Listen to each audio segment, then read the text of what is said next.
Pablo Picasso once stated, "We all know that art is not truth. Art is a lie that makes us realise truth." From painting and poetry to symphonies and sculpture, the arts bring beauty and illumination to some, confusion and frustration to others. But what is art? The idea of a work of art, created by an artist, did not truly exist before the Renaissance. And what value do the arts still have? Do they still make us realise the truth, or are they increasingly rarefied and obsolete in this digital, disposable age? With me to discuss the wide spectrum of the arts are Stephen Merchant, graduate of the University of Warwick and award-winning writer. Thank you so much for having me. And Karl Pilkington, a man with no qualifications, very little education, but who is now known the world over as a man with a head like a fucking orange. Alright. Well, I suppose if I can pick up on something from your introduction, Ricky, you posed the question, in a sense, what is art? It's a very broad term. It's a very difficult one as well. I think the earliest people to ponder it were the Greeks, and I think they thought that art was, and its point was to try and emulate as close as possible the beauty of nature. So they knew art was a sort of, a quest for beauty, and I suppose they thought nature was pretty perfect in its aesthetic, and so the point of an artist was to try and tap into that. Well, let me throw that question over to Karl Pilkington. What do you want to know? Well, we were just trying to clarify what art is. Ricky's just referring back to the Greeks. It's just something for your eyes to look at. Right, It's just a change from the norm, innit? I mean, that's why I think most people have it. But then, the problem is, I'd never buy a piece of art. I don't see the point in buying something, because I know that my eyes will get bored of it eventually. Right. So it's better to keep it in a museum, like a lot of places, a lot of museums keep the stuff. They rotate it, because people get sick of looking at it. They shift the art around, don't they? People go, I'm sick of that now. They move it around the world, let someone else's eyes look at it. Well, that's more to get everyone the chance to see it, as opposed to the people who looked at it once and now sick of it. Oh, not the shitting Mona Lisa again. If No, I but have to how stare many at times that can you little look at the bitch. same thing? I think there's a snobbery with art. I think people do go, Well, I have you think seen the new one at the Louvre? Oh, Well, yeah, I think it's there should lovely. be a snobbery with art. Why? Because the world is full of idiots, and just because there's not safety in numbers with art, I think you should be a complete fascist when you're creating a work of art. I don't think it is open to utilitarian or democratic referendum. You end up with the X Factor winner that way. No, I know, but that pleases the masses. That's what I'm saying. When there was a painting knocking about when I was a kid, right, called The Blue Boy. Yeah. Now every house had one, right? It turned out that it was just a bloke who had a load and he was flogging them to everyone. But the thing is, that sums up art to me. Someone's got a load. Do you want one? Go on, then I've got a wall to fill, and they stick it on. It's not. No, what does that represent? Well, What's that going to bring to the room? It's just filling a gap. And that's what art is to me. It's filling a gap that would otherwise have now in it. but you're obsessed with the functionality of things. This is all you're ever obsessed with. What's its function? Things always need to get you from A to Z in some way, and art's not about that. Have you got much art in your house? Yes, Yeah. because it gives me pleasure, and I don't get tired of it. I don't get bored. Do you of look at it every day? Well, it's there, isn't it? It just adds. Yeah, but other things a are pleasure there. to Dust it. is there, but Surprisingly, I've not compared I think art I've to dust looked, as often as I perhaps should. But the thing about, and this I think may be intriguing to you, Damien Hirst, of course, is more of a conceptual artist like Tracy Emin, and a lot of what contemporary art does is followed on from a guy called Marcel Duchamp, who I'm sure you're familiar with. Now, he famously took a gentleman's white urinal like you'd find in a pub toilet, and he put it on its side, and he signed it with a fake name, and he put it in an art gallery. Now, he did that in about 1917, perhaps a bit later. it just annoys me, because there'll be snobby people who haven't got a clue, and they're looking at that and they go, oh yeah, see what he's trying to say. Well, that might make them think. They might. Damien Hirst, I don't feel angry with Damien Hirst really, because he's Right. getting away with it. But why does that annoy you? Because it's people falling into the trap. Damien Hirst, before he dies, I bet he goes, what a laugh that was. I had everyone on. There's a very good point as well, because some people think that the greatest art form of the last 100 years is marketing. Yeah. Some people say that that is his art, that it's not good enough to do it. You've got to then get away with it. And if the point of art is to inflame, I don't think anything inflames people more than the discussion about whether something's art, or if someone's taking the piss, or if someone gets 50 million for something, do they deserve it? Is it worth a hospital? Well, what do you think? What do you think of the shark in the tank? I think I was blown away by it. I thought I'd never seen anything like it before. It was sort of spectacular because it is so huge and so vast, and to have put a shark, you know, in formaldehyde and to have hung it in an art gallery, it's very striking when you see it. Yeah, it's a remarkable achievement. Is he an artist or a fishmonger? What he's done, anyone could have done what he did. Yes, but not everyone did it. He did it. This is an interesting point that you raise. It's the same old point you always raise. Not anyone could have done it. That's always the same point you make. Anyone could have done it. Karl, but they didn't do it. You could say the same about Michelangelo. Is he an artist or a painter and decorator? Well, it hasn't caught on, has it? Like the crying boy photograph. No one's having them in their house. No one's gone, oh, have you seen this? Have you seen the new trend, a shark in a tank? No one's got the room. No one wants it. And that, to me, shows you what's popular. At the end of the day, if everyone wants one, he's got to be good, hasn't it? But I think if people were given a chance to appreciate more sophisticated things, then they would. And I just think that's true in all walks of life. You know, it's an acquired taste, and the best things are an acquired taste. They really are. Well, you know, if all you eat is processed cheese and white bread, you get a taste for it. But if you try something that's, you know, in my opinion, better than that, then, you know, you'll leave that behind. That's pretty rich coming from you. I know, I love a bit of cheddar, don't I? On Mother's Pride. Yeah. Whereas if you were to be offered perhaps some calamari, your reaction would be... Squid, get it out of my face. Sure, yeah. But I take your point, Rick. Thanks for it anyway.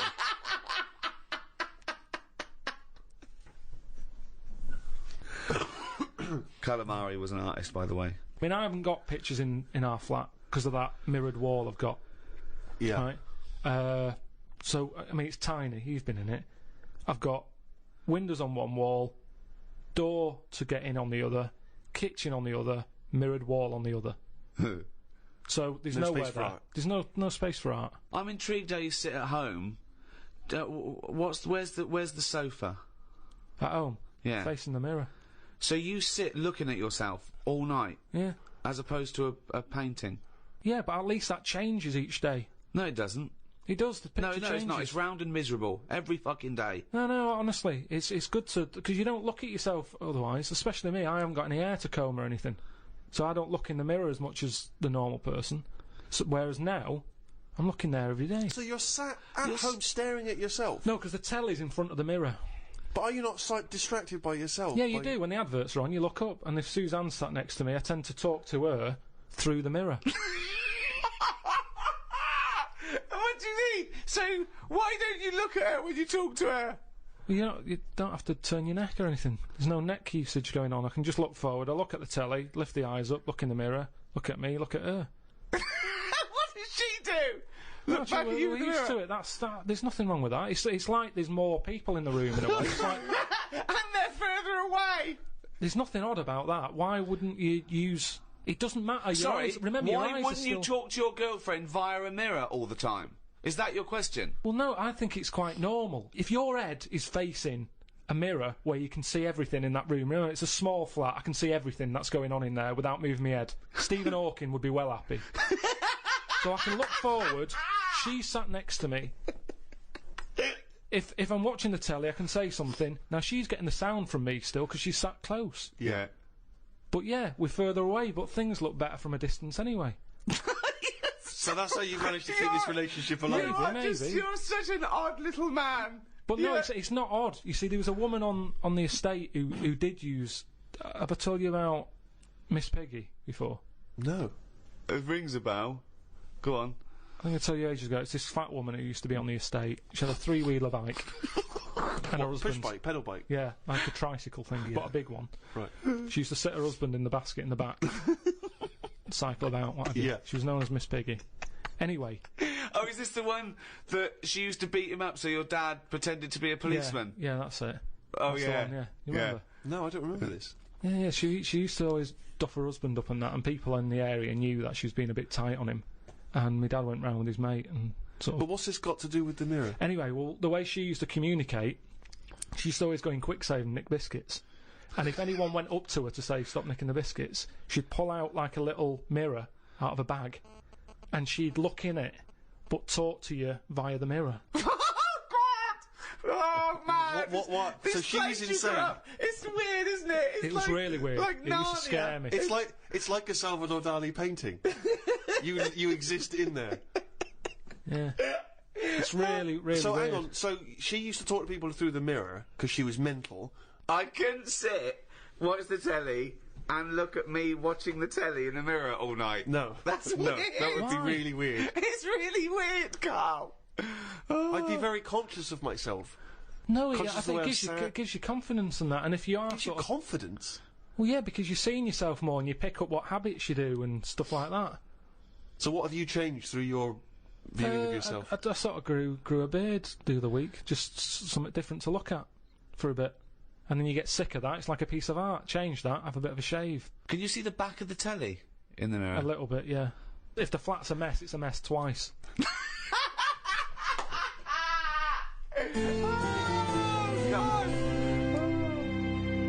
The earliest art, which we know, which we call cave paintings, they date back between 30 and 10,000 years BC. Even those people tried to brighten up their cave with a bit of art. So in many ways, they were more advanced than you. Yeah, but they didn't have a big mirror.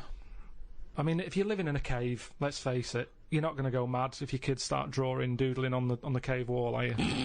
Doesn't matter. Right. Brighten it up. But they always did the same thing. It was always a yak, wasn't it? Well, It was always a yak. Yeah, but they drew what they saw. I mean, yeah, I love the fact that 30,000 years ago they're being criticised for being a bit literal. No, but surely, if all you ever see when you step out the cave is a yak, do something different on the wall for when you get in. What? Why is it always a yak on every wall?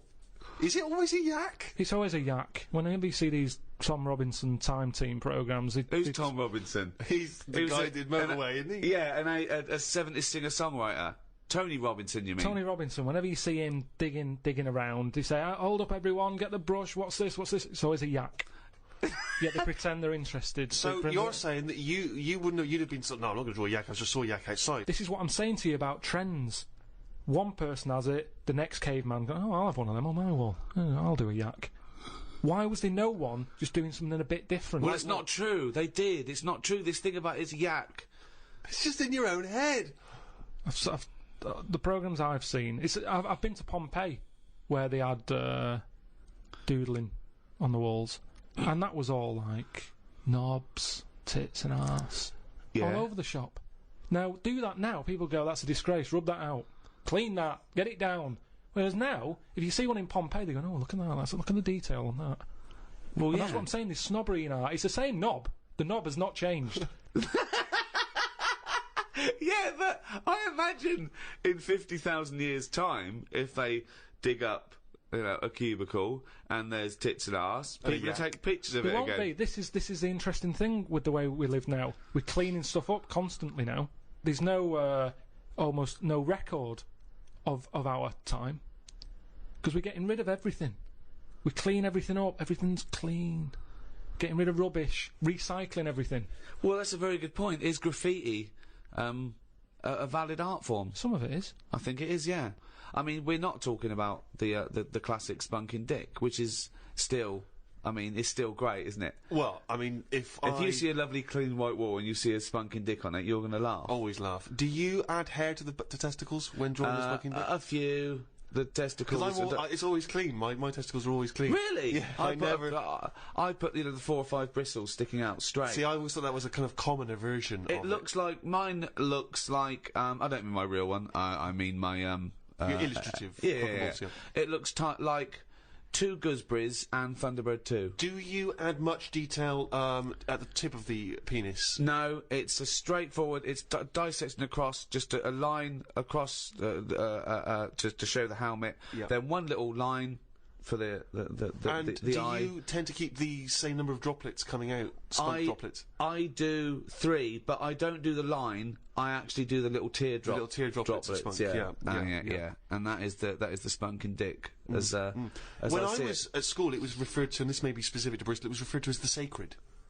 I've Why? just drawn a sacred. Oh, really? I don't know where the origin of that was. Some graffiti is funny. I saw one in London. It just said, "Rachel is a big-arsed, big-chinned cunt." Now, I think Rachel's going to see that and know. Well, I'm the only big-arsed, big-chinned cunt round here.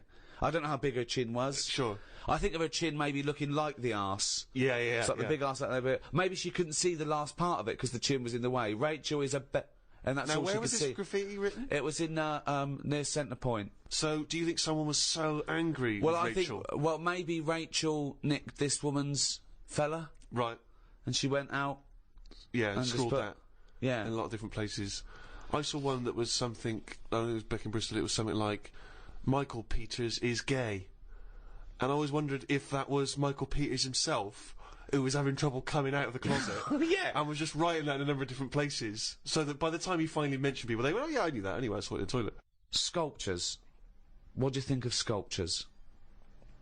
I mean, because that's something that really is getting into the 3D world there, isn't it? No longer do you have to represent something as 3D. You can make something. You know, the statues are amazing, aren't they?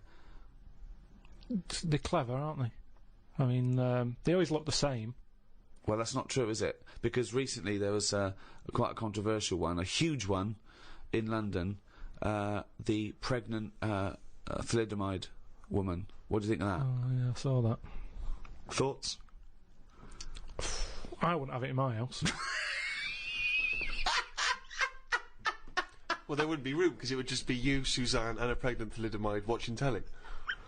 I don't know what he was trying to say. It's Maybe she was saying, okay, we've had the human form. This is an example of the human form. yeah, but do you think she started off trying to do normal, and it was like, oh, I've chipped a bit off?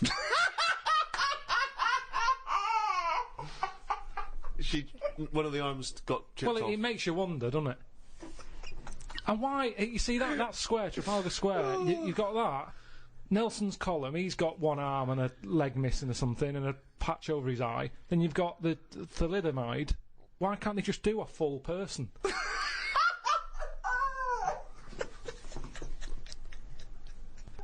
Whoa! That was what they saw. That was what the artist saw. It's about confronting us with certain preconceptions of what we expect of the human form, what we expect of sculpture. It's probably a little ironic comment as well on the famous Rodin. It's wrapped up with all kinds of ideas of maternity, of the human form, of what sculpture is. Why wouldn't you put that in a big public place? But what about the subject? Did you think who's that subject? Who is that woman? No, not really, because thalidomides are around, and we've all seen one. It's not like a shocking image. It's one of life's little things that it chucks out. There's some out there, so it's not shocking, is it? I don't understand what you mean. I think what I thought is, it just goes to show we're sort of running out of ideas. What do you think of people who are so angry at art they try and censor it or they try and destroy it? Do you think art should ever be censored? It's where you put it. If it's in a gallery, then it doesn't have to be censored.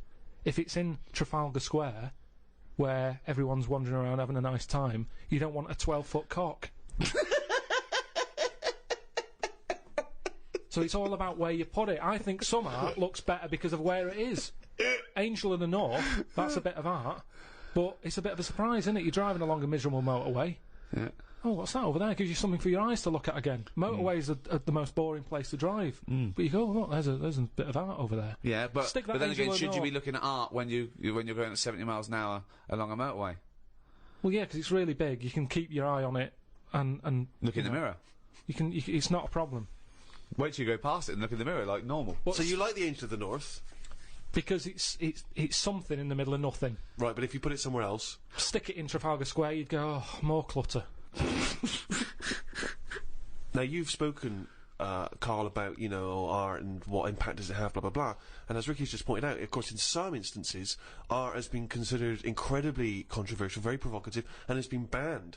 Famously, one thinks of the Nazis banning and burning certain books, not all of which were just books, you know, criticising them. It was often artistic works, things which they felt were subversive in some sense, and you get that in many repressive regimes, where people's artistic work is not allowed to express the way they feel about something. For Stalinist Russia, for instance, art there, literature, are not able to express its views because people see it as dangerous, as provocative. Well, yeah, the threat always comes from scholars, with, like, any dictatorship, you know, and they know that.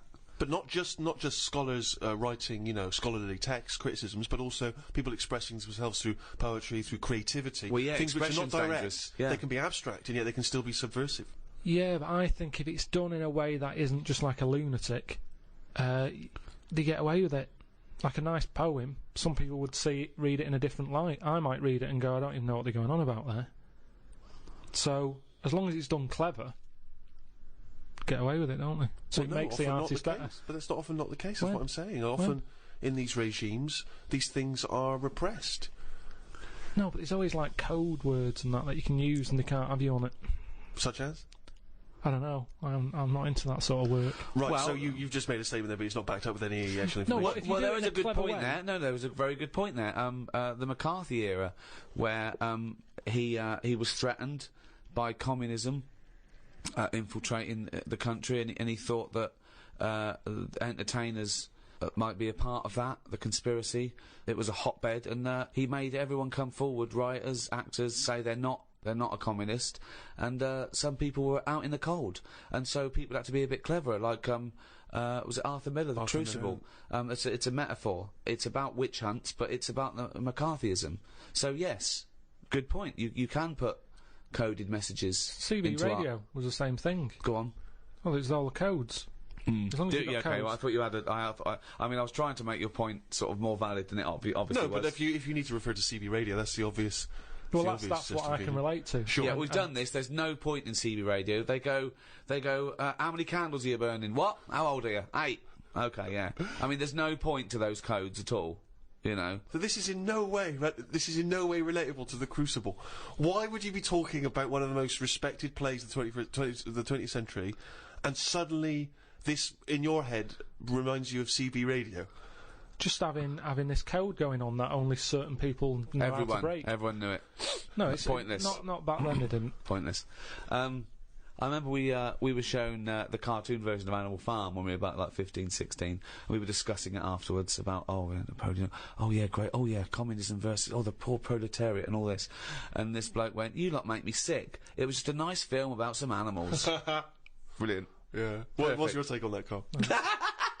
No, go on. What's your point? Because you can see the irony there, can't you? I haven't seen it. No.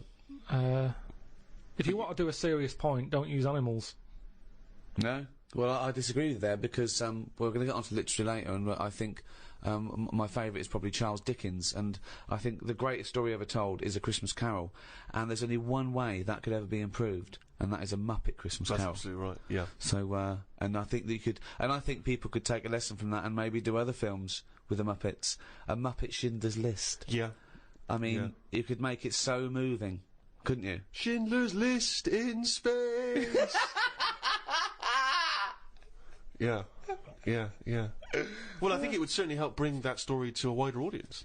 I think so. A Yeah. lot of people who, like Karl, who were put off perhaps by the depressing black and white of it, they would suddenly see the Muppets singing and dancing. Miss Piggy's Choice.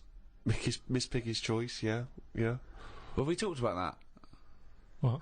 About things like that in art as well. Do you think that bringing something so serious to the masses, like films do, things like the Holocaust and like Sophie's Choice, where she has to choose which child lives and dies. Why did she have to pick? Well, because the Nazis were horrible, nasty, evil people. And which one did she pick? I don't think that's the point. I don't think that's the point. I love the idea that this is not a betting game. No, but I imagine this is like Deal No Deal. It's kind of you're down to the last two. Which one you're going to go for? Oh, God. But why did you ask which one did she choose? Because Even if he'd said the names, Robert and Alison, what difference would it make? You don't know the story. Why is No, it because that then you've I'd ask more then. If he said Alison, I'd go, what was it with Alison? What did she have over Robert? That's what films are meant to do. You question it. Whenever I watch a film with Suzanne, I always say at the end, what was going on there? Oh, That's because you're an idiot. Christ! That's because you've just watched Muppet Christmas Carol and you can't understand why a frog's able to talk. I'm all for films with a good storyline. Yeah. Brilliant. That's a perfect point. One extraordinary point. Guys, he's going to follow this up, mate. He's going to follow He's got this up. something there. He's got Come something on, here. Karl, go on then. What's your No. take on films? Films are really good. You can get lost in them. Right. And You like one with a good story? I mean, whenever anyone asks, it's always the same. It's Elephant Man. It's Kez. Mission Impossible 2. Mission Impossible 2. These are what you consider great works No, I'm of just film saying art. these are ones that I've enjoyed recently. There's so many films that I haven't seen, yet you always say, oh, have you seen so-and-so? You What, love Mission it. Impossible 1? There's good news for you. 3's out. That's true. One of the most striking art exhibitions that I ever attended, Karl, was an exhibition of outsider art. Something I'm sure you're very familiar with. Outsider art, of course, is work that is made by people who are often institutionalised for mental health problems, or they are just incredibly, the people who aren't in any way part of the art establishment. Well, right up to psychopathic murderers, clinically insane mass murderers would count as outsider art. I went to an outsider art exhibition in New York.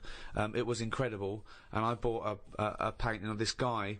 He's a chronic schizophrenic, and he paints in tar, like road tar, that he gets from roads, and he paints in that on wood he finds in sort of skips, and it's incredible because it's sort of like scratched in. And it's amazing. And there's this thing of Jesus being helped down off the cross, and you have to study it, but it's there, and it's quite incredible that it's just scratched in this wood by tar. And there's loads of things that I was walking around. Admittedly, I was walking around there going, "This is fucking mental." And James was going, "You've got to stop saying that," because of course some of the people are mental. There was one bloke doing the sculpture of a skull, right? And underneath. It was like a little head with his teeth. Underneath he'd put a sign that said real teeth. Where did he get the real teeth from?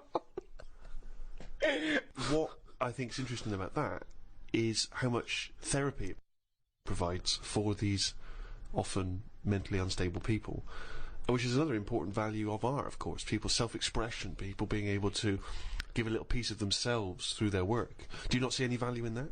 How do you express yourself? Whistle.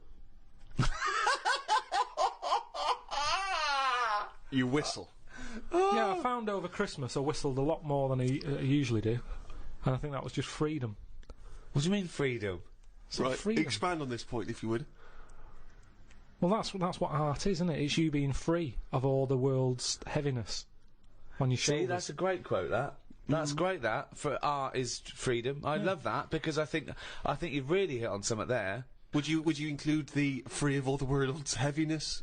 Well, I know what you meant. I know or what you meant there. Would you I include mean, that one in it? I mean, I would include the world's heaviness in my freedom. You know, some artists are attracted to the dark side, the heaviness of the world. But I just want to return to you whistling as your Yeah. artistic expression of freedom. I mean, why did you find yourself whistling more? That's what was weird.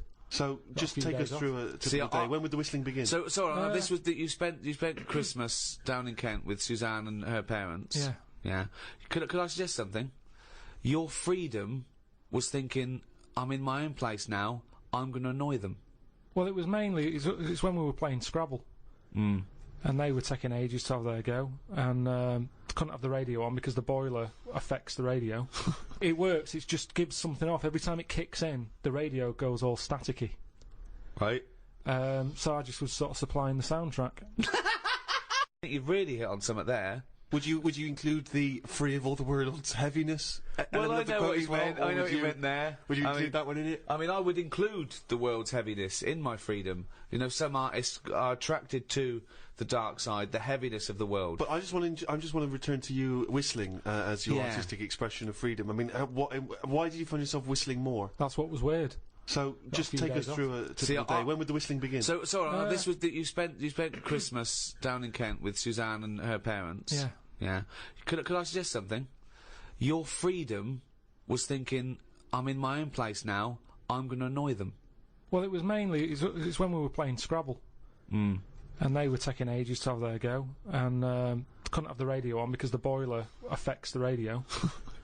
You got boiler problems down in Kent as well? It works. It just gives something off every time it kicks in. The radio goes all staticky. Right. So I just was sort of supplying the soundtrack. And what kind of things would you be whistling? It was like I just sort of did a whistle medley. It was going from one thing to another. A Wedley. And a man was impressed. She was like, "Oh, you can whistle, can't you?" I was going, "Yeah." And then she was saying, "How loud can you go?" I was just doing all different levels. Sorry, this sounds like a scene from One Flew Over the Cuckoo's Nest. The boiler's setting off the radio. I can whistle. Oh, you're good whistling, aren't you? Oh, yeah, Scrabble. Talk about outsider art. I love the fact that Karl's life is like living in a home when you're in your 80s. Yeah. But you felt that this was your way of expressing yourself. I just found it odd because I don't whistle that much.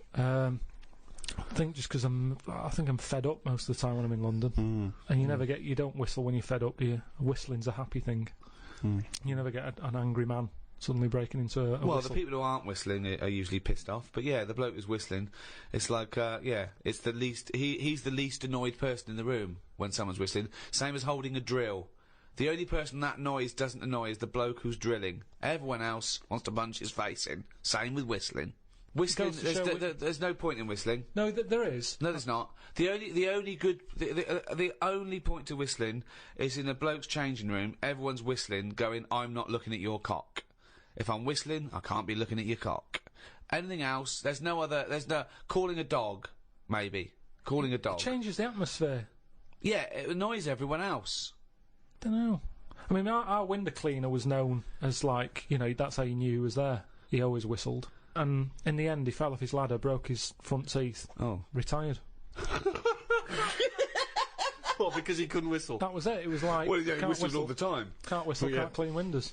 It's a bit tragic. Could he take along a whistle? Just pop that in his mouth? Yeah, I suppose he could have done. I didn't think of that. What about a flute? Or a recorder? Not London's burning again. Fucking clean the windows and then fuck off. He didn't really think this through, did he? He retired at the age of 28.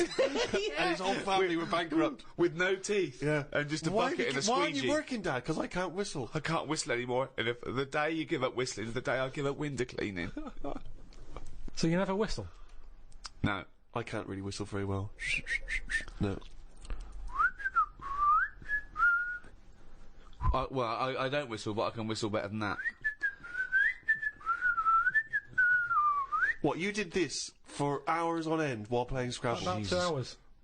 2 hours? Hell. Put my word down. And sorry, can we just hear that again? Can we hear it?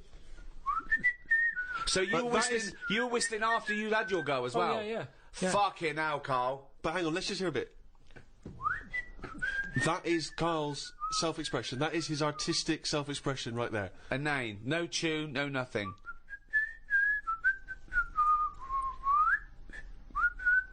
There's mental patients who have smeared canvases with shit who have expressed more than you have in that. Yeah, but it's not about other people. I'm not there to please other people. Right. You're there to annoy them. What was the best word you came up with in Scrabble?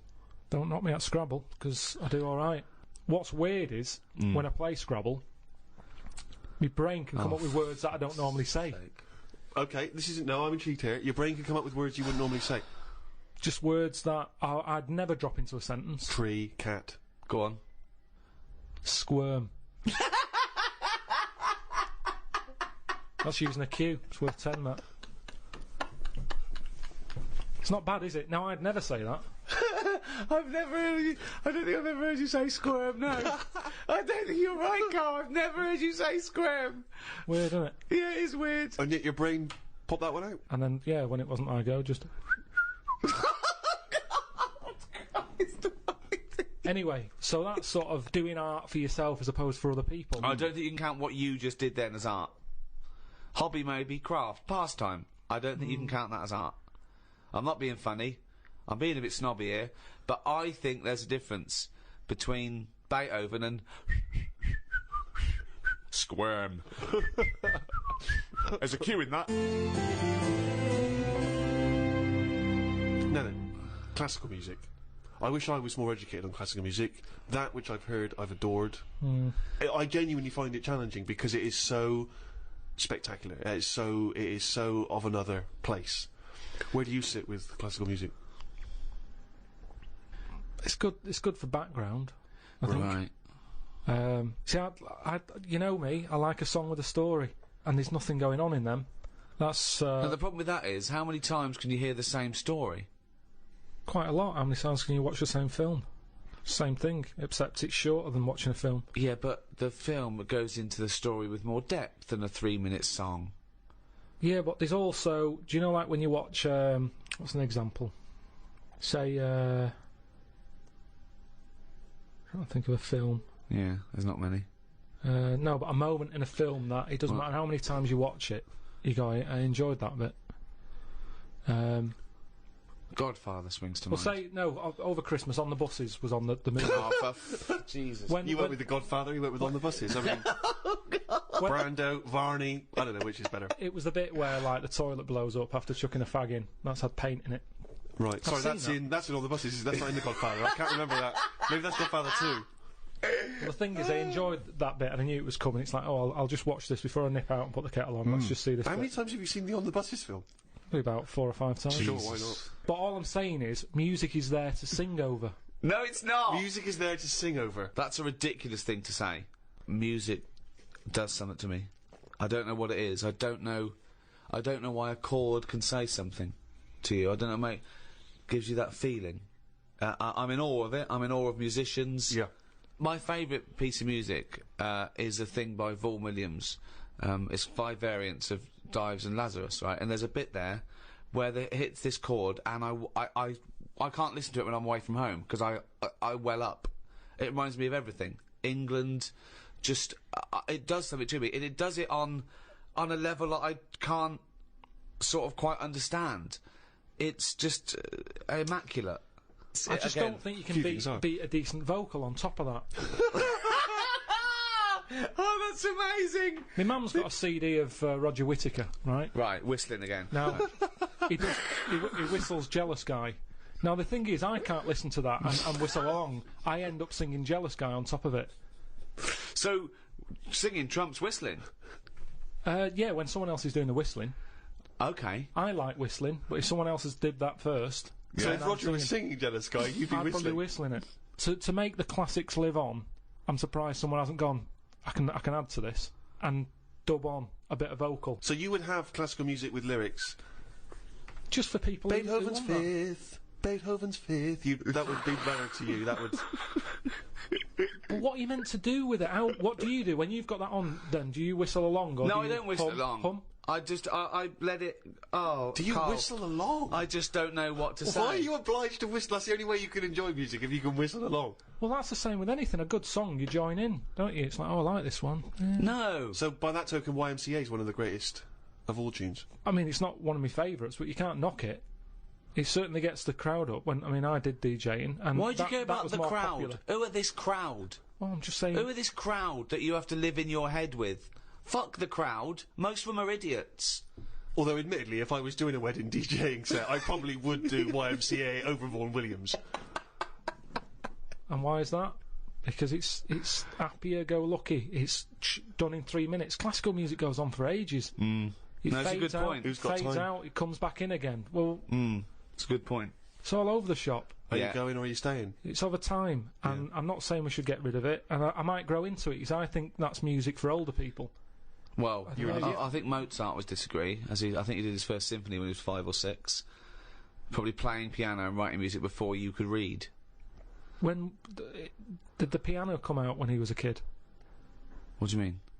If it was trendy to have a piano when he was a kid, it's like how kids now, they're messing about on Google at the age of 2. because the laptop is new. It's new to us. To them, it's like, well, it's Google, isn't it? What's your point? Because he was born at the right time. Beethoven. Yeah, he was born. Mozart. So you're saying that all 3-year-olds around the time of Mozart were brilliant? There would have been quite a lot of them. Mozart, Beethoven, all that. They're all Handel. They're all around the same time, aren't they? Just guessing. Wild stabs in the dark. Just names he's heard. Just names he's heard. So when Ricky was young, when I presume Rolf Harris's stylophone came out, everyone was composing on the stylophone. Yeah, exactly. It's all what you brought up with, isn't it? Nothing's hard if you're given it when you're a kid. Nothing's difficult. It can be taught all sorts. I haven't got room for a piano. It's too big for a pastime. A hobby shouldn't take up a whole corner of a room. It's so limited, isn't it? His scope, his imagination. But a piano, the idea that a piano in a house would be a frustration and annoyance. Music. That you could play harmony. But I'd worry about annoying other people with it as No, well. you don't. You whistle when you're playing Scrabble. You don't worry about annoying people at all. I'm sure people would rather have gentle piano music in the background than squirm. Squirm. So one of the earliest and most celebrated art forms that's, you know, along with painting and music still going today, is the play. And of course, the most famous and celebrated exponent of that is our very own William Shakespeare. Some say maybe the greatest literary genius in history. I'm not a fan. Right. And I'll tell you why I'm not a fan. One reason and one reason only. Sure. Nothing to do with the structure, his themes, fantastic. The pun. Right. Oh, I can't stand the pun. Yeah, but I mean, although Shakespeare did include a few puns in his work, I don't think you could...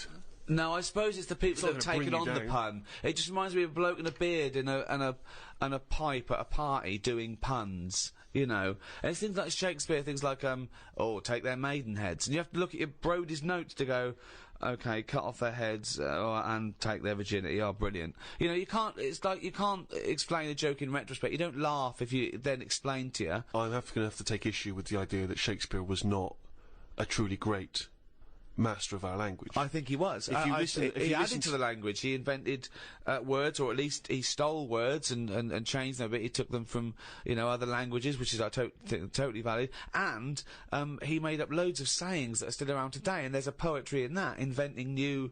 Actually, Karl, you like sayings, don't you?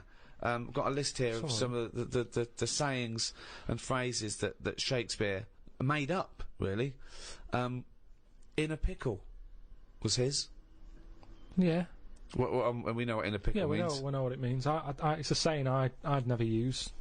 Because when you're in a pickle, it's not something that you would say. No, if you're being if you're captured and you're being tortured for information, yeah, you wouldn't, and you get access to a phone, you wouldn't go, MI5, I'm in a pickle. You'd be screaming, going, he's taking my teeth out. Much as I love Shakespeare, is when that play was first staged and someone said during the play, ooh, I'm in a pickle, did the audience understand, or were they baffled? Or was it like watching Ken Dodd when he goes, young bunctious? Exactly. Oh, hilarious. Yeah. So Shakespeare is about as good as Ken Dodd. That's what we appear to have established.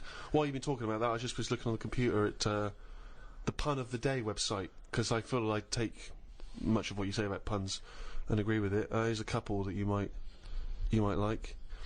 There was a sign on the lawn at a drug rehab centre that said, keep off the grass. Okay, now if the pun is the lowest form of wit, and let's face it, sarcasm isn't, sarcasm is up there compared to the pun, then the drug pun, I think, is one of the lowest of the low. Oh, people who congratulate themselves on getting drug references. Keep off the grass, will you? Grass, get it? Grass. You know, smoking the grass. Yeah. Show me a piano falling down a mine shaft, and I'll show you a flat minor. Oh, God. Okay, good. Okay. Do you get that? Well, these are... I mean, that sums up puns, isn't it? It's things that kids get in a cracker. I think pun should be short for punch him in the mouth. Idioms are better. Go on then, what's an idiom? Is that a new word you made up? No, As in Karl Pilkington's a complete idiom. I found out what it was because I thought, oh, I like them. What are they? Right. And it's like little sayings. Yeah, that's right. That sums stuff up. Go on, give us an example of your favourite. Oh, can I just say one? Talking about sayings, Karl was getting fed up with something. He was fed up with not getting replies from something. He's having a hard time, you know. And I went, oh, the worm has turned. He went, Right, the worm has turned. You know, you've... Stupid saying, isn't it? No, well, okay, tell him why you think that's a stupid saying. Because how do you know when a worm's turned? Of all the creatures that you could flip over and know it's turned, why pick a worm? It's the worst thing they could have picked to express something turning. But you're turning literally. It means changing, doesn't it? Changing your attitude. A new broom, turning over a new leaf. Yeah, but things are going to be different now, and I'm Pick sick of it. Chameleon. No, but Chameleon is a brilliant thing to use for something to change. Chuck that in a sentence. There's nothing that you can link a worm to human life to. You're talking about something it's blind, isn't it? It's blind, it's deaf. Gay. It's got no features. Why is he having such a go at a worm? Just because it's a weird thing to use. Something that its arse does more than its head. That could be said of you, Karl, to be fair. We've talked about what art is, we've talked about painting, sculpture, we've talked about music briefly, we've talked about whistling over music to make it better. Poetry, a completely different type of art form there. Karl, what's your thoughts on poetry? I've never really been a fan of it. There's a surprise. I think it's sort of... it's alright for the person who's doing it. You know, you say that whistling is just for the whistler. But I think poetry's more like that, because sometimes you read it and you're thinking, what's he going on about? It's always a bit... I don't know, it's sold in a bad light. It's a bit sort of... a bit gay, isn't it? Right. Okay. I mean, it depends what sort you're talking about, because maybe there's poetry out there that I haven't heard. There's some poetry gayer than others. Yeah. War poetry can't be gay, can it? That was people... I haven't heard... Go on. People fighting in the trenches, and... That can't be gay. They weren't gay. They were writing to their sweetheart. I don't know his name. It might have been a bloke. I don't know. But so was it a sort of a... What sort of poem was it? Was it sort of a limerick, sort of a... No, it was well, there's famous ones, Wilfred Owen and Siegfried Sassoon, and they're very moving. They're about you know, what usually happens is that they talk about why are we here. This is, you know, we've been sold a lie here, you know, and they really started seeing war in a different light from their point of view in the trenches. Famously, some of them died soon after the, you know. But I prefer a proper letter. No sort of crypticness. That's the problem with poems. Okay, so you'd have been disappointed to get Dulce et Decorum Est through the post, would you? You'd have just said, what are you trying to say, mate? What's the weather like? When you're coming home? Did you get my socks? Well, yeah, sometimes life is a bit like that, and it's like, say what you mean. Right. Well, then you have just wiped all art off the face of the earth if you literally just say what you mean. No, I'm just saying in a letter. Say if I was a woman and my fella was fighting in a war. Right. What's your fella's name? Harry. Okay, so Harry, let me get this right. So when were you married? About 1935. 1935. So you've been married about 4 years. Yeah. Harry, why don't you go off? Oh, you're a woman, aren't you? Yeah. You don't look like. Okay. So what did you see in Harry? Why did you like Harry? Was he? He just was like funny. Butch. He wasn't that butch, but that didn't matter back then, did it? In the war. No. And you took everyone. But what did you say when Harry said to you? Well, I thought it was coming because a lot of our friends ended up having to go. Did you just hug him and say don't go or something? No point, because that would have just made it tough for him. So what's the point? Just go with it. But if he I cried after he went. You cried after he went? That's what you do, innit? You wouldn't do it in front of him. He's got to go to battle. Okay, so your man goes off to battle. Right. Then I get a letter from the Colonel saying, "Oh, bit of bad news. Harry's dead." Now I get a letter in the post. He said what he meant, didn't he? In the Well, yeah, and they would do, wouldn't they? They wouldn't fanny around saying, "Oh, he was on the warpath and the cloud went dark." I go, "What? Just tell me what happened. I don't want a weather forecast." He got shot at the arse and the bullet came out his head. Right. Now, the Colonel, he would just tell me the basics. Now, because he sent his by Telegram. They sent a telegram. The letter I get from Harry has been stamped, so I get it late. Oh, okay. So I get a letter from Harry after he's died. Yeah. Right, and you know he's dead. I know he's dead, so I get Right. this letter with his handwriting on. I'm devastated because I was just getting over his death. Yeah. It's all brought back to me when this letter drops through the post. Well, yeah, 3 Right. days and you're pretty much over it. It's his handwriting. Yeah? Oh, God, what's this? What's Now he I written? open it, Yeah. and instead of saying, things are bad here, socks are damp, you know, everything's grim, it's cold, I'm sick of it, there's a poem. It wouldn't feel like it was from Harry. Well, Because it's not in his words. Poems are never in the person's words. But didn't you know Harry was a poet when you married him and made love to him No, I that only night? picked it up because other people were doing it. It's something to do in the trenches. But when he carried you over the threshold, Karl, and he laid you down and gently kissed you, didn't he say any? Didn't he ever? He must have whispered some sweet nothings into No, your it wasn't hysterical like red that. hair. It wasn't No, like that. Straight no. to the point. It was like, get your knickers off.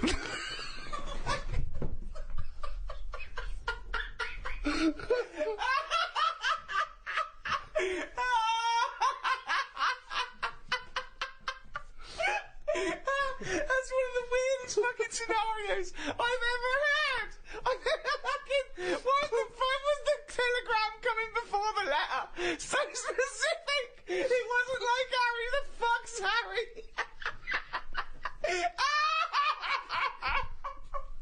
Oh God! Oh God! Oh God! There are a few things gayer than poetry, though. I want to throw one into the pot. The continental breakfast. Oh. The continental breakfast. That annoys me when I see it. Who orders that? If you've got the choice of eggs, beans, burger, chips, sausages, Bacon. all that, you've paid for it already. If I was a waiter and someone said, what do you want for breakfast, mate? And the bloke went, oh, I just have a little bit of grapefruit juice and a croissant. I go, do you? Do you want some cum on that? Or you can go back to the hotel room and suck a cock? Yeah. So, No, I'm with you there. What else is gayer than poetry? I remember when I was at school once, right? The worst thing you could be growing up was gay. Yeah. In school, it was the worst thing. It was and I remember I was about 14, 15. I was talking to this bloke. I talk about him on my stand-up. David Beasley. He's the one that said if you get captured by cannibals, they show you pornographic pictures when you're in the pot, so you get an erection. There's more meat to go around. So he was an idiot. He made Karl look smart. Wow. Really. Wow. He said, you know that thing that kids always do, what would you rather be, blind or deaf? Yeah. We did that, and we discussed that for a while, and he went, what would you rather be, blind or queer? Mm. And I went, well, I'd rather be gay, because... Still got all your sights, yeah. And he went, oh, would you? I went, well, yeah. Well, rather than be blind. I said, yeah. I said, also, if you were gay, you'd like being gay. He went, I wouldn't. I went, no, you would. I said, if you were gay, you would like being gay. He went, I wouldn't, Gervais. Sounds like you would. I went, well, if I was gay, I would like being gay. He went, well, I wouldn't. And he looked at me accusingly, and I went, no, nor would I, but gays would. Which made no sense at all. Right, yeah. Just the idea. But this is just like such a stonewall that I'd rather be anything than gay. Yeah. Karl, thoughts? Blind or gay? This is about art, is it?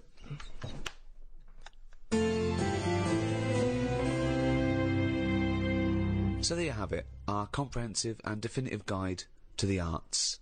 Next in this series is philosophy. Well, I'm looking forward to that one enormously, Rick, because, of course, you have a honours degree from the University of London in philosophy. Yes, but I predict that one will also be as big a load of bollocks as all the others we've done. Thank you. Just to remind you that you can still get the Ricky Gervais Guide to Medicine, the Ricky Gervais Guide to Natural History, and now, of course, the Ricky Gervais Guide to the Arts. And welcome back to the first in the third series of the Ricky Gervais Show, with me, Ricky Gervais, Stephen Merchant. Hello there. And the fool, the round-headed buffoon that is Karl Pilkington. Alright.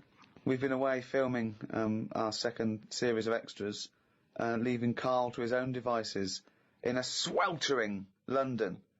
We've had a heat wave here in the capital city, haven't we, Karl? It's been alright. It's been up to 100 degrees, record-breaking temperatures. Yeah. What have you been doing, though? Sort of enjoyed it a little bit. Was out and about. Yeah?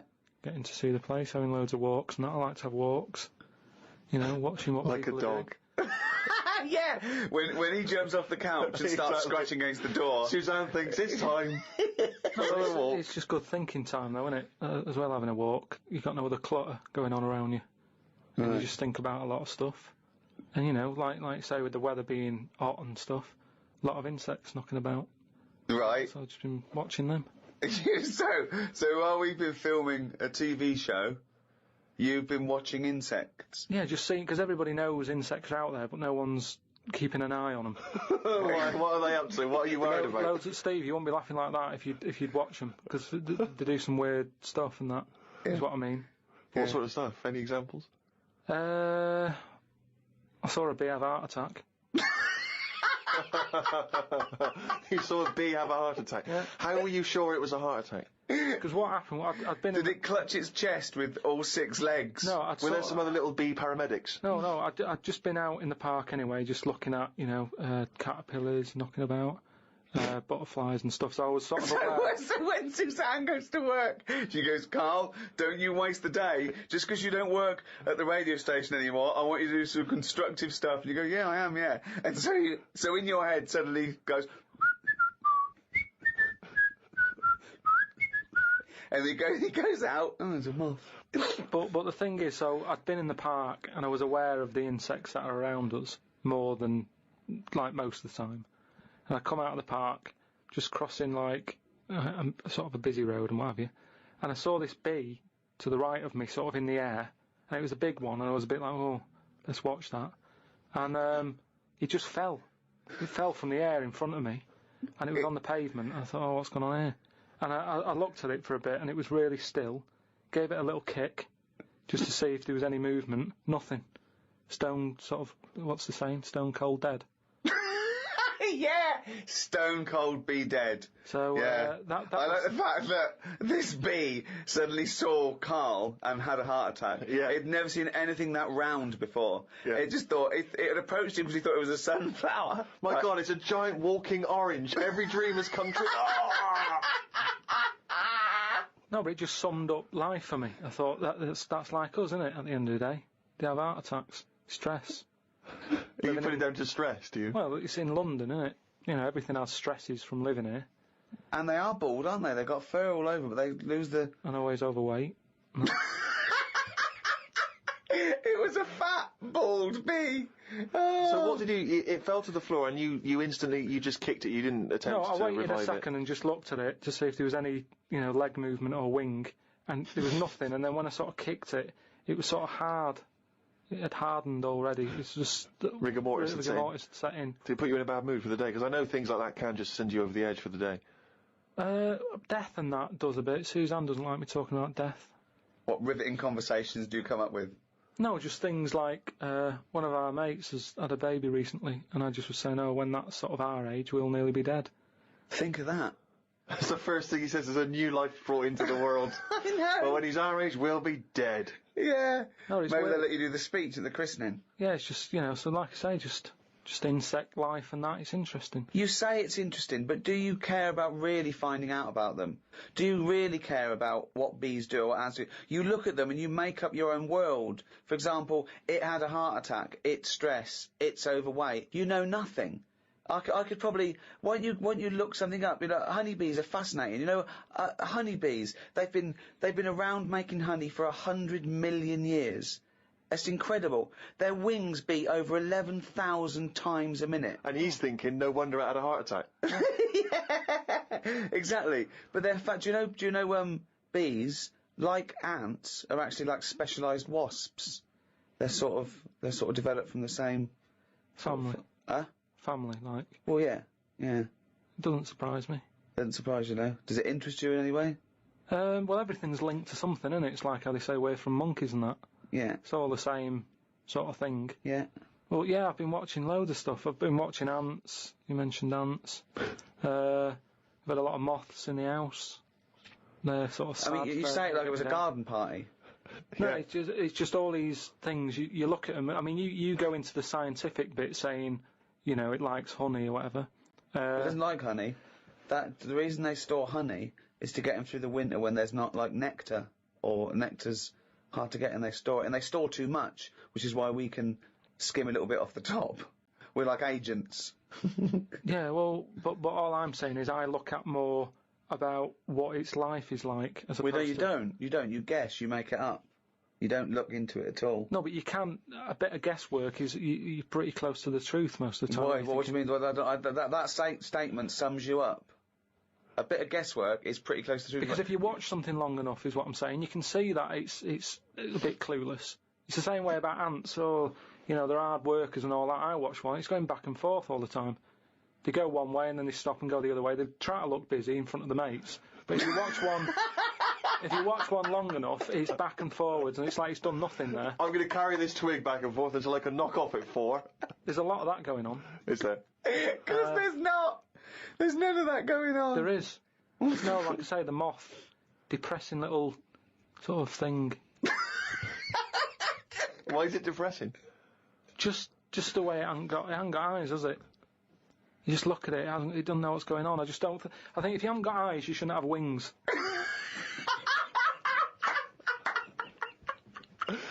That's a rule. If we could put that into practice, please. That's a great rule. That's a fantastic rule, isn't it? Yeah. If you haven't got eyes, you shouldn't have wings. Certainly true of people thinking of becoming an air pilot.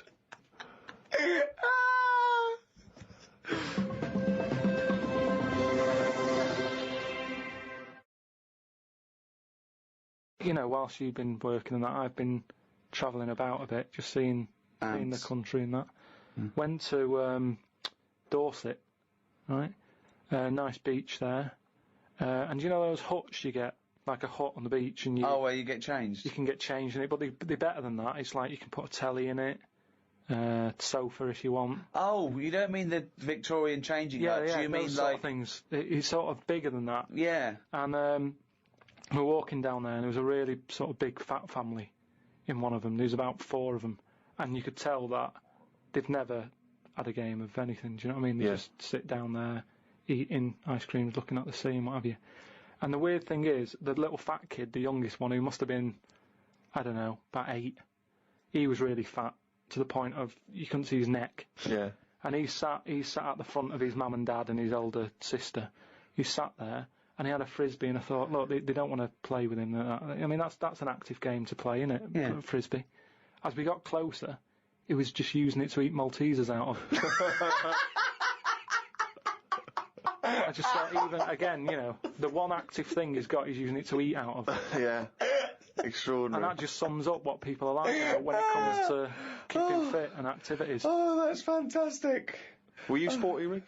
I was, yeah. I loved it. I absolutely loved it. Were you good at it? I was good at some things. Was never good at rugby. Never good at cricket.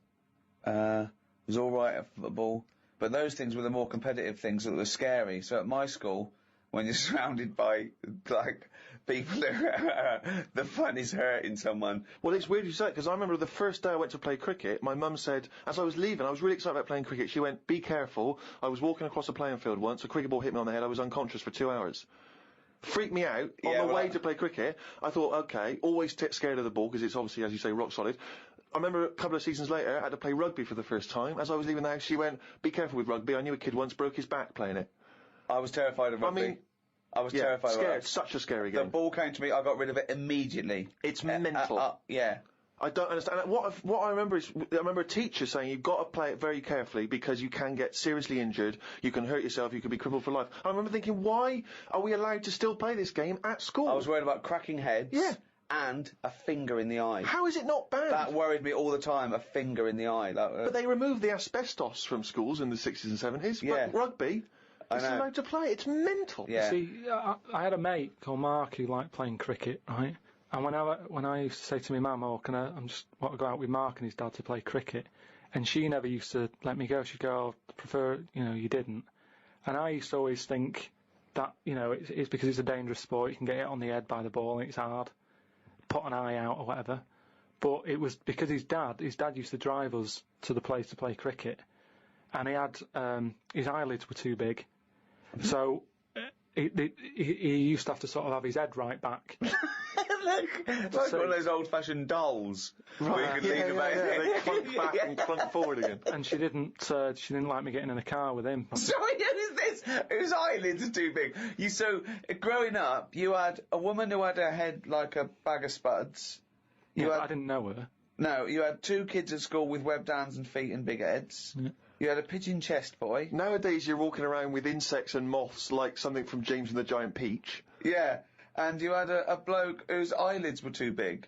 One thing I've noticed, because I occasionally go to the gym, and you know those guys who work out constantly to give themselves extraordinary physiques, they're on the trip, they're on the weights, and they're really... I've noticed in the summer particularly, those guys cannot wait to get their shirts off. Yeah. Everywhere you see, they're walking around. If they've got a good torso, they are walking shirts off. Even, I think, if you go to nightclubs, I notice there's always one guy who's thinking, well, I have put so much work into this body, I have got to get my shirt off on the dance floor. A vest, yeah. And it comes straight off. A brand new tattoo. I'm not covering that up. Exactly. I've paid a lot for it. Let's see it. Yeah. But that's what we were saying about bodies. I can't remember why we were talking about it. We've got to a point in science now that you can change your head.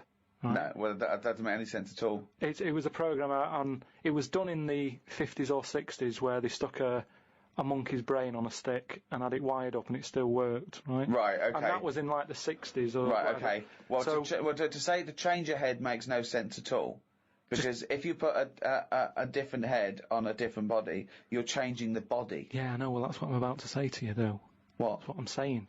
That I'd be more confident if I had someone else's body, because if anyone dissed it, I can go, no, it's bad, isn't it? But it's What not are you mine. talking about? Well, it's like, say, As opposed to someone else's head? yeah.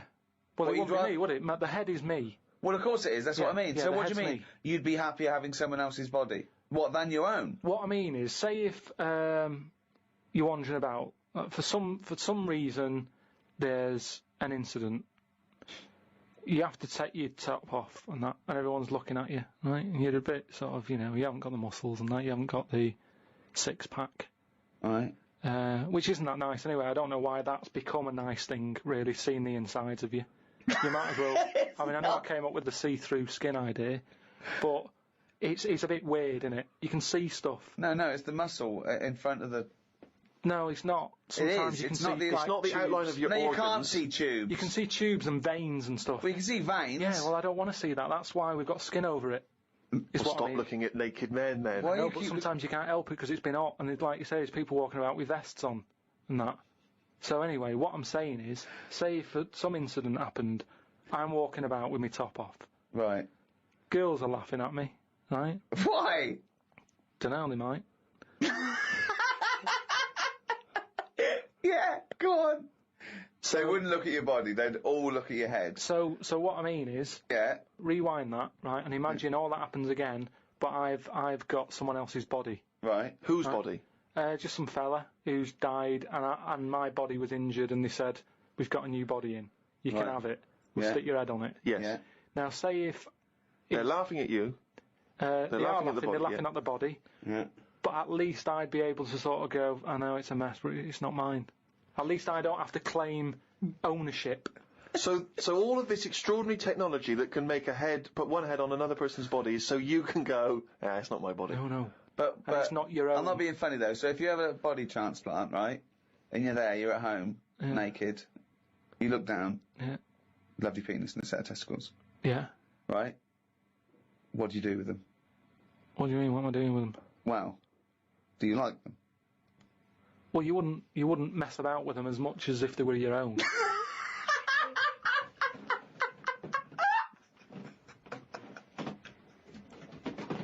But if you did mess about with them, would you feel guilty that you were messing about with another man's testicles and penis? And it's the full body. Yeah. No, because they're not my hands either.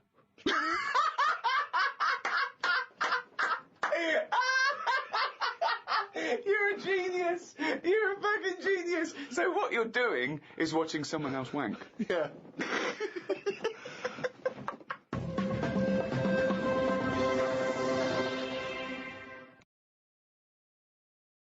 Well, one thing Karl has been doing over the past few months is writing his diary. He's kept that up.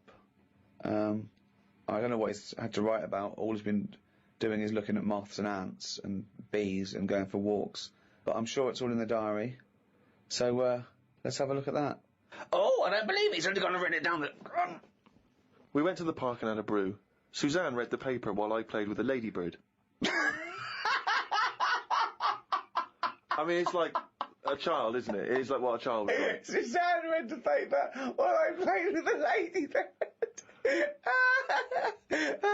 His only friend is a beetle. It climbed up my arm.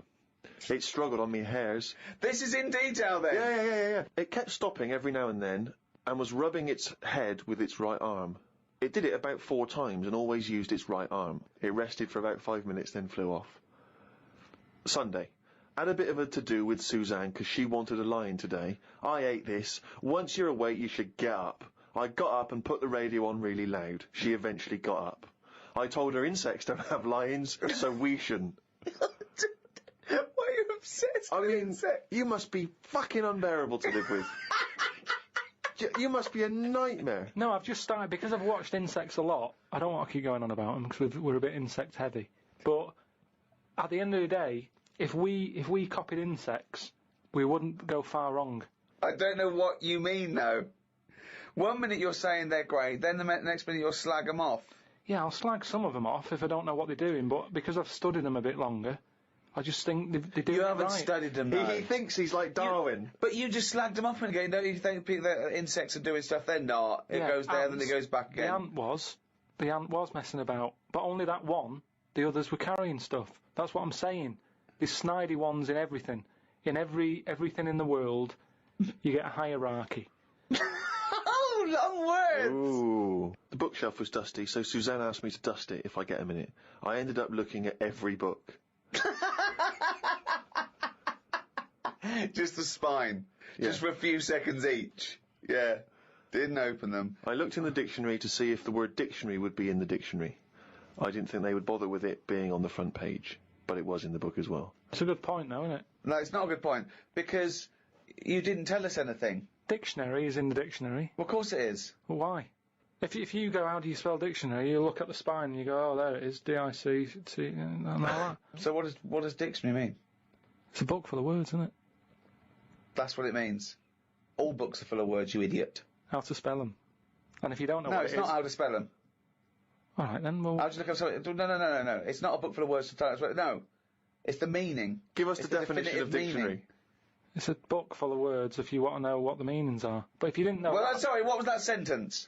Yeah, but what I'm saying is, if you didn't know that, then you wouldn't be looking in it, because you wouldn't know the book is about that.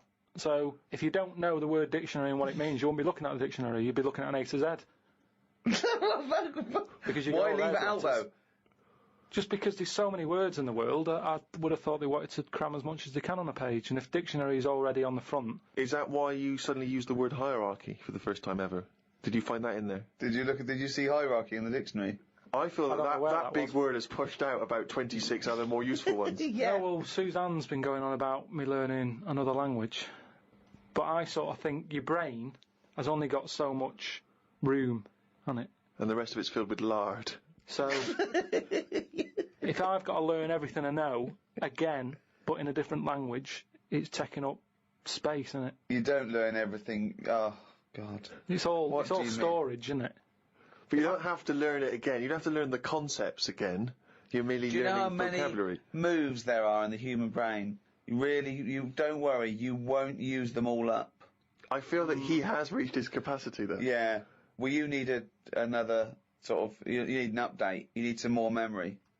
Woke up to some interesting news. It's good when this happens because it sets me up for the day ahead. If it's miserable news, it affects my day. It said on the news that they have found 2 new flies. Fucking hell, more insects! What have you done? Is that all you've done this summer? Bong. Trouble in the Middle East. Bong. 2 new flies found. Ladybird climbs up arm. They were found in the UK and they were found close to each other.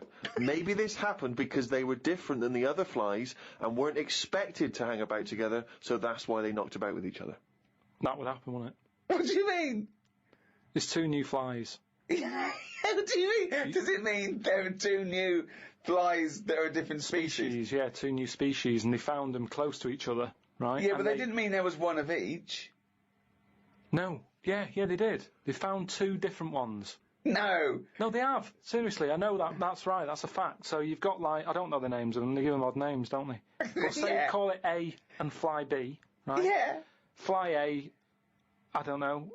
Say that's orange. This is just... B. Lively, yeah. No, This is painful. No, but This I'm is just making it painful. easier But for 5B you. wears a little hat. He's got a little hat. All right, yeah, fine. Now, they found the orange one. I went, look at this over here. This is a bit weird. And they've gone, oh, that's a new species. Log it, whatever. And then the other one went, oh, keep your pen handy. Look at this one, it's got a hat on. So then they found them both within the same distance. I don't know what that sentence means. Keep going. They found them both within the same distance. But without interrupting him, let him finish this point. Let me just make one thing clear. Karl Pilkington just said they found them both within the same distance. Think of that! Don't know what it means, but go on, let him finish this point. So what I mean is, they weren't knocking about with other normal houseflies because they were probably sort of going, oh, he's a bit weird. Leave it.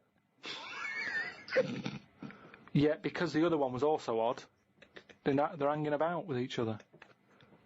Don't you understand that? Why is that such an odd concept? Because you think of it as like 2 little new kids in school. Yeah. They find out they're both new and they've got something in common. They're both goths, so they start hanging out together. Yeah. And this was on the news, was it? Yeah, just on the radio, yeah. I know if I looked into that story, it would be 90% wrong. Bit tired today, because didn't get to sleep as early as I'd wanted due to a moth getting in the bedroom. Fuck me! I got it in a glass and looked at it for a bit and then let it go because Suzanne wanted to go to sleep. Looked up some interesting news. Some people dug up an old body in Ireland. Turns out it's well old and was here when dinosaurs were here. The really weird bit is it had hair gel in its hair. Right, what is it? Fella. Well, no, it wasn't around when dinosaurs were here then. Just a bit after. Right, fine. A lot after, yeah, go on. I think any hominid, anything that could even be linked to anything that may become man, is only about 1 million years old, and I think Homo sapien is probably only about 150,000 years old. Dinosaurs are about 150 million to 250 million. Yeah, no, it's not the age bit, that's amazing. It's the fact of, there's a fella, won't have even had shoes on his feet. Right. And yet he was worried about his hairstyle. Right, well that's definitely not true either.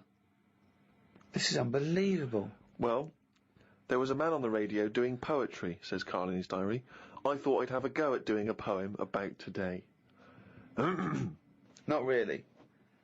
Steve, I'm a little bit queasy. He hasn't really written a poem. He's written a small poem. No, he hasn't really. Yes. If moths had eyes... Fuck me! Let me read the poem, okay? Oh, fuck. You wouldn't interrupt T.S. Eliot. Okay. Oh, okay. If moths had eyes, would they be happier?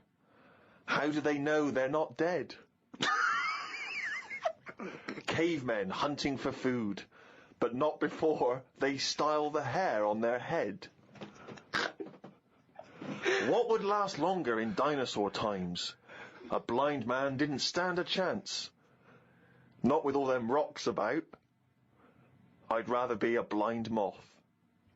Right, it may be the greatest poem Now, ever written. just dissecting it briefly, you attempt to rhyme in the first 4 lines, but abandon the rhyming system in the last 3. Is there a creative decision for that? Can we have Karl read that? By all Sorry, means, yeah. just you read it as you would like to.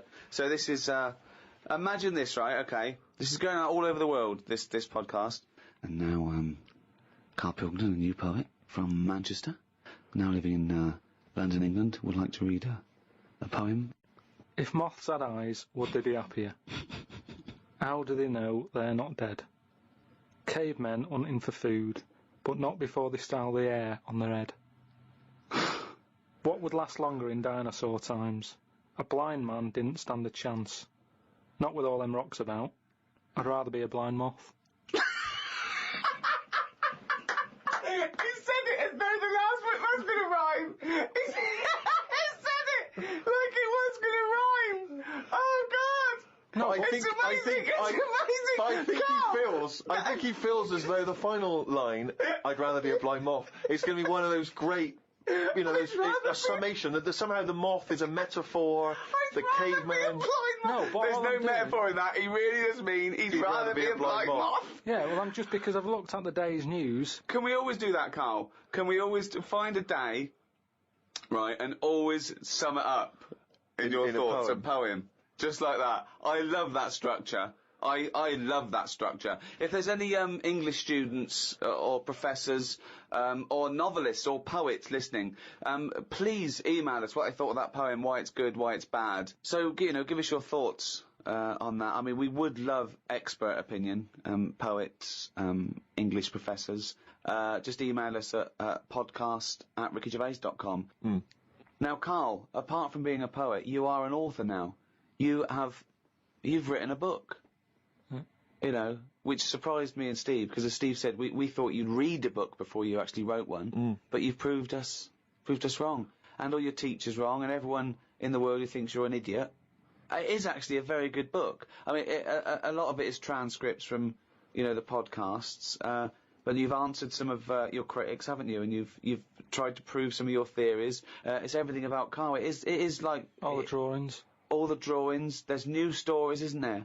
I mean, there's so much effort. I can't believe it. He's been working on it for months, and it's out on the 18th of September. But you can order it now, can't you, on Amazon.com and Amazon.co.uk. What's that book called? It's called The World of Karl Pilkington.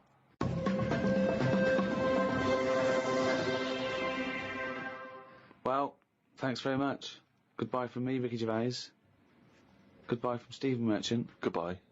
And goodbye from the little hollow, egg-headed moron that is Karl Pilkington. Right.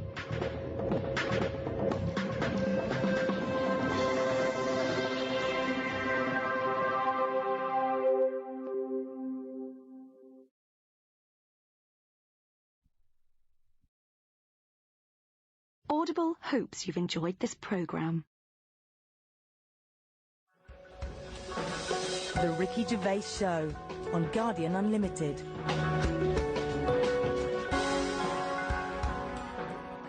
Hello, welcome to another podcast of the Ricky Gervais Show with me, Ricky Gervais, Steve Merchant. Hello. All right.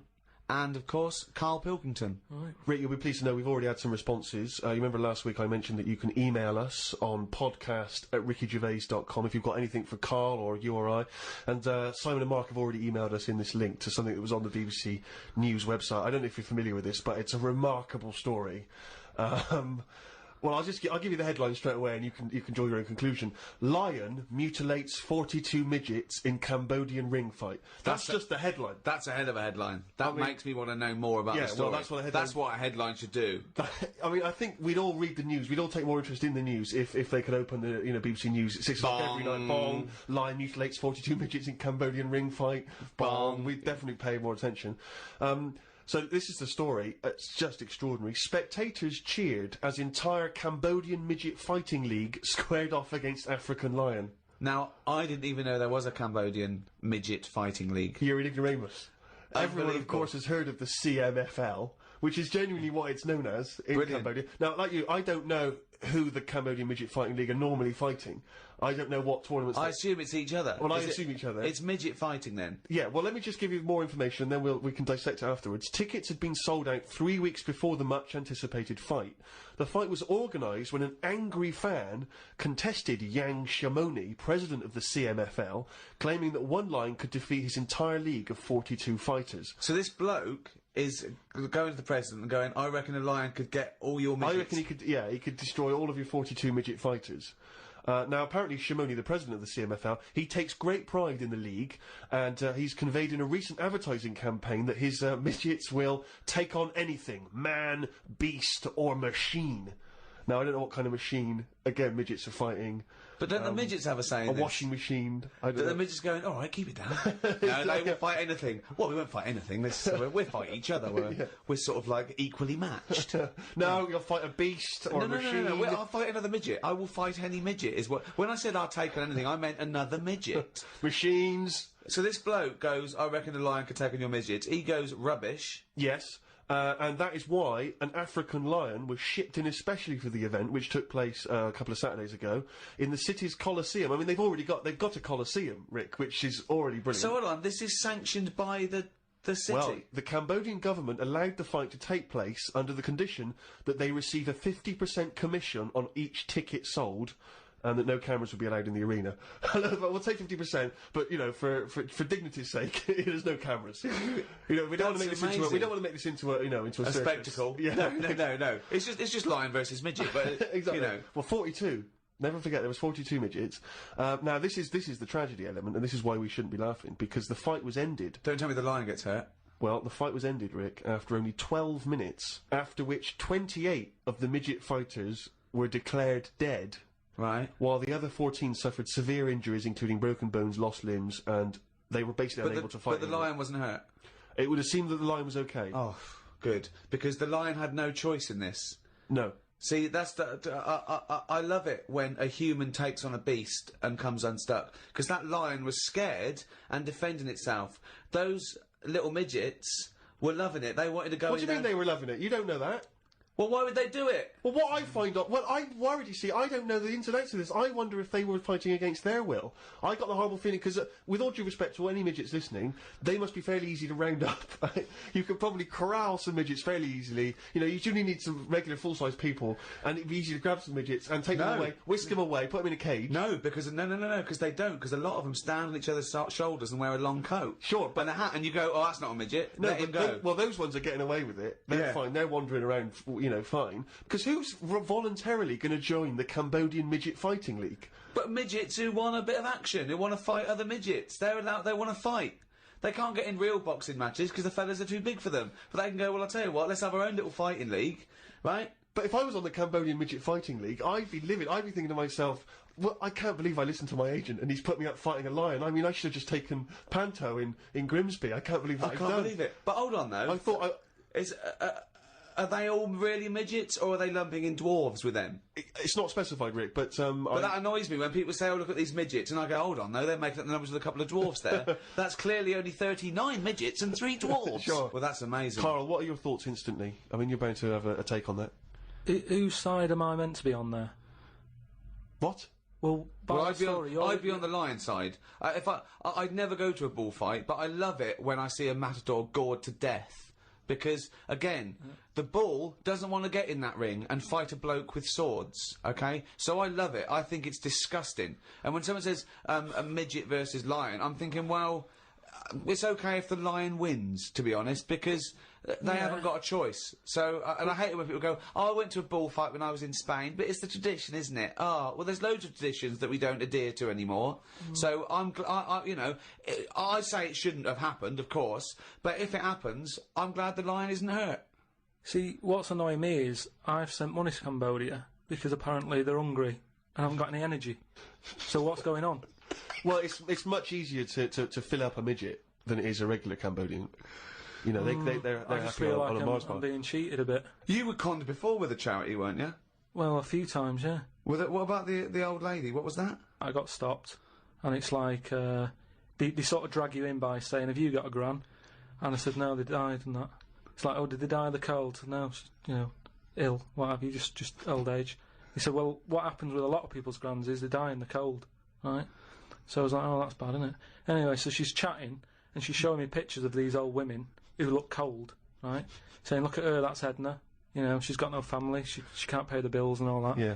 So I'm like, "Oh yeah." Anyway, it goes on for about 15 minutes and you feel bad. You give them your bank details, right? And what happens is, every couple of months you get a letter from Edna. Well, it's not from her, it's typed up and what have you. But there's a picture of Edna, right? And it's saying, "Oh, this December, you know, Edna's going to be extra cold. It's cold outside, she can't afford to pay the heat and what have you." Yeah. Keep going, right? So you keep paying every month like £5, whatever. Get another letter a few months later, right? Edna's sat there. She's got a tan. What do you mean she's got a tan? Well, when they said, you know, she's cold, I thought they meant for the heating, not to send her on holiday for a month. She sat there with a tan. I'm not joking.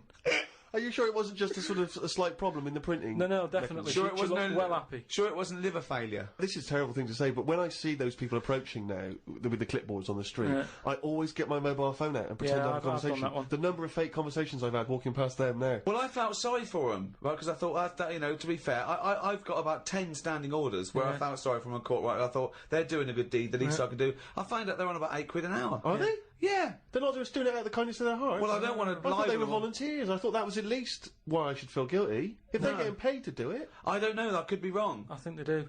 What? I've heard they get paid and that.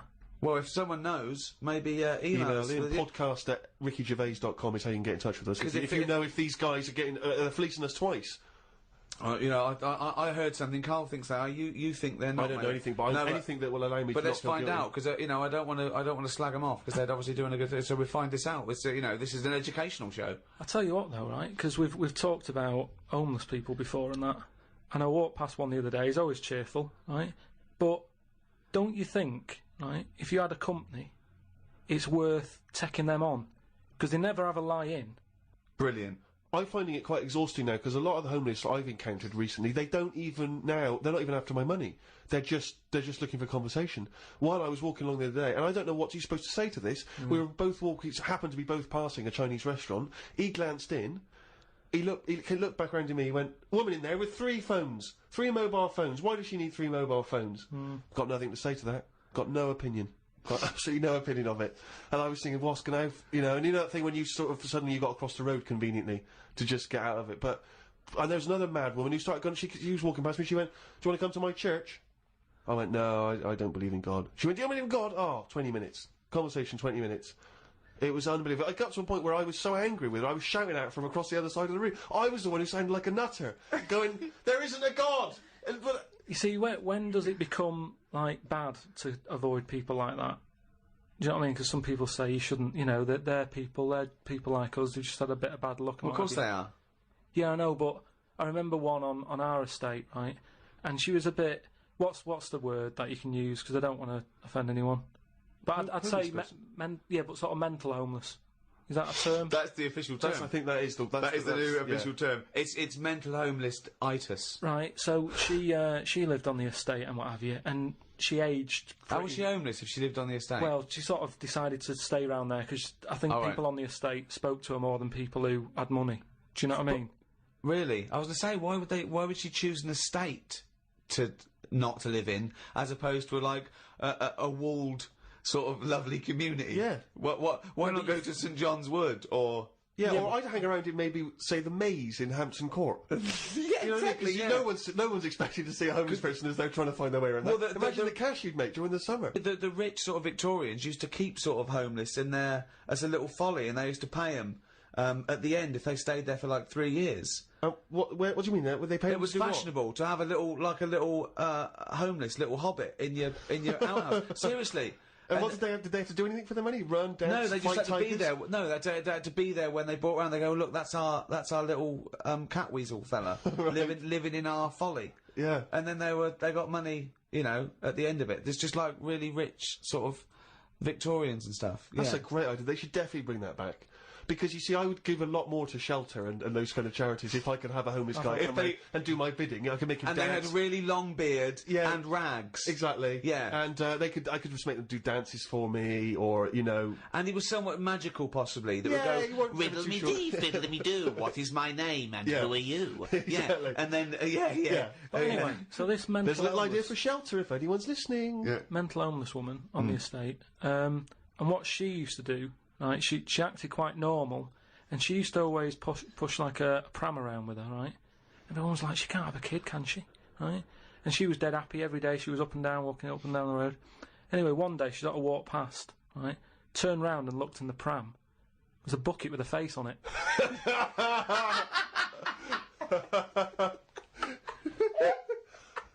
The Ricky Gervais Show on Guardian Unlimited. Rick, we've had an email here from a bloke. I think you're going to respect him, because I think you can tell straight away from his name that he's the kind of guy you'd want to hang out with. Go on. I know how much you love fun people. Yeah. Well, Paul, and he's calling himself this, Paul the Party Animal Parker, he's emailed in. He's given himself that moniker. Right, I assume they're in sort of like quote marks, They're are they? in speech marks, yeah. Paul Brilliant. Party Animal Parker. And he's calling himself that. Yeah. That I can't wait. To, So when you picture him, what are you thinking? Millhouse. Right, okay. I think he looks like Millhouse from The Simpsons. Yeah. He's working in sort of an IT department, maybe? Yeah, for a possibly. large organisation? I think he might still be at school. Okay, right, yeah. Yeah, I think. And this is the vital question.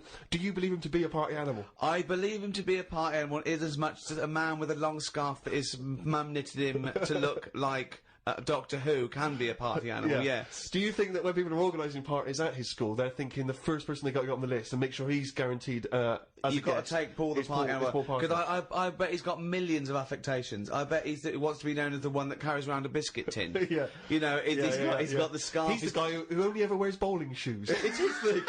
It's his thing. He's a little bit kooky, it's his thing. But thank you very much indeed for your contribution. And it is very interesting what he sent in. He's found this on the web. I don't know why he's felt an affinity with this particular inventor. But anyway, there's a Serbian man, who has invented a sex machine for women. And he's appealing to Western women to test his device. He's from a town in, as I say, in Serbia. I guess Serbia? I guess that's right. Is that right? Well, I don't know. What does it say? Well, it says a Serbian man, but is it called Serbia? Yeah. Yeah. What was all the Croatia-Serbia thing? Well, it doesn't matter now, does it? Okay. It doesn't matter now. It does to them.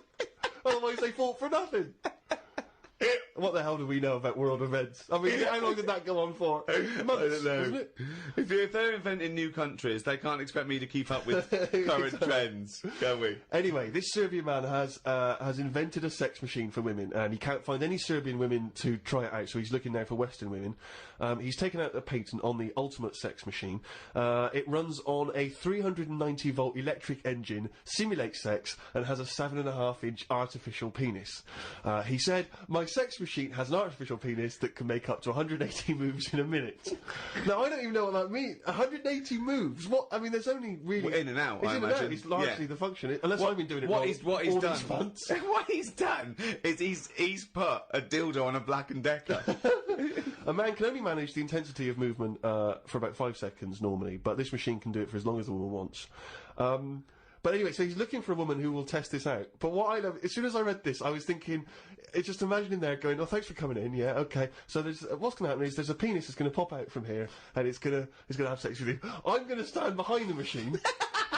I've got to stand behind here, there's a lot of dials and stuff, I don't want to bore you in. Well, why do you have to stand behind it? Just... I can't, it's technical stuff, but I've got to be behind the machine. But there's no penis on the robot at the moment, it's just a hole. Don't worry, what'll happen is, I'll switch the machine on, I'll go behind, and then a penis will appear. Will it be like a metal-looking penis? It will be a robotic penis, but it will seem like it's a regular fleshy human penis. So you're gonna so you're gonna go behind this robot, go behind the machine, disappear, yep. And then a fleshy-looking penis is will appear through the hole when I switch the machine on. Okay, and that'll be the real robotic penis. But you won't see me for the duration of your section. So you've made this sort of like robotic penis look really realistic. It's really realistic. You will not be able to tell the difference between, say, the robot one and mine, for instance. I don't want to see yours. No, there's absolutely not. Because I've not come around here to have sex with a person. I know, you've come around to test the machine. Yeah, that is exactly what you're going to get. Okay, a piece of mechanical action. But what I know is the idea that on the front, maybe he's painted a picture of a robot's face. Yeah. And then when the machine begins, you know, rather like in one of those horror houses, like a kind of mansion in a spooky film, the eyes of the painting, they'll move. And the real eyes will appear, just staring out. But I don't think I can have sex with this machine unless you're actually in the room, just in case anything goes wrong. No. Don't worry, I'll be behind the machine, it'll be fine. It'll be safe, not a problem. Okay. But anyway, so yeah, Paul the Party Animal Parker sent that in, and knowing him, there'll be plenty more coming like that in future weeks. Karl, what do you think about that? The machines and that. Yeah. Well, they've always been sort of. I mean, to a lot of people, sex is important, isn't it? You know what I mean? Not to you. Well, it serves a purpose. What purpose? No. Because you don't want to have kids, so what purpose? Just you know, something to do in the something evening. to do, innit? When the telly's broke. But for years, like they've found stuff, haven't they? Machines from like Roman times that similar to that setup. No machines in Roman times. Like that though, the old sort of knob on a stick machine thing. The old Roman knob on a stick. I'm sorry, but I watch Aqueduct. Time Team every week, and Tony Robinson has never done an old knob on a stick machine. I just think of Julius Caesar sitting down and go, "Okay, aqueduct, we love that. Thanks for that. Straight roads, good idea. We can see the enemy coming. What have you got there?" Well, I'm glad you've asked. Plumpticus. What have you got there? Wanklicus. What I've got here is a Yieldy knob, and I've put that on the end of a stick.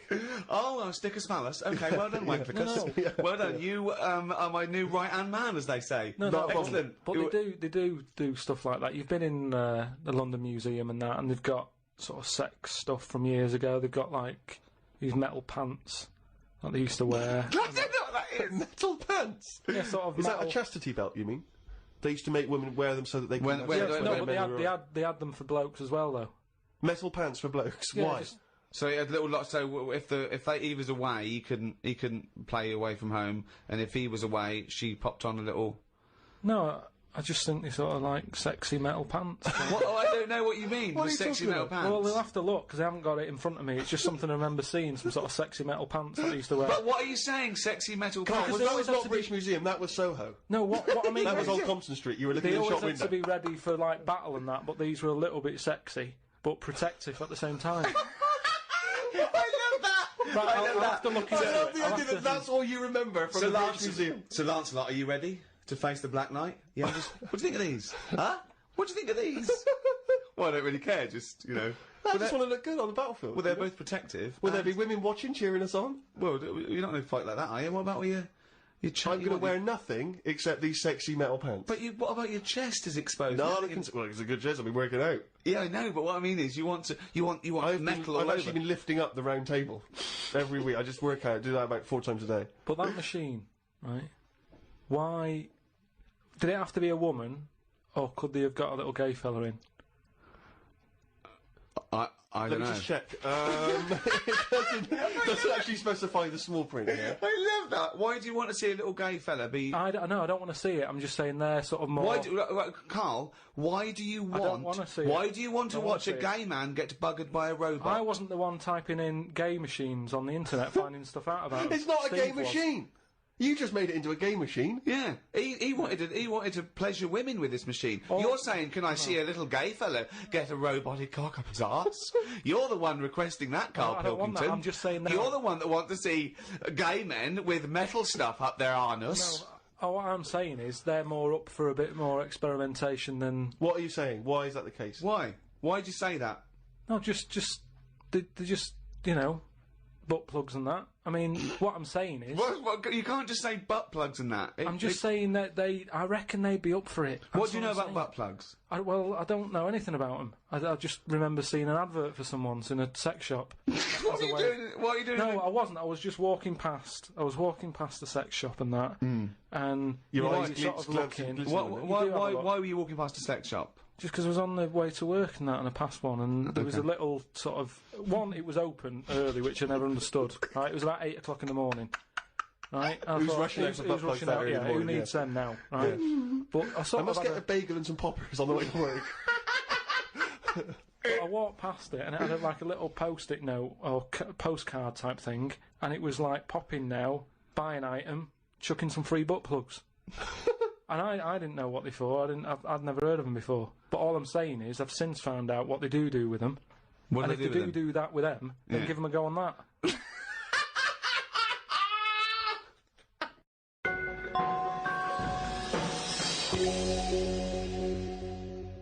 I had another email here. This is they haven't given their name actually, but it's an interesting fact. I'm hoping it's true. America's first nudist organisation apparently was founded in 1929 by 3 men. Now, what intrigued me when I read that is the fact that it's clearly 3 blokes just trying to meet some nude women. They're all 52, balding, Exactly. with little sort of those gold-rimmed glasses. Yeah. Yeah. And they're just wandering around, and it's all quite saggy down there, and they're just knocking on doors saying, we've just set up an organisation, it's perfectly above board, completely Yeah. legitimate, it's a nudist organisation. You got any women in there that want to come and join us? Because we Well, haven't got not any really. female members at the moment. Got any women in there interested in, volleyball or trampoline? I can't be doing with it, me. You hate nudists, don't you? Nudists. I don't understand what it's all about at the end of the day. And here's something, right? Do you know, like, when you're a bloke nudist, right? Do you ever get any who just have, like, a small knob? I don't know. I don't understand the question. What's that? What's your point? Well, are there any blokes who are knocking about who just have a normal-sized knob, or maybe a bit smaller than normal, and who are happy wandering about showing off what they haven't got, if you know what I mean. I don't think nudists are just doing it because they're so proud of their knob. No, but there's got to be a little bit of that in it, isn't there? Why? Say like you know, Jonathan Ross, right? He's nipped to see you now and again and what have you. He's what? He sort of nipped in to see you now and again. He's always happy getting his knob out because he's known to have this big knob, right? What So do you mean he's showing known? it off. Why is Jonathan Ross known to have this big knob? No, he just talks about it a lot, doesn't he? He's always saying about, oh, you know, bet you'd like this, wouldn't you? And all But that. that's like me. I'm known for being a great lover. I say it a lot. It's clearly not the case. What Yeah, evidence but- have you got that he's got a big? No, knob? but the difference is he's happy to keep getting it out. It's different, sort of me walking about going, oh, I've got a big one and all that, and then but no one ever sees it. But Jonathan, sort of, he's always getting it out, isn't he? Have you seen him get it out before? I saw. Well, he did get it out, but I wasn't looking. What do you mean you weren't looking? How do you know it was out? Just because he sort of was moving it about and that, and I could sort of So see. you- No, I wasn't looking though. It was that sort of thing where you can see something moving about, but you're like, I'm not looking at it. What, like an owl seeing a mouse It at just, like? what I mean, it doesn't matter. All I'm saying is, So no, let's get back to this. You remembering vividly Jonathan Ross's penis? no, I Yes. don't mean that. What I But mean, why were you looking at his penis? I wasn't looking though. Well, I'm it was just saying- clearly not meant to be looked I'm at. just saying, most blokes who, you know, nudists, they must be pretty confident in themselves to, you know, getting it out. And I wasn't looking. It's just that, I mean, I looked once. Okay, what was it like? What? Sorry, you looked at Jonathan's once. No, or- no, Yeah. I was looking at another one.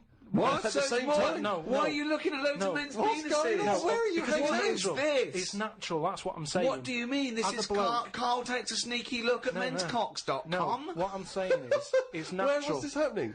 You were in a gym. No, A lot of guys are getting changed, and you No, were just checking out their you're at your bedroom window with a pair of binoculars, No. and there was a little fella across the road I getting was changed. at some night out once. Go right? on. So you were at heaven, and you were in the It toilet. was some night out, and some people come running on the stage, right? Some music started coming on, and these 4 people ran out. It was 2 women. So 2 you're at a gay blokes. strip club. It wasn't gay in that. It was just a normal night out. Well, you know, some sort of party night out. Right. These people come running on, right? You got 2 women. You got 2 blokes. Right. They whip the knickers off. The fellas whip their undies off. At the same Now- time? Yeah, all at the same time. Was it like that, was it like a choreographed thing? like what's it? Chippendales. No, what you know, like Cheryl Baker was in it. It was that thing where they sort of, you know, on Eurovision Song Contest. Making your mind up Yeah. when Bucks Oh, Fizz Bucks ripped Fizz. off a larger skirt, conceding a smaller skirt. At no point did Bucks Fizz whip their knickers and pants When off. you said Cheryl Baker was in it, I was thinking, what? Didn't she used to host Record Breakers? I don't remember that on So- there. so that- Tea Time on BBC One. So that happened, and all I'm saying is, right, before I had a look at the woman's bits, right, I just had a little cheeky glance at the fellas. Why? Why? Just checking it out, just seeing is everything normal down Why there. weren't your eyes drawn instantly to the ladies' bits? Don't believe me, I had a look at that.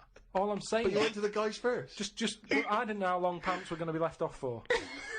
So you didn't want to miss your opportunity, is what you're saying? You saw a window of opportunity to see some men's bits, and you thought, I better take it. No, but- because this may never happen again. No, So what happened?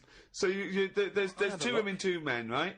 I don't know what sort of event this is where you're looking at anyone get their knickers and pants off. I don't know why you're looking at all. night, So you go right. There's knickers and pants off. Right. Let's check out the knob and testicles first. You're telling me you've never, like, when you've been in a gym or anything, you've not just sort of turned your head, had a look, and gone, all right, yeah, that's all right. Yeah. Been in a... Sorry, let's just get this question right. Have we ever been in a gym and just taken a sneaky glance at a man's genitals? Is that your question to us? Right, for me, it's the same as when you see someone who's a bit odd, 2 heads or whatever. Well, I'll be honest. If I was in a gym and a bloke came in with 2 heads, I'd look. I'd get a sneaky glance in the mirror. I'd go. Sorry, but you'd look at his genitals or his 2 heads? There's 2 heads. Or would you sneakily look at the heads and then think, I wonder if he's got 2 cocks? And just... I'd have to have a look there. If I'll tell you what, and now I admit it, if I'm ever in a gym and a naked man with 2 heads walks in, I probably will check out the genitals as well, just to make sure that he's got 2 of everything. Can I tell you the thing that always freaks me out? I do sometimes go to the gym, and I live in North London, and the thing that always freaks me out is if there's an elderly man, often quite short, and I say this only so you can picture something in your mind's eye, you know, because I live in North London. There's quite a lot of old elderly Jewish gentlemen, you know, wander around, and I'm always freaked out because there's at least 2 I'm aware of who've got very, very large penises. And I always find that really disturbing, because sometimes you can't help but notice, because it's like Godzilla coming through the changing room. Do you know what I mean? And it's swinging there, and it never seems right that he's an old guy, he's kind of a little overweight, quite short, and he's got a massive piece of action going on between his legs. And I always get, dare I say it, a little bit jealous. Because for a tall man, I feel I've been a little bit shortchanged. Oh, wow. So that, I do admit, that's the only instance where my eye has been naturally drawn to it. Do you know what annoys me in gyms? Where people walk round happily naked all the time whistling. They get weighed naked, pop a towel on and take off 3 ounces. How exact have those measurements got to be? Yeah. Do you know what I mean? Pop a towel on. I mean, unless you're going on the space shuttle, I reckon you could give or take a couple of stone. Yeah, exactly. Yeah. Absolutely right. Well, we've put that to bed. The Ricky Gervais Show on Guardian Unlimited. Right, Karl. Go on. It's that time again. You better be ready. Oh, chimpanzee that monkey news. Right. Well, this week, what we covering is, do you know, like they say, monkeys are pretty close to humans. Well, when you say monkeys, you mean apes, I assume, Well, and when you say apes, you mean chimpanzees. Monkeys and that. Well, no, because they're different species. They're all what primates. they've done a lot of tests and that. Like I said, we've talked about the one that went into space. That was We've had rubbish. ones that have worked in train stations. No. So the Barbers, was there a barber one? There was a barber one. He started off sweeping, didn't he? But he didn't immediately go in Straight into, but he worked his way up, yeah. They do apprenticeship. They do a lot of stuff. I've seen the salon. He was probably the top student. But the thing is, I mean, in a way, this is linked to the one in the salon. He could cut hair, but he'd never be allowed to work on the till, right? But these tests that they've been doing now. Why? Are they not trustworthy? Well, they've had problems understanding money, right? But they've got one recently that they've been teaching about the value of money and showing it that to get this money you've got to work hard, you've got to save your money, and when it's saved, No, it's all bollocks. you can do what you want with that money. Yeah, it wouldn't But happen. at the end of the day, these monkeys aren't on that much money. Yeah, So- and they wouldn't. You could never teach a monkey the value of money. So the thing is, they've said to these monkeys, look, there's your money. They haven't said anything You're to the only getting monkeys. so They much have, Rick. money, Please listen to the news. but It's the news. It's the news. it's important that they know how to spend that money, right? It's basic rules, really. It's what you teach a human about money, innit? It's what you teach kids. The So value of invest money. wisely. Invest and all that. Sorry, who's they teaching got these monkeys? past, So, Karl, stop. Just some people and that. But who? Where are these The monkey monkeys? people. But where are these monkeys? Where are these I monkeys think being? it's in San Francisco. Where are these monkeys though? What are they? Are they in a shop? What are they doing? Are they in homes? What are they doing? Just in like, the zoo? Well, probably just in like some sort of science place where science people are checking out monkeys' brains and that and seeing how they work. But they're happy. They're not. This is different to the news at 10. So listen. Well, yeah, but you can't interrupt the newscasters for one thing, Rick. Please. Sorry, go on.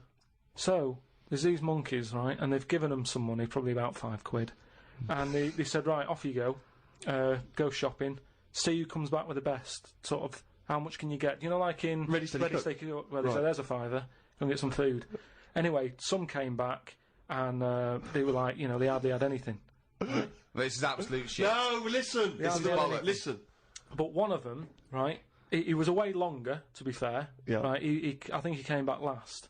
But they were really impressed because he sort of said, this is amazing that you've got all this. Can't believe it. Give us the receipt, right? Oh, this is absolute Right, forget it then. Forget it. No, listen. forget it. No, this is absolute Forget it then. shit. We want to hear the end. No. Look, hang on a minute, right? So they said, give us the receipt and that, and they looked at it, and it was all official, right? And they went through it all, and what they were really impressed by is the way that they always went for the sort of slightly older veg, where you get 2 lots for the price of one. Right, you're absolute. And it just goes to show, This right, is absolute bollocks. Well, There's forget it no then. way. If you're There's not no gonna- way forget a it. chimp went It's not- shopping and right. knew what he was buying. It's I don't know why you absolute. asked me then. Well, it's absolute bollocks. Once again, you've made it up. You probably saw a headline it. on some sort of half-witted website, and you're talking shit. Right. Just to say, if you have any monkey news for Karl that you want to hear on one of these podcasts in future weeks, then you can email Karl, or indeed with anything at podcast@rickygervais.com. This podcast was hosted by Positive Internet. Can I just ask, what does hosting mean when you, in that sense? I don't know, but the guys at Positive Internet do, because they're experts in this field, and that's why I like them. Well, thanks very much. Join us next time when we'll I'm sure, waste another half hour of your lives. See ya. Bye. The Ricky Gervais Show on Guardian Unlimited.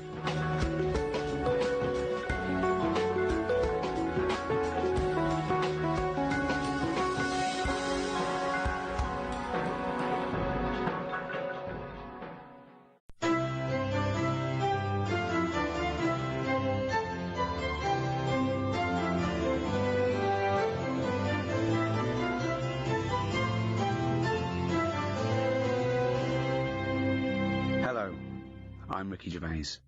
To some, society is a cage, trapping and oppressing free-thinking individuals. But to others, society offers essential structure and regulation, preventing anarchy and the worst excesses of human behaviour. Each society has its own codes of conduct, ways of doing things. But who decides these social norms, and how are they governed? From the formative democracy of ancient Greece to the communist totalitarianism of Soviet Russia, history has shown us that there are as many forms of society as there are people to populate them. To discuss society and our place within it, I'm joined by Stephen Merchant, award-winning writer and graduate of the University of Warwick. Hello. And Karl Pilkington. You know the score, little round-headed twat. Right. In ancient Greece, every year 500 people would be selected from that Grecian society, and they would have to sit there that year, and they would propose laws, and everyone else would vote on them, and that was their obligation. They were obliged to be one of that 500, if they, a bit like jury duty, called up, and then they had to propose their ideas, and then the rest of the citizens voted on it. Now, if you're in that position, all right, you're called up, what rules and laws are you instigating? You might go, right, I want an egalitarian society. I want freedom for people. I don't want slavery. I don't want any sort of oppression. Would that be high on your list? Well, you could say, you know, when I worked at Cordon Bleu, there was times when I thought, being treated like a slave here. You weren't, though, because you were being paid and you were free. So.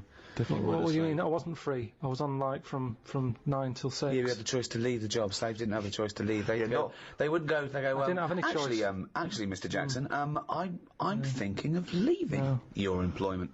No, 'cause the money's no good, and I don't like the dwellings.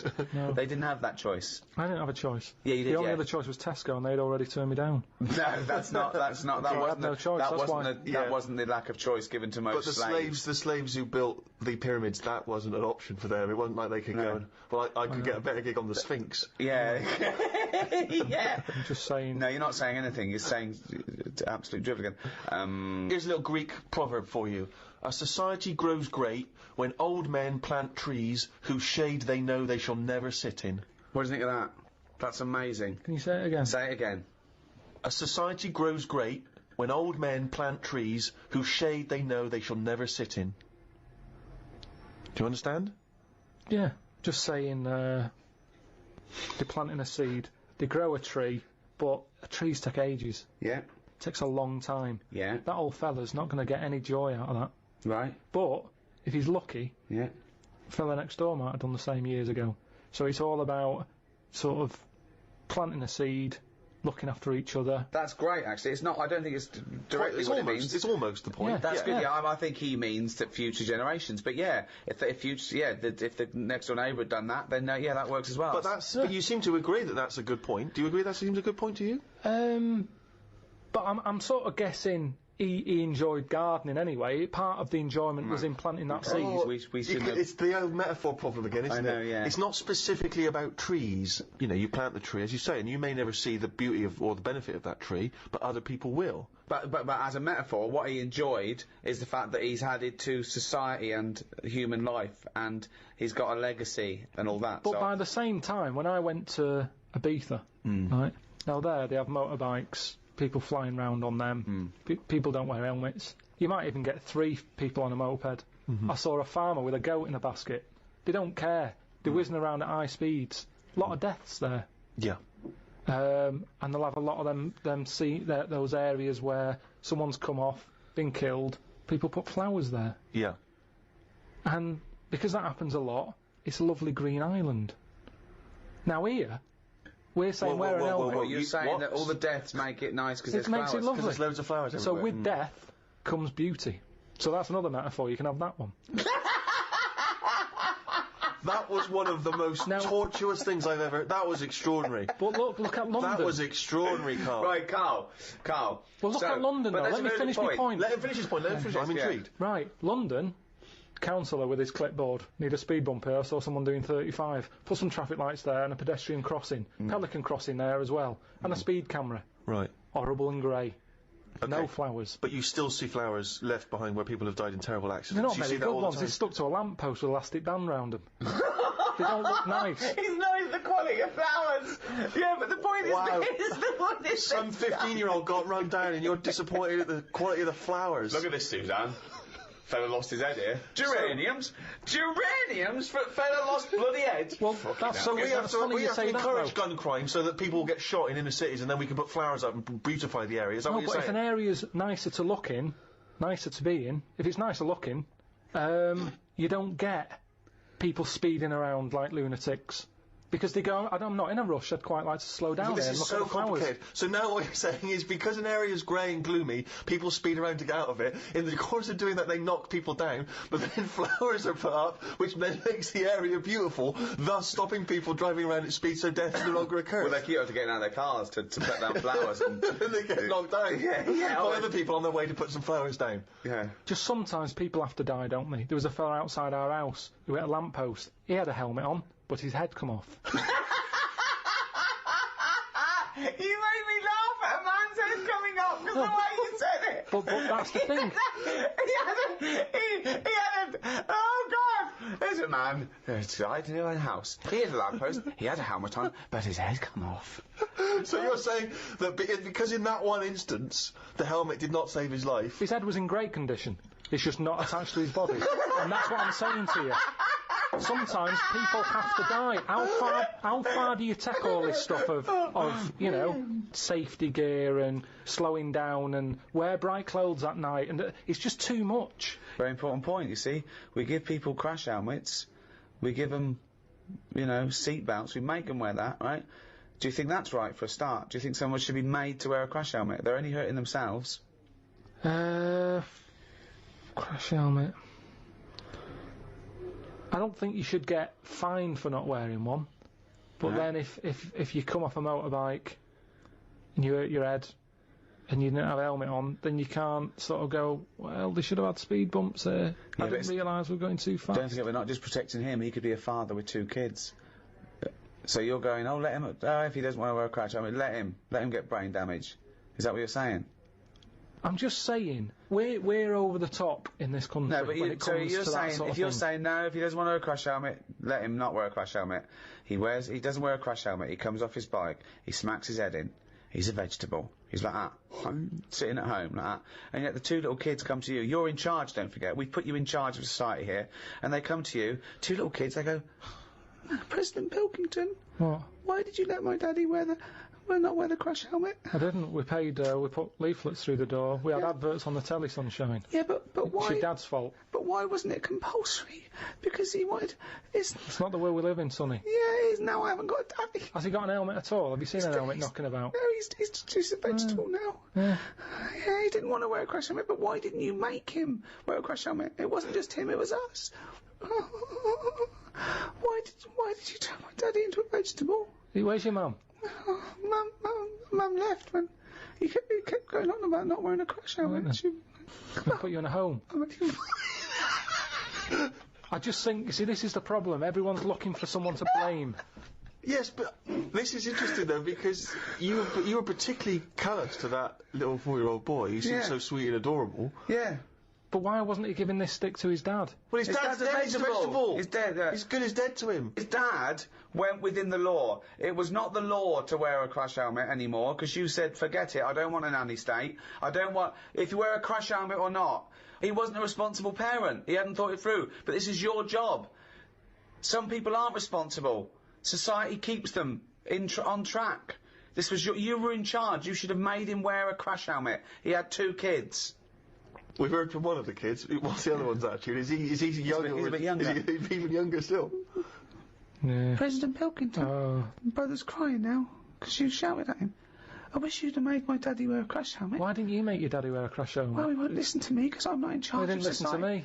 Yeah, He but seems like a bit of a numbnut, to be no, he honest. did listen to you. What did because he do you made for a a new living? rule saying people don't have to Right. wear crash helmets. Right. What? And he listened what- to you. Did he pop shoes on in the morning when he went out? Or did Yeah. I need to be here to tell him to do that as well? No, there's certain Oh, things so he that has you got just- some common sense then? Well, there's enough, yeah. Oh, right, interesting. So he can be bothered with his trainers, but he can be bothered with helmet. I haven't got a daddy. Jesus. Wow, you are cruel to this kid. You It's are just, mean this, spirited all to I'm this saying kid. is, there should be a leaflet. I don't even know how he got in number 10, this little kid. The thing is, But he's got in. You should have at least the courtesy to listen to his point. forget all, I'm sick and tired of having adverts on the telly. Don't smoke, wear an helmet, slow down, watch your kidneys, look after your I liver. haven't seen that one. No, I don't know why. Why can't they just put a leaflet through saying, hello everyone, use your common sense? Yeah. That's all I'm asking. because- That's what I take Because out some as people don't president. have common sense. Everyone's Some got people common are sense. fucking idiots, Yeah, mate. It's not my fault That's then. why that's Not why my there is fault. a government. If we let people, they'd be fucking idiots. They'd be eating turkey Twizzlers and fucking watching Big Brother and X Factor But they all are day, doing. They are and then doing. letting their kids run riot in But the they street. are doing. Some families do just eat turkey Twizzlers. Yeah. There is little knobheads on bikes playing out till God knows what Exactly. hour. So it's happening anyway. But Yeah, then- but that's no argument, is it? It's happening anyway. That's no argument, Karl. It's what we've talked about here. Social responsibility. The reason people get into politics is because they feel it's their obligation to change those things. This is your approach. I wash my hands of the whole affair. Yeah, I'd hope that the people who don't wear an helmet sort of they do themselves in, and that's cleared them off. That's one problem sorted. So you think you're being Darwinian? You're thinking survival of the fittest. The idiots will soon, but they don't, because they're not just the victims. The dead person isn't the victim. It's the a very good example is okay, we've talked about it before. You know, people who smoke know that it's dangerous. We know now that smoking gives you cancer, but why is that still legal? And yet people know that and they still smoke. Fat people know that they're going to get out of breath and clammy, and yet they still eat more. They get depressed, they're eating more. They know that they're going to be constipated for a year and a half, but they're still shoving in chocolate cake instead of carrots. But because that's what I'm saying. Why don't we stop them? Why don't we stop fat people eating? If you've got a smackhead and you really love him, you intervene, you grab him, you put him in a cupboard, you go, you're not coming out. He goes mad for about a year, then he thanks you for it. Yeah. So lock fat people in a cupboard. And just Can't put get 'em carrots in. under the door. What? The thing is, there's got to be some Karl, responsibility. grab Ricky. There's a cupboard over there. You've got to take some responsibility, haven't you? Now, if it's your own fat kid, stick him in your cupboard. But what I'm saying is, as a counsellor, I'm not spending taxpayers' money on cupboards to put the fat kid in. So, back at the Chosen 500 in ancient Greece, right, you're one of them. What other things? I like that saying, the one about do to others as you'd like to be treated yourself. Yeah. Yeah, that's a good one. Pop that on a leaflet, pop it through the door. But you seem to be doing a lot of leafleting. That seems to be your entire governance seems to be guided by popping leaflets through doors. And I get a lot of leaflets, so I presume the rest of the country does, and it's not always working. So maybe sometimes you've got to instigate something a little bit more strong-minded than fucking leaflets, my friend. Maybe you've got to make a Also, couple of laws. this thing You've got to that stand every up. individual can go, how would I want to be treated? Well, I'd want someone to throw cake at me. Yeah. Because I'm a greedy bastard. I would want someone to steal my telly. I'd probably start on the way you look. Right, go on. I'd just say, right, you know, make an effort, tidy up your house, and I'd have some sort of. I'm poor. Doesn't matter. You can still tidy up. Can we get better houses then? Because Well, look after the one that we've let you. Yeah, Get it's rid fallen of that down. old mattress that's in your garden there. Clean the windows, and then we might give you a nicer one. At the moment, you don't deserve anything nicer. And that's what I'm saying. You've got to be honest with these people. Wake them up. I like that. Sure, you've got to be honest with them. You've got to wake them up through heavy leafleting campaigns. yeah. But do you see the problem with some of what you're saying, Karl, is that it's very hard to enforce that in Yeah. law because it seems unjust and unfair. You can't really start legislating against people's looks or whether they want. I mean, you have to keep your house tidy. I mean, who decides how tidy it has to be? It's the tidy police. I mean, that's a strange. Well, hold on though. I like wearing sort of these denims. It expresses who I am, and I like wearing a beard because I just think it's natural. I don't really like shaving, and I like this sort of smell. I like this smell of BO. That's who I am as a person. So how can you impose that on me just to be part of society? Who are you to infringe my rights as an individual? What do you want out of life? Well, no, I think I just like to say I don't want to conform. I don't want to just shave and wear a suit and I keep myself to myself, and I like to just grow a beard and eat porridge with my hands. I'm not hurting anyone, so I don't know why I have to conform to that society. Well, there's nothing I can do for you. You're wasting my time, really. Although I do feel ill, I need to go to the hospital now. So I'm gonna go to the hospital now if that's all right. Is there care for me? Well, what's up with you? I've got diseases from like eating with my hands, and there's things growing in my beard. Right.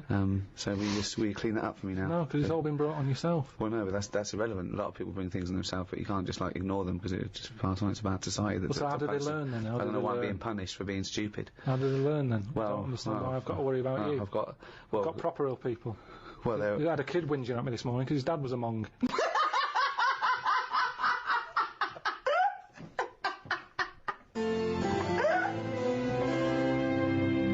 Obviously, in China, you can only have one child, can't you? Is that something you feel we should bring in here? Yeah, I think we've got to. I don't know about one kid. I just sort of concentrate on who can have a kid, as opposed to if someone's got a load of money and they're good at looking after kids, let Madonna have as many as she wants. But if it's someone who's social engineering you want to do. Yeah, but hold on though. Well, what use are they then? If you're bringing them into a poor family, what's the point? What good is that for anyone? It's not good for the people who've had the kids. So who's deciding who's allowed to have how many kids? Are you deciding? I was brought into a poor family, wasn't I? What? I was brought into a poor family. Yeah, no, I'm talking really poor. So, third world? No. What, poorer than that? Poorer than no money at all? No, somewhere in the middle again. You've gone too far the other way. Okay, why has it always got to go the other way? Cornwall. I just mean like the people who I've told you about on the estate sometimes, who had that one who chased cars and stuff. He wasn't happy. They didn't care if he was there or not. What's the point? Right. So hang on. So let's imagine that Ricky and I are husband and wife. We've come in, right? What's your questions to us to establish whether we are allowed to have a couple of kids? Hello. Thanks for coming. Me and my husband, we can't have children. Why not? Because he's got no sperm at all. Okay. He had one sperm and it was ridiculous. It was awful. It just came out like a dead anchovy. Right. And you're meant to have 300 million tiny ones, and he had one big one. It was horrible. I had to pull it out. It was like a leech, and also it was I haven't got a vagina, so there's no place completely to put smooth down there like an action man. Yeah, it was just that. I don't know, but we love children, and we wondered if we could have a child. What do you do for a living? What do you do? What's your work? I'm a rapist. Right. And I dispose of the bodies. Right. Fill out this form. I should have clarified. A rapist murderer. Yeah. Fill out the form. He does it in the wrong order as well, I must say. So, no, number of times I've disposed of the body. He said, I hadn't made that one. I know. Just wondered what else you need to know about us. Because even though that was our little joke, by the way. He doesn't rape, and I work in an office. He works in an office in the town. But I'm a housewife. She's a housewife. I'm making a little nest for when we adopt a little child. We don't earn a great deal of money, but we're good parents. We're very good parents. What's that based on? Well, we're good people, I mean, aside from a few naughty jokes. We're God-fearing people. We believe that God is watching all of us, and we believe in the Old Testament. And sometimes he tells us to kill and rape. Yeah, sometimes he does, yeah. Particularly, we've stoned a couple of homosexuals this week alone. We're joking again. We're joking again.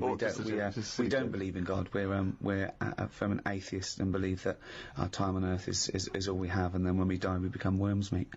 Right. Well, you filled out. But we've already painted the back bedroom. That's ready for the little child. We painted it black. Yeah. Because we want our child to be a Satanist. Right. Joking again. Little joke Joking from again. us. We want him to be an accountant. Right. Yeah. Gay accountant. Some would say the same thing. Only joking, of course. I think there's too much in society where people are pressured to be heterosexual, so we're going to try and make ours a homosexual. So we don't care whether you get a homosexual or a heterosexual, but I tell you, by the time he's 14, he will be as queer as the Ace of Spades.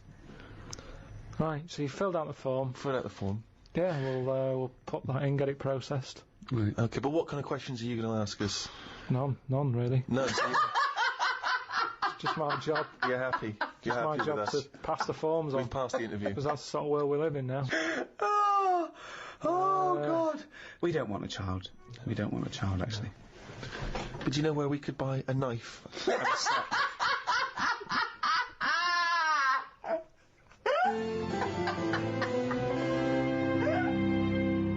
We talked about the little fella planting a tree that he will never sit under. He's given that to the next generation. Okay? Now, big discussion about donor cards.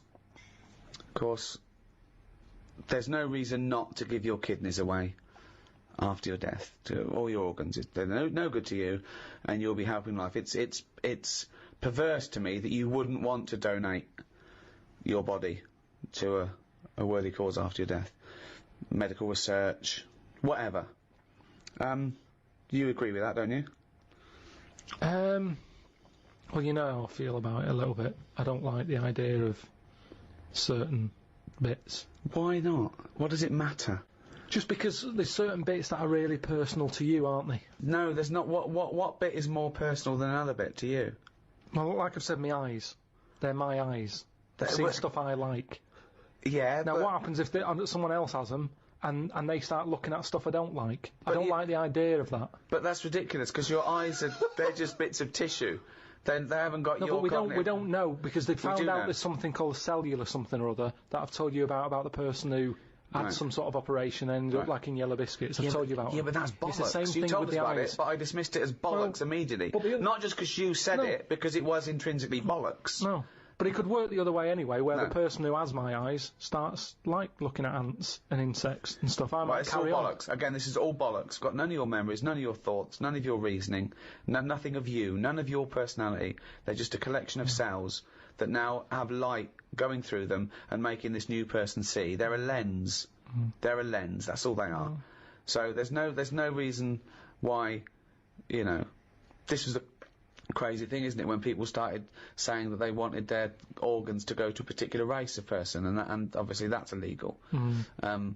Also, it shouldn't be the choice, really. I think you should have that opting out, that you have to say that you don't want your organs given after, and if you die, then they assume that those organs are up for grabs, because there's a shortage. So what do you think of that? Like I say, they can have certain bits. They're not having the eyes. I think that's fair. What, can they have the cock and balls? I prefer it if they didn't. You're saying no one's going to have my eyes or my cock and bollocks. What if the tables were turned? Yeah. What if someone said, Karl, you've lost your cock and bollocks in a terrible accident. It's all right, we put some flowers at the scene of it. It's brightened the area up. But we've found a donor who's happy to give you his cock and bollocks. He's dead, but his cock and bollocks we kept on ice. Would you accept them? They're absolutely lovely match. Better than yours. Yeah. Bigger, younger. Yeah, go on then, I'll have them. You'd have So you would, you'd have someone else's cock and bollocks, but then you wouldn't donate yours to someone else. What about this? What if you discovered later, right, that the person who donated the cock and bollocks, right, was a sex pervert? was a homosexual sex pervert? I don't think, though, that I'd bother looking into the history of these cock and bollocks. It's not like, you know... You'd accept them willy-nilly, but what if you just found out by chance? That was his name. That was his name, willy-nilly. That was his stage name. What if come you on and found show out him by chance? How do I find out by chance? What's the scenario They there? say, well, the doctor goes, I should tell you, I know you believe in a load of shit about Yellow Biscuits and bollocks like that, so I'll just tell you, in case anything goes weird, this was a sex pervert's cock and bollocks, so if you find that you're sticking these through letterboxes, don't worry, it's not your fault. It's where they wanted to have gone. That's, Would it concern you if you accepted the cock and bollocks that had a past like that? Yeah, because the problem is, it wouldn't be that bad if I had his eyes. Right. Why? Because then I'm seeing what he wants to see, and That doesn't make any sense at all, Karl. but unfortunately, It makes no sense at all. the match is wrong. The eyes don't go with the cock and bollocks anymore. I don't know. So something's going to lose out here. Either the cock and bollocks, they're not going to get what they want anymore, or the eyes are going to be upset. So are you scared of the idea, to go back to your Yellow Biscuit analogy, that the cock and bollocks you inherit, that whatever the previous owner did with them... Lives on. Bollocks. That scares you, does it? Okay, there's one final scenario here, Karl. Okay. You've you haven't opted out, so your organs go to where they like. Now, unbeknownst to you, there's a big waiting list. There's a thing they've got all your details, and you said, yeah, whatever. I don't want to know. You wouldn't want to know, would you, after you die, where it goes? You say, I don't, because you've said you don't want to know. If you don't know, you have a lovely life. When you die, they can go anywhere. They can do what they will. Okay. Now, unbeknownst to you, they have got it down. They've donated your arse, right, for use to a gay rapist with AIDS. Okay, so they are saving a life there. So when you die, they go, right, it's still warm. Get that gay rapist with AIDS round here, because that's going to stop him raping someone, give him AIDS. He comes round, he's straight up there. He's shagging you, right? You're basically saving a life, right? By letting him do that, right? Sorry, I'm confused here. What? Why is the gay rapist with AIDS got the arse? He's still connected to Karl. They've donated the arse, so when Karl dies, the doctors go, right, we're going to stop a terrible thing here. So the gay rapist can shag the arse? Yeah, he shags Karl, gets out of his system and goes, phew, that stopped me. Yeah. Right. Okay. Right. So it's just Karl's disembodied arse on a. No. It's the whole Karl. Oh, they go, Karl's dead. So Karl gets struck and he's having a heart attack. They go free, clear. They go, no, we've lost him. At 10:01, they go, oh, he's a arse donor. And they go, okay, where's the nearest gay rapist with AIDS live? Next door. Get him round here. They go, okay, the gay rapist comes round and goes, where is he? Right? He goes, there he is, right? So Karl is face down. Now they turn him over, they go, there's the arse, you've got 10 minutes, then we got to bury him. I'm surprised you didn't know this guy was living next door. right. So, the gay rapist gets on top, he goes, right, this is lovely, right? He's loving it, he's shagging you. Right, now, this is the weird thing. The doctors next door, they go, okay, the gay rapist will be finished soon, and then we have to bury him, but we should inform his next of kin. They go, oh, it's Suzanne. They go, your husband's, Daddy's out of touch. She goes, oh my god, come round and just identify the body. I'd leave it a couple of minutes, but then come round. She goes, oh god, I'll be right there. So Suzanne's on her way. The gay rapist, right? He's pummeling you away, right? But you will not believe this. Oh my god. The movement and the way he's shagging you, right, has started your heart. Wow. Right? This is a stroke of amazing good fortune. Right? So you go, he goes, right? He, right, has a heart attack.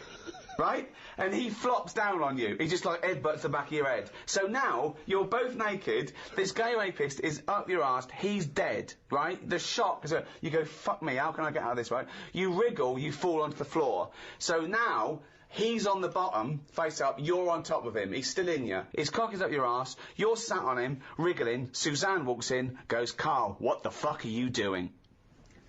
She's heard about me being dead, and because she's come to the hospital.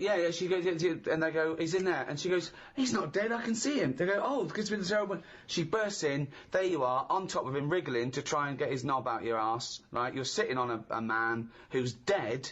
What do you say? I'd just say we got to join Booper.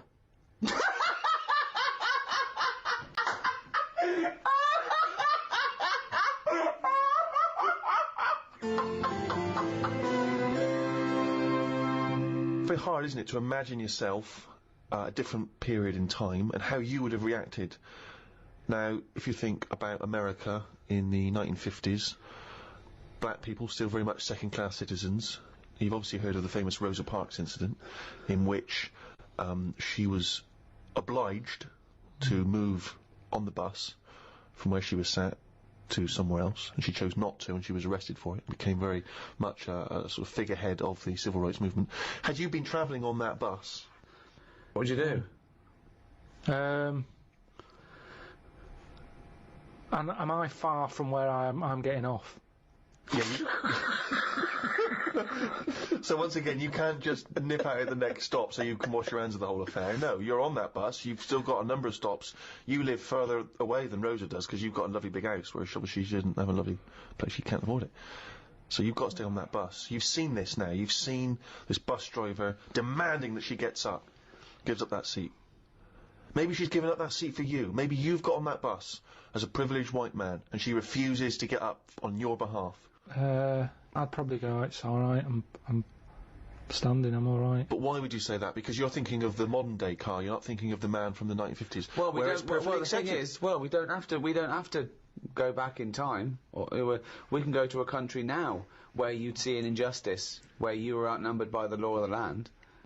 What if Suzanne wasn't allowed to sit with you on buses? What if now a law came in that women were second-class citizens and she can't come with you? Wouldn't you go, no, fuck that, she's sitting with me? I'd say we're only going around the block. We've been to the shopping centre. Be home in 15 minutes. Can you take that bag with you? Because there's no one sat next to you down here. I'm a bit crammed in up here. There's more blokes on the bus. I'll see you in a minute. It's not a big issue. I've done it on the train, where I've booked tickets and they've ended up being different tickets. And I've gone, I'll see you in an hour and a half. I've got an iPod. But it's So you went first class and she was in the that's pod. luck. That's luck. That's circumstance. One is policy. Surely you can just see the difference between a principle and a bit of luck. But it's what you get used to at the end of the day. I mean, I'm not walking past them and slapping them on the back of the head. I'm getting on, and it's just that's where they sit, that's where we sit. Like men and women going into a separate toilet. Karl, let's put this to I mean, obviously, this is too much for your head to... You're on a bus, right, and there's a few white people, and they're... I'm the driver. And they're being racist to a black kid. Right, I'd go, if I'm driving, I'd go, listen, lads, stop that, will you? If you're going to be racist, can you get off at the next stop and do it Well, there? you know, we've all had a tough day. It's the end of the day. We just all want to go home. We've all been working. Right. He's not in your way. He's sat in his own seat. Sit back. Calm down. Had enough. But what if they said, no, we usually sit there, we want that seat? Would you think either black kid's a troublemaker? Or just would you go, come on, just move, mate, it'd be peaceful? I'd go, what do you want to do? Do you want to move so this is calm down? Or No, you shouldn't say that. He doesn't matter if he wants to move or not. It's his right not to move. Do what you want, then. If you want to stay there and fight your own No. corner. He wants to stay there. Don't you surely you want to be on the side of right. I'm just doing my job here. I'm sat driving a bus. I'm driving a bus for 30 quid a week here. I'm getting a load of grief off some people at the end of the day. But think bigger than the bus rule. It's not just a bus thing, alright? Just imagine that you're not a bus driver. Alright, No, but that's what we're talking about here. But yes, but Ricky's trying to make a point. It's an analogy again. It's about you taking some kind of responsibility that could put you in harm's way. Yeah. That could mean that you've got to stand up to danger or to bullies or to aggression. If someone's attacking Suzanne, she goes, Karl, help. You go, no, I could get her here. Because I know the full story here. But this is what I'm saying What about do you mean you know the full story here? Rosie, what's it? I'm just saying, she sat on the bus. How did it work? She got on the bus, she sat where she wanted. No, I'll tell you how it worked. The middle section of the bus, black people could sit there, but it was up to the driver's discretion to change where black people could sit, depending on the number of white passengers that got on. So she sat in a seat, some more and more white passengers get on, so this bloke decides, well, no, actually, this is no longer the black section, there is no black section, because there's enough white people, you've got to stand up. Right. And she decided, no, I'm not going to get up. It's my right to be able to sit on this bus. As a person, as a human being, not whether or black or white. And that was why she got arrested. Well, she lost in the end, didn't she? What do you mean she lost in the end? There's a black president. Yeah, but it's not because of her getting on a bus. That's just because times changed. Yes, in a way it is. I don't know. Because she became a spearhead of the civil rights movement that was spearheaded by Martin Luther King. But all those little things go towards change. On a different bus, on a different day, it might not have turned out that way. That's what I'm saying. It might have been, you know, someone else who goes, get off, who's been in a right mood, might have been in the pub all afternoon, and she's there going, I'm not moving, and he's fed up, he's up to here with it. Sorry, so she's pissed up now. She's pissed up now. No, the person sat next to her. Yeah. Might have even been a black bloke who's been working hard, and he's like, I don't want this. But it's interesting you say that. The bus pulls over, the police are called in. But you say it's interesting you say that because in the Rosa Parks incident, there were a number of other black men, all of whom did stand up. I think 5 of them were there, and 4 of them stood up, and she stayed sat down. So there was 4 people there who did choose the easier route, the easier life, and she stayed sat down, and she's the one who went to prison, and she's the one who's remembered because of what she did on that day. It's difficult, isn't it? If I was on there, I'd weigh her up. You know, is this woman doing this as like a good cause? Or is she just a trouble causer? Because she just seemed like, you know, I'll do what I want. Now, that's fine. You'll always get people who do what they want, and they do change the little rules along the way. But I bet when she was doing it, it wasn't like a big stand-up, this is the day I'm going to do it. It's just happened to... She was fed up that day. She didn't want to get up. Lazy. She might just go around law breaking all the time, and she's remembered now because she'd made a change about bus seats. Well, when she got up that morning, did she say I'm going to do that, or has she been fly tipping before she got on the bus? This is what I'm saying. Is she just a you know? No, she's not a troublemaker. She's someone who already had a burgeoning interest in the civil rights. I mean, I really thought the Rosa Parks incident was pretty cut and dry. The fact that Karl's managed to find an ambiguity in it is extraordinary. I love it. Tell me something else about Rosie Parks. Oh, for God's sake. I don't know what she's got to do to win you round, Karl. Honestly, I didn't realise it would be this difficult. Karl, Thomas Jefferson, you know who he is, once observed, a nation as a society forms a moral person, and every member of it is personally responsible for his society.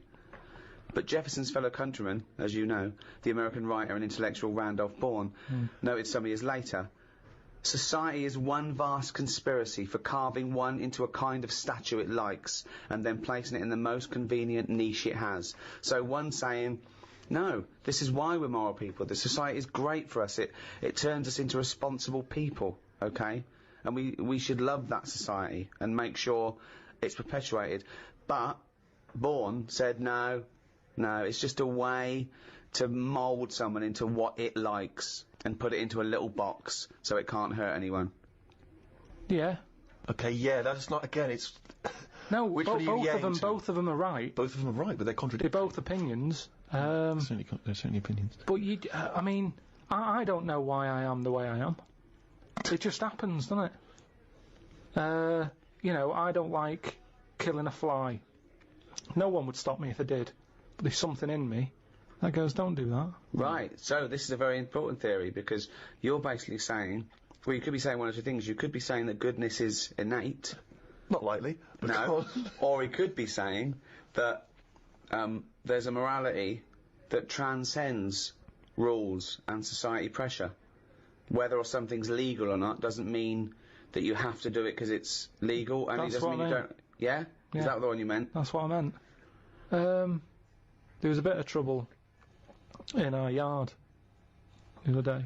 Right. Between a wasp and a cricket. Now the thing is there any point to this at all, or are you just going to tell us you saw? Are you going to extrapolate some analogy from this? I think so. Okay, yeah, well, let's see. So there's a wasp. Yeah, well, so look at the whole scenario. As you said, sorry, just to clarify, as you said, it was kicking off. Right, okay. Scenario. So you're looking out your window. No, I'm in the kitchen by the sink. Yeah. Washing up. We've got a new sink. We've got a dishwasher as well. But I said, well, I'll use a sink. We paid for it. Let's give it a go. So you're like a Luddite threatened by the technology. You're thinking your worth will be taken away. Your reason in the world will be taken away by the dishwasher. So no, Suzanne, we've got a dishwasher, but I am going to carry on. You're going to need me. I want to show I'm needed. I wanted to use it. It's like, I don't understand that if someone's got a really nice car but they have a chauffeur. Drive it. It's yours. Enjoy it. Enjoy your car. Well, I feel a gear change. Yeah, but you don't drive. No, I know. Yeah, so that's all right. But what I'm saying is, I've got a sink, I've got a dishwasher. What am I doing? If I put the dishwasher on, what am I going to do? I'm just going to sit down and do nothing. Probably. Wash up then. Do something useful. I do a better job than the machine does. Well, get rid of the machine altogether then? No, because sometimes I might want to go for a walk or something. Well, why don't you go for a walk all the time? It's good for you. I'd had a walk in the morning. Anyway, so I'm washing up. That was all the prelude to the wasp and the cricket story. It better be fucking good to top that. His life's so complicated. For a man who does nothing at all, right, his life is so complicated. No, because it's the same thing. The kitchen's fairly new. All right, you're washing up for Christ's sake. You're using a new sink, the dishwasher's there, it's not doing anything, it's not even plugged in, it's pointless. What's going on? I'm washing up the few plates. Right. The kitchen door's open. Right. Suzanne says, oh my God, look at that. What? There's a wasp and a cricket having a wrestle. I've never seen it before. Right. Wait! Are you sure this wasn't Mexican television and it actually was a sporting event? 2 people dressed up. Yeah. So they're there wrestling, and I was like, "Well, stop them then." So Whoa! You don't interfere with fucking Rosa Parks. Why are you interfering with a wasp and a cricket? Because one, I didn't even know they didn't get on, to be honest. So this is much bigger metaphor than black and white. Because listen, this is more important than apartheid and segregation, Tim. I didn't even know they didn't get on, to be honest. Because they were sort of wrestling. I said, and my hands were wet, so I couldn't do anything. I always overdo it with the fairy liquid. Yeah, sure. So she's there. I say, separate them. Poor Suzanne! So she uses a tea towel, flicks them. Flick. Clever. Good Right. thinking. The wasp goes its own way. The cricket's sort of jumping about a bit. But who was fighting who? So I'm sort of saying that is really weird, because wasps are changing quicker than anything else that I keep my eye on. Okay, well that's just your theory and it's not based on anything. Well, I told you a couple of years back I saw one eating chicken. They shouldn't be doing it. So anyway, so now they're causing trouble with a cricket. Whoa, how do you know it was the wasp's fault? This is prejudice. Why do you think it was the wasp's fault? What if the cricket would have started it? What if the cricket's got a society that go, we ate wasps, we ate their stripes. We ate them. If they come here, fight them. If everyone comes down here, fight them. How do you know it wasn't the cricket that started that? Well, I suppose at that time I didn't, but since... Oh, subsequent information. Oh, okay, sorry. Okay, So It's anyway, like Columbo, isn't it? yeah. so I saw all that, we broke it up, the cricket was sort of shaking a bit. Definitely not! Definitely not! It was shaking a little bit. Yeah. So I sort of prodded it, put a little leaf over it because it was a hot day. Thought I'll put a leaf there so it doesn't get overheated. I love I'll this, keep an eye like on it's it. done the marathon. It's got a little, it's got Mars on the leaf, written on the leaf, and now it's just walking over the little medal. So Suzanne, I'd leave it for a bit. Leave Get it. on. What did About you say? half an hour, about left it for half an hour. What did Suzanne want to do? She wanted to interfere, did she? What did she want to do? Just sort of like... No, she just sort of said, leave it, stop messing with it. It's probably a little bit knocked out, a little bit stunned. Sure, let's Right. get on with our lives, she said. Yeah. So I put the leaf on it. You're putting too much very liquid. Why don't we use the dishwasher? We go- Costs us 400 quid, you dopey bald cunt. So we go off, and half an hour later, I get back in. I said I'm going to go and see the Where'd you cricket. go? Where did you go? Just for a walk. But hold on, why didn't you put the dish in the dishwasher and go for a walk? I don't understand. So now you're... now as a dishwasher, sitting there bone idle, you're washing up when you could be walking, and then you're still Well, it's walking. a good job I didn't go for a walk, though, wasn't it? Because how would that have turned out? That fight. I don't know. There would have just been a So pool of anyway, blood on your back door. So Porch. I've been out, back in, have a look. Cricket's still there. Noticed one of its legs gone. Oh. Don't know if the wasp did that or the tea towel flick. Or it was already disabled, and that's why the wasp thought this is an easy one. What if the wasp was helping it? It wasn't, no, honestly. But what it if was such a Mr. commotion. Wasp? Because we're such friends and humans don't understand us and anyone interfered will definitely don't understand us, right? He's not an entomologist, Well, right? this is when I got the computer out, Right. had a look, and it's a, what was it called? Brilliant. I can't remember. What happened is, the wasp apparently does this a lot, and it stings them in the head. Right, not this particular... There wasn't like a little profile of this particular wasp. Yeah. Or a kind of It's just an incident that Just happens a generally lot happens within between wasps, yeah. wasps and crickets. Right. So it stung it in the head, and what happens is, it's that whole thing that we've talked about before, where it lays an egg. Right. So I was sort of having a look, seeing if I could see any sort of holes in its head, and it just kept sort of moving its one leg, like, oh, I can't handle this. So What do you mean it's moving its one leg? it was sort of just moving its one leg quite slowly, like it's just But come it's only out got from one an leg, but it's operation. lost one leg, you said? Yeah, it's lost one. Yeah, it's moving 5 legs slowly. No, it's one big one. We've got one big leg. One big leg at the back now. It's normally got 2 that it uses to jump. Oh, I see. So, okay. So it's now it's Right. only got one. It's sort of like, oh, it looks groggy. Is it not a grasshopper if it's jump? Is it not? What colour was it? Is it like? Sort of beige. Oh, it's probably a cricket. Yeah, So anyway, it's important. So you were worried that crickets aren't aware of the dangers of wasps. You did a bit of leafleting amongst the cricketing community. I just had a look online and saw that, it's a popular thing that happens. It's sort of like a bit of a mugging. It said you can leave them for about half an hour. They normally come round and they don't know they've had an egg put in their head. But There's no way it said leave them for half an hour and they come round. They don't have an egg. But there's no way it said Well, that. he said they're normally stunned for about half hour. Have you had an egg put in your head? Fucking ostrich egg, by the look of it. It's coming out the top. So anyway, I picked it up, I placed it under a little tree. I said it's in the shade again. No wasps can see it there. Let's just leave it. But you've just left that cricket to now die in agony when that maggot goes round his head and comes out a wasp and leaves the carcass. Well, this is when Suzanne came up and said it wasn't moving. I sorted it. What do you mean? sorted it. She sorted it. What do you wanna want say to do? What anything do you mean? Well, I said, what do you mean you sorted it? She said, oh, Read it's between best the that I don't lines. tell you. Right, sorry. She said she sorted it. Wait. Do you think that we're in the mafia and we're being wiretapped? Say what happened. No, well, she just said she sorted it, and I said, what, sorted what? Because I'd forgotten about it at that point, I was painting. And she Right. said the cricket. Right, what do you think she meant by sorted it? Well, by the look on her face, the way she said it, I've known her for long enough, so I know that she meant it's not good news. Yeah, so what happened? So from that, I took for granted she means Say it! I've stopped it being, it's no longer in misery. So what do you mean? What? What did she do? She crushed its head. Because she said it was What, moving about specifically just the head? She just crushed the head? with a stone. She got a tiny head-shaped stone and Squashed it. Because that's where all the action is, isn't it? So she said it was too cruel watching it, sort of shaking about with its one leg and stuff. You had to kill it. I had this vision that one day Suzanne what? just having to say to his parents, I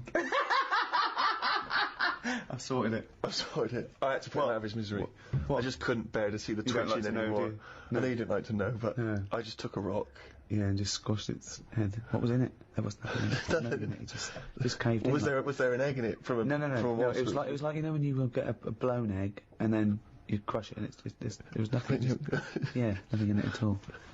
Nothing in it But I at just all. think he seems happier. I'm certainly happier. I was happier because I'm much happier because he's sort of he's more sensible without the head.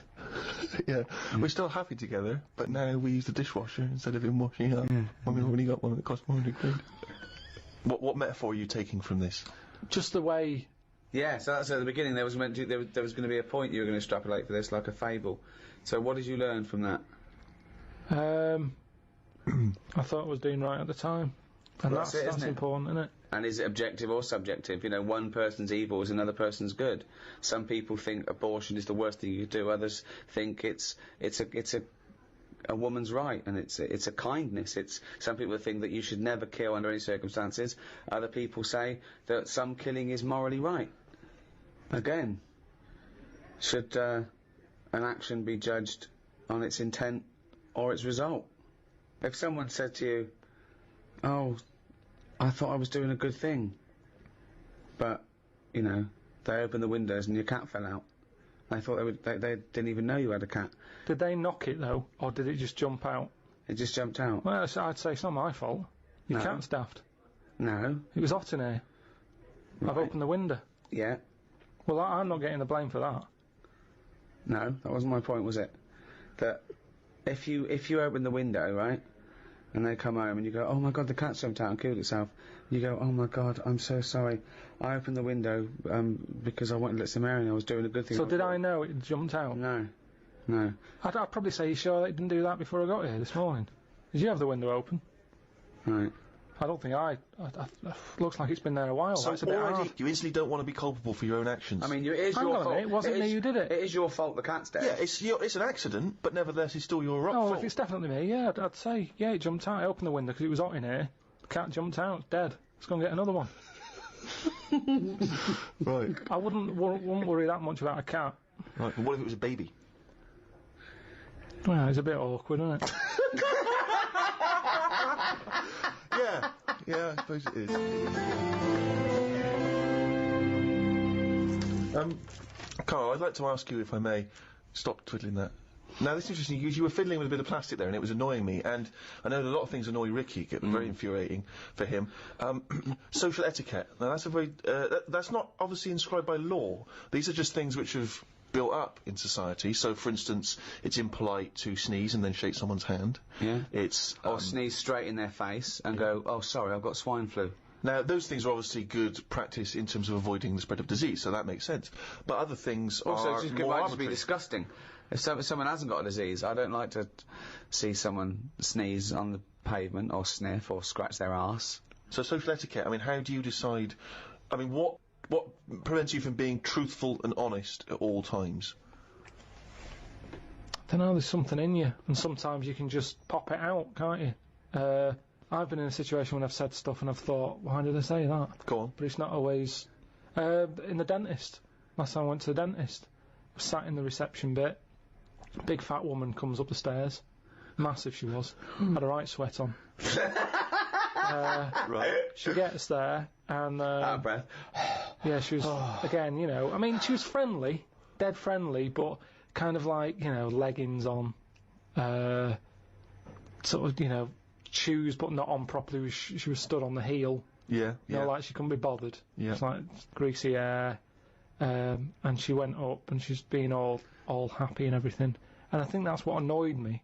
So when she sort of said, oh yeah, I've lost weight, she was talking to the woman behind the counter. And she sort of said, yeah, I find it really difficult, especially living where I live and having to come down this high street because there's so many cake shops and everything. And she sort of said, you know, today I've walked past, normally I always have a coffee and a donut, but today, you know, I didn't have a coffee and a donut. And I just said, why was it shut? Right? No, you didn't. I did, honestly. Honest to God, on my mum's life. I said, why was it shut? She said, oh, Hold on, why did you butt in? She wasn't even talking honestly, to you. I know, it's really, really weird. It's really did you have weird. to shout across the dentist waiting room, or were you No, stood it was next to just, it was it's a small waiting room, you see, you got the stairs, you go in, you got about 4 chairs, and then this old desk, and I get on with the woman behind the counter, and I always sit close to it, and it was just me there, and I was talking to her about going to Corfu or something. She comes in sweating like some bison up the stairs, and she's there, and because she was showing off, it was like, well, you should have done it a long time ago. I think she annoyed me that she wanted some sort of pat on a big hefty fat back. That she hadn't bothered having a donut that day. Now, maybe it's the inner me that just came out, because I remember saying it and actually getting home saying to Suzanne, oh, I said this, I didn't even think I don't know know where what you it mean, came though. from. Sometimes you want to go around with people, and they're going, "Oh, I need." You want to put them down. You want to go. I'm stocking out with you because you're going to go straight back to that and do this, that. You know, I know you've had a lot. Just inject them in the head. Absolutely pointless. Get rid of it. Yeah, I know what you mean. But talking about social etiquette, I was in a flying to Edinburgh, and I was with Matt, my assistant, and there was a bloke on a mobile phone across the way. Right, he's going, yeah, I'm just going to get on the plane now. And he kept talking that loudly to people, right? And I was fuming. Then he stopped and made another call, and I was giving him dirty looks, and Matt was going, no, sit down, son. And then he was going, hiya, in the airport. And I shouted, he's in the airport. He didn't notice. I was shouting over. I was fuming, and Matt was just getting so embarrassed. But they don't see it, though. And people were looking at me like I was the mental case. Yeah. But it was so fucking loud, and I moved through to another place. But I wanted to get someone. I wanted to be policed. I want to go, right, there's a cunt over there swigging beer, thinks he's a fucking Gordon Gekko player, and he's not. He's some cunt who's got his first mobile phone. Right? But you know what I mean? Yeah. That is infringing. That's like passive smoking to me. Yeah. It annoys me when you hear these awful middle-class parents talking to their kid loudly enough to let everyone know what their kid knows. Do you know what I mean? Yeah. They bring up conversations because they're showing off about the kid. Toby, what's that you were saying earlier about you preferred Beethoven to... Right, okay, if that kid talks about Beethoven and Chopin, right? Do you know what I mean, though? Yeah. It's like people showing off, thinking that the world is interested in everything they fucking say. That thing about everyone's got access, which is fine, but it's those fat fucking morons on docu-soaps that go, I speak as I fucking think, you useless fucking blob of shit. Yes. Have an education. Research, think, discuss, then offer your opinion. And stop your kids chewing on a fucking big ball of fat. Your leg. Got someone specific in mind there?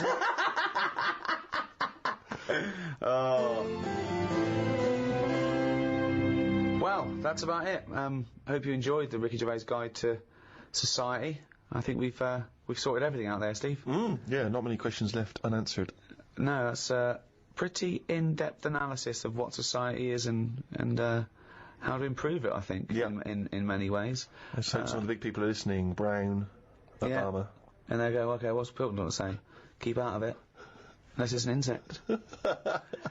So it's goodbye from me, Ricky Gervais, Stephen Merchant. Goodbye.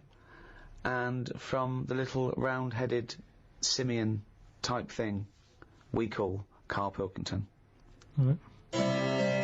The next audiobook in this series is the Ricky Gervais Guide to Law and Order, and that will be available from the 1st of December.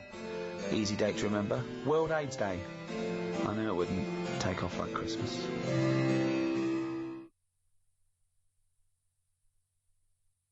Audible hopes you have enjoyed.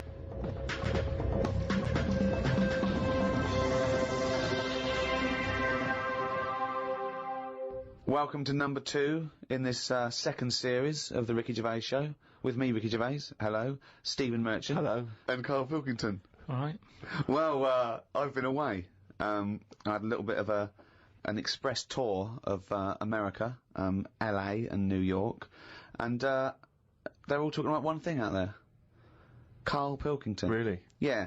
I hooked up with the Simpsons lot. They all listen to it on their iPods. I went down to the American office to keep an eye on, things. Check it. Well, as we get money for old rope for doing next to nothing, I thought I'd show my face. Yeah. They're big fans, Karl. I met up with Jason Bateman, Arrested Development, and he knows how stupid you are. David Letterman knows what an idiot you are. Mentioned on the Letterman show. I mean, unbelievable. David Bowie listens. And they're all listening to little Karl Pilkington. When I think of people like that, like pretty much geniuses in their field. Yeah, sure, yeah. But when I think of Bowie listening to it, I still think of him as 26, dressed He's dressed as Ziggy. Yeah. With a pair of those big 70s headphones. Yeah, he's going, hey, Mum, can you turn the TV down and listen to Pilkington? yeah, absolutely. I love his kooky outlook on life. And Christopher Guest. Now, Christopher Guest empathises with you a little bit, because obviously everyone else sort of knows how stupid you are and not understanding concepts like, the infinite amount of monkeys. But he empathises with that because he thinks that sometimes, he thinks that he sometimes doesn't understand concepts that seem obvious to other people. However, I think he's being polite. I don't think you've got a lot in common with him, because he did all that other genius stuff.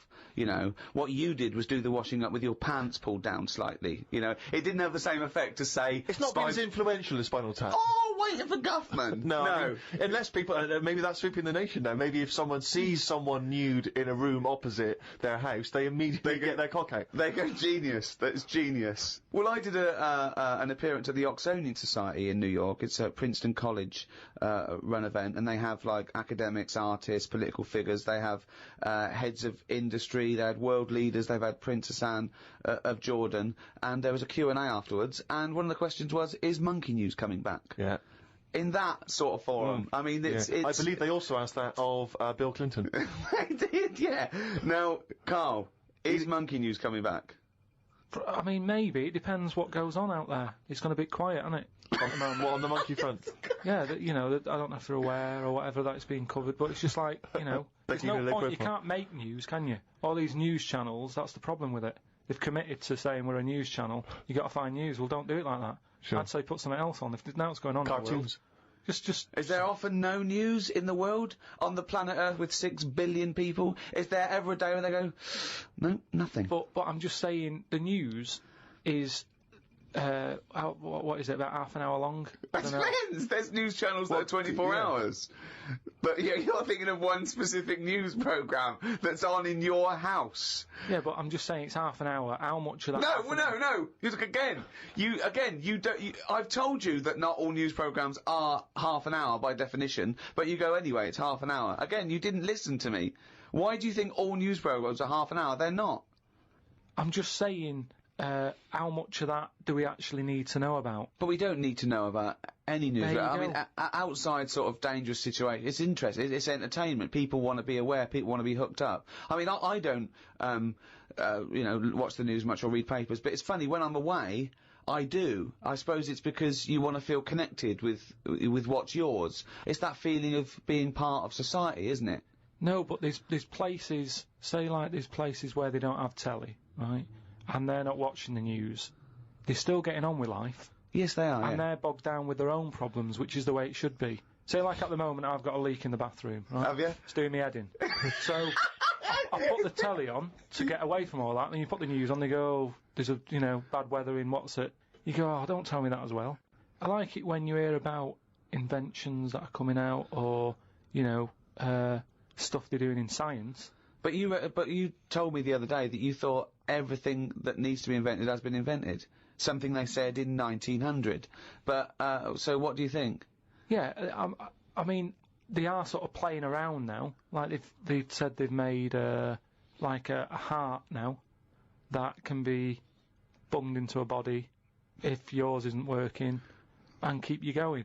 But why is a heart that you can bung into someone to save their life? Why is that a bad thing? Just because it's another thing, isn't it? We're meant to die from the year dot. Things live, you have your bit, you knock about, and then you die. If you're going to live forever, how do you plan stuff? Right? That's the way I look at it. Sure. You sort of go... How big would your diary be? Well, that diary would become intimidating, wouldn't it? This is what I'm saying. You have to fill that in for the rest of eternity. And you get bored. You get bored with living forever. And, you know... But I agree with you. You get bored of people. You'd have to keep making new mates, wouldn't you? Because you've discussed everything by the time you're about 110. 110? So it's kind of like... Karl, you have the same concepts that you worked out and decided that were true at about 10, I think. I look at life like a big book. Like a big book. Right, okay, yeah. Right? And, you know, sometimes you get halfway through it and you go, even though I've been enjoying it, I've had enough. Give us another book. No. Your metaphor, analogy, whatever you're trying to create there, falls down with let's have another book. Yeah. No. You can either opt out of life or stick with it till the end. You can't go, be someone else now. You can't do that. I know you think you can. And I think in your world you can, you possibly be injected into an old woman's head when you've had enough and you come out a little baby. What I mean is, at the moment, my life, I'm going to live to 74, 75, right? Okay. Right. So yeah, I'm probably on page, what am I on? A book that's got about 200... This is painful, Steve. This is really painful. Come on, sorry, carry on. I'm on, say if my book's got 300 pages in it. Yeah. Few pictures and that. It's a picture book. That's the great thing about Karl's life. It's a book for children. It's a pop-up book. And it just, every page he pops in, he goes, all right. I'm probably on, like, page about 170. Yeah. He's going to die at 74. He's reading a book with a few pictures in with 300 pages and he's on 170. Go on then. So, right, if the book was too thick... Right, and there was loads more pages. Let me tell you, this book is way too thick. Yeah. If the book was more thick, yeah. The book could not be thicker. If there was loads more pages left, I'd go, I can't be bothered reading on. Right. Okay, let him finish the analogy. He must have known that when he saw the book. We've got to finish this analogy, Right. otherwise we're going to be here all night. Listen, he must have known how many pages there were when he got the book out of the library. Yeah, but the way they write books, they paint in pictures more at the beginning, you're going, this is good, and then it gets a bit boring as it goes on, doesn't it? Okay, well that works. So you're saying that you were young... No, it doesn't work. Well, You just accepted that that's what all books are like. No, but there's a little bit of poetry in that, because he's actually saying that, when he was young, his whole life was ahead of him, he couldn't wait the whole world, the promise that he was given of this world, and now he's a bit jaded and he's more cynical, and he realises that the world hasn't got as much to offer him as he thought it was. Is that what you meant? Yeah. Liar.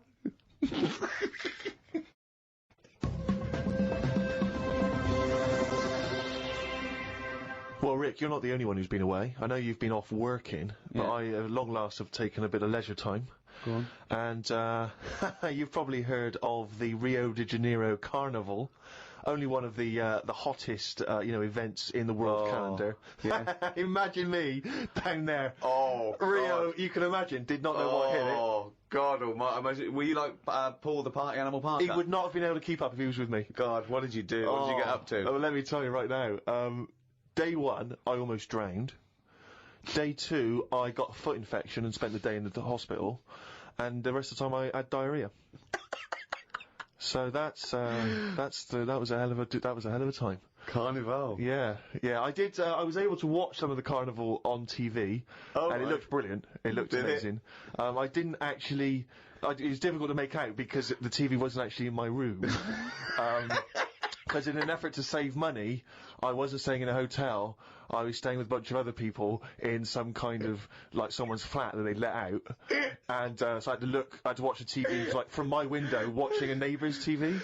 And, of course, when they change the channel, you know, often during the juicy bits, I couldn't see anything. And, but they look really good. I'm bunged up at the moment just so I can get through the show. But I've just been on a 12-hour flight, and it is terrifying being on a flight when you know that any moment you could go. Because, you know, the problem is sometimes the toilet's free, and sometimes then you've got to queue up. And the worst bit is that sort of half an hour just before you land when they say the toilets are out of bounds now. I'd say I went twice before that in quick succession. The woman sat next to the toilet, she didn't know what was going on. The noises and stuff in there. And because I was really panicky. Oh, Christ. And so, of course, then on the whole flight, as we're landing, I'm really petrified because I'm thinking I packed a pair of underpants and jeans in my bag, in my holdall, just in case it all went. And I was really, because I hate flying anyway, and I hate landing because it's the most terrifying moment of the journey. Then it really was rumbling, and I was thinking, I got to get out of here. Of course, you know when you're in a hurry, everything makes you angry. The little old lady in front of me who's just hobbling along off the gangplank, get out of my way! Yeah. You know, just really annoying. With your bad hips and your bad legs. Your Zimmer frame. I know you've been through a war, but get out of my way! Yeah. And just anyone who kind of even passes you, and so I managed to get there just in time, got into and it all went off. Man alive, it was grim. But that was not anything compared with the first couple of days, because the first day I went for a walk, and of course Ipanema Beach is famous. I mean, obviously The Girl from Ipanema, one of the most famous songs in the world, and Ipanema Beach is famous for just the beautiful, beautiful people that gather there, and it is extraordinary. I mean, the people are remarkable. There's so many beautiful women in Rio, it made me angry. I was angry that these women were so attractive and that, you know, none of them were even looking at me. So, but anyway, I'm on the beach because I was shopping and I needed a wee. Right, and we went for a quick impromptu swim, and I thought, we in the sea. Just think of him on this beach, right, with diarrhea. Well, I'm wearing great big long shorts, because I'm not going to try and compete with these boys, because they are... And you are, could I say this, the whitest man I've ever met in my life. Yeah. I mean, with his shirt off, you can see his heart like a newborn fish. Well, this was the thing. As I went into the sea to have a wee, there was a discussion about this. As I went into the sea to have a wee? Yeah. Well, I was desperate for a toilet, and I was shopping, so I thought, well, I'm never going to make it back to the hotel. So I'll go in the sea and have a little swim and just I see him straining, just like a cat in a litter tray. See, there was a discussion about this because I'm very much of the opinion that you should take your trunks down, and some people, some of my friends are saying, just do it in your trunks and let the sea just wash it away. What a hell of a carnival! And I think I'm against that. I've always been against that in swimming pools, everything, you know. I'm against pissing in swimming pools. Full stop. It doesn't matter whether you do get in, take your trunks down, or don't piss in the swimming pool. Sea? Yeah, well, fine. Yeah, fine, okay. Right, fish do it. So anyway, I'm in the sea trying to urinate, and I kneeled because I'm obviously very tall, so it's tricky to get deep enough for the water to mask what you're up to. So I tried to kneel down in the water, right, and I got John Thomas out, but then the water swept out again and just left me on the beach. But luckily my back was to everyone, so no one saw. I can't think of a funnier sight than Steve Merchant on his knees with his little John Thomas out. I don't know how big it is, I've never seen it. But I imagine it's in proportion to the rest of you, is it? I wish. That's all I'll say is I've been a little shortchanged. But, so then I got up and I waded a bit deeper in, right? And, now I was trying, I got it out. But what I didn't realise is that the waves just off the beach are really just uncontrollable. You never know what's going to happen. So one minute they're calm, and the next minute they're crazy like a tsunami. So suddenly I see this giant wave coming towards me, crashing towards me, and I got the cock out and everything, and it grabs this wave, comes over me, and lifts me up, and flips me up in the water, right? And I'm floundering around. I can't see anything because, of course, I had to take my glasses off to go in the sea. Because I didn't want to lose them. Oh God! So I floundering around, and I'm genuinely getting scared because as I try to get into shore, the wave just pulls me back again. So I'm waving to my friends on the beach, but what I don't realise is that because I'm not wearing my glasses, I don't realise that I've been dragged along the beach some way, and I'm not actually waving to my friends. So there's like a bunch of these beautiful women on Ipanema Beach watching a pasty white man waving with his cock out. And what annoyed me was my friends were laughing.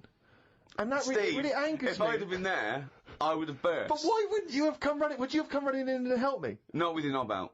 What? So even though I was screaming and I'd shouting? have thrown a rope or something, or a dinghy or something. There's no way I'd have. No, I couldn't have saved you with your glasses off in your knob out. If I ever save you, I want you to be fully dressed with your glasses on. So you'd have just let me go. That would have been what you'd said to my parents. He had his knob out and his glasses off. There was no way I was I gonna. can't think of a funnier sight. Oh.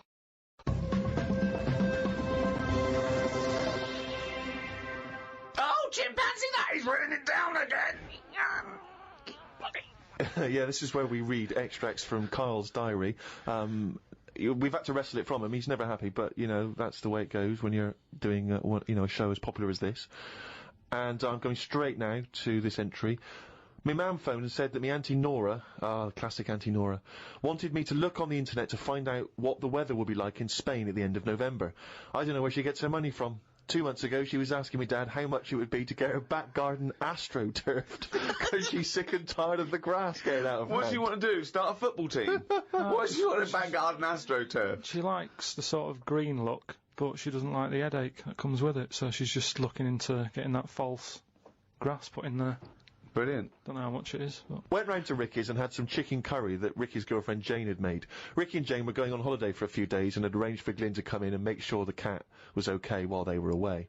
I'm sick of that cat. I was surprised that they hadn't paid for the little shit to go away with them on first class.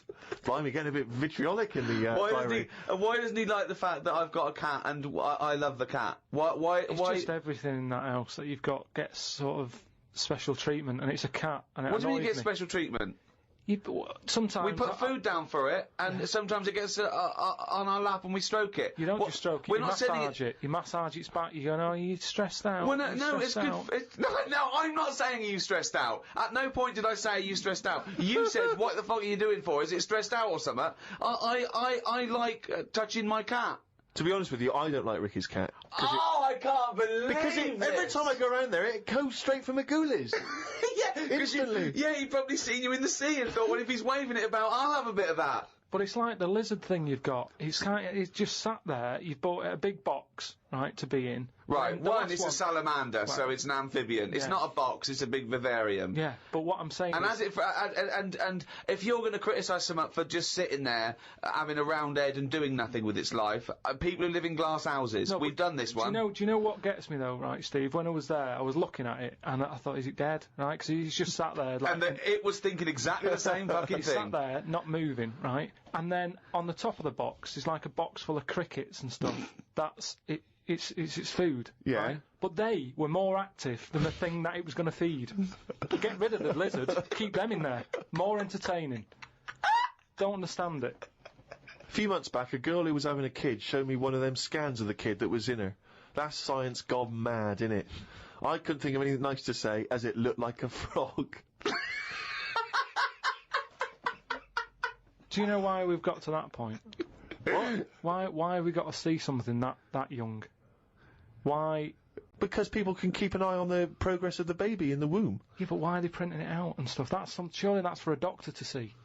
Well, that's just an added bonus for people who are interested in such Well, things. that's like saying, why do you take pictures of anything? No, because normally pictures are like, in Brazil, sat in the sea or whatever. You'd go, oh yeah, I remember that day, it was a good day or whatever. But Wasn't. it's just kind of like, why have you got to see something? You might as well. Well, go you to the next... just asked, listen, why have you got to see something that small? So why would you take a picture of Steve in the sea? No, but what I mean is, why?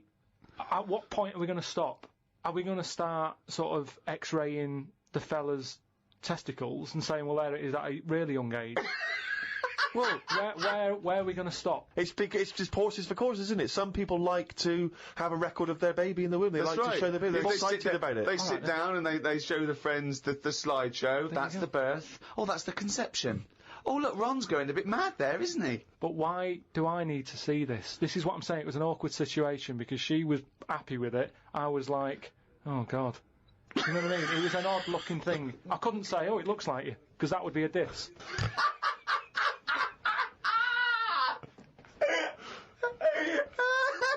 Oh, Christ! Met Suzanne at Euston Station.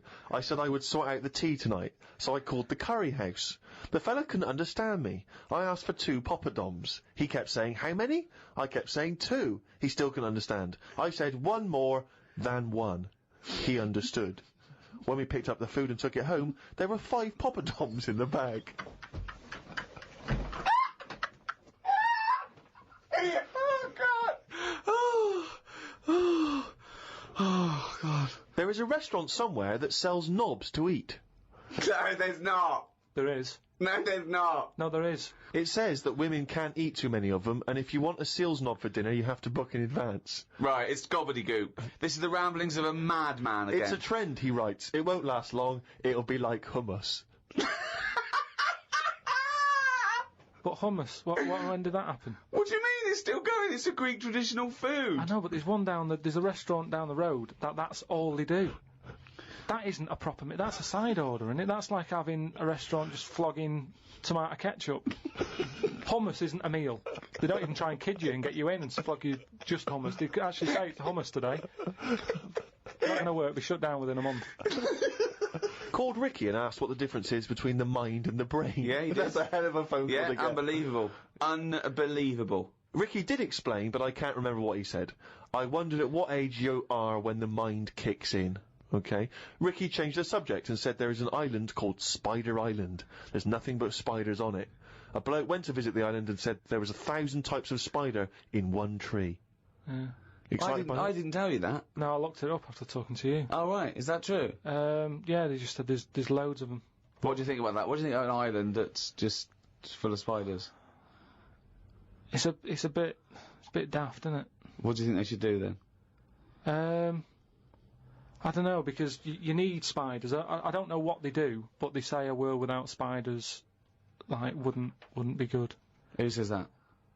I don't know, someone. But they sort of do something. There's something about if you did get rid of them all, it would have an effect. Well, of course it would. Get rid of anything, it would have an effect. Not everything, though. Like I've said, jellyfish and what have you. Well, no. The world wouldn't change. Well, it would. No, it wouldn't. Well, it would, because it's part of the ecosystem, so they're some things food, aren't they? No, but it's 97% water or something. Yeah. So how much are they doing? Just give them another 3%, make them water. And that's more useful. Give them another 3% and make them water. Oh, God. The rain ain't stopped. The old woman with the bent neck. Now, we've not heard about the old woman with the bent neck Who's before. She's a whole new character. What's this? Incredible. She's really old. And she's got a bent neck, yeah, but tell us something else. I don't know what's up with her, but her head sort of comes out of here. It's radio. They can't see what you're doing. It comes out of her chest. So from behind it looks like she hasn't got an head. It's really weird, right? I mean, she's old, and I don't know what's happened. Just Suzanne said it's sad, and her bones have sort of bent up or something, or maybe she carried something heavy when she was younger. On her head. And, I don't know, it's sad and everything. Yeah. But she's wandering up and down the street, always looks fed up, but you can see her, you have to sort of bend down a little bit. But her head's just, I thought I'd told you about it. She finds a lot of change. I said, yeah.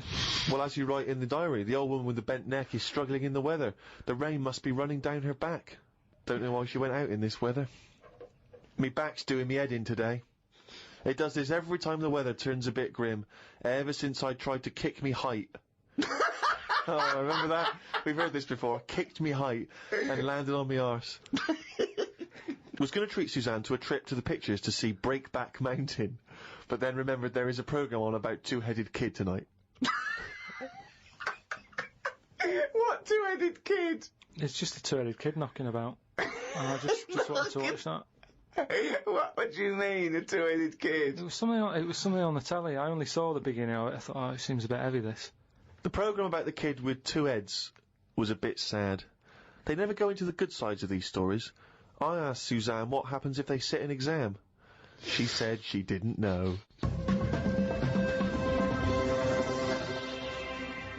So, Rockbusters, you gave out 3 clues last week. Have we got a winner? Yeah.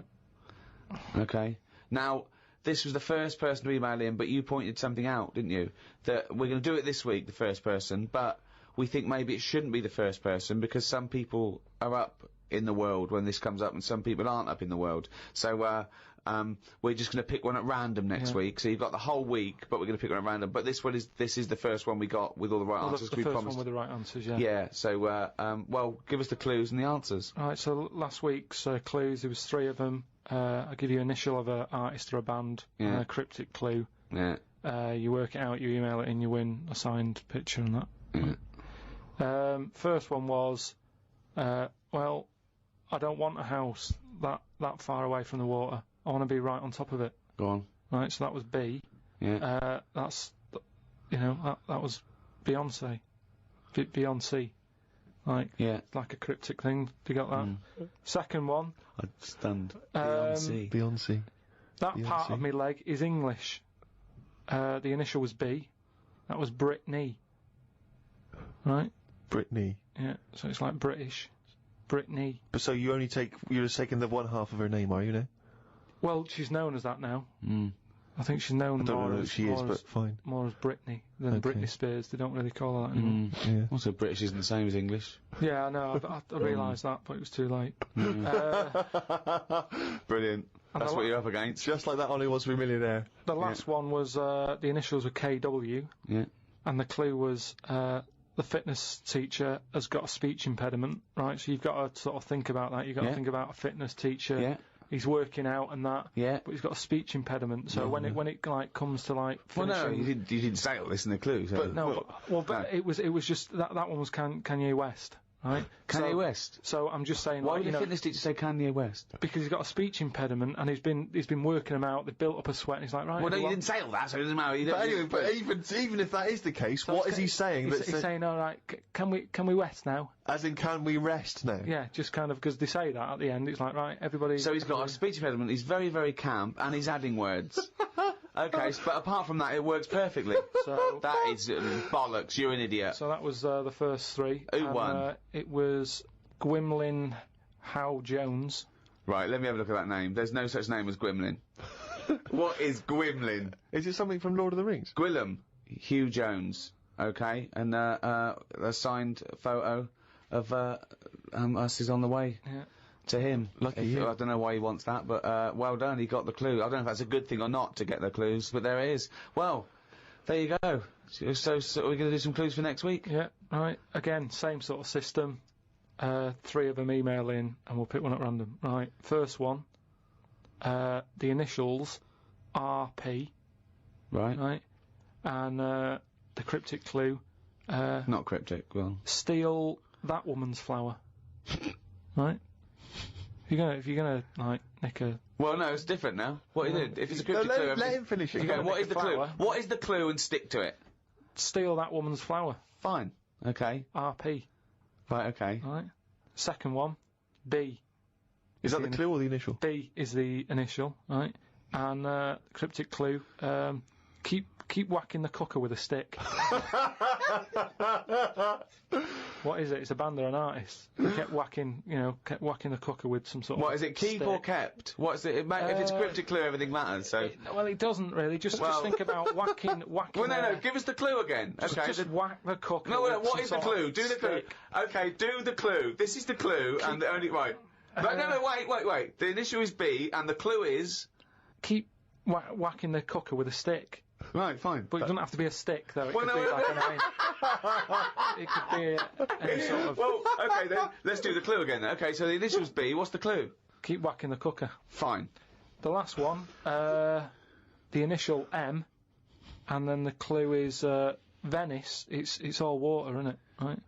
How would you describe it, right? When Jesus Christ! Is this the what? Let him finish the clue. I want to go home. I haven't slept. I just come back from Rio. He might never finish the clue. He keeps going. It's full of water, right? Oh well, you don't need a stick, do you? Use your hand if you want. Well, no, it's B. No. I mean, he might never finish. Well, right. Not if you're going to interrupt him. What's the initial? M. What's the clue? Venice. It's all water. There's hardly any land, so how would you describe it? Okay.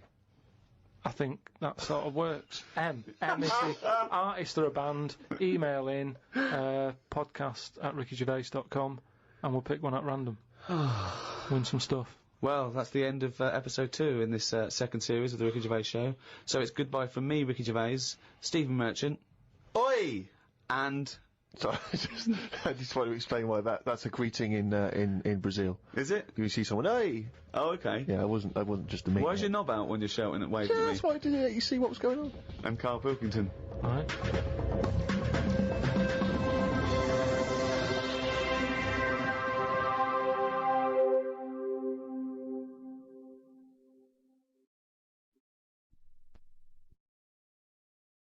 Audible hopes you've enjoyed this programme.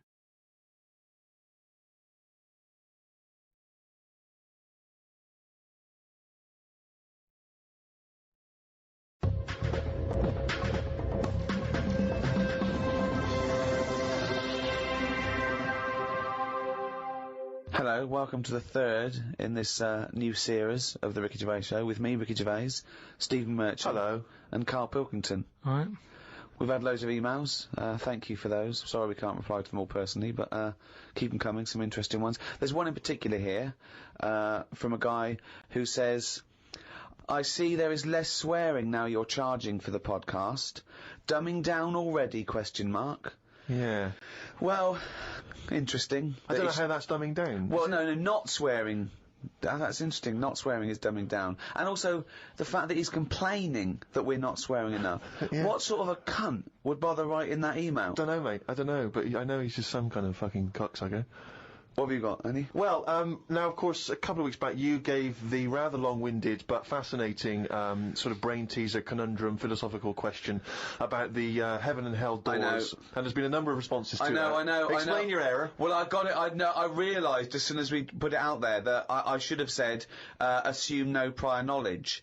Otherwise, you can just say, hold up a cat and say, is this a dog? Or you can say, what's my name? But they don't know anything about you. That's the thing. They only know about themselves. And I should have said that. Yeah. You So know, are you that- willing to just now say that you've embarrassed yourself? I've embarrassed myself. I should have said, yeah, it's got to be about, it's only about the, you can ask questions. Well, do you know what? It's a bigger man than many that can admit that mistake. Or a man that's banged to rights and obviously caught out Yeah, and has no exactly. choice. Well, it's quite interesting to sort of wade through the emails and find out the kind of people that are listening, get a sense of the different listeners. And I know you, Rick, have met some of the big celebrity names that have listened to the show, and it's sort of because you've actually met them.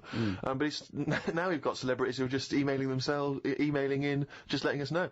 This one is from a guy called Aaron. He says, my name's Aaron Douglas, and I play Chief Tyrol on TV's Battlestar Galactica. Oh, right. And he listens to the show in his trailer. Now, I don't watch Battlestar Galactica. I hear it's very good. Yeah, but it's nice to know that... I don't watch it. I don't watch any of those things, but that's. But I'm nice. It's nice that Chief Tyrol, and for those of you that watch Battlestar Galactica, I'm sure that means something. But it's nice that he got in touch. But I'm just thinking, who would you, in an ideal world, Rick, who would be your ideal listener, a celebrity listener? Well, it's not so much celebrities for me. I like the idea that captains of industry or scientists or people actually doing something worthwhile are listening. That's what excites me, because they hear. You know, we've had a couple of emails from people who are doing, you know, PhDs and psychologists and that excites me more. These academics are listening. I mean, who's the weirdest person you think that who should have more time on their hands? You know, you know, Stephen Hawking. Imagine Stephen Hawking listening to this show. You know, he's putting together the formulation for the universe, but he's going to listen to a little bit of monkey news from Karl Pilkington.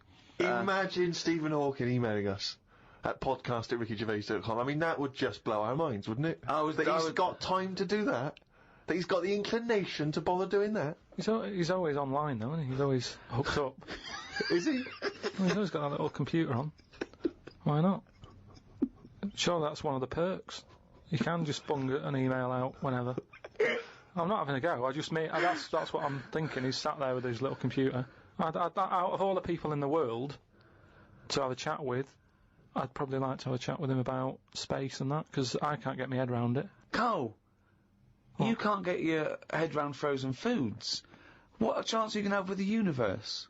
No, but just putting stuff out there, you know, I mean, it freaks me out when I'm lying there in bed at night and I think about how this world. On Friday, right, I was in bed with Suzanne and I said, could the world fall? Right? It's like something from Chicken Licken. Wow. I That's mean- a hell of a bit of pillow talk, that. Isn't foreplay hell? Oh, God. But I'd like to sort of have a chat with him, because I reckon he could put it in a way that I could understand it. Oh, I wish an Inuit was listening. Did I not tell you this? We had an email from an Inuit. Really? Yeah. I thought I'd mentioned this. Have we not mentioned this before? No. No, it was an email from a guy who said, I don't think he lives in Canada, I think, or somewhere else. I apologize if I'm getting that wrong. But I think he said he was half Inuit, and he listens to the show. Half Inuit? Mm.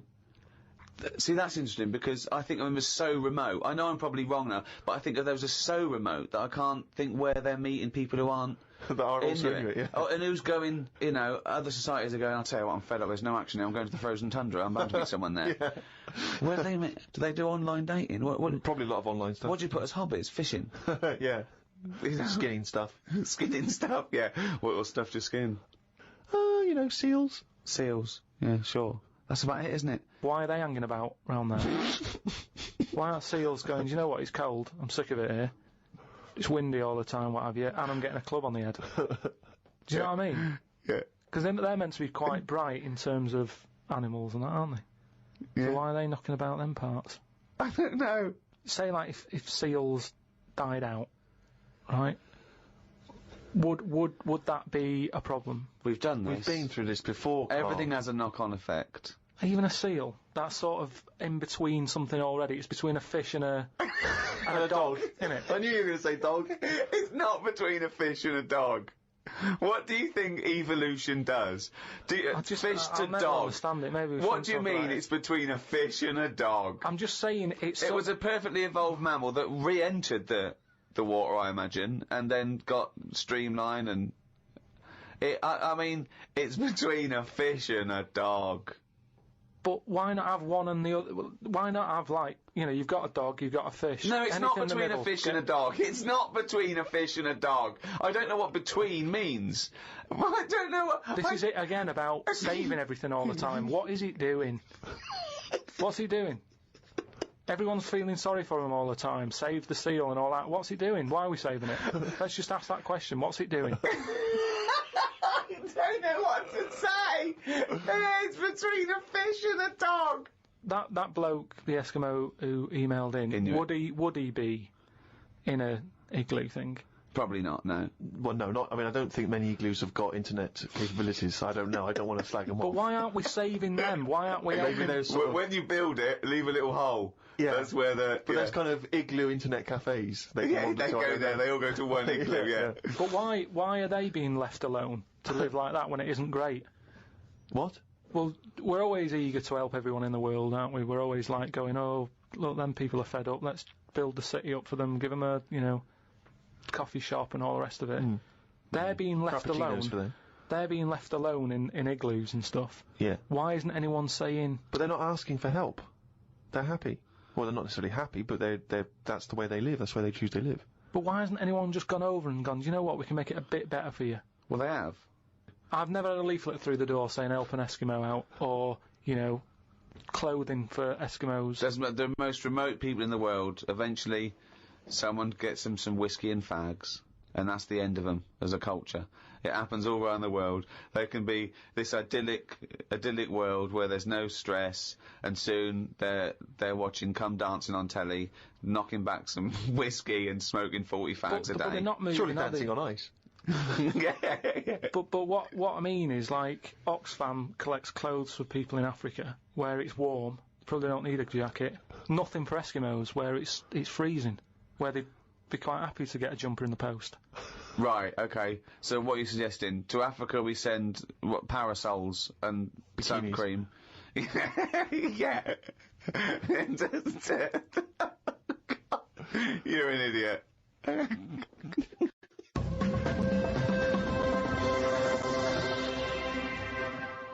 Out of all the people in the world to have a chat with, do you know, what's his face? That German doctor.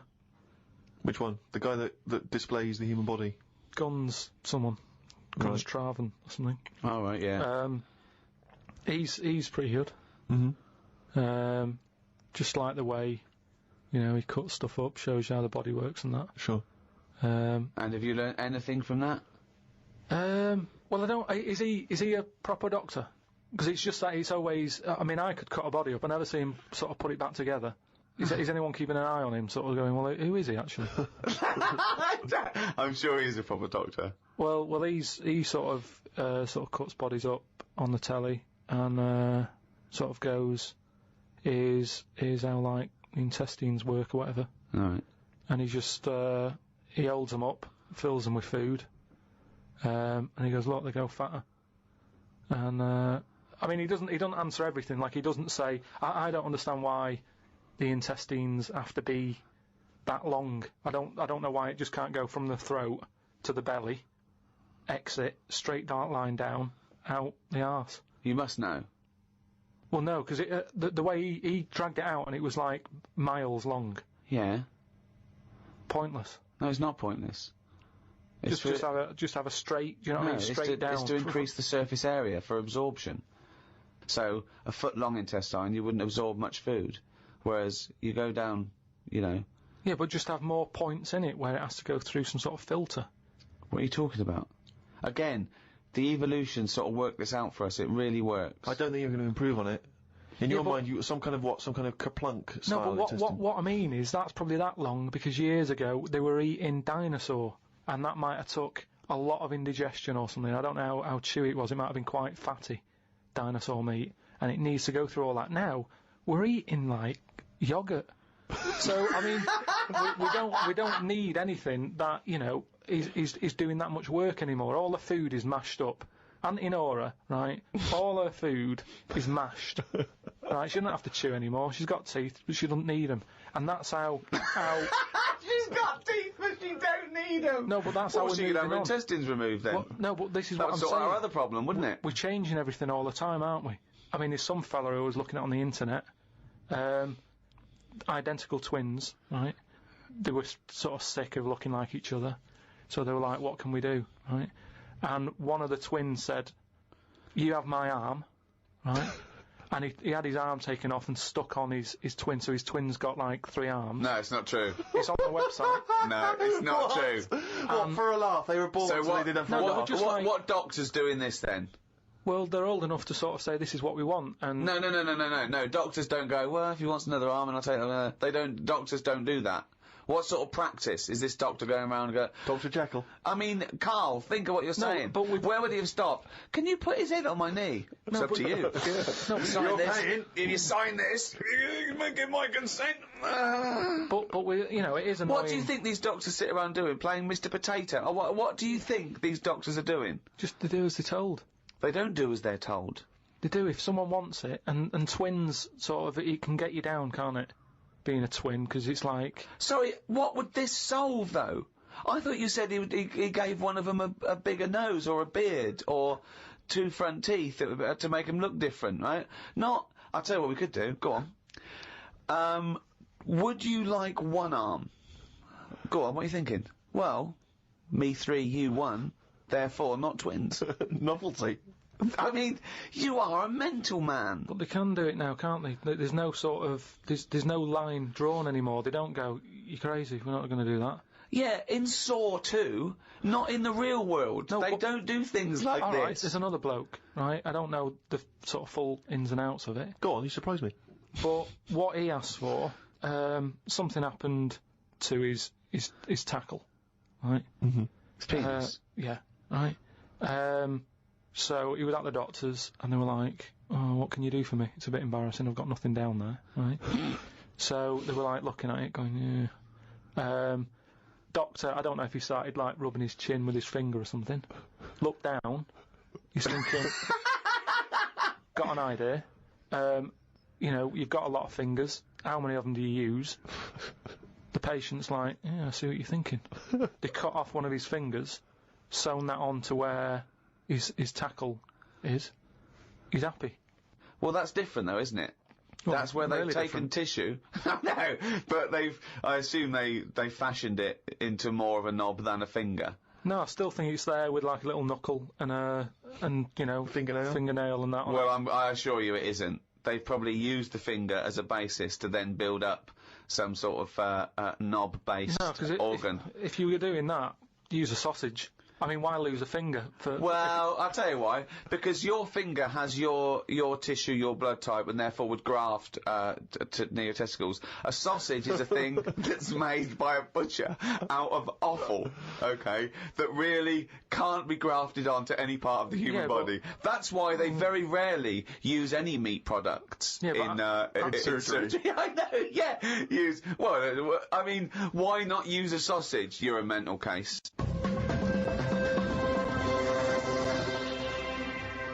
I saw some bloke the other day in a meeting, and on his desk he had a picture of his kids who were twins, right? And they looked alike, and he did that thing of dressing them the same, that sort of thing that annoys me, right? And I sort of said, you've only got a small desk, just have a picture of one of them. He looked at me like I was mental. That's weird, amazing. It's not. I think it's it's sort of common sense. You know what you've come up with there? No solution to anything. That's what you've come up with there. You've come up with the best no solution I've ever heard in my life. Or it's solutions to problems that don't exist. No, because more room on the desk, isn't it? Yeah. It's no solution to a problem that didn't exist in the first place. Well done. There was a picture on when I was on the plane coming back from here, there was a picture of this new luxury hotel. It'll be, I think, $10,000 a night to stay there. It looked extraordinary. It was a hotel, and the best rooms were built under the water, under the sea. Wow. So it was the best hotel we've ever seen, but surrounded on all sides by glass, and out of it you could see the sea, the sharks, the fish. I don't think I'd like that. No? But that's just one of them hotels where it's over the top for over the top sake, isn't it? Like where they have 12-course meals. Well, just have 2, but make them bigger, rather than dragging it out and there's the first course. A couple of snails. Yeah, it's just for me all that is. Don't eat a snail. Don't have one snail. Eat one big tortoise. If you want slow food, don't have loads of little snails. Here, there's a giant tortoise. Tuck into that. Feeds 10. But it's what you were saying before. When you start having to take a risk with food, like the fish that can kill you if you eat it, don't bother. There's apparently a delicacy in Japan, again, someone could verify this, where they eat a live little octopus. And it can stick to your throat, because it's obviously fighting for its life. I mean, good. Again, you don't need to eat a live octopus. What are you thinking?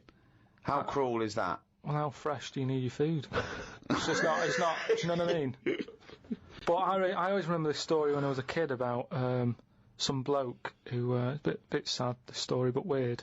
He had throat cancer, right?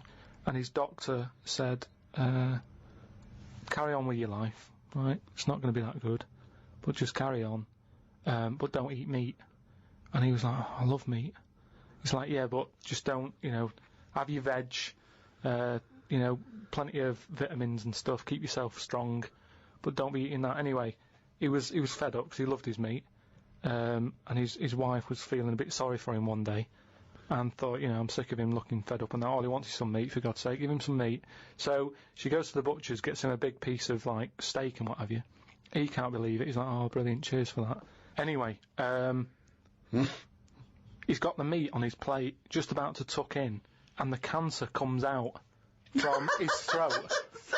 What? No, I know, it sounds really weird, but it's something that I was told about years ago when I was growing up. What are you talking about?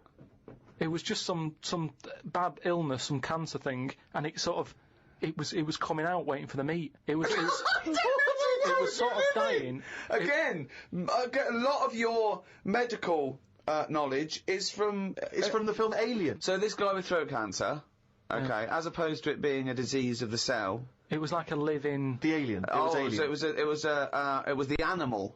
It was the little animal cancer. That's why what he wasn't allowed to eat meat. He wasn't allowed to eat meat. So it's sitting there. So it's actually sitting there in his throat. I'll tell you what I'd have done if I'd have had some cancer in my throat. I'd go, there you go, rid of that. What are you talking about? So what happened? He choked to death on this thing, and the wife was like, "Oh, I shouldn't have given him the meat after all." Just that's a bollock story. It's all. There's loads of weird stuff like that that happens in medical stuff. Well, the terrible thing is, if you got testicular cancer and you eat meat, your bollocks come out of your trousers and they're all over the plate, and you have to be asked to leave the restaurant. The other thing that I was told when I was younger about medical stuff and that. Who's telling you this stuff? My mum told me about it.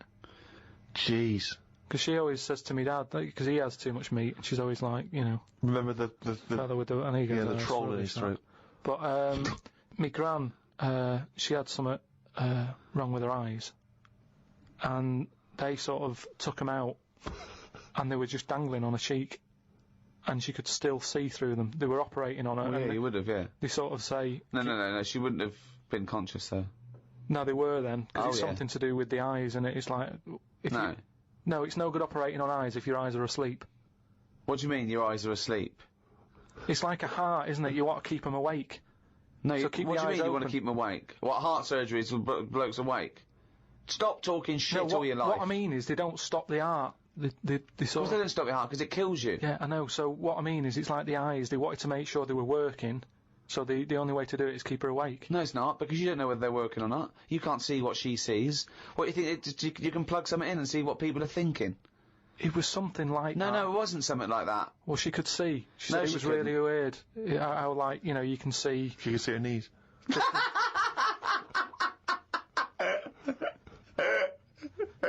That is bollocks.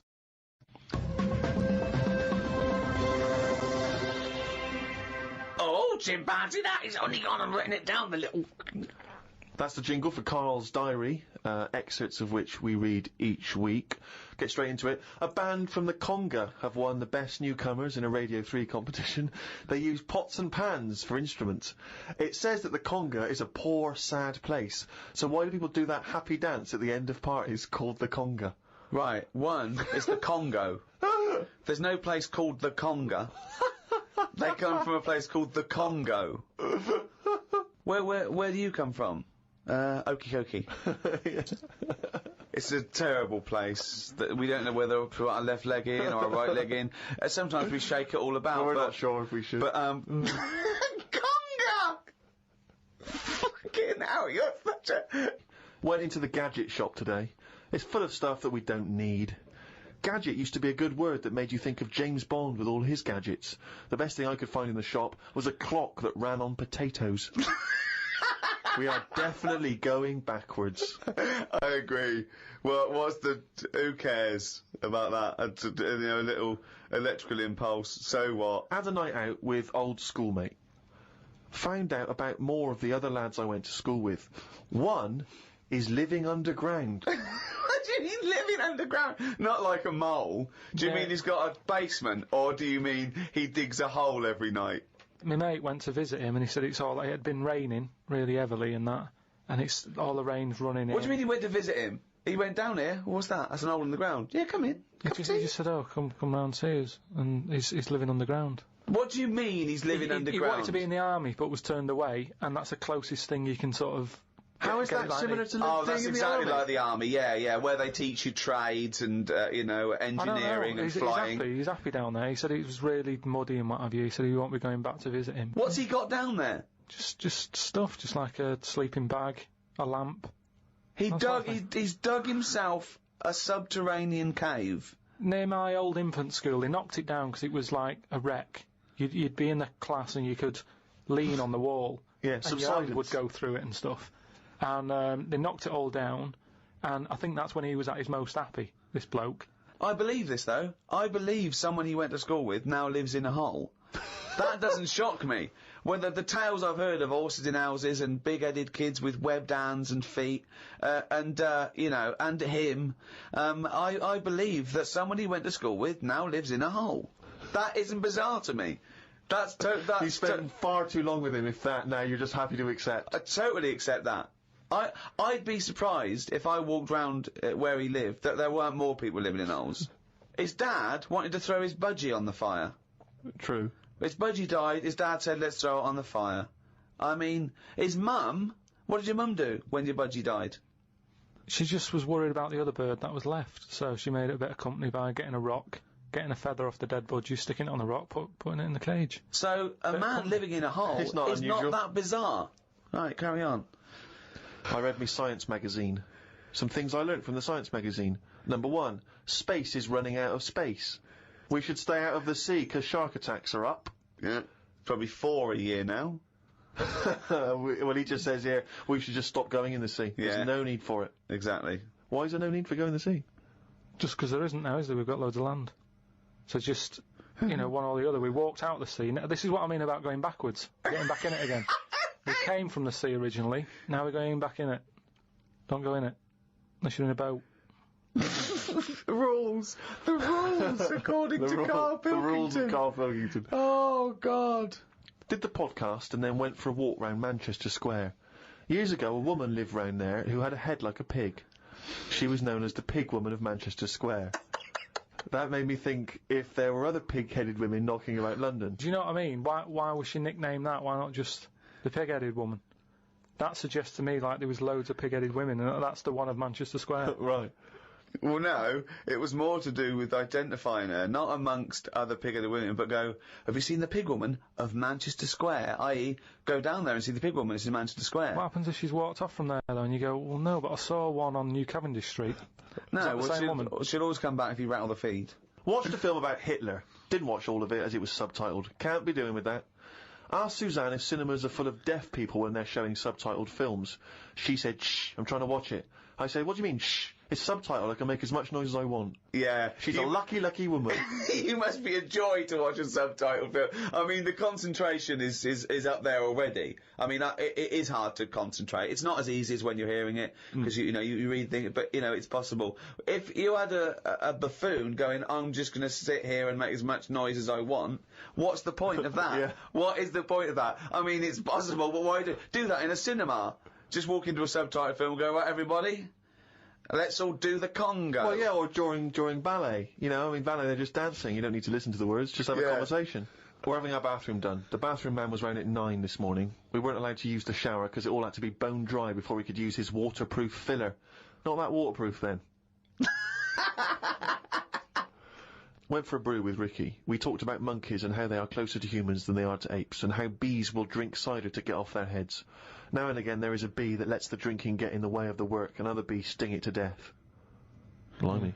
Yeah, well, there's bees. They love a drink, and they will drink pure alcohol. They drink 100%. They drink ethanol. I don't know why. They love getting off it, and they fall down and they're drunk, right? A bee can take in the equivalent of 20 litres of wine, right? But some bees get addicted in the same sort of percentage as human addiction, like 10% of bees, they can't get enough of it. They take ethanol, they take cider apples and that, and then when they get back to the hive, they go in a bit pissed, and they've got guard bees, and they go, come on, we've all had a drink. Bouncers. Yeah. They sort of are, right? And they push them away, and they push them away again, then the next time they go, right, I've had enough, and they give it a good hiding. And Karl couldn't get over this. I saw his face, but I knew that he was thinking of that bee with sort of like eyes rolling round his head, a little bit belligerent with his jacket on backwards. Yeah. And the bouncer going, come on, son, we've all had enough. Let's move away, Yeah. move away. You're not coming in, right? You're wearing trainers. Yeah, you're wearing 3 pairs of trainers, and I'm sick of it, But what I did find out, because I went home and went on the computer trying to find out about drunk bees knocking about, they're not actually meant to fly. It's only because they don't know. Fly. Well, no, but they're if they were told that you're not actually designed to fly, they wouldn't bother. No, this is that thing that goes around that aerodynamically, on the face of it, looking at the size of the wings and the body proportions and everything, that it's a surprise that they can fly. Okay, it's not that no one's ever told them they can't, and as soon as someone tells them you're not meant to fly, they all fall out of the sky going, oh, what are we doing? Like in a cartoon. No, but it's something about the confidence and that. At the moment, nobody's saying it's nothing to do with the confidence. There is no such thing as confidence in bees. A bee never loses its nerve. That's not why it drinks. Because what are you drinking for? I'm just not confident anymore. There's no point to turn to the bottle. I can't go up there again. You're an idiot.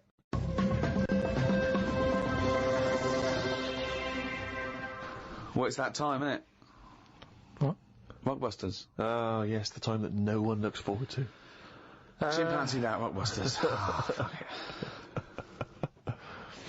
Right, so, gave you 3 clues last week, 3 cryptic clues. Some initials of a band or an artist you emailed in. Rob Harding got it, right? Oh, nice work, Rob. So, well done. The 3 clues, the first one was, RP for the initials. and the clue was steal that woman's flower. Right? Yeah. So that was a cryptic clue. The answer today is rob her plant. Rob her plant. Rob her plant. I don't know who that is though. Is there? There's no artist called Robert Plant. That's like Robert Plant. Robert Plant yeah, but is you his don't name. Say that. You sort of go, oh yeah, I'm into Well, you do say it. Have you got the, it means new like album by Robert Plant? Yeah, Robert Plant. They wouldn't go what? I don't know. I don't know. Plant. Are you saying Rubber Plant? The second What are you one, saying there, Karl? Though the second one was. it doesn't work. The initial was B, and then that was keep whacking the cooker with a stick. Right. Yeah. Didn't have to be a stick. We pointed that out. Just keep whacking the cooker. Keep whacking the cooker, yeah. That was B. That was Beat Oven. Beat Oven. I don't know who that is either. Is that a group? Beat Oven? Is that the Beatles? Who's the Beat Ovens? Classical sort of stuff. Beethoven. Beethoven. No, you said beat it. Again, though. they got it. Hold on, wait a minute. Just saying though. They No, got it. it's bollocks. Rob Harding got it. No. Beat Oven. Yeah. It's not Beethoven. They got it. Do you understand? The last one, the initial was M, right? I just want to know who Robert Plant is. Don't be worrying about Robert. No. Because it's not a name. He's not the one in Led Zeppelin, is he? So M was the initial. The clue was Venice. It's all water, innit? How would you describe it? There's hardly any land, right? So canal. if there's hardly any land, right, it's more water. What sort of water would you get, right? Wet. And then what? Wetville. No, but just like water that in Venice. What sort of water is it? It's sort of Muddy. No. Muddy waters. No, but how would you describe Venice? What's the If there's more. But what's the initial again? M. If there's more. Muddy waters. If there's more sea than land, what would you say? Would you probably say there's sort of more of it is sea, isn't it? More is sea. More is sea. More is sea. More is sea. More is sea. So that's the answer. I don't know who that Who is that? Morrissey. More is sea. Morrissey. So well done to. That's the worst one you've ever done. Well It's ridiculous. done to. That's the worst you've ever done. It's ridiculous. More is sea. Right, if they're that shit, don't do it anymore. So well done to Robert Harding. He's in London.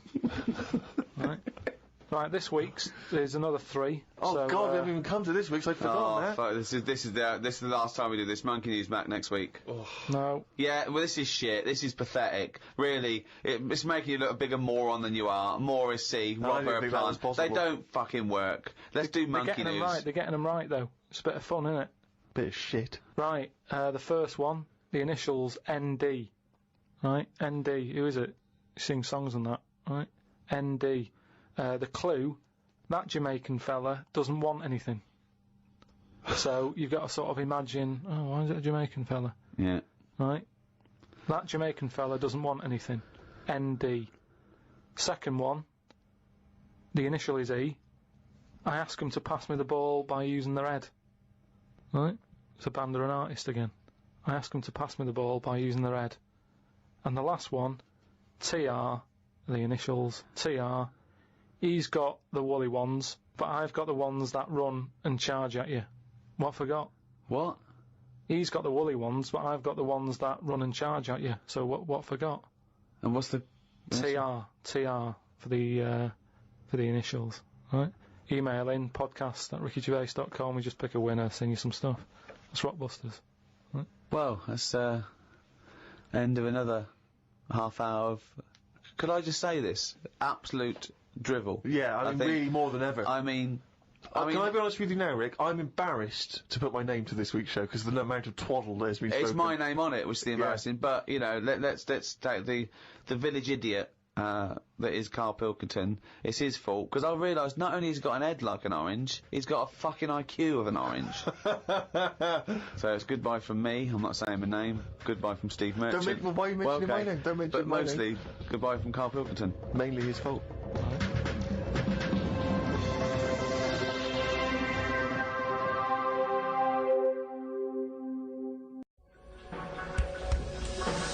The Ricky Gervais Show on Guardian Unlimited.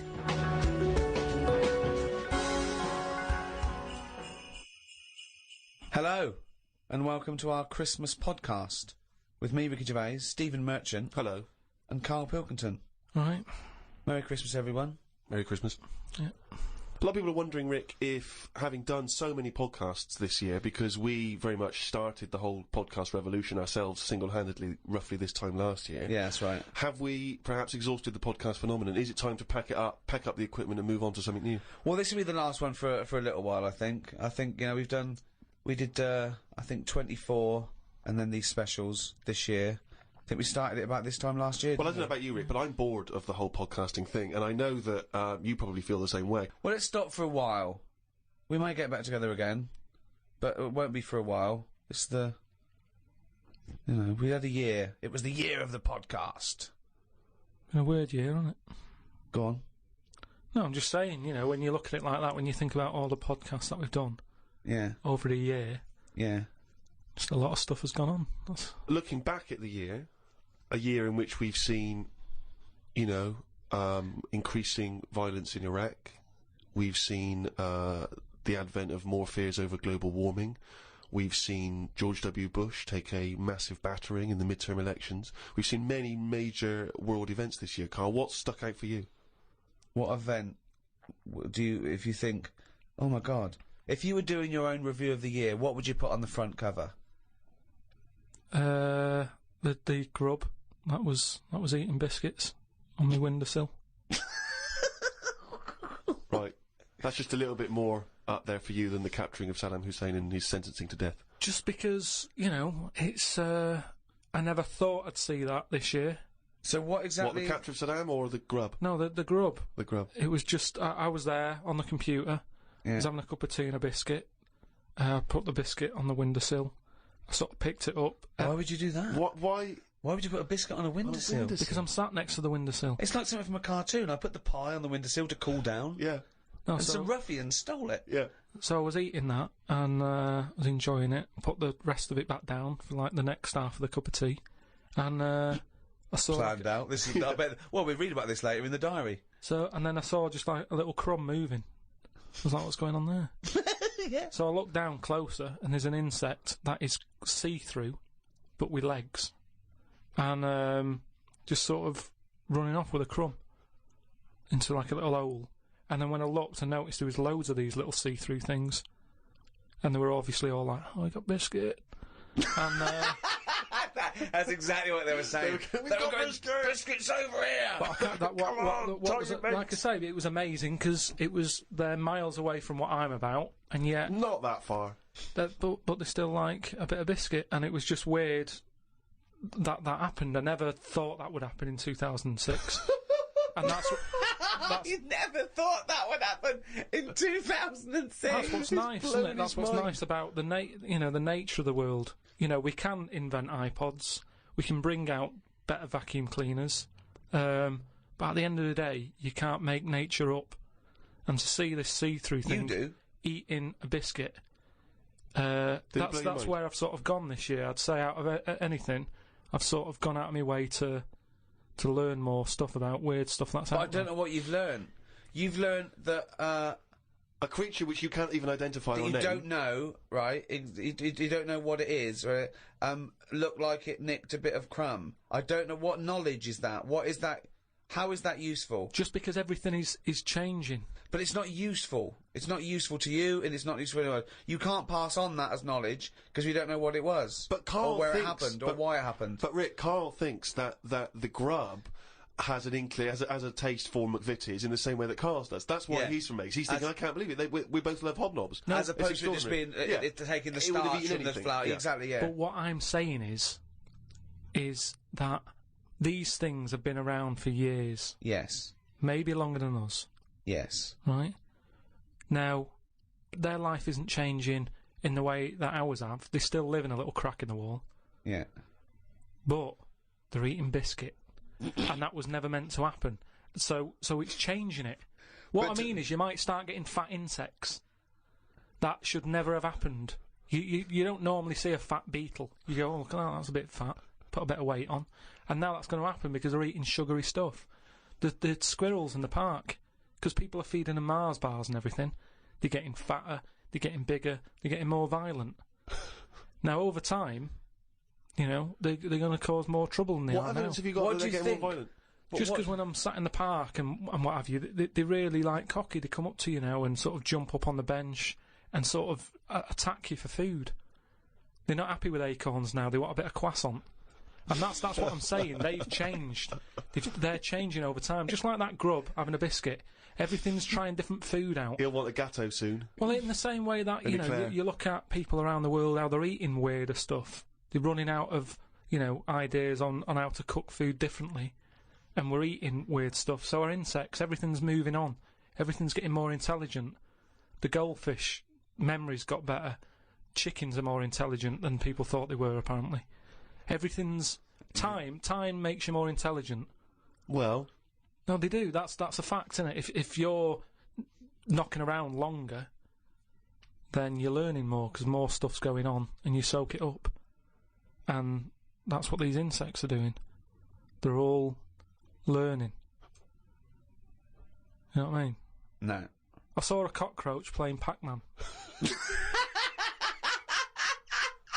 It was on the internet, right? And somebody had linked up a cockroach to some... I can't even bother explaining it, but that's what I'm saying. Everything's moving on. Yeah, but Pac-Man's like such an old hat game, man. It's like from the 1980s. Yeah, that cockroach is so... Come on, oh, he's so God. out of date. Get with alive, it. man. Hello, PlayStation 3. Is he Yeah, got rid of it? Hello. Yesterday's cockroach. Oh. Fucking hell. What was he listening to? MC Hammer? Christ almighty. Fucking hell, Pac-Man. Get alive. High five, man.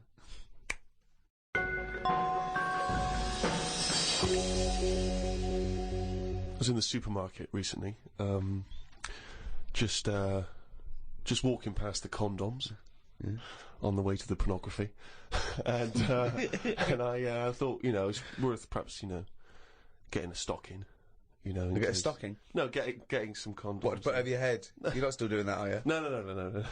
No, I thought it was worth getting some condoms in. It's Christmas party season, and you never know when you're going to run out of balloons. and I was weird because the condoms in the supermarket are contained in a kind of cage, in a plastic cage, so it makes it all the more embarrassing buying them. Because I took them off the thing and I was trying to open it, sort of, because I thought that they would. You had to open it. Try it on. Exactly. This, in case it doesn't fit, Exactly. bring it back. Yeah, bring it back. Yeah. And I was do you do alterations? Yeah, we do. Yes, £5. And so I'm trying to open this thing, and this guy who works there, sort of this middle-aged guy who works there, goes, you have to take that to the checkout. So you can't open that yourself. And I was just, because I don't know, I still find it very embarrassing, dealing with any of that sort of, prophylactics and things. The novelty of that is still very embarrassing to me. And so I just left it. I thought, forget it, I'm not gonna take these to the counter, because you never know. It's like if you get served by a woman, it's still a bit embarrassing, particularly if that's all you're buying. Because she knows what you're up to. You're going to fill them up with water and throw them at students. And anyway, the reason I mention this is because it reminded me of the conversation we've all enjoyed in the past, Rick, about when Karl bought for his girlfriend for Christmas. Was it a 2-pack? A 2-pack of what was it? Condoms. Wasn't it about buy one get one free? Yeah. It was a bumper family pack, wasn't it? Not a family, obviously. That'd be weird. Yeah, a family pack of condoms. One for the kids. Enjoy yourselves. So that was a couple of years ago, Karl, the famous condom gate. Have you bucked your ideas up since then? Not really. They were the early days.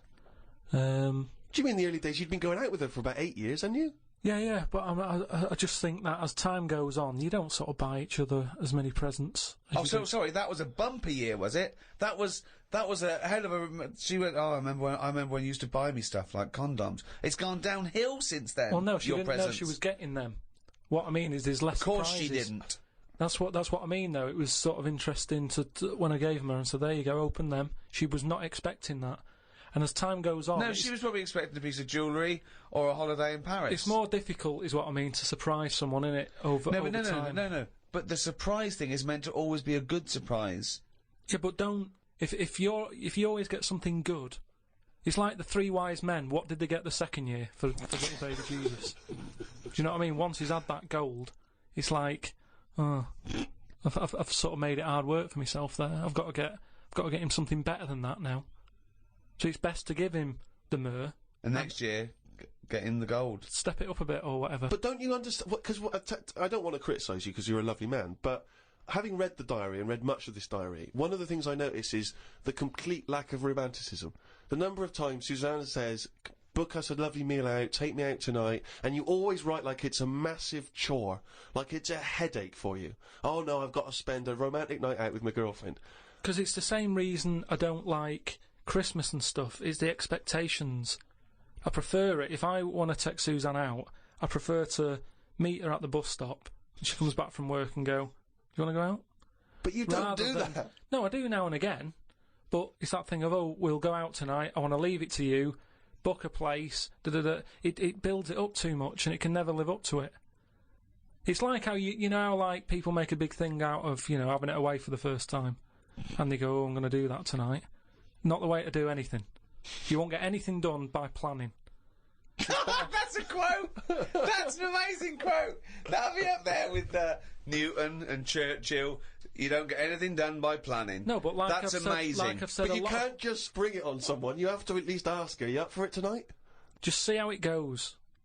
That's what I'm saying about Christmas. I might not be in the mood for it on December 25th. For Christmas, having turkey and everything. That's what I mean about, you know, in the last podcast, stuff coming round every year. Don't plan it. If you fancy a Christmas, have it. If you don't, just carry on. It'd be nice to live in a world like that. They say, you know, it's a world of freedom or something now. It isn't. No, I don't know what that means. I don't know who says you just that. make up things they say. They say, like, you know, today's world is a free world or something. Someone said something along them lines when it isn't. Everyone's still being told what to do, when to do it. Christmas is a big thing, isn't it, that we all have to go through. And it's stressful.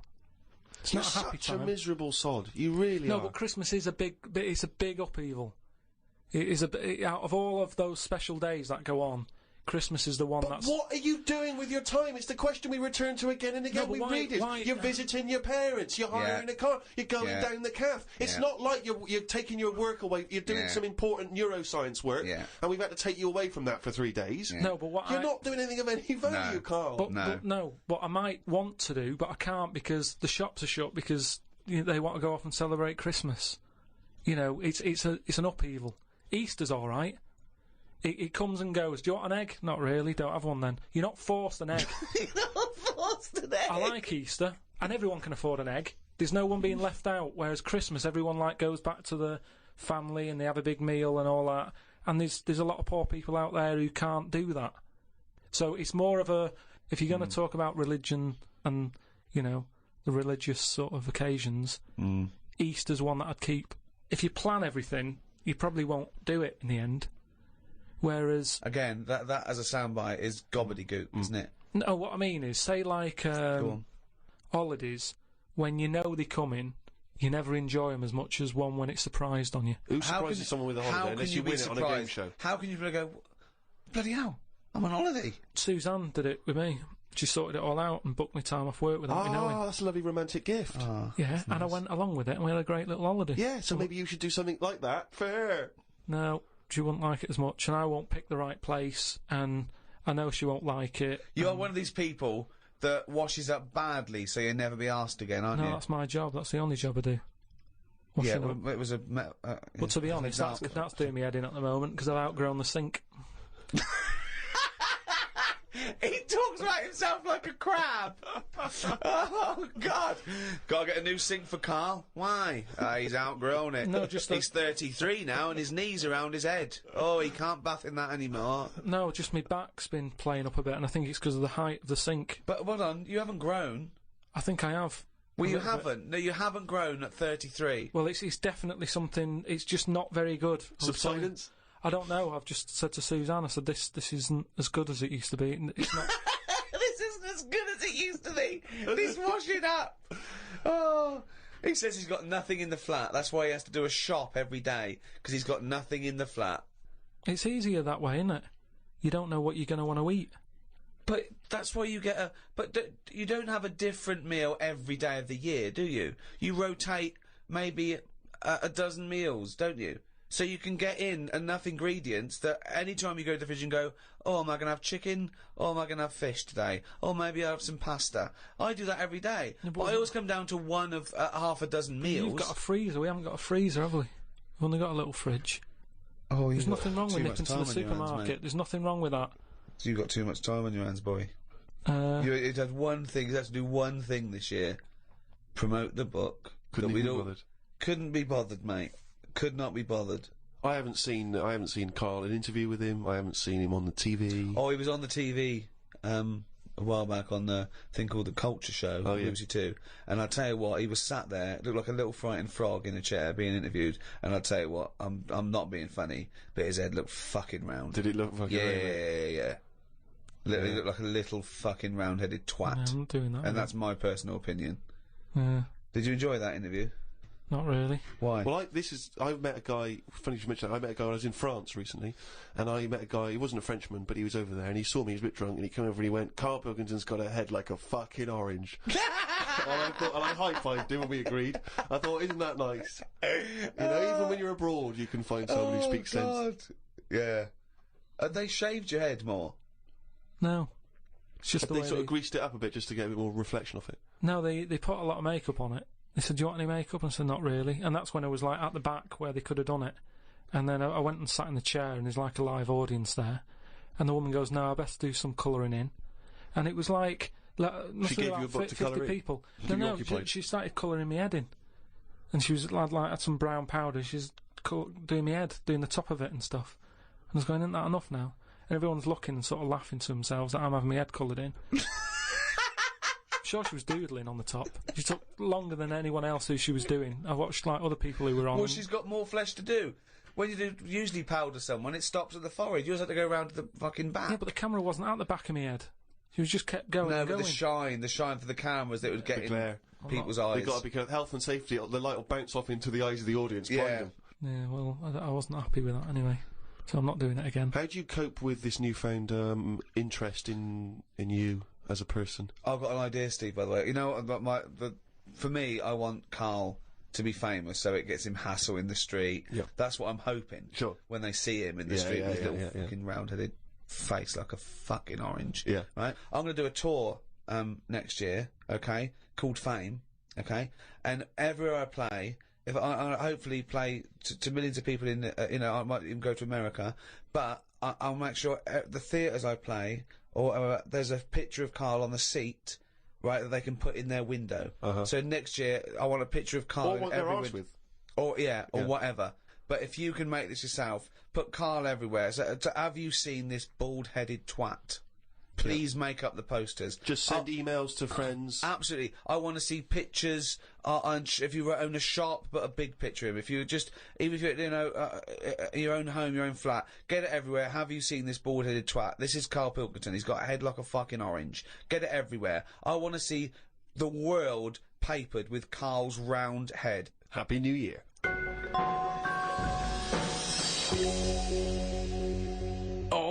He's only gonna write it down for a whole fucking year. That, of course, signifies another reading from Karl's diary. This is the last one of both 2006 and on any podcast for a while. Let's make the most of it. Let's enjoy some of the wisdom. I also think it's the last time ever he will make an entry in this diary because you're not going to keep another one, are you? I don't know yet. I might just get a smaller one. But I found that since keeping a diary, I've gone out of my way to do more stuff. Well, you say that, but... Well, let's find out. Let's find out if that's true. No, but I have. I read a bit in the news about people being injured while trying to cut open avocados. It's a food that ain't worth injuring yourself for. If it's a hassle to get into, leave it to the experts. I have never bought one. I have also avoided coconuts and pineapples. The amount of hassle to get into these things outweighs the joys they give. Yeah. It's the same reason I never bought a pair of Dr. Martin boots. Too much hassle when it's time to take them off. Yeah, a lot of my mates used to wear them in, like, the 80s. You know, you can't just kick them off, can you? It's a big upheaval. You've got to unlace them, you mean? Yeah, I mean, since I found shoes with Velcro on them, brilliant. Just the way I don't understand why laces. Is it because you can't tie your laces? No, I can do it, but it's wasted time. You're so lazy. Wasted time. That gives him more time to sit around and look at insects, How long eating does it take biscuits. to take off a pair of boots? Well, it's 14 ridiculous. seconds? He can't fit his days as it is. No, but I don't understand how some inventions sort of catch on and other things don't. But this is what I mean. He's got too much time on his hands. Sitting around at home thinking, why are we not using Velcro more? But there's Why one are we Velcro manufacturer going, yes, at last, he said what needed to be said. Why don't you get it sponsored? Because you could wear a Velcro toupee.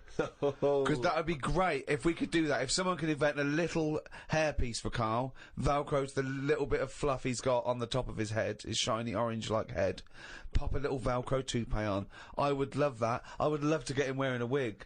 But why necessarily reduce it to a toupee? Why not some kind of carrying device?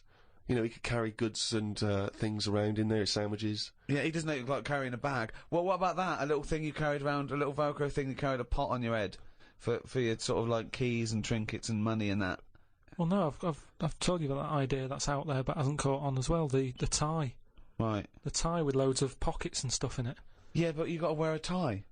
Yeah, but that'd be quite nice, wouldn't it? I've never wore a tie because I always think, what's the point? It's just hanging there in the way. Can you imagine this image of Karl walking around in his big Velcro shoes, a tie with an apple stuffed in it, car keys, iPod? No, but don't you think it's a good idea? Would you wear it with a shirt and collar or just a t-shirt? No, wear it with a shirt. That's what I'm saying. It's an invention that will smarten up the world. Now, a tie, what does a tie do exactly? Yeah. What does it do? Nothing. Right. So I'm saying make it do something. But I'm saying don't wear it at all. Pop your keys in the trouser pocket. No, or because take a bag. because the world is getting more and more scruffier, isn't it? When you look I don't know what that means. I don't know what that means. When you look back at, like, Victorian times and everything, everyone wore a hat.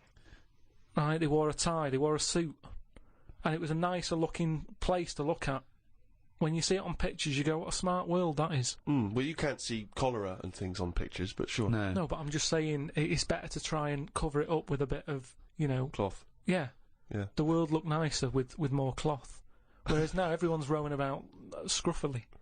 So what I'm saying is, if we make the tie more useful and give it a purpose, it might come back and the world will look tidier. But a tie, its purpose is to look smart, really. Well, originally it was because we didn't have buttons, so it kept the collar up at the front. That was the invention. It was a useful invention, the tie. Yeah, it was called a tie. It tied together, okay? Yeah. So then, when we had buttons, that we didn't really need the tie, but it was a symbol of smartness, like saying, I've made an effort, okay? But now... that would go away. So now, you wouldn't look smart with a tie. They'd go, oh look, it's like a bag round his head with his apples and oranges and his keys and his sticks he's making a nest out of. So it would be scruffy. It would make the tie scruffy, so it would defeat the object. So now when you're carrying stuff round, I mean, crawling on all fours because your shopping's so heavy round your neck, they'd go, look at that scruffy fucker on all fours. Oh look, but look at his lovely head of hair. It's Velcro! It's a hat! Yeah, well, that's the other problem, isn't it? I can't go back to a wig now. My theory about reading old news is right. It's less bad when you know it's old. It was a story about a weatherman who was fired yesterday for having a nude picture of himself on the internet. But that happened 2 days ago. He's probably got another job by now. So old news isn't as shocking. Well, old news isn't news, though, is it? It's olds. What are you doing? Just reading the olds? No, but what I mean is, if someone... Stick the video on of last week's news. I just want to catch up on the olds. Yeah, but then it's still news. News is something that you don't know, isn't it? If someone tells that's you everything to you. That's information, Karl, not news. Yeah. But news is information. No, and the key with news is the word new. No, I don't think it is it? It's just information, but they tell you at 10 o'clock at night. It's like, what information's gone on? Bong. Here's some information. Yeah, that you didn't know before because you couldn't have, because it only happened today. Bong. Yeah, but never mind that. I'll tell you in a couple of days. It doesn't matter as long as you get the same info. Bong. Yeah, we can't call it news, though, because it's misleading. We'd get done. It's called olds. Bong. Yeah, but listen to me theory. What I'm saying is that if someone in your family, you know, it's Christmas and that, I don't want to bring the tone down, but someone dies in your family. Now, say if you're away on holiday, and they don't call you because they don't want to ruin your holiday, and you come home, and they go, Uncle Frank's dead, and you go, oh, when did that happen? And they go, 2 weeks ago. Now, because everyone else has got over it, it's not as bad for you. Because part of bad news is the way everyone's walking around moping, going, oh, have you heard the news? Frank's dead. But because everyone's got over it, time is a healer. That's what I mean about old news. It's better than new news. But according to you, the only news that really matters is stuff that affects you. So it doesn't matter when you. There was an earthquake. When was it? Yesterday. Phew, that's all right then. Often the aftermath is worse than the actual event. 2, you only care about things that actually happen to you. So the doctor goes, "You got a kidney stone." Oh, when did this happen? 2 weeks ago. Oh, that's all right then. Doesn't make sense. No, but the world is... You're not upset about dead Uncle Frank just because other people are upset. You'd be upset personally. It wouldn't make any difference when they told you. Yeah, but it is everyone else's emotions that make it worse, I think. Knocking around people who are miserable. What about warnings? What about when they do things like smog warnings, or, you know, there may be a... I don't like it on the news when they sort of say, news just in. I think, oh, what's this? You think, oh, what's going on? But it might be useful to know it. Important information. No, it just makes you panic. What? Yeah, but sometimes knowing stuff keeps you alive. Yeah, I don't know if I like it. It's sirens, you see, I don't like sirens, do I? I've said to you, I think it's a scary noise. Well, it's meant to be, so you get out of the way. No, it's not meant to be. It's a sign to get out of the way. I'd prefer it if it... Like I've said... Hiya! Could you just move out of the way Well, it can be anything, as long as we know... It can be a chicken noise, but as long as you know that's chicken not going to freak people out. No, but it sort of make you smile, but you'd go, oh, best get out of the way. You're cycling along and you hear what sounds like a giant chicken behind you. And you smile, because you know that even though someone is burning to death, there's something clucking in my way. Do-do-do-do, whack! Do-do-do-do, whack! Oh, that's probably a guy having a heart attack. Going to my mum and dad's today. I'll cut to the chase, Rick. They basically, we got about 4 pages where they drive to his mum and dad's. Oh, Jesus I'll skip Christ. past that because it takes fucking forever. Got there, mum and dad, his mum made him some dinner. The old woman next door, brackets, whose man was a witch, just pop that in brackets. Just pop that in brackets. I think we've discussed that before, actually, the old woman whose mum was a witch. Whose man was a witch? Yeah. Oh! The old woman next door has been worrying because she keeps seeing adverts on the telly about changing to digital TV. She's saying she doesn't want wires drilled into her walls because they'll make a mess. My dad told her that it doesn't matter because it probably won't happen until 2012 and she'll be dead by then. He didn't say that to her, though, did No, he? he did. They've got, you know, she's old. It doesn't... She knows she's going to die. I mean, it's something we've all got in common.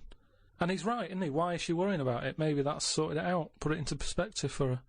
You will be dead when this happens. Don't be worrying about it. But everybody worries, don't they? You've got that little sort of hole in your head that you fill with worries. You know, everyone's got to fill that little worry hole with worries, and that's us. Worry hole. Everyone's got to fill the worry hole with assume worry. that there's a worry hole. A worry hole. Unbelievable. I love the fact that, you know, doctors in a million years would dig this up and go, humans used to have a worry hole. Went to bed around midnight. Suzanne and I decided to sleep tops and tails, because it made me get a bit more room. Me dad had cut a bit off the mattress to fit it between 2 cupboards. It's amazing how much of a difference it makes just sawing off a bit of the mattress. You sort of roll to the edge, but the weight of the blankets keeps you in. This is like something from a Roald Dahl book. No, it's just you know, you think anything, you can sort of trim anything, can't you, and it normally works. But with a mattress, I mean, he only took off, I don't know how long that is, but he's sawn off about that much on the mattress and then has stapled it back together again. Amazing. And it just makes so much difference. Of course it does, because the mattress is a very carefully designed object. Yeah, you wouldn't think so, though, would you? Well, you just would think if you had a it's full of fucking brain in sponge. your nut. No. Someone took his brain out of his worry hole? Oh, God. He sawed a mattress in half. So we decided to sleep tops and tails. It just gets stranger. So strange. Why? He did it to make the room nicer with the cupboards on either side.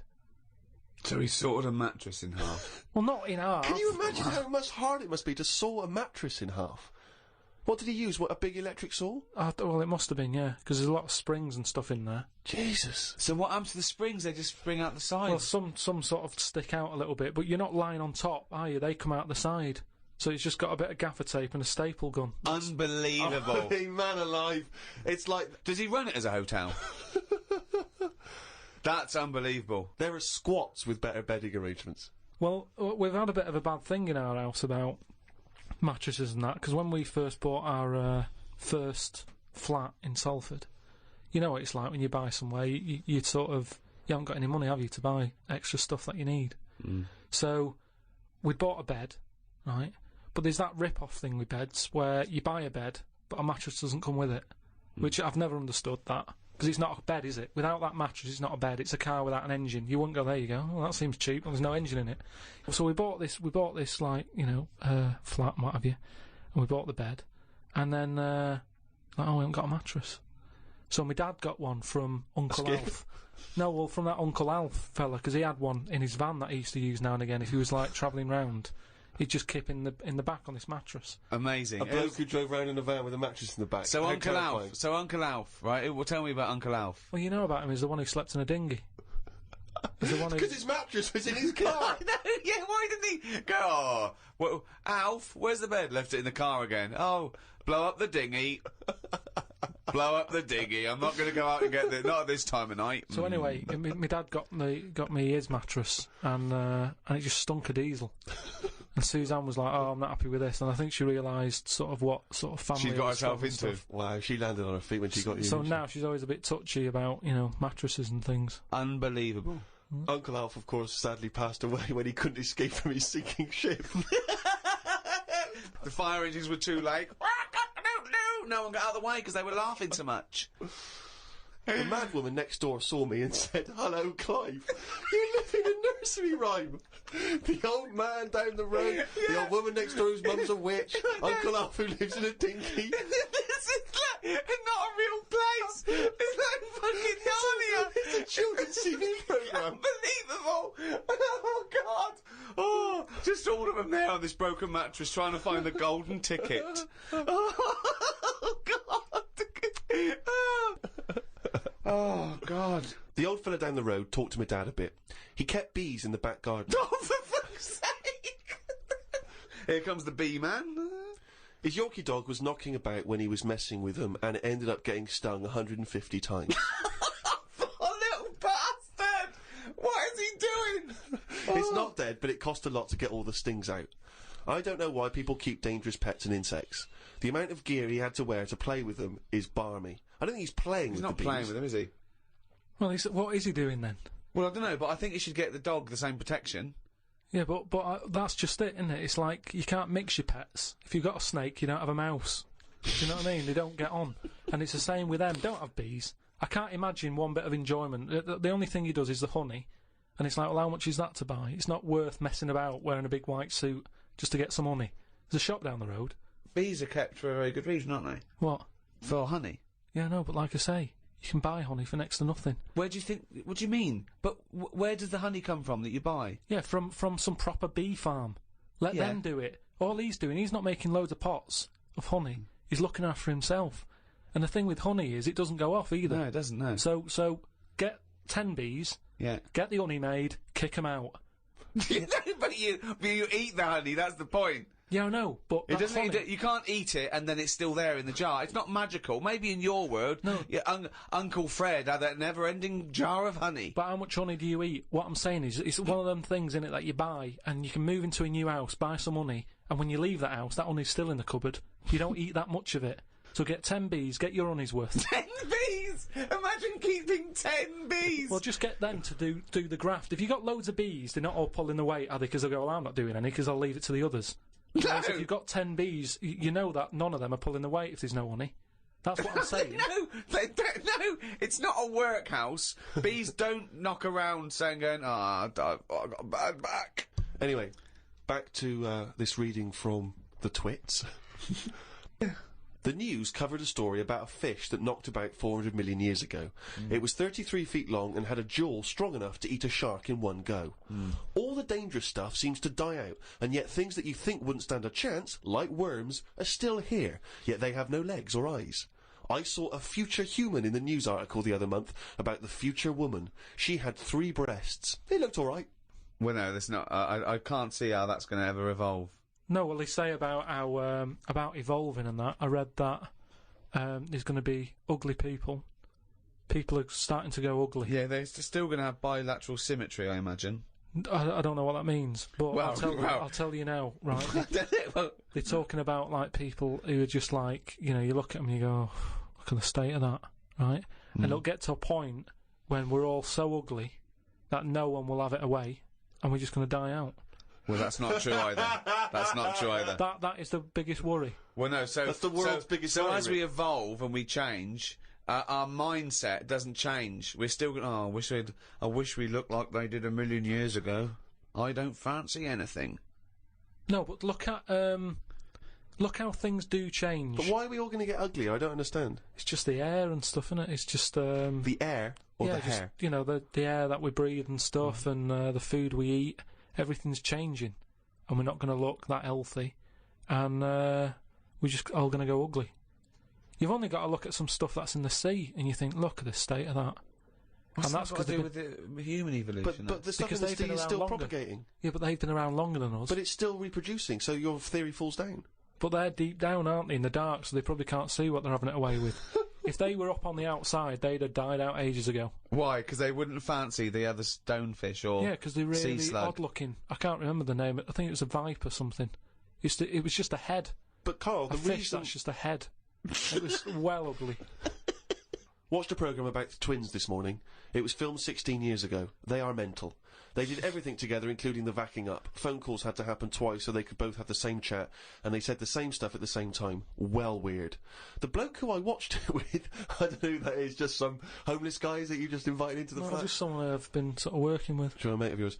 He said he fantasised about having it away with a pair of twins. I don't see the point in this. If you're going to have two of something, I would prefer to have two different women. If I had two cars, I wouldn't have the same one twice. Same rule with women. I don't even normally like buying the same pair of trainers twice in a row. No, if you're going to have something new, make a change. It's like that fella who was going out with a woman and then left her and went out with a twin sister. Not worth it. Not worth it! It's not worth the upheaval, is it? Because it's exactly the same model. I watched the final of I'm a Celebrity, Get Me Out of Here. It was between singer Jason Donovan, singer Mylene Klass, and singer Matt out of a boy band. I had my money on Donovan, but Matt won it. I think it was because of his last task. He ate a fisheye, some grubs, a big fat insect that they have on every year, a crocodile knob, and a kangaroo anus. I feel like we've come there, Rick, to where we entered. It was this time last year when we first started the podcast that we were talking about I'm a Celebrity, Get Me Out of Here, and you coined the famous phrase, I could eat a knob at night. Yeah. So it's full circle. It's just the last series finished recently, and it was astounding that he ate a crocodile knob, he ate a crocodile eye, he chewed up and swallowed a kangaroo's anus, which I to be honest, I didn't know was a food stuff. Could you eat any of that? If I had to eat any of them, it would have to be the anus. What, really? Yeah, more than the other stuff. I couldn't eat anything that's still alive. No, I agree. I couldn't eat any of that. I don't know under what circumstances I'd have to go, right, that's it now, we're not going to survive, the ship isn't coming, there is nothing on this island I can eat, give me the crocodile's penis. So it wouldn't bother me. I could eat anything. I could do almost all of the challenges on that programme, but I couldn't cope in the camp. I couldn't cope with the lack of food and the uncomfortable bed. That's all that would do my head, and I'd drive people spare, whinging and complaining. I couldn't cope with any aspect of it except the physical challenges. I couldn't cope with sleeping with people snoring, the things crawling over you. I'm not so squeamish about that, like snakes and things, that's alright. But the eating is ridiculous. It's out of the question to eat a worm or a grub. It doesn't concern me. I don't know why. I don't see really what the difference in it. The texture's probably the same as lots of other things. What would hunger do to you, though, do you think? Would you think I would change? Do you think, if it really was a choice, if someone said, and I knew I would die if I didn't eat worms... I think you would, yes. I think you'd complain and you'd whinge for a while, and you'd try and put it off, and you'd hope a ship would turn up. But when it didn't, you'd start chowing down on a bit of crocodile anus. But then where's the rest of the crocodile? Well, yeah, that's a good point. Who's been eating that? How come I've got this? You know, you're meant to work together as a team in bad time, and yet I'm being handed an anus. Forget it. Let me starve.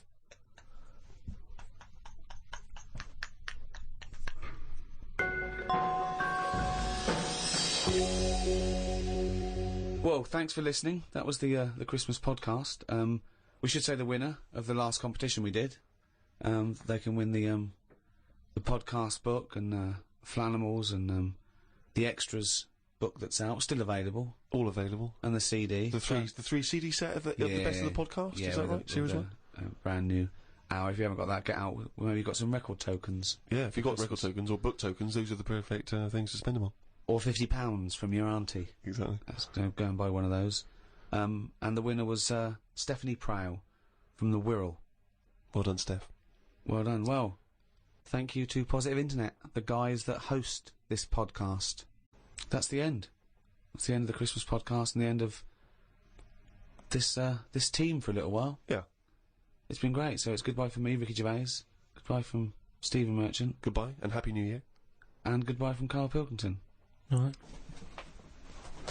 Alright. That was alright, wasn't it? Yeah, that's good. It's all right. What are you doing now? You got time for a coffee or something? I can't now. I'm going to the, you know, the orphanage for terminally ill kids.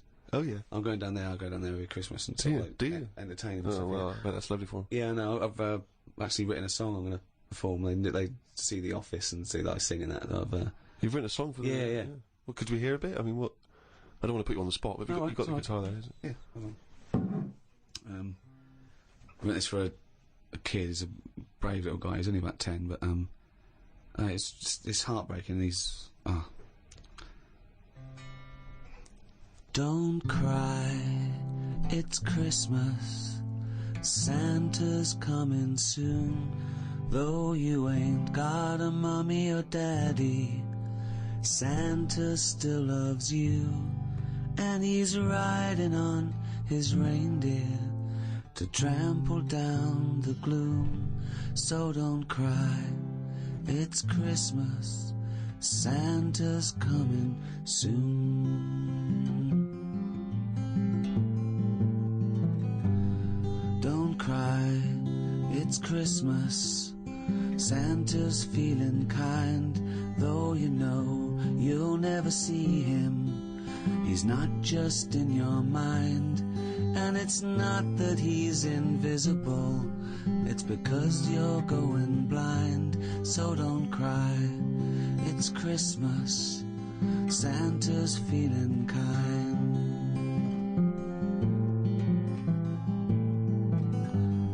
Don't cry, it's Christmas.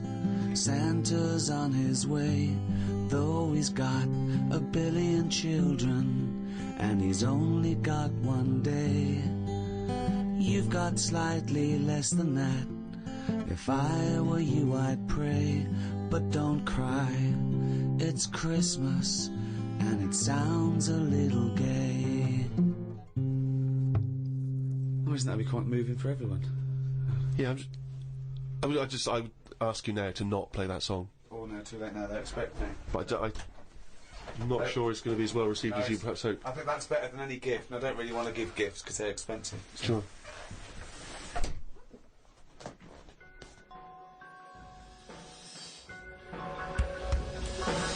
The Ricky Gervais Show on Guardian Unlimited.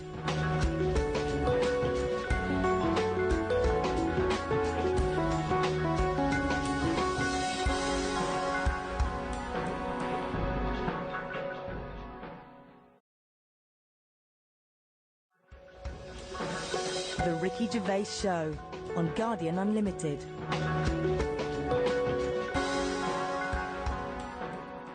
You're listening to Ricky Gervais, with me, Stephen Merchant, and Karl Pilkington. Now, you probably know me from such works as The Office and Extras, Stephen being my co-writer and co-director on those things. For those people who are not so aware of Karl Pilkington, he was our producer, sort of given to us when we first started on XFM, and you're thinking, well, why are we doing a podcast? Why are we doing a podcast for no money? Is there no money? No.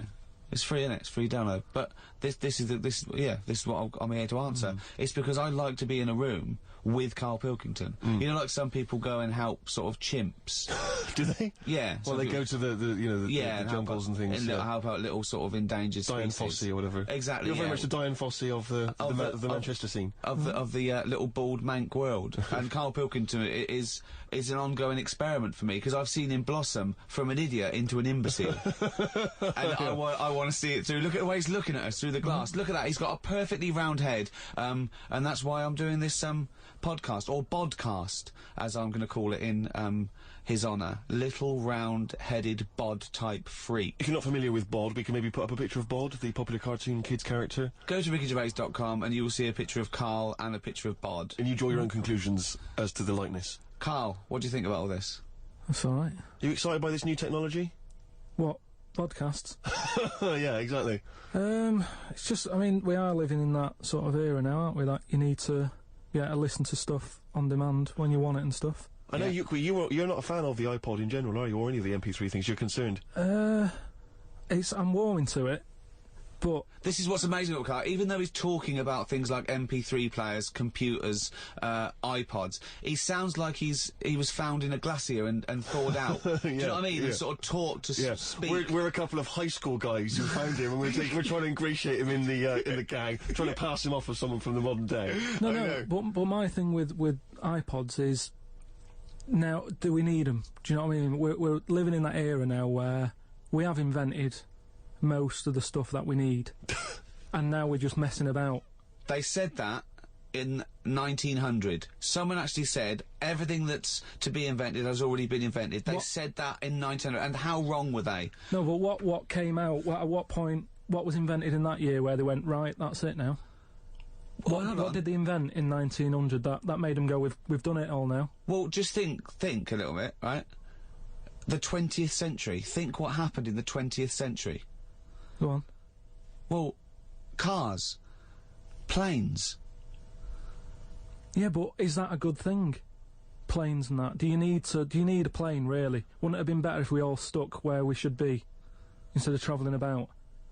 War. Well, look, war's happening, isn't it? Because everyone's saying, well, now we can fly, we'll go over there. So there were no wars prior to the invention of the aeroplane? Not like there is today. Right. But what I'm saying is, the world's got smaller on it, everyone's saying that, right? Yeah. You know, the way I was saying to you the other day, you know, we now go to places where we shouldn't go. People go on holiday to places where you've got to have an injection before you go there. Yeah. Forget it then. That's a warning. Don't go there. I'm with you on that. I don't want to enter a country where I have to have an injection to stop me from dying while I'm in that country. Right, I totally agree with you on that. So what happened is, so they invented the plane, and it's like, oh, let's go on holiday, and then they go, oh, die now. Oh, well, you've got to invent something. Let's invent an injection, and then it's like, right, well, what else do we need to go to that place? There's a lot of faffing. So what I'm saying is, is that a place? A lot of faffing. What I'm saying is, you know, Steve's travelled more than I have. You've been to like dangerous places. I've been to places where you need injections. Yeah. Yeah, but why? Because it's fascinating, isn't it? You know, don't you not believe in that idea of travel broadens the mind? You know, it makes you experience other ways of life, other ways of thinking. It just enriches you as a human being. That's the whole reason people go travelling. But since the invention of the telly, you don't have to go that far to see it. You're absolutely right. So there you go then. The telly was the 20th century, wasn't it? Yeah, it's pretty good. So where would you stop then? You'd stop making stuff now? Stop inventing stuff right now? Or do you think we could carry on for another 5 years, see what comes up, and then just draw a line under it all? Well, again, we're just messing about, and there's still things to do, isn't there? I mean, I know I could throw things up. You can always get art to it, but you know, a cure for cancer, a cure for AIDS. Yeah, but should we mess with that? What do you mean? Because there's too many people in the world as it is, isn't there? So that's a way of controlling it, so that, you know, like look at London, right? It's overpopulated. Rent keeps going up because there's more and more people surviving, right? If you let them die, it's going to even itself out. See, I was saying to someone the other day about maybe we should look at, if we're going to invent something, right, forget, like, the traditional way of people having kids, right, the way they, you know, have it away in that. You know, what do you mean? What do you mean? No, you know, like, the way that, you know, we have kids and stuff. If it'd be good if what happened was to control it, is if man and woman, right, they're born and that, they enjoy their life, they learn a lot, they live to be about 78, I think, by that point. So specific. Yeah, 78, No, yeah. but by 78, I reckon you've sort of got to that point where you go, do you know what, I've done everything I'm going to do. If you haven't bungee jumped by the time you're 78, you're not going to do it. You know what I mean? So it's kind of like... Your hips have come off. You've done it all now, so I've had my innings. Yeah. And then you die, right? So, say if everyone had that, they lived to be 78. But then, just as you die... They give you the bumps. You get... You have a little baby inside you, and as you die, your life carries on.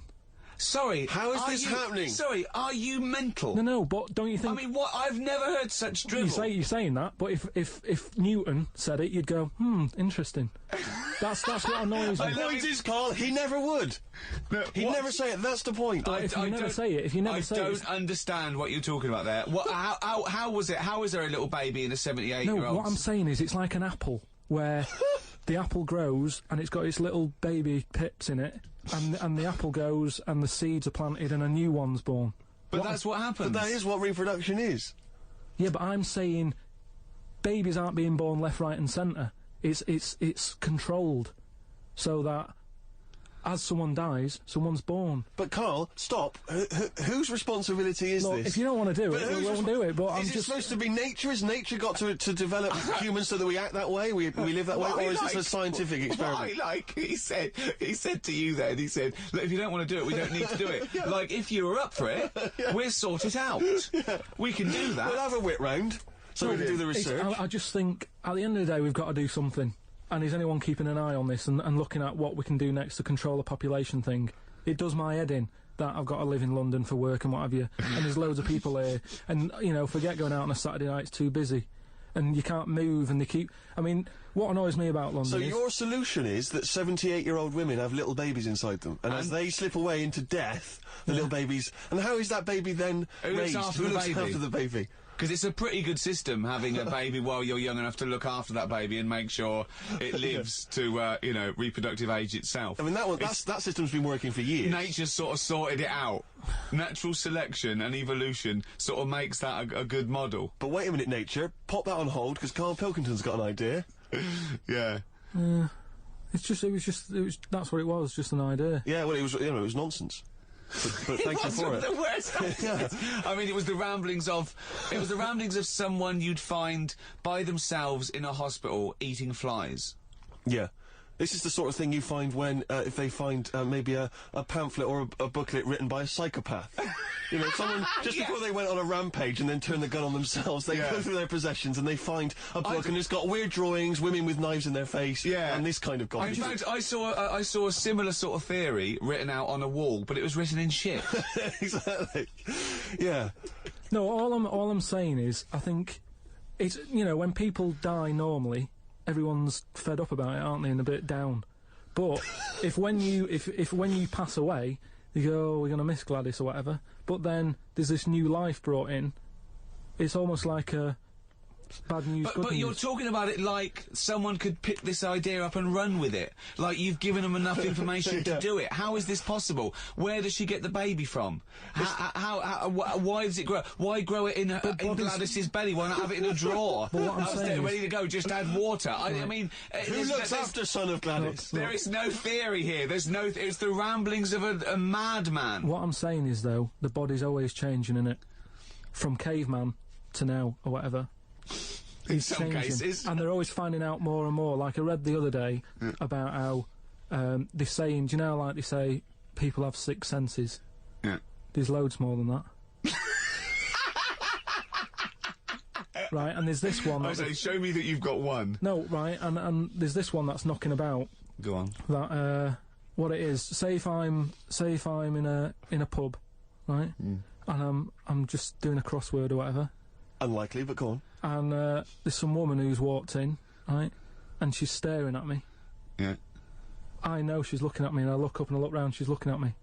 Right. And they're saying that's a new sense that they found out from, like, you know, doing tests and what have you. Yeah, it's rubbish. And they're saying that's been around since like man and dinosaur was knocking about. But it could be, you know, peripheral vision. It could be a footstep stopped, and usually when someone's footsteps stop, they've stopped. No, they've explained I it. think it's safe to assume that you know, that with your perfectly round head, people are always stopping and looking. No, but they explained You it. just know that there's probably going to be someone there if you look right. They said it's from the time when, like, caveman was, like, wandering about, and he'd go, hang on a minute, and he'd look round, there's a dinosaur there or whatever, and he'd leg it. This is nonsense. Not... I hate it when people use the term when caveman was wandering round. Caveman and dinosaurs, oh, they used to live together, yeah. Oh, that's the same era.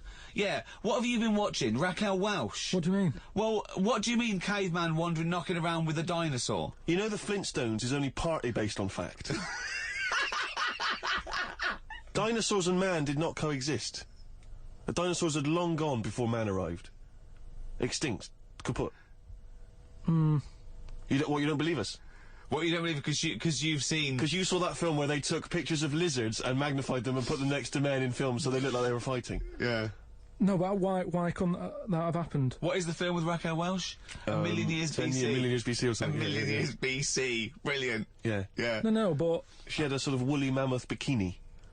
Fact. But why wasn't the dinosaurs back then just like how we have dogs now, in a way? He's watching the Flintstones. He's watching the Flintstones. He's thinking of the Flintstones. Yeah. That's what he's when thinking. He puts out the saber-toothed tiger. Yeah, and then yeah. Dido And he mixes his concrete in a pelican. Yeah. Yeah. I just think that there must have been a crossover point. Why? Why did you say that? Why do you think there must have been a crossover must have point? been. Because if nothing was knocking about at any point, how did anything carry on? I know. Exactly. Why didn't Hitler meet Nero? It's weird, isn't it? There must have been a crossover. They must have met somewhere. They must have met at a party somewhere. They mixed in similar circles. Yeah. Well, I mean, are you telling me that Ken Dodd has never met Genghis Khan? They must have bumped into... I can't believe it. Yeah, forget it.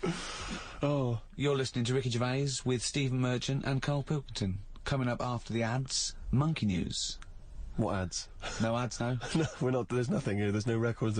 We just got to keep on talking. Okay. Which is not. We could do our own ads. Okay. Bring tea for the Tillerman, steak for the sun. Out now to own on DVD, Ricky Gervais's and Steve Merchant's award-winning extras. With Ross Kemp. Oh, zippy. With Les Dennis. Put your arse away, Les. I don't really know. And Kate Winslet. Oh, this nun outfit makes me talk dirty. Out now on DVD. Extras. Did you like Flannelwalls? The Ricky Gervais book for kids with pictures of made-up creatures in different colours? Well, if you did, there's more of them now in the new book. More Flannelwalls. Which is also by Ricky Gervais, drawings by his mate. Out now. The Ricky Gervais Show on Guardian Unlimited.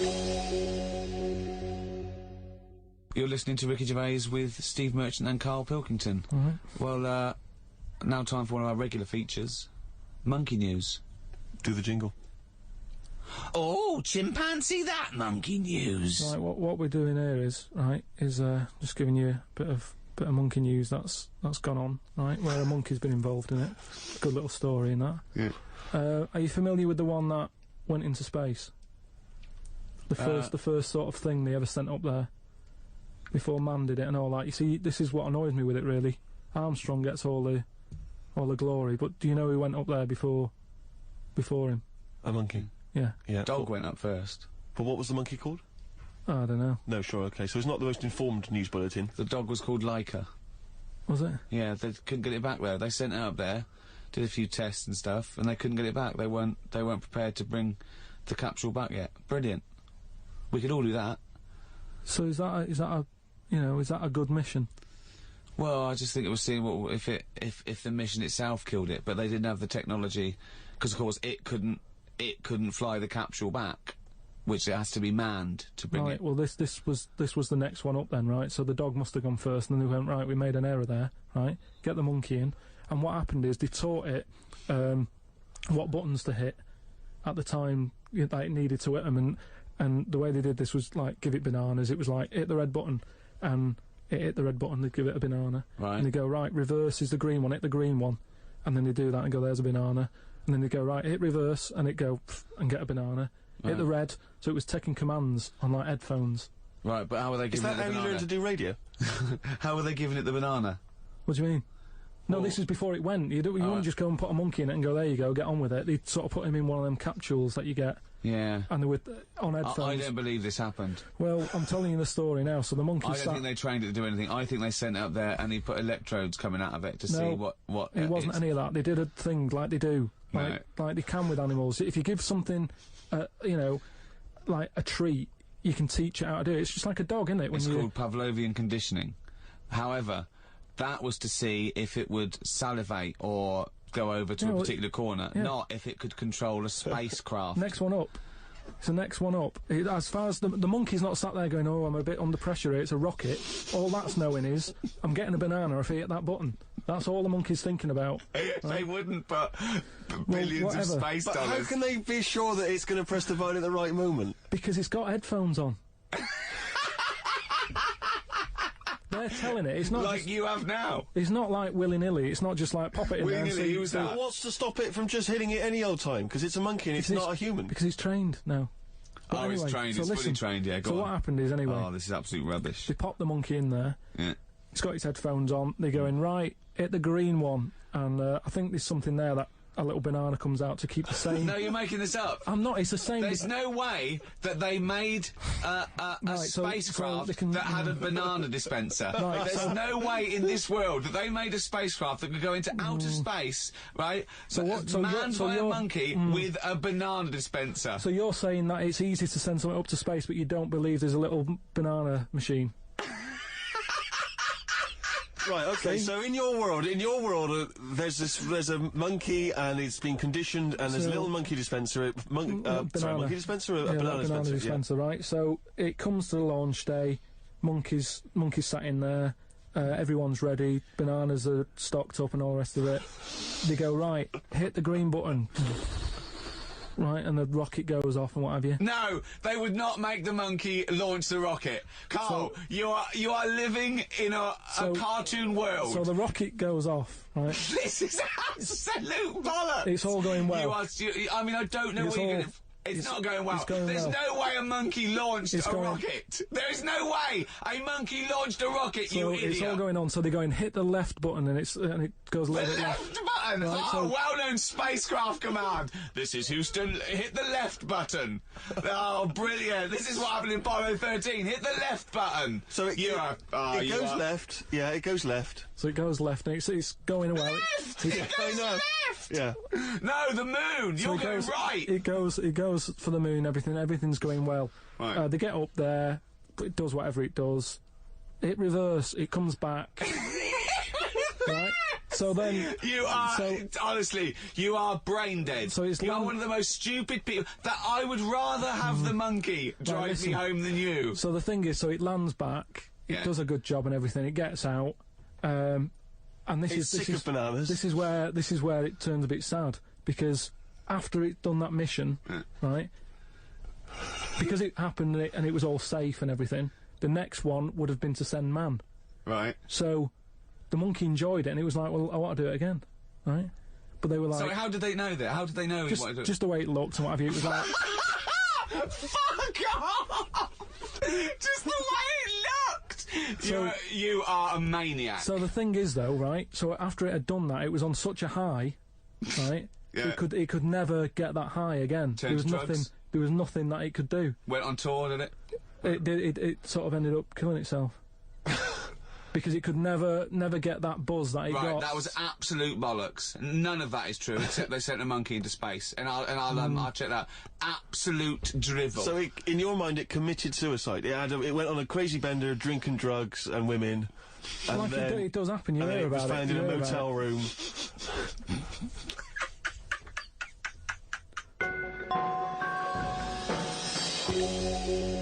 Right, do you know, like, you don't believe in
Ricky Gervais Show on Guardian Unlimited.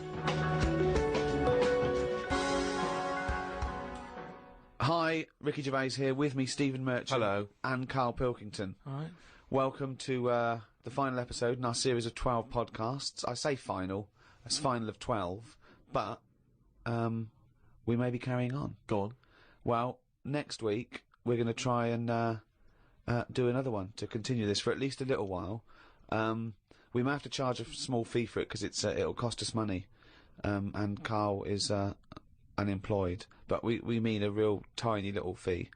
But hopefully we will be back next week. Now, we're not sure where it'll be. It'll probably be on iTunes, but just go to rickygervais.com and we'll guide you there. Hurrah! Yay! And thanks for listening for this long and supporting us. I hope you continue to support us. Go on, continue to support us. Yeah, particularly Karl, who has no money whatsoever and is desperate. He's a desperate man. Is that right, There's no Karl? one out there going, oh, look, they're charging for it now. But, you know, people forget we gave 12 for free. This is it. So quickly people forget. We're big shots. Yeah. Well, Carl's not, but, you know, we are, aren't we? Exactly. I mean, we were generous, but we're not that generous. We're not mad, and Karl needs a little bit of money. Look at his little round little head. He's like little tiny Tim over there. Exactly. Yeah. Look at him sitting there. Karl, you've had a good week? It's been alright, yeah. Brilliant. Well, more of that next week. You have to, but you'll have to pay for it now. I'm surprised you're not buzzing, because we just had our photograph taken to enter the Guinness Book of Records for the greatest downloaded podcast of all time. We went along to the Guardian, and the press were there, and they took a little picture of his round head, didn't they? Yeah, but I don't know why should I be excited about it when it's just... Haven't you always wanted to be in the Guinness World of Records? Not really, no. I've been looking at the they presented us with the this year's, and I've been looking through it, and there's some fascinating ones. I used to get this as a kid. That's what I'm saying though. There's loads of things in there that I used to go to. Like I looked at it online the other day to see if what's on there. You click on it, the home page that you get when you click on Guinness Book of Records. It's a fellow with the most ear hair, right? It looks amazing. So that, to me, is what the Guinness Book of Records is about. Sorry, you're impressed with the bloke who just happens to have the most ear hair? No, but it's commitment. He could have shaved it off, but he didn't. He left it. Yeah, no, it's less commitment. But that just grew. We actually bothered to do a podcast. All right, forget that then. The one with the rings on the neck where they stretch the neck so their head's tall. That's commitment. If that didn't work out, he's stuck with that head, and he didn't even get in the book. You're stuck with that head, and you have got in the book, so be happy. What if it's a stitch-up? What if you're under roundest head? I'd be a bit annoyed. Why? Just because I don't... I mean, have you got a choice? Say, like, the fella with, the small man. Say if he's not happy about being small, he's trying to go about his life, he knows people are looking at him, pointing at him, going, look at him, he's tiny. But does he want to be in the book? Oh, I think they've got to give their consent. Have they? Because if the smallest wasn't willing to be in there, they'd go, the second smallest man is so-and-so, he was willing to be in here. Yeah, but the smallest one is Frank, and he didn't want to do it, so again, he's in it without wanting to be in it. No, but I don't know. He's got you there, Rick. I don't know if they do. I don't know if they go around. I think that you'd have to be complicit in it for them to measure your head and say this is the roundest head on the planet Earth. Not, you know what I mean? But then what do I do with that? That's what I'm saying. Is it something you put on a CV? I don't see the point in it. Well, I think you are the fellow with the roundest head, and I think a lot of people know that. Because also, I've noticed when people ask for a picture of you, they don't say, can I have a signed picture of Karl? They say, can I have a signed picture of Karl's head? Which is a weird thing to say about a human being, isn't it? They go, look at his head. Look at his head, not look at his face. Or can I have a picture of him? They say, can I have a picture of... Have you got a picture of Karl's head? Why are they allowed to mention that? And the thing is, like, we're on some sort of broadcasting medium where you don't even see me head, so it's not important. Well, I can't see your head because the mic's perfectly round and it obliterates it out like an eclipse. But what I mean is, it doesn't matter, does it? For doing what I do, it doesn't interfere in any shape or form. But the thing is, Karl, what people are fascinated with, and I've said it before, you've got a head like a fucking orange. We'll be charging for more information like that from next week.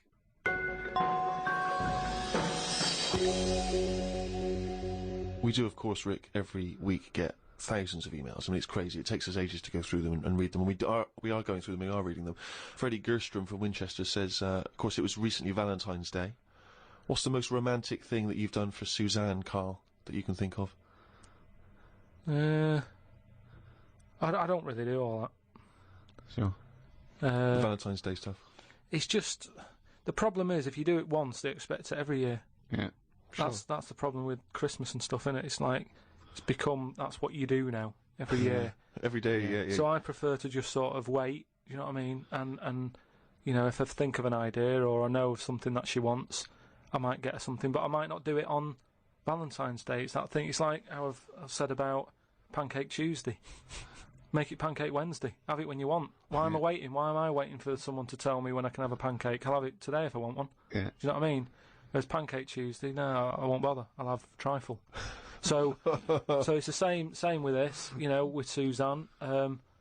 Luckily, right? I mean, Valentine's Day and what have you. She was ill. Luckily. So we didn't have to go out. So I'd say, is he asking for advice?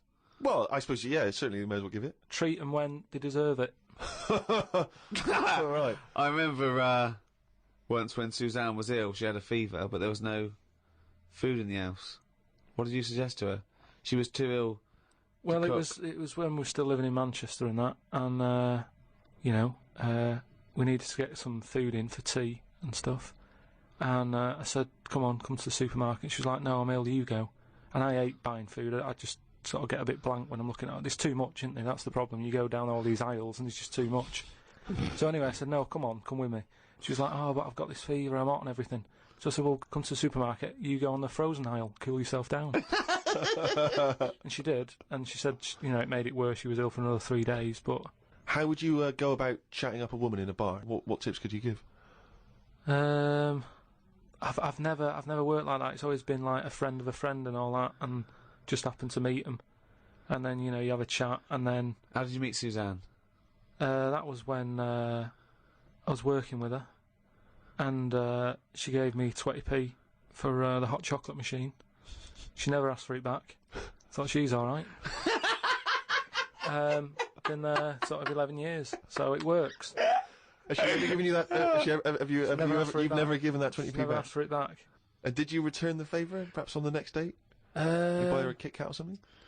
No, I don't think I did. I think word got out that she liked me and that. And what did I do? I think I did some work for her, did some editing for her, to sort of show off my skills and that. Sure. And she was like, oh, you're good at this, aren't you? I was like, yeah. And I think she got us another drink because I was doing that editing for her in my own time. So you're up on the deal, aren't you? Because I know now, I know for a fact you've not spent any money on her in 11 years, so you're 40p up. At least. Lawrence from New York says, I was wondering how Mr. K. Pilkington would interpret this famous saying of philosopher Ludwig Wittgenstein. The quote is, if a lion could talk, we could not understand him. Even if he's English? Yeah, if a lion could speak English, so there's no language barrier, he's speaking English words and using all the correct grammar and everything, but you wouldn't be able to understand what he was saying. Why? Because it is from a different world. His frames of reference would be so bizarre that you wouldn't be able to get a grasp on what he was talking about, because you'd have so little in common, even if he used real words. No, but he's talking English. Yeah, I know, but his reference points would be just so far removed. You know, they're removed slightly when, if you saw two people talking about Kierkegaard, you'd I wouldn't understand it. Exactly. So remove that 1 billion times to a different species with different input. No, but it depends. If I'm talking to a lion in London Zoo, yeah, he'll be saying, "Oh, I'm fed up of being stuck in here." I'll go, "Yeah." It's like that. It depends what his background is. I mean, there's some people who might have lived down the road from me, but have a totally different life. Absolutely. So it doesn't matter that it's a lion, does it? Well, yeah, because they're just trying to remove it even more. So now it's not just a bloke who lived a few doors away. Now it's not even a bloke. Now it's not even... Yeah, but I'd pick something smaller, yeah. or something, you know, a worm without a mouth. I'd go, definitely not. What? Definitely not what? I wouldn't be having a chat with it. I just think that a worm that's underground, what's it got to offer me? It's blind and it hasn't got a mouth. It's not going to be a good day out with it, is what I'm saying. It's not going to have that much to say to me, even if it's English. Right? Even if it's English! And how can you tell if a worm is English? Does it wear a very tiny bowler hat? Oh, Christ. But do you understand... What about a jellyfish? No, you see, I think that's where you can say you wouldn't be able to have a good chat with them, because to me, the sea might as well be another world, Yeah. right? Yeah. In a way, I think the fish sort of have more rights than us, What do you mean? just because when whoever made the world, right? Yeah. Say, you know, we're just bigging up God, but if I was to have a go at him, Yeah. I'd say you added too much water, Criticism 1 to God, right? So How would you have changed that? Just more land. Fair enough. Now, why have fish got more rights than us? That was what I was interested in. Because there's loads of them, and when you look at the amount of sea on the world, right? There's loads of that. You only have to like you know, I was in Malaga the other week, right? And you know, you look in the sea, there's loads of different fish, and that's just in like 8-foot water. If you go miles out, there's like all sorts of weird fish, isn't there, with like lights on them and everything. So. And there's just millions of different types. Yeah. Now, But why does that mean they've got more rights than us? just because I think, you know, rights come in numbers, don't they? If you know what I mean. Like, if there's one of you shouting, people go, oh, he's an idiot, shut up, whatever. If there's loads of you shouting, they go, oh, best listen to them, see what they've got to say. Right. And that's what I mean about fish. Yeah. There's loads of fish, Right. so... But they're not really making their voices heard, though, are they, Karl? Yeah. I know, because they're underwater. But what I mean is, I don't know what I mean.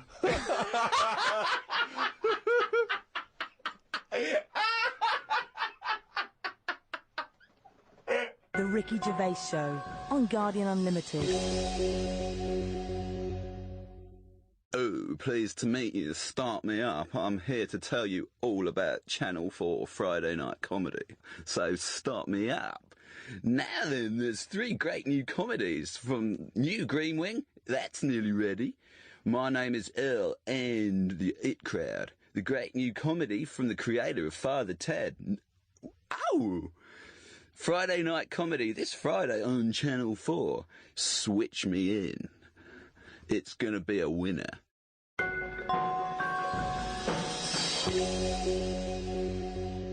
Karl, right? What do you think it's like being a crab? If you could go now, your mind into a crab, what would you see? Where would you be? What would you be doing? What would you be thinking? What would you think of all the other things? The crabs you'd see, the squids you'd see. What's it like? Do you think? I want you to. It's like creative writing. Just think. Just let yourself go. Come on. It's got to be a crab. What do you think of a slug? What do you think to be a slug? What would you do if you were transported now into a slug? What would you do? And Suzanne, you're suddenly in the kitchen, but you're a slug, and Suzanne's sort of like there, just making tea and that. How do you let her know it's you? It's impossible. I'd just chuck myself into the salt pot or something. No, because what do you do? I'd hate that. That would be horrible, that. Oh, God. Have you ever read Franz Kafka's Metamorphosis? Not In which think a so. man wakes up and he's turned into a giant beetle? And that's the whole story. I think it might be of interest to you. So what happened to him with the beetle? Well, I don't want to ruin it for you in case you read No, it. I but won't be it's, reading it, don't worry. He joined a pop group with 3 other people. He was brilliant. No, it's a really wonderful book. It's a kind of almost heartbreaking because, of course, he does, like Ricky's saying, he finds it very hard then to relate to other people, even though he still has the consciousness of a human. You know, his parents, his rest of his family, they don't know how to deal with him, you know, because he's a giant beetle. He becomes a freak, he becomes an outsider. It's terrible, you know. But hang on, though. Is he a giant beetle? Or Yeah. is he... Well, yeah, well, that's not going to go down well, is it? That, of course, people aren't going to like you. But if it's a normal-sized one, then you just get in with the other beetles, don't you? Whereas if you're a giant... How would you do that? How would you ingratiate yourself? Right, so you're suddenly a beetle, you're Karl Pilkington, right? There's other people, they're doing their business, they're scuttling around, and you go in there, and they look at you as a new beetle. What's your first... What do you do? How do you ingratiate yourself? Well, for a bit, I wouldn't sort of barge into their house and that. I'd wait until they're out and about, and I'd like in life, right? Sort of help them out. I don't know what beetles do all day. I've never seen one doing anything. They just seem to be going from one place to another. Right. I've never seen them carrying anything. I don't know what they eat. I don't know what they do. I don't know how we've got them, right? But what I mean is, I'd watch them and I'd sort of help them out. And I mean, you know, it's like going on a date or meeting a woman, isn't it?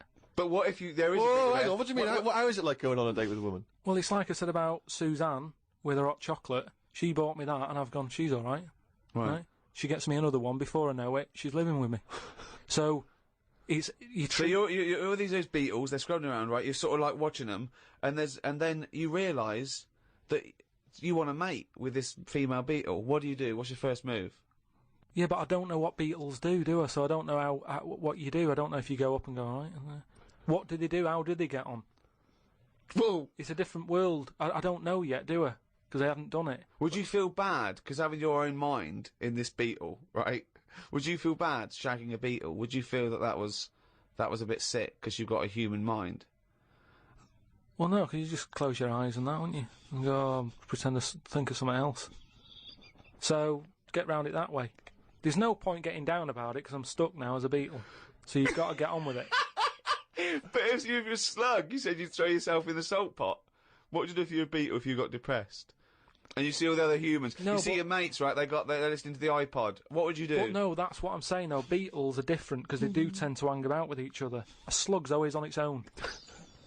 It's a lonely insect, isn't it? It's not an insect. Alright, what is it? A mollusk. Right, they're lonely. I've never seen a load of snails all together or slugs wandering about, whereas beetles seem to knock about in crowds. Yeah. So, oh God, okay, right, another one. So they're sociable creatures, and it wouldn't bother you that you've got the mind of Karl Pilkington in there? Because you can't communicate with these people, because they don't speak English, they don't have any communication with you. Yeah, but if it's happened to me, there'll be another one in there. Okay then, right, okay.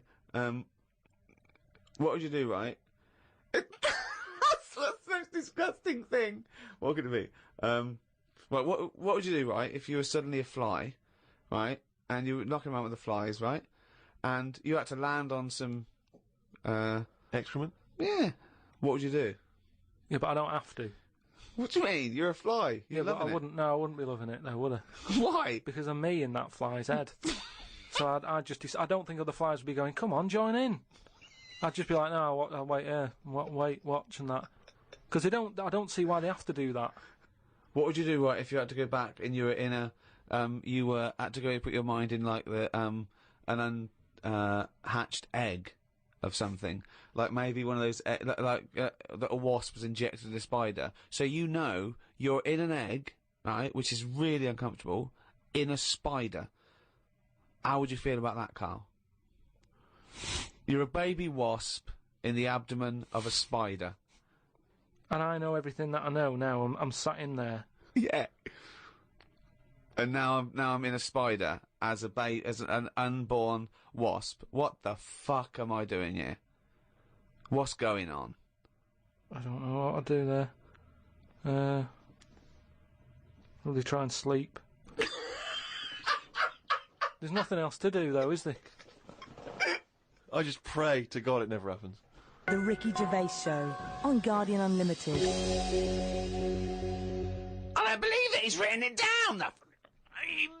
Well, that's the jingle that signals it's time for more extracts from Karl's diary, and we'll lunge straight into it. Wandered down Carnaby Street. There was a happy homeless fella. I gave him £1.50. I thought of a tongue twister after giving him the money. It goes, if you can't treat a cheerful tramp, what sort of tramp can you treat? It's good, that. All right. Say it fast. If you can't treat a cheerful tramp, what sort of tramp can you treat? Yeah, good, isn't it? Good, that, yeah. You've got too much time on your hands, Karl. Learned some famous quotes to see if they are as good as my sayings. Number 1, treat every day as if it's your last. Very famous saying. Now, is that something you do, Karl? But you know, my problem with that one is that if it was your last, you wouldn't want to be doing much. That's the only problem I've got with that. I wouldn't want to, go to a fairground or whatever, because you're going, oh, it's my last day, what am I going to do? And I think you'd spend so much time worrying about what you're going to do that you'd end up staying in. I think you're right. You've taken some of the poetry out of it. I think it means live life to the fullest, right? I like the fact that you were musing on the idea that if it was your last day, you'd go to the fair. It's getting such a 19th century way of spending your final day. I know, yeah.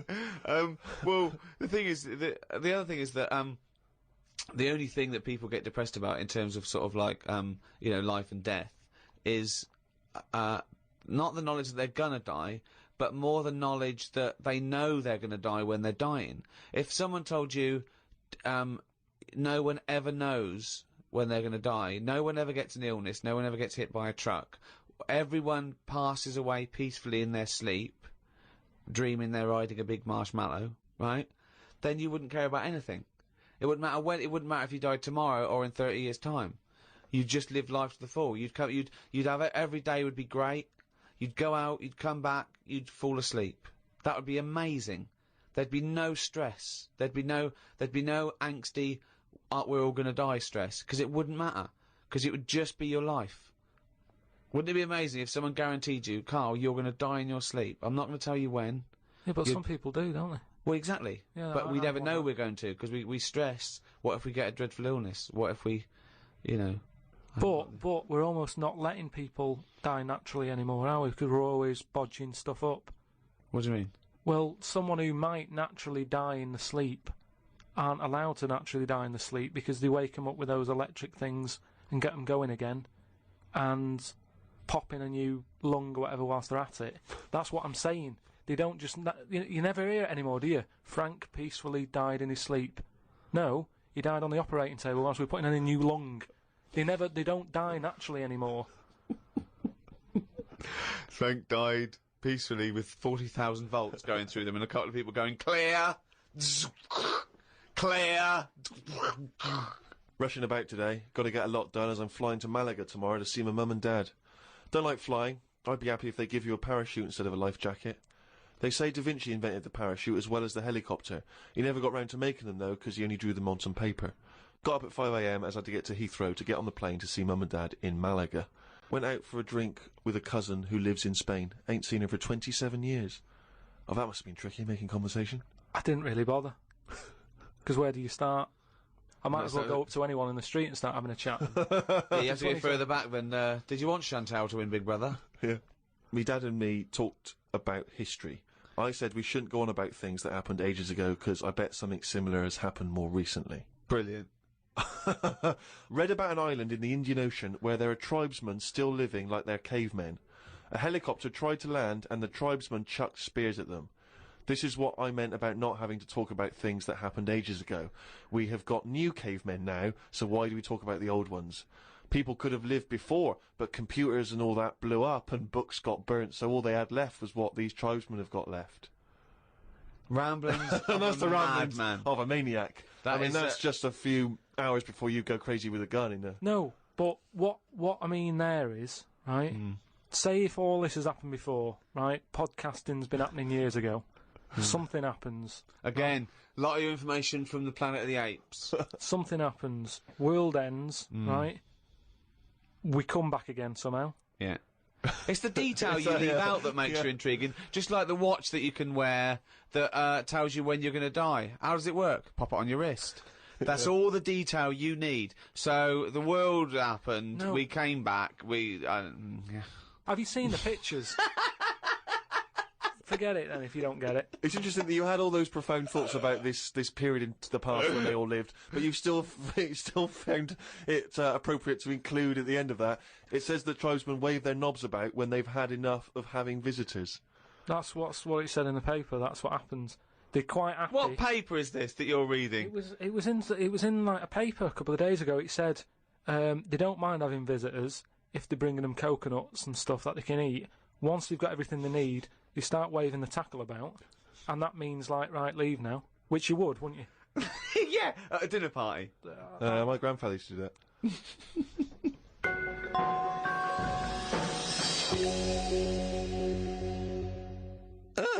Well now, what have we here? I'm here to tell you all about Friday night comedy on Channel 4.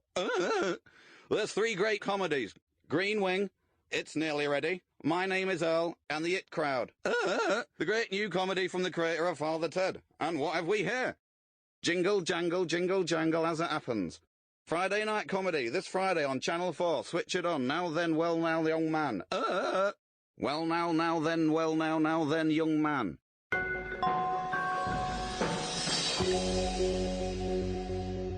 Oh, fancy that monkey news! That jingle is getting more annoyed by the week. Well, this is the final monkey news, right? I'm not doing this anymore, right? Because we've covered it all. All the monkey news has been covered? It has. It has. We've done loads of them. I think all the news that needs to be sort of known has been told, right? That is the end of the news. Jesus Christ. What? Get on with it. Right, do you know, in the first podcast that we did, we chatted about the monkey that went into space and stuff. Yeah. So where we left So it... haven't you got a real new monkey news? Well, it's an update, isn't it? I mean, Is all it new? Has it happened recently? Has it happened since podcast 1? I have to pick Ricky up on the point that he thinks any of the monkey news we've heard, A, happened, and B, happened recently. It almost always happened in olden times, or ages ago. Or you're right, it never happened. Yeah. Right, anyway, so like I say, the first monkey news, it was about this monkey that went into space. This was the one that was fed by bananas that came out of a little chute on the spacecraft. Yeah, it went up there, did a really good job. It was taught how to press the buttons, hit the left button for a banana, you know. Right button to go right. Make history and go to right and space. stuff. Right, What do I want? Not more banana. You haven't taken off yet? More banana. Oh, we shouldn't have given him a choice of banana or a change history. We should have the right button. We should have fed him before he went and only had a right button. He's at the left button again. He's just eating bananas up there. What's going on? It's costing us a fortune! Dave, little fucker. Press the right button and do something. Oh, bananas. Hey, hit the left button again, the little fucker. so anyway, yeah, I told you, he went up there, he came back, he could never get that The high, exactly, again. yeah. You know what I mean? He tried other things. I think he tried to get a band together and that.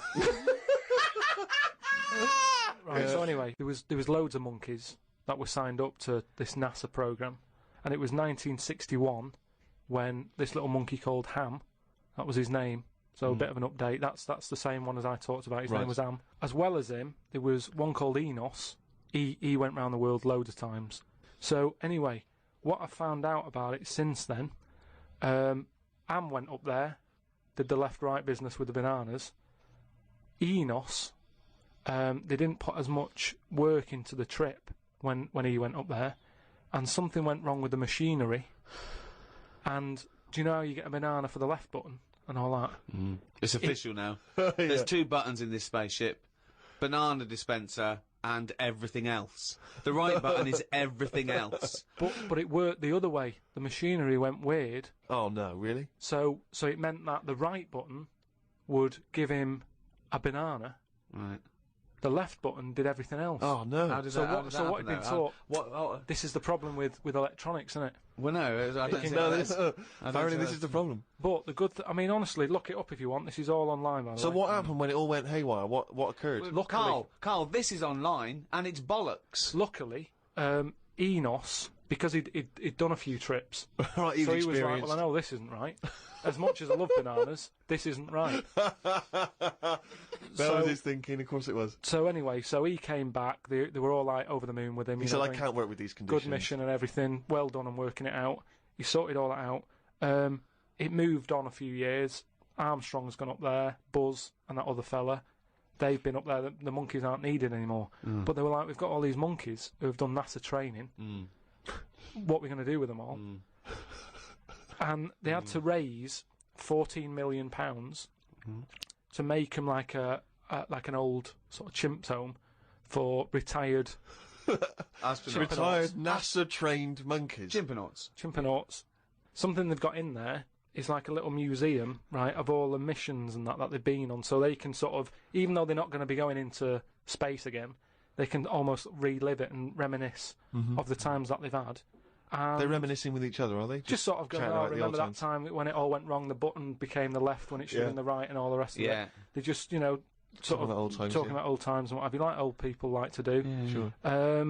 And yeah, that's it. So if you want to like give some money towards their home, you can go to like savethechimps.org, and it's all there. All that information that I've given you, it's all there. You can. I'd be surprised if all the information you've given us is there. It's all there. I'd be very surprised. It's all there. Just retired, you know, monkeys and that who have done the bit. Perhaps we should retire Monkey News to that same place. That's what I mean. So, you know, I hope you've enjoyed the monkey news and that. That was the last one. Look after the monkeys. Do your bit, because they've done their bit. That's it, yeah. But just because I'm not giving the news, look it up. Do you know what I mean? It's all out there. Don't be ignorant. Wise words.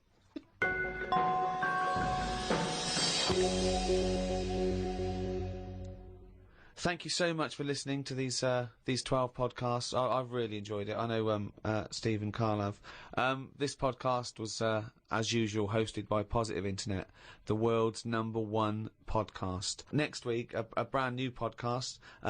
We have, as I say, we have got to charge a little bit for it because it does cost money to host. And please keep listening. It is going to be very little. And you know, Karl needs your money. If you could see what I see now, he's just looking at me with his... He just needs stuff, don't you, Karl? What do you need?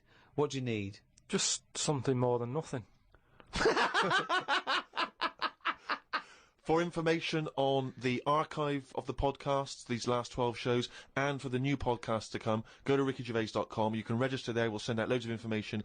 Plus, you'll just find out links to how to get all this stuff that we're offering out there. There's also a free taster if you just can't wait for more of Karl's nonsense. Make sure, please, that you register your email and everything so we can get in touch and just tell you what's going to happen with the Ricky Gervais show, with Karl's mind, and with everything else. rickygervais.com. Go there. Makes perfect sense.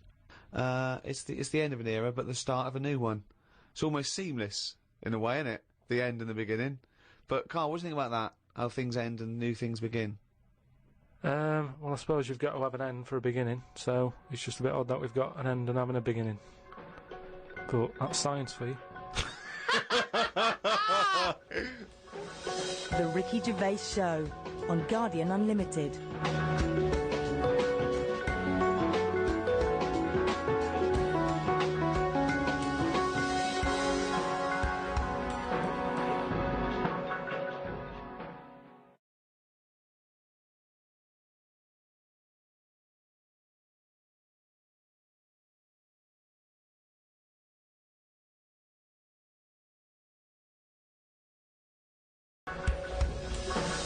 The Ricky Gervais Show on Guardian Unlimited.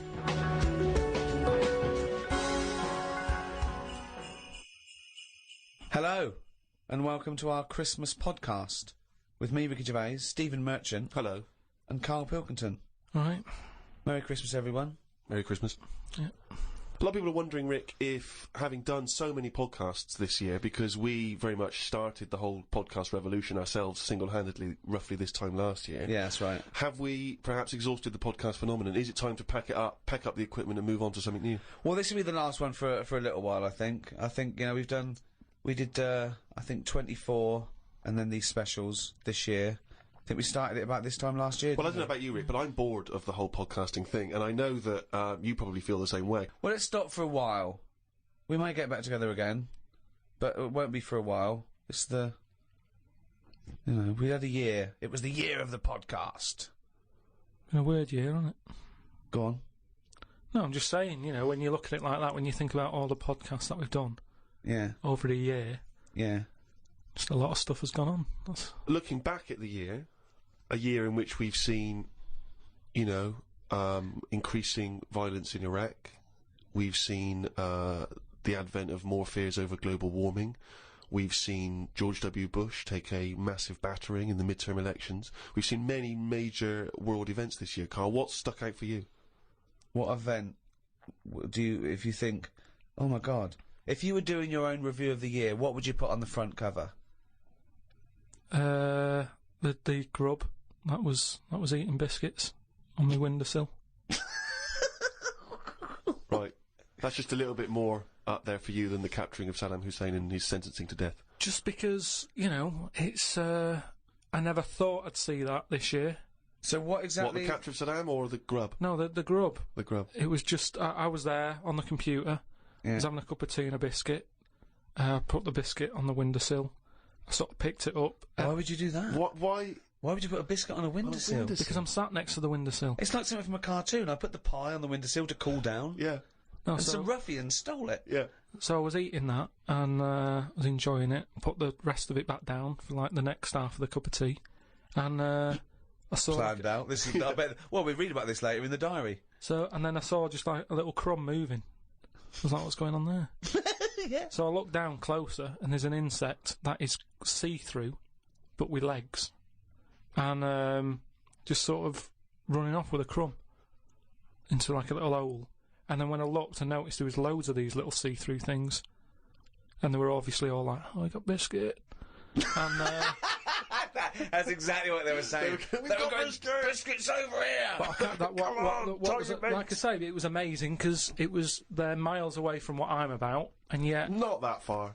but they still like a bit of biscuit, and it was just weird that happened. I never thought that would happen in 2006, and that's You never thought that would happen in 2006. that's what's nice, isn't blown it? That's his what's mind. nice about the the nature of the world. You know, we can invent iPods, we can bring out better vacuum cleaners, but at the end of the day, you can't make nature up. And to see this see-through thing, You do.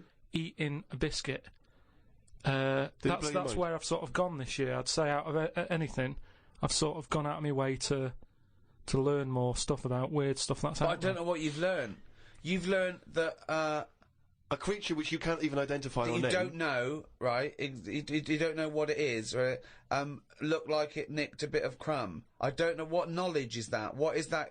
How is that useful? just because everything is changing. But it's not useful. It's not useful to you, and it's not useful to anyone. You can't pass on that as knowledge because we don't know what it was, But Karl or where thinks, it happened, or but- why it happened. But Rick, Karl thinks that the grub has an inkling, has a taste for McVitie's in the same way that Karl's does. That's why Yeah. he's from Meg's. He's thinking, I can't believe it. We both love hobnobs. As It's opposed to just being extraordinary. taking the He would have starch eaten from the anything, flour. yeah. Exactly, yeah. But what I'm saying is that these things have been around for years, Yes. maybe longer than us, Yes. right? Now, their life isn't changing in the way that ours have. They still live in a little crack in the wall, Yeah. but they're eating biscuit, and that was never meant to happen. So it's changing it. What But I mean is, you might start getting fat insects. That should never have happened. You don't normally see a fat beetle. You go, oh, look at that, that's a bit fat.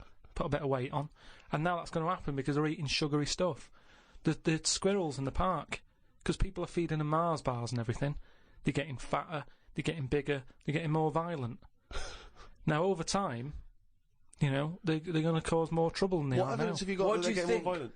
Just because when I'm sat in the park and what have you, they really like cocky. They come up to you now and sort of jump up on the bench and sort of attack you for food.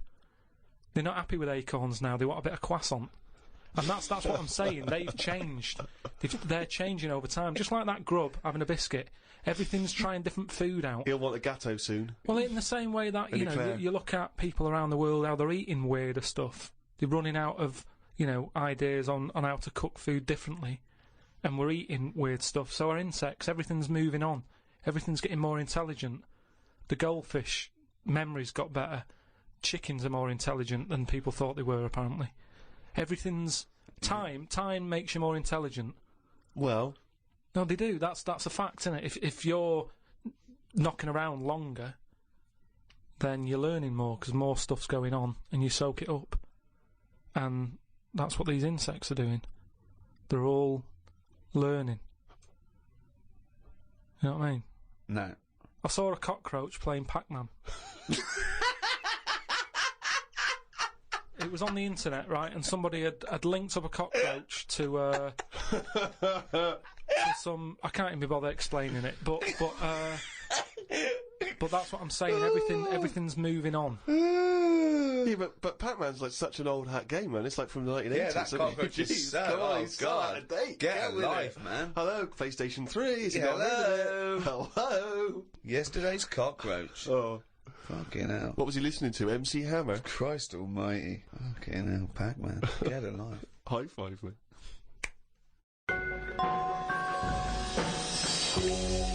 I was in the supermarket recently, just walking past the condoms on the way to the pornography, and and I thought, you know, it's worth perhaps, you know, getting a stocking, you know. in You get a case- stocking? No, getting some condoms. What, to put over your head? You're not still doing that, are you? No, I thought it was worth getting some condoms in, you know, it's Christmas party season, and you never know when you're going to run out of balloons.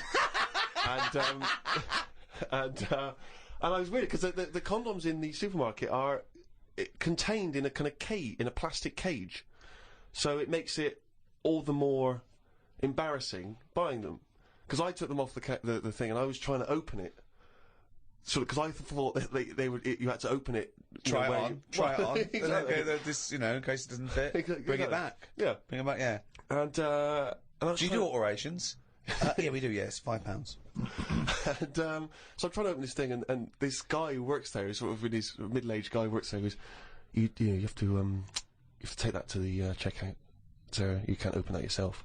And I was just, because I don't know, I still find it very embarrassing, dealing with any of that sort of, prophylactics and things. The novelty of that is still very embarrassing to me. And so I just left it. I thought, forget it, I'm not gonna take these to the counter, because you never know. It's like if you get served by a woman, it's still a bit embarrassing, particularly if that's all you're buying. Because she knows what you're up to. You're going to fill them up with water and throw them at students. And anyway, the reason I mention this is because it reminded me of the conversation we've all enjoyed in the past, Rick, about when Karl bought for his girlfriend for Christmas. Was it a 2-pack? A 2-pack of what was it? Condoms. Wasn't it about buy one get one free? Yeah. It was a bumper family pack, wasn't it? Not a family, obviously. That'd be weird. Yeah, a family pack of condoms. One for the kids. Enjoy yourselves. So that was a couple of years ago, Karl, the famous condom gate. Have you bucked your ideas up since then? Not really. They were the early days. Do you mean the early days? You'd been going out with her for about 8 years, hadn't you? Yeah, but I just think that as time goes on, you don't sort of buy each other as many presents. Sorry, that was a bumper year, was it? That was a hell of a. She went. Oh, I remember when you used to buy me stuff like condoms. It's gone downhill since then. Well, no, she your didn't know presents. she was getting them. What I mean is, there's less. Of course, surprises. she didn't. That's what I mean, though. It was sort of interesting to when I gave them her and said, "There you go, open them." She was not expecting that. And as time goes on... No, she was probably expecting a piece of jewellery or a holiday in Paris. It's more difficult, is what I mean, to surprise someone, innit, over time. No. But the surprise thing is meant to always be a good surprise. Yeah, but don't... If you always get something good... It's like the 3 wise men. What did they get the second year for little baby Jesus? Do you know what I mean? Once he's had that gold, it's like...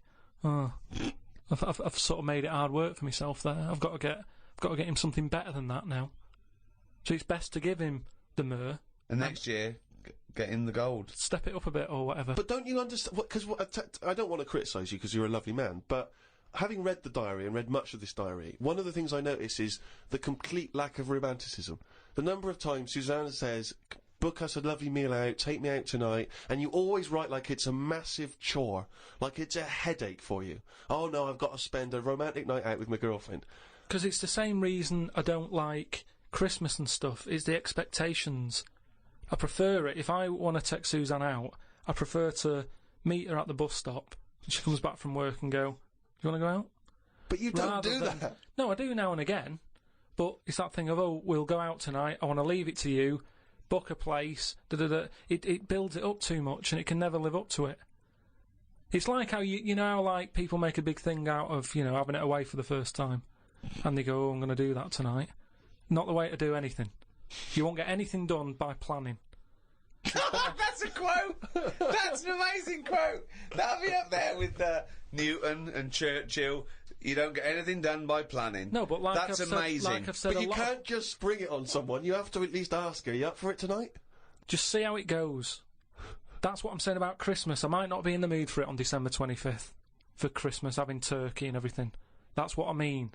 About, in the last podcast, stuff coming round every year. Don't plan it. If you fancy a Christmas, have it. If you don't, just carry on. It'd be nice to live in a world like that. They say, it's a world of freedom or something now. It isn't. No, I don't know what that means. I don't know who says you just that. make up things they say. They say, like, today's world is a free world or something. Someone said something along them lines when it isn't. Everyone's still being told what to do, when to do it. Christmas is a big thing, isn't it, that we all have to go through. And it's stressful. It's not a happy time. You're such a miserable sod. You really are. No, but Christmas is it's a big upheaval. It is out of all of those special days that go on, Christmas is the one that's... What are you doing with your time? It's the question we return to again and again. No, but we read it. You're visiting your parents. You're hiring a car. You're going down the calf. It's not like you're taking your work away. You're doing some important neuroscience work, and we've had to take you away from that for 3 days. No, but what you're not doing anything of any value, Karl. But what I might want to do, but I can't because the shops are shut because they want to go off and celebrate Christmas. You know, it's an upheaval. Easter's all right. It comes and goes. Do you want an egg? Not really. Don't have one then. You're not forced an egg. You're not forced an egg. I like Easter, and everyone can afford an egg. There's no one being left out. Whereas Christmas, everyone goes back to the family and they have a big meal and all that. And there's a lot of poor people out there who can't do that. So it's more of a, if you're going to talk about religion and the religious sort of occasions, Easter's one that I'd keep. If you plan everything, you probably won't do it in the end. Whereas... Again, that as a soundbite is gobbledygook, isn't it? No, what I mean is, say holidays, when you know they're coming, you never enjoy them as much as one when it's surprised on you. Who surprises someone with a holiday unless you win it on a game show? How can you go, bloody hell, I'm on holiday? Suzanne did it with me. She sorted it all out and booked me time off work without me knowing. Oh, that's a lovely romantic gift. Yeah, and I went along with it and we had a great little holiday. Yeah, so maybe you should do something like that for her. No, she wouldn't like it as much, and I won't pick the right place, and I know she won't like it. You are one of these people that washes up badly, so you'll never be asked again, aren't you? No, that's my job. That's the only job I do. Washing up. Well, it was a... but to be honest, that's doing me head in at the moment, because I've outgrown the sink.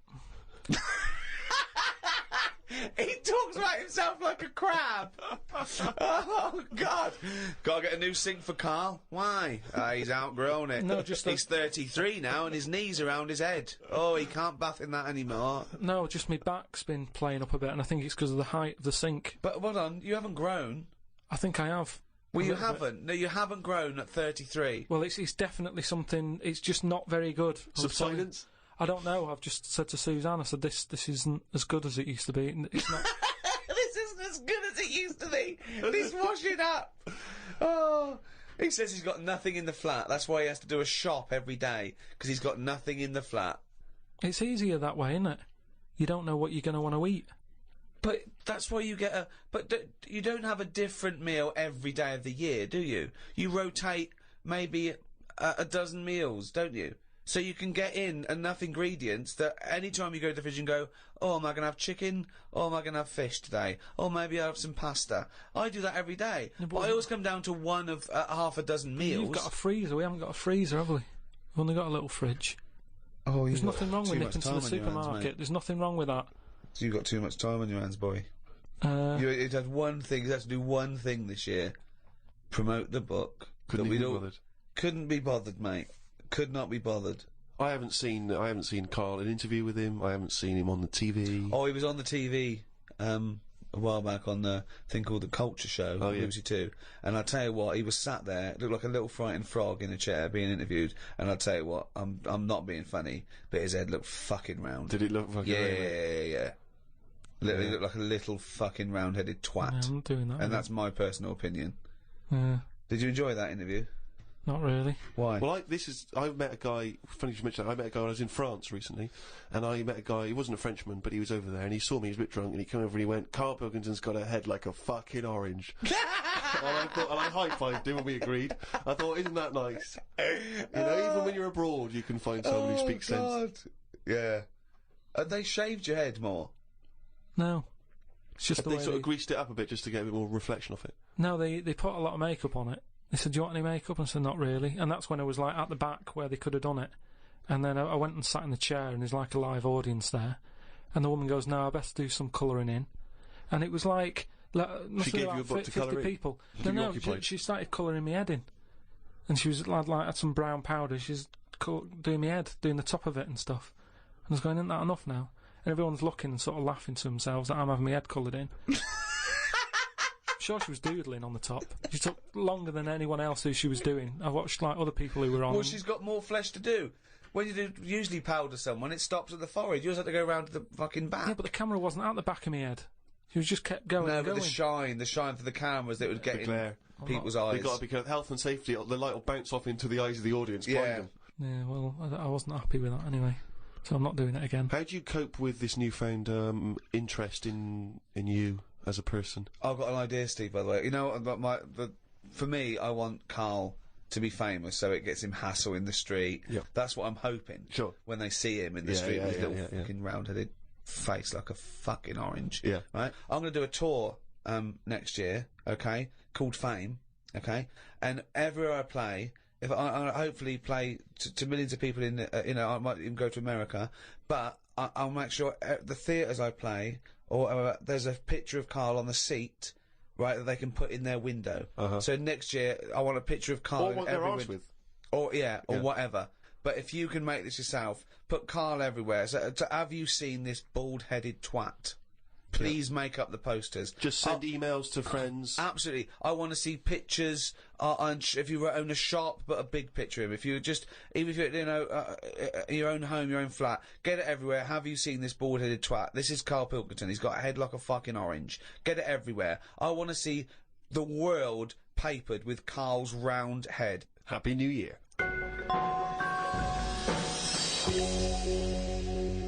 Oh, he's only gonna write it down for a whole fucking year. That, of course, signifies another reading from Karl's diary. This is the last one of both 2006 and on any podcast for a while. Let's make the most of it. Let's enjoy some of the wisdom. I also think it's the last time ever he will make an entry in this diary, because you're not going to keep another one, are you? I don't know yet. I might just get a smaller one. But I found that since keeping a diary, I've gone out of my way to do more stuff. Well, you say that, but... Well, let's find out. Let's find out if that's true. No, I have. I read a bit in the news about people being injured while trying to cut open avocados. It's a food that ain't worth injuring yourself for. If it's a hassle to get into, leave it to the experts. I have never bought one. I have also avoided coconuts and pineapples. The amount of hassle to get into these things outweighs the joys they give. Yeah. It's the same reason I never bought a pair of Dr. Martin boots. Too much hassle when it's time to take them off. Yeah, a lot of my mates used to wear them in, like, the 80s. You know, you can't just kick them off, can you? It's a big upheaval. You've got to unlace them, you mean? Yeah, I mean, since I found shoes with Velcro on them, brilliant. Just the way... I don't understand why laces... Is it because you can't tie your laces? No, I can do it, but it's wasted time. You're so lazy. Wasted time. That gives him more time to sit around and look at insects, How long eating does it take biscuits. to take off a pair of boots? Well, 14 it's ridiculous. seconds? He can't fit his days as it is. No, but I don't understand how some inventions sort of catch on and other things don't. But this is what I mean. He's got too much time on his hands. Sitting around at home thinking, why are we not using Velcro more?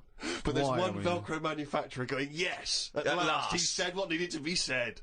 Why don't you get it sponsored? Because you could wear a Velcro toupee. Because that would be great if we could do that. If someone could invent a little hairpiece for Karl, Velcro to the little bit of fluff he's got on the top of his head, his shiny orange-like head, pop a little Velcro toupee on. I would love that. I would love to get him wearing a wig. But why necessarily reduce it to a toupee? Why not some kind of carrying device?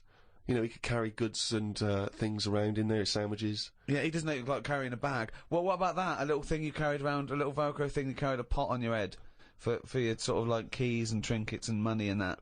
Well, no, I've told you about that idea that's out there, but hasn't caught on as well. The tie. Right. The tie with loads of pockets and stuff in it. Yeah, but you got to wear a tie. Yeah, but that'd be quite nice, wouldn't it? I've never wore a tie because I always think, what's the point? It's just hanging there in the way. Can you imagine this image of Karl walking around in his big Velcro shoes, a tie with an apple stuffed in it, car keys, iPod? No, but don't you think it's a good idea? Would you wear it with a shirt and collar or just a t-shirt? No, wear it with a shirt. That's what I'm saying. It's an invention that will smarten up the world. Now, a tie, what does a tie do exactly? Yeah. What does it do? Nothing. Right. So I'm saying make it do something. But I'm saying don't wear it at all. Pop your keys in the trouser pocket. No, or because take a bag. Because the world is getting more and more scruffier, isn't it? When you look I don't know what that means. I don't know what that means. When you look back at, like, Victorian times and everything, everyone wore a hat. Right? They wore a tie, they wore a suit. And it was a nicer looking place to look at. When you see it on pictures, you go, what a smart world that is. Well, you can't see cholera and things on pictures, but sure. No, but I'm just saying it's better to try and cover it up with a bit of, you know... cloth. Yeah. Yeah. The world looked nicer with more cloth. Whereas now everyone's roaming about scruffily. So what I'm saying is, if we make the tie more useful, and give it a purpose, it might come back and the world will look tidier. But a tie, its purpose is to look smart, really. Well, originally it was because we didn't have buttons, so it kept the collar up at the front. That was the invention. It was a useful invention, the tie. Yeah, it was called a tie. It tied together, okay? Yeah. So then, when we had buttons, that we didn't really need the tie, but it was a symbol of smartness, like saying, I've made an effort, okay? But now, that would go away. So now, you wouldn't look smart with a tie. They go, oh look, it's like a bag round his head with his apples and oranges and his keys and his sticks he's making a nest out of. So it would be scruffy. It would make the tie scruffy, so it would defeat the object. So now when you're carrying stuff round, I mean, crawling on all fours because your shopping's so heavy round your neck, they'd go, look at that scruffy fucker on all fours. Oh look, but look at his lovely head of hair. It's Velcro. It's a hat. Yeah, well, that's the other problem, isn't it? I can't go back to a wig now.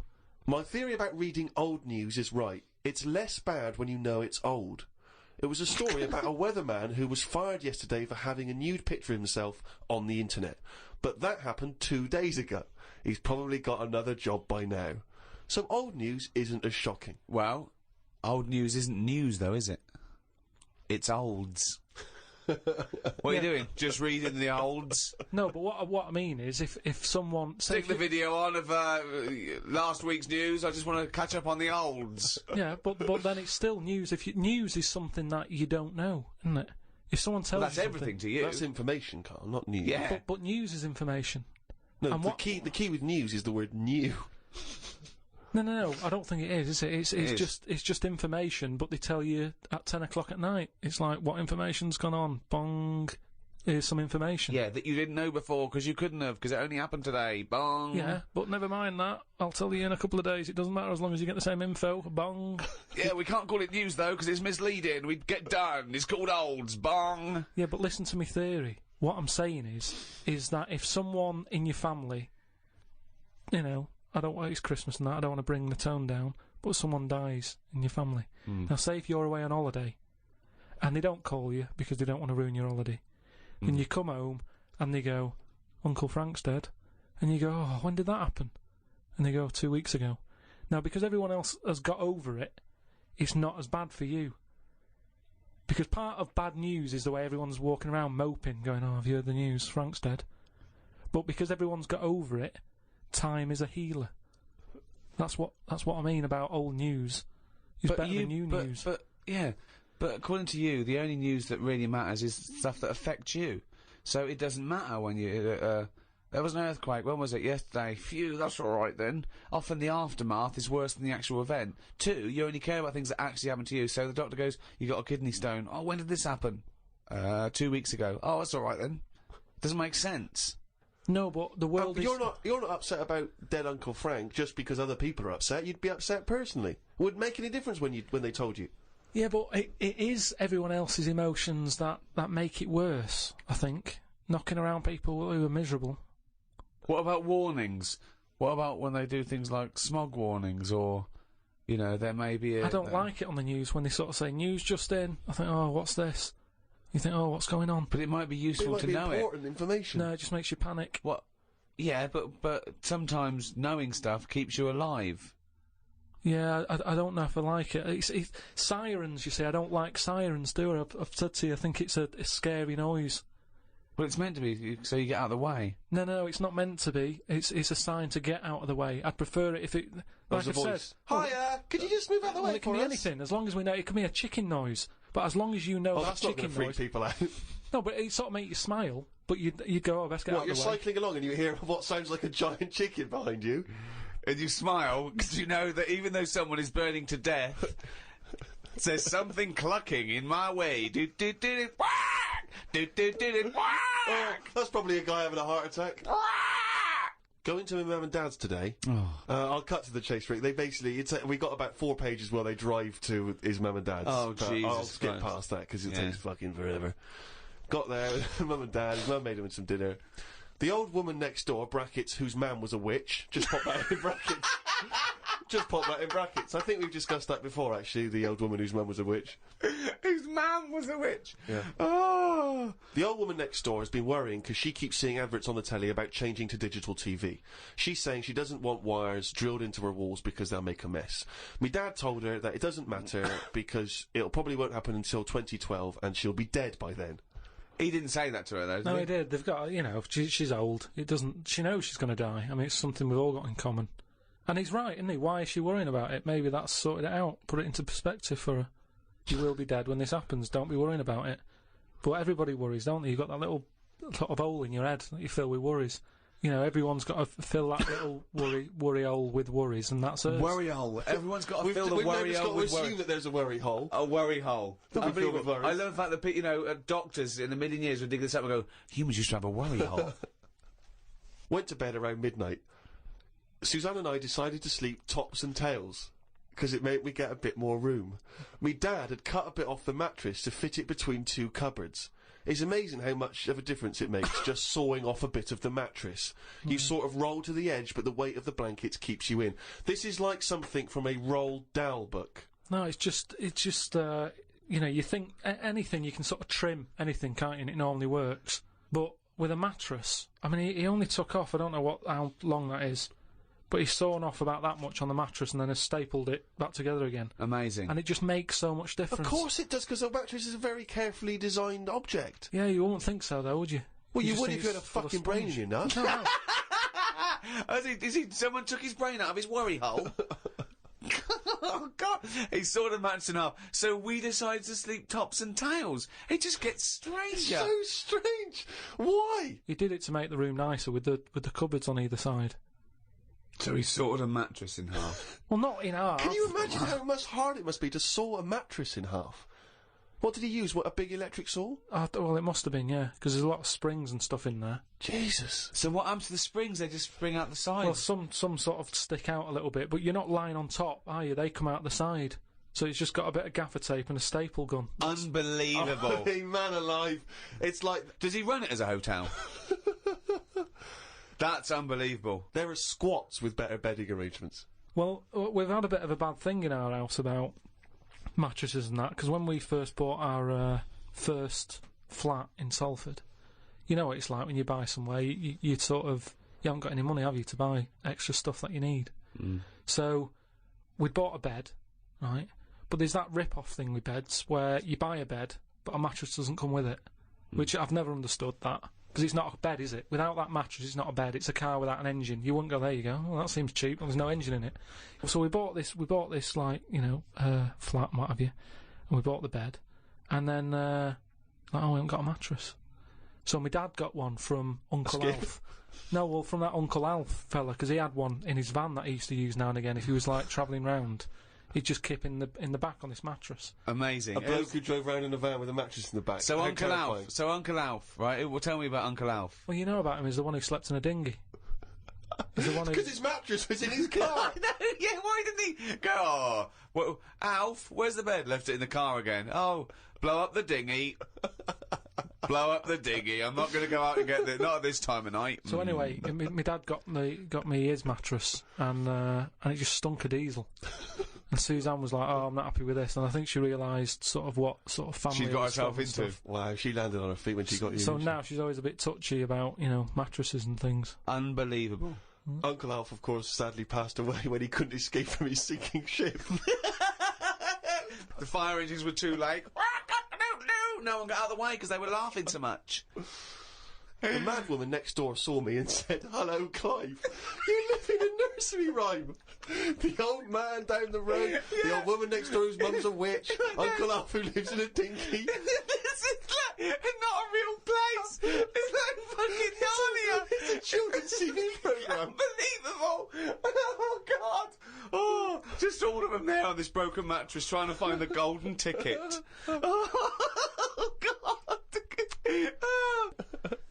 Oh, God. The old fella down the road talked to my dad a bit.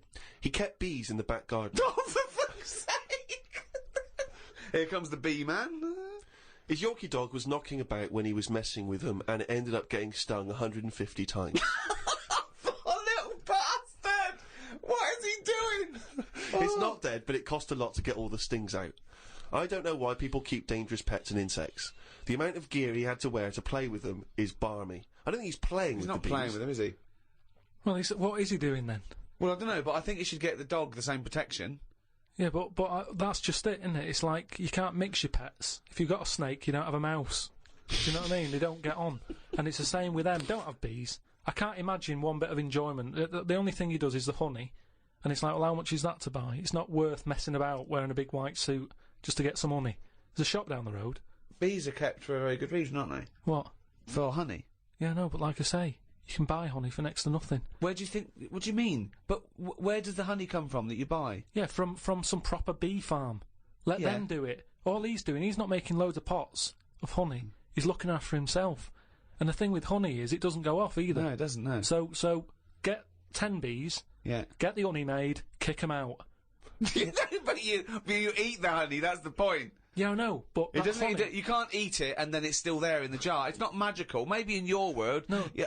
Uncle Fred had that never-ending jar of honey. But how much honey do you eat? What I'm saying is, it's one of them things in it that you buy, and you can move into a new house, buy some honey, and when you leave that house, that honey's still in the cupboard. You don't eat that much of it.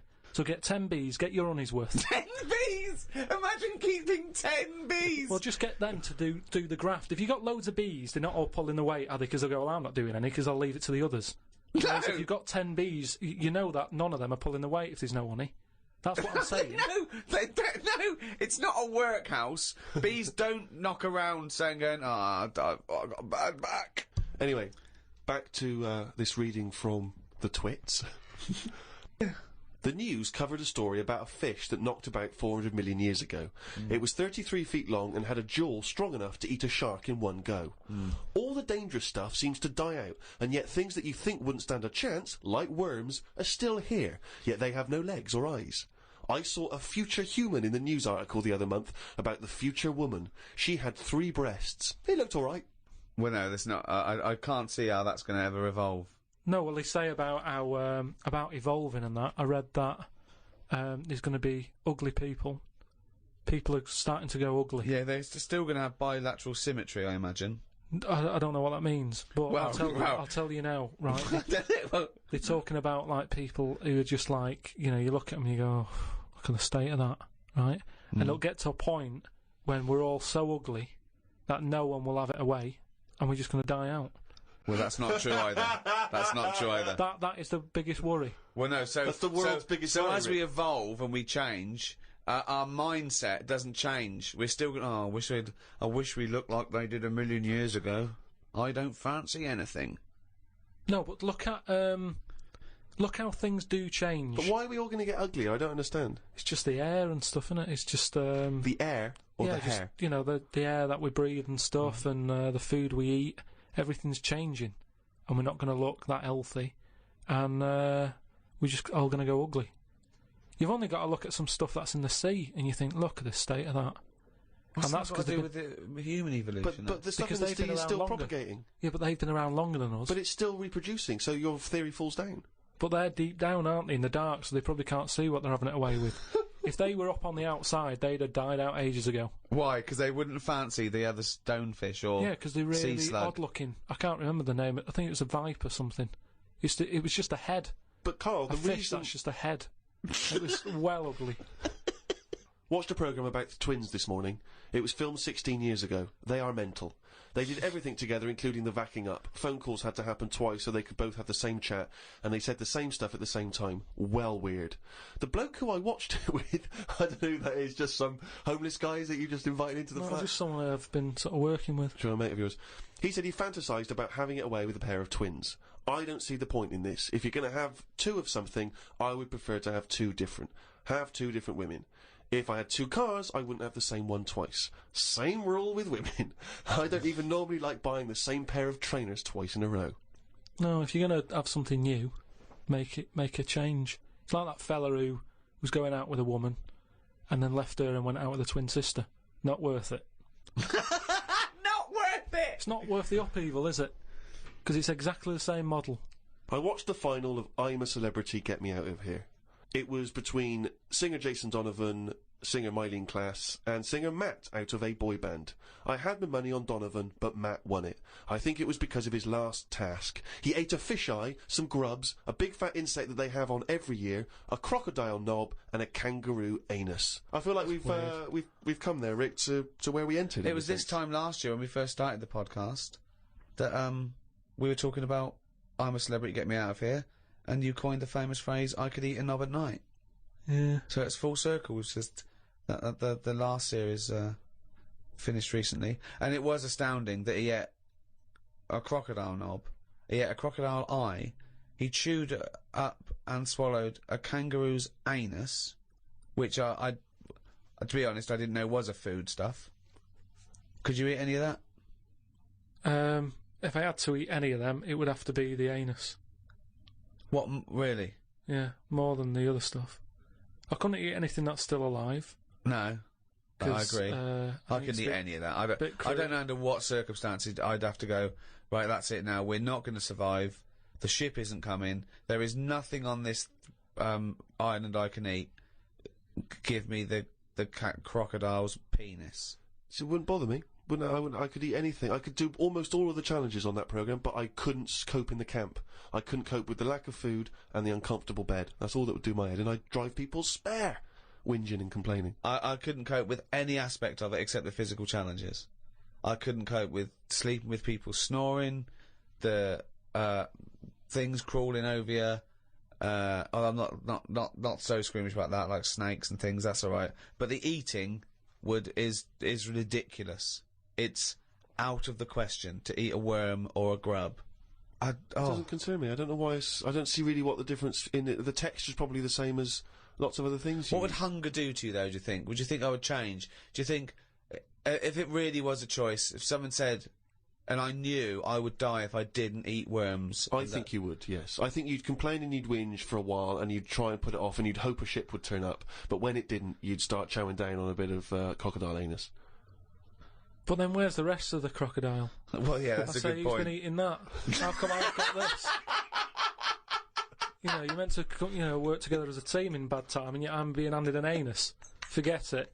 Let me starve.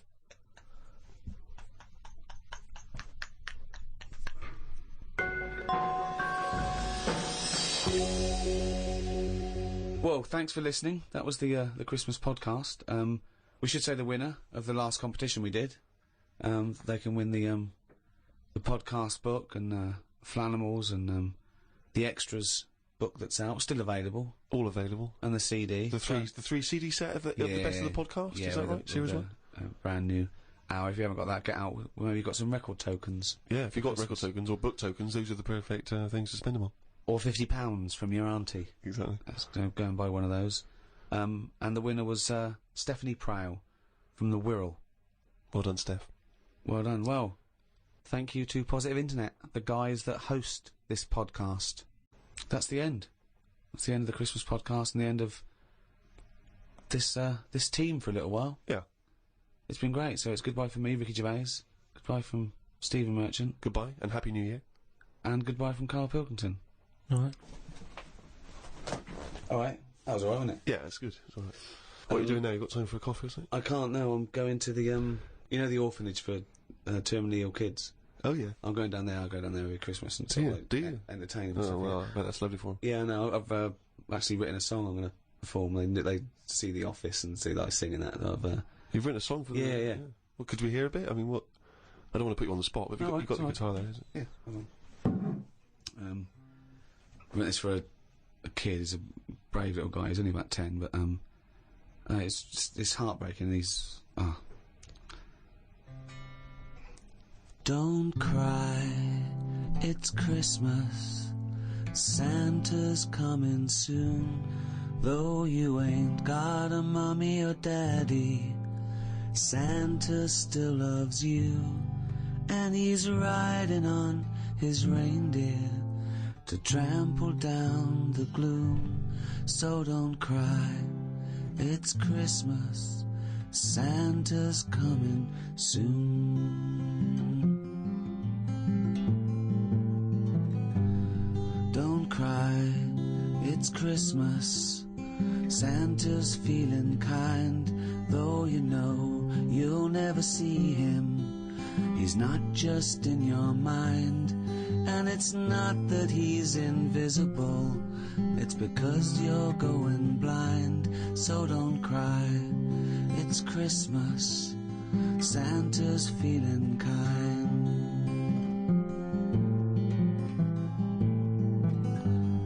Don't cry, it's Christmas, Santa's on his way.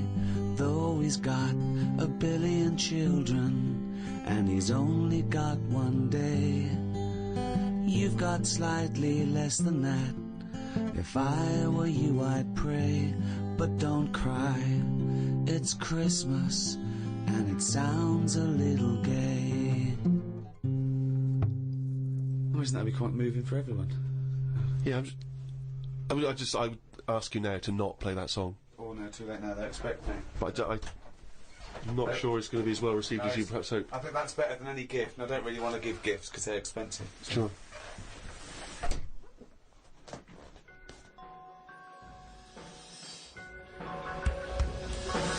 The Ricky Gervais Show on Guardian Unlimited.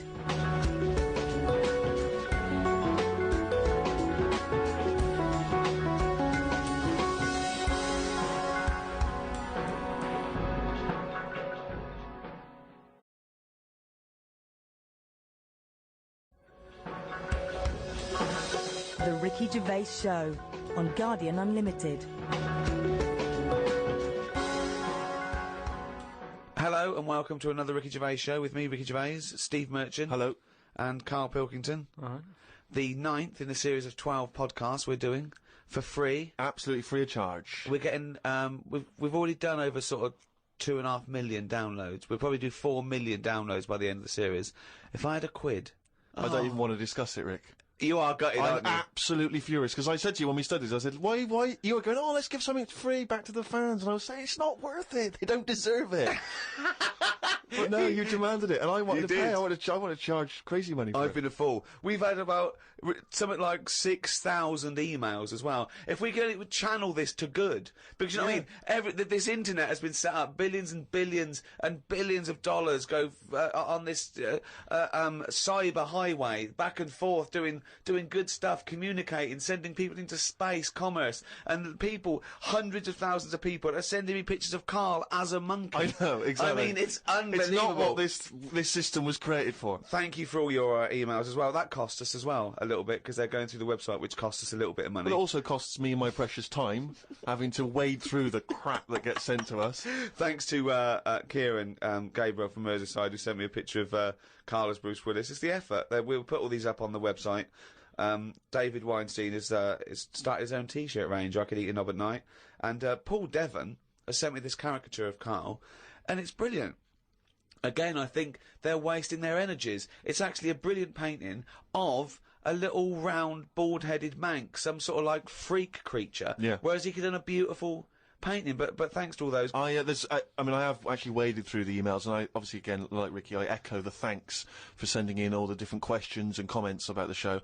And there's so many, it's impossible to obviously even reply to them or talk about them. But a couple of that have struck me. Emily from New York has asked Karl this: Karl, if you were on a sinking ship, or you were in a burning building, and you were with myself and Ricky, but you could only save one of us. I don't know why that's the case, but you can only save one of us. Yeah. Who would you save? Would it be Ricky, or would it be me? I think it's a two-man dinghy. Right, okay. Possibly. And we're trapped, and he knows that if he stays there to get both our legs out from under this thing... the girder. Yeah, he dies, so he's got room, he's got time to save one. It's obviously me. It's hard to say, isn't it, at this point? What, because Steve's in the room, you mean? Well, no, just because we don't know what the situation is. Okay, well, let's say we're on a sinking ship, all right? So you're gonna have to rescue one of us, drag us into the dinghy. It's going under. You know, in 30 seconds, okay, this ship's gonna go under and drag you down, and you're gonna die, right? And our legs are trapped, and you've got enough time to untangle one set of legs. Whose legs do you untangle? Now, just because my legs are long does not necessarily mean it's more complicated. No, it's exactly the same amount of time. Just have to make a choice. A terrible choice that Steve would not, hate you for. Well, no, listen, He won't be around for long. He's going to drown in 30 seconds. Well, Forget him. Bear in mind this, Karl. You are going to be stuck in a dinghy with Ricky Gervais, and who knows how long that's going to take. Think of all the head squeezing that's going to be going on, the comments, the wind-up. And do you honestly think that he's going to, if there's any provisions, that he's going to split them evenly with you? I mean, he's going to have drunk all the water, and there's only going to be about half an hour in. The food's going to have been gone. Look at his gut. Look how much, of the food he's going to have to eat, the baked beans that you've got on board. Whereas me, you know how generous I am. I'm always sort of helping you out. Oh, there we go, Karl. I think he's put the nail in his own coffin there. You know how generous I am, Karl. Let's talk about that, Karl. Come on, think about that one. Yeah, I mean, have you forgot about that, Steve? What? What?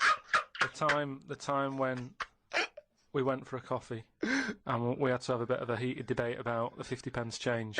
Yeah, you owed me 50p, and you decided you didn't want to give it to me because it was only 50p. And my point was, it's not a question of 50p, it's the fact that it's not your decision to decide not to give it to me. If I wanted to be generous, that's my decision. But you can't go, oh, it's only 50p, Steve. It's my decision who But you just given him a free keg of beer. Yeah. But that did not come to you, and you didn't pay for the free keg of beer. It was a promotional thing that was sent to you. It's the same thing as the way I gave Suzanne my leaving present from my last job. A lot of people may not be aware of this if they haven't heard us talking about it before. Yes, but you had a gift from your work as you were leaving after however many years of service, which you then gave straight to your girlfriend without telling her that it had been received from people at work. Doesn't matter. She wanted a camera. It's the same thing as you. You wanted that lager that I got for free. It hasn't cost you anything. It doesn't matter where I got it from. So you now decide, because you've given me a free lager, that you can now say, oh, actually, I'm not, in the future, I'll just take your money, Steve, on a whim. Well, listen, stop arguing like this. You're rocking the dinghy. Karl, have some of my cheese. You imagine if he would, do you imagine he would ever say that?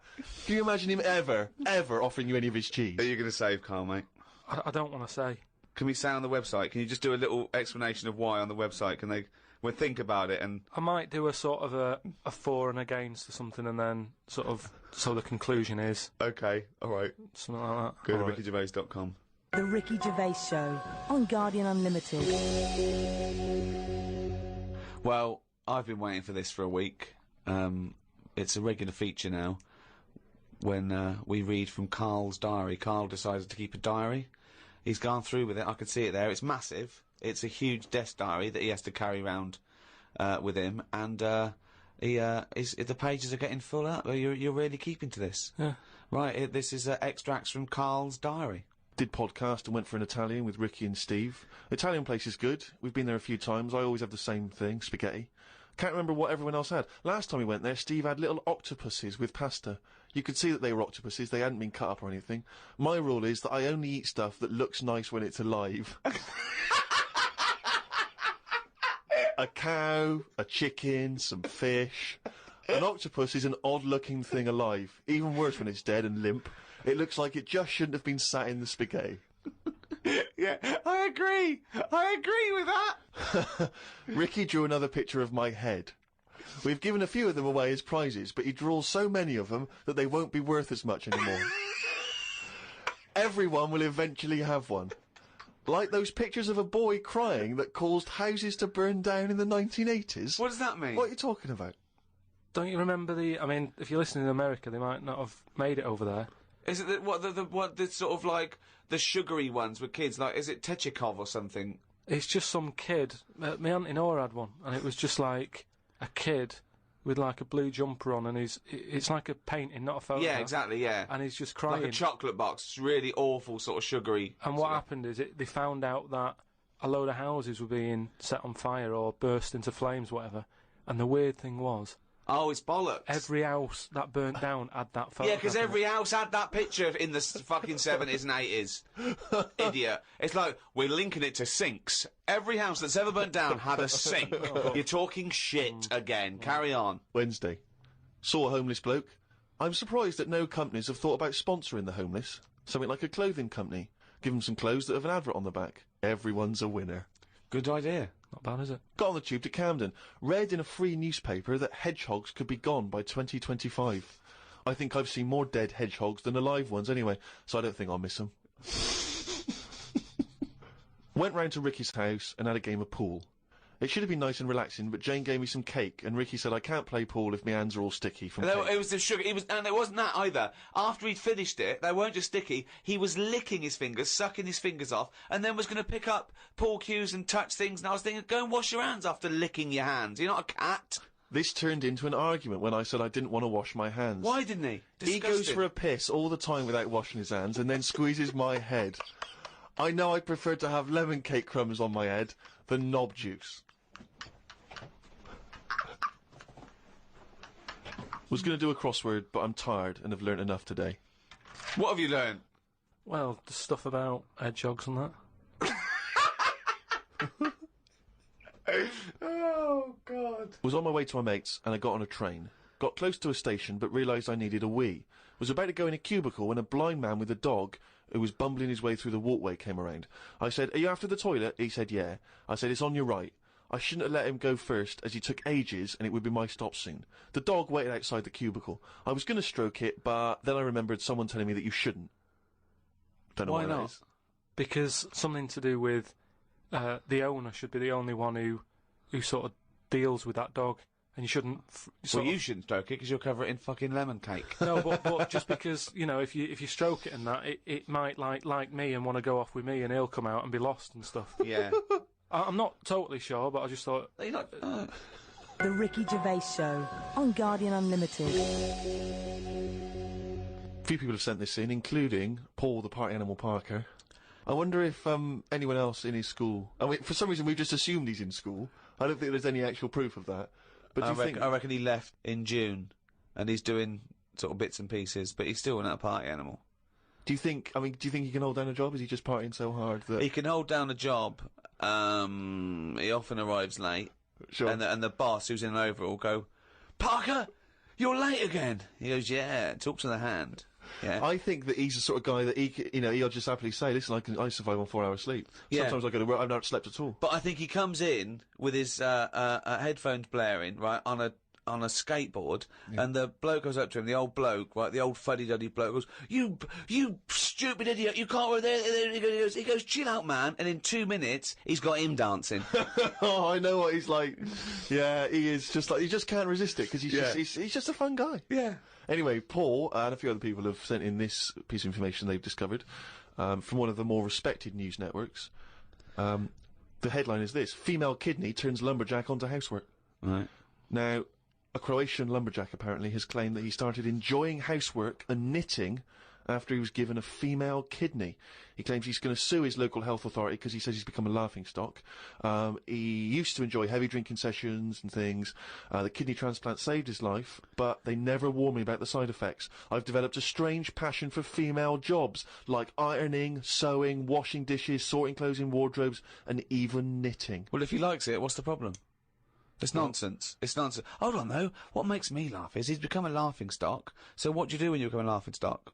Tell the newspapers. Well, yeah. Tell the newspapers about it, because then that'd keep it completely under wraps. Then. But it's the sort of medical nonsense that Karl would normally come out with. Absolutely. That you know, you take on the personality of the person who gave you their blood. Exactly. It's like those old horror stories, you know, you get given a murderer's hand. Yeah. And you go around killing. But there can be certain medical things that would change the way you think and would change you as a person.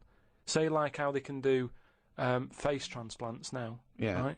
I mean, I don't quite understand how this face transplants work, because do you get a choice of who you have? If you have something done to your face and you go, you know, it's burnt or whatever, or something happens to you and you need a face transplant. Well, if you totally changed your appearance, then you would eventually change because of how people reacted to you. Yeah, but so if you gave yourself the head of an elephant, soon you wouldn't be yourself because I wouldn't have it. I wouldn't have that. That's what I'm saying. If they had a catalogue and they said, "Here's some faces you can have, pick which one you want." Yeah.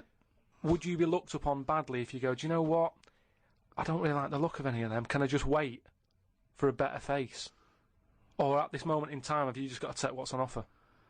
Karl, there's no one looking through catalogues at faces they might be able to have in No, the they face do now because of the face transplant thing. But who are these people putting their face up for? They wait till someone.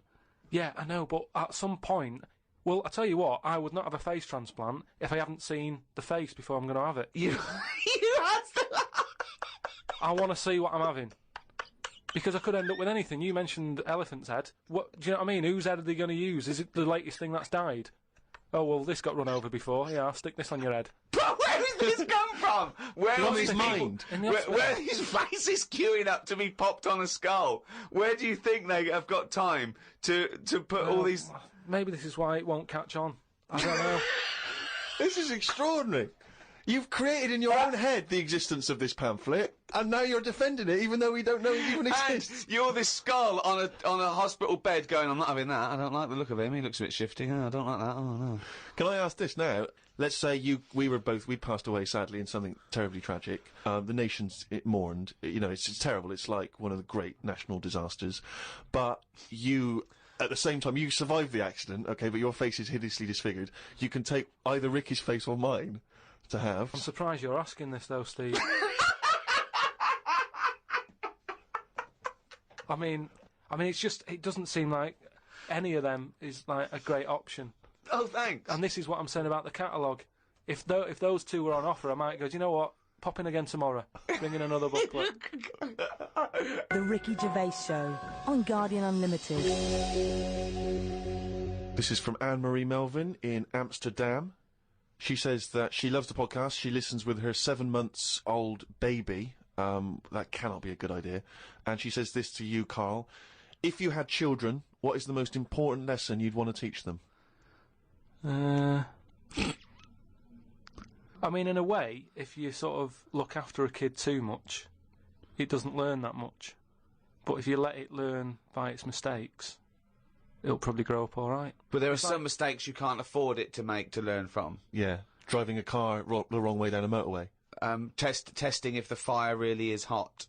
No, but say like the time... Does broken glass really taste horrible? These are lessons you don't want it to learn from mistakes. You can tell them that. Yeah, but what I mean is, there's certain things that I just think there was a kid who grew up in our avenue, right, on the estate, who, when it was born, right, we kind of thought it's got no chance, this kid, because its man was a bit of a rumman.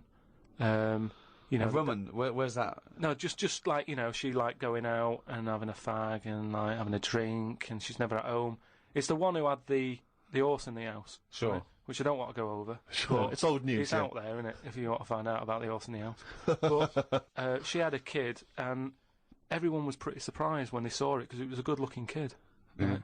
Which was a surprise, because, like, you know, the man wasn't that good-looking, the dad was a bit rough. But it came out, and she was showing it around the avenue, going, look at this I've had. And she was chuffed with it, because it's probably, like, one of the newest things she's ever had, because everything else was always sort of second down and what have you. But suddenly she's got this brand new little baby, right? Anyway, as it grew up, right, those looks went. Right. And I'm not talking getting old, I'm talking by the age of about 3. It looks rough already, right? And all that just happened because that's the life it was in, right? Yeah. So like it had like a patchy head. Its hair. It had a patchy head. A patchy head. It's just sort of. It wasn't a North American Indian. What do you mean, a patchy head? Just his hair was patchy. He used to chase sort of cars and stuff. Chase cars. Sorry. What do you mean? That's what he did for his. Sorry, did she let it get raised by wolves? No. but all I'm saying is that at the end of the day, what is it that makes a person? Do you know what I mean? Now, I don't know what state he's in now, but maybe he learned all his mistakes by the age of 4. I'm guessing he's not chasing cars now, but at least he's done it. I'm guessing he is. Yeah. Do you know what I mean? At least he can go, yeah, I've been there, done that, and you don't go back to it. And you can get away with doing dafter things when you're a kid, can't you? I nearly killed a man once, right? Okay, right. That time when I was in Wales, and I was having a walk with my dad on the cliffs and that, I just picked up a big rock, right?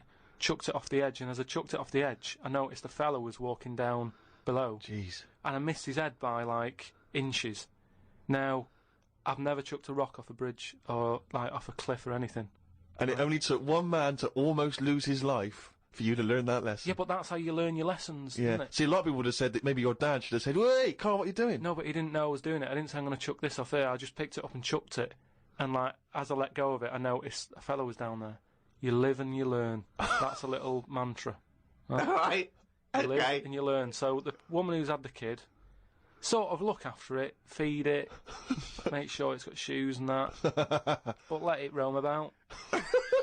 That's great. There's the advice for you, Anne-Marie. I love that. Good luck, just let your 7-month-old baby roam about.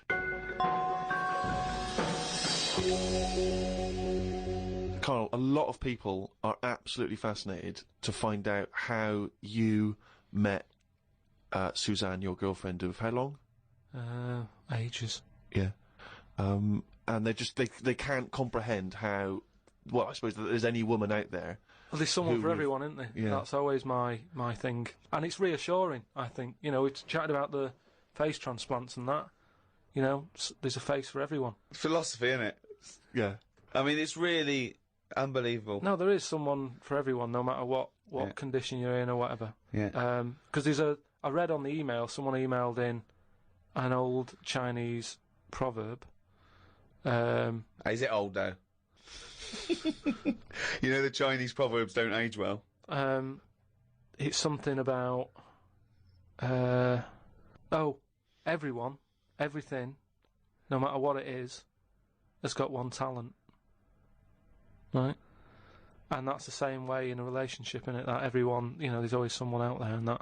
I like the Chinese... There's another Chinese proverb that I learned on an email. Go on. He who cuts the wood up warms himself twice. Yeah, that's good. That's good. Yeah. And then someone sent in that one about too many Chinese cooks spoil the broth. What? Well, why is? Well, that's. I don't know who slipped the word Chinese in there, but I heard it was too many cooks. Well, it was just all sort of Chinese proverbs and that. One of my favourite on the same subject is a camel is a horse designed by committee. What do you mean? Well, I mean, it's having a go at the camel, and it shouldn't. But it's just, you know, it's just a metaphor. And if you wanted to design a horse, and you had that vision, but you let 12 people in a room have their say, it wouldn't come out as you wanted it to do, and it wouldn't be as good. A vision is more perfect than committee, because everyone having their say, it becomes anodyne, it becomes compromised. Whereas the best things you can do is have an idea and have a vision and auteur that. Rick, can I just say now, I can tell from his look that he's thinking, which committee designed the camel? Well, I'd say, why would you request the ump bit? Because that's just going to get in the way, isn't it? I mean, I've always said that about a lot of animals. It's like we've doubled up on a lot of them. We've chatted about elephants and mammoths, one or the other. And that's the same with a camel. I'd have that up there as what they're doing. They were good years ago in the Jesus times and that. Don't need them now. You know what I mean? We've moved on. Well, not people who use camels to cross deserts. What other? I'm communities. going to throw some animals at you, and you tell how you'd have improved them if you'd have been designing them. Okay? Mm. The octopus. So I can now go back. I can look at them and go, what are they doing? And where have they gone wrong? What's up with you? How could you improve it? Like the camel, you go lose the ump. I'd probably give it a bit more of a body. Cut down on the arms. And give it some bones, because I don't understand all this. It getting in a jar is good. When does it want to get in a jar? It says... Well, it only wants to get in a jar according to your stories. No, but there's something that says it can get in a jar because it hasn't got any bones, but I don't know why it want to do that in the first place. I can't even begin to answer that. Once again, you've claimed that you've read that they like to get in jars. I mean, how do they know that octopus like to get in jars? Oh, God, I love it. You can improve on an octopus. Millions and millions of years of evolution, making it perfect for its surroundings. Okay, another animal for you then, Karl. Giraffe? What are they adding to the world? What are they doing? Well, it's not about what they add to the world, no, but is I thought that's what everything's about. It's about things are here for a reason. No, because they work. The only reason is that they survived. They passed on their genetic material and evolved and was chosen by nature. It was selected. But there seems to be a lot. The reason they're here is because they didn't die. That's it. No, but there seem to be a lot of animals that are like. Do you think there's a lot of cheating? Is that what you're saying? There's I'm a just lot saying, of doubling there just seems up. to be a lot of doubling up. Yeah. So you get it down to like 8 animals that represented all of it. So okay, who would get in your team? You can choose 8 animals. This is what I'm saying. If I was Noah, I would have gone like, hang on a minute. I've just seen something that looks a bit like this. Let it drown. And have a clear out. But he didn't. He was messing about saving everything. He was instructed by God to save everything, to be fair to him. Yeah, but if he's been given that job, for me, he's sort of manager of that job. So you believe with Noah as well? You believe Noah happened as well, and he built a boat big enough to catch 2 of every species. You actually believe that as fact, do you? Well, it's out there in book form. Brilliant. All right. We haven't answered the question that we started with. How did you meet Suzanne? Just at work. Thanks.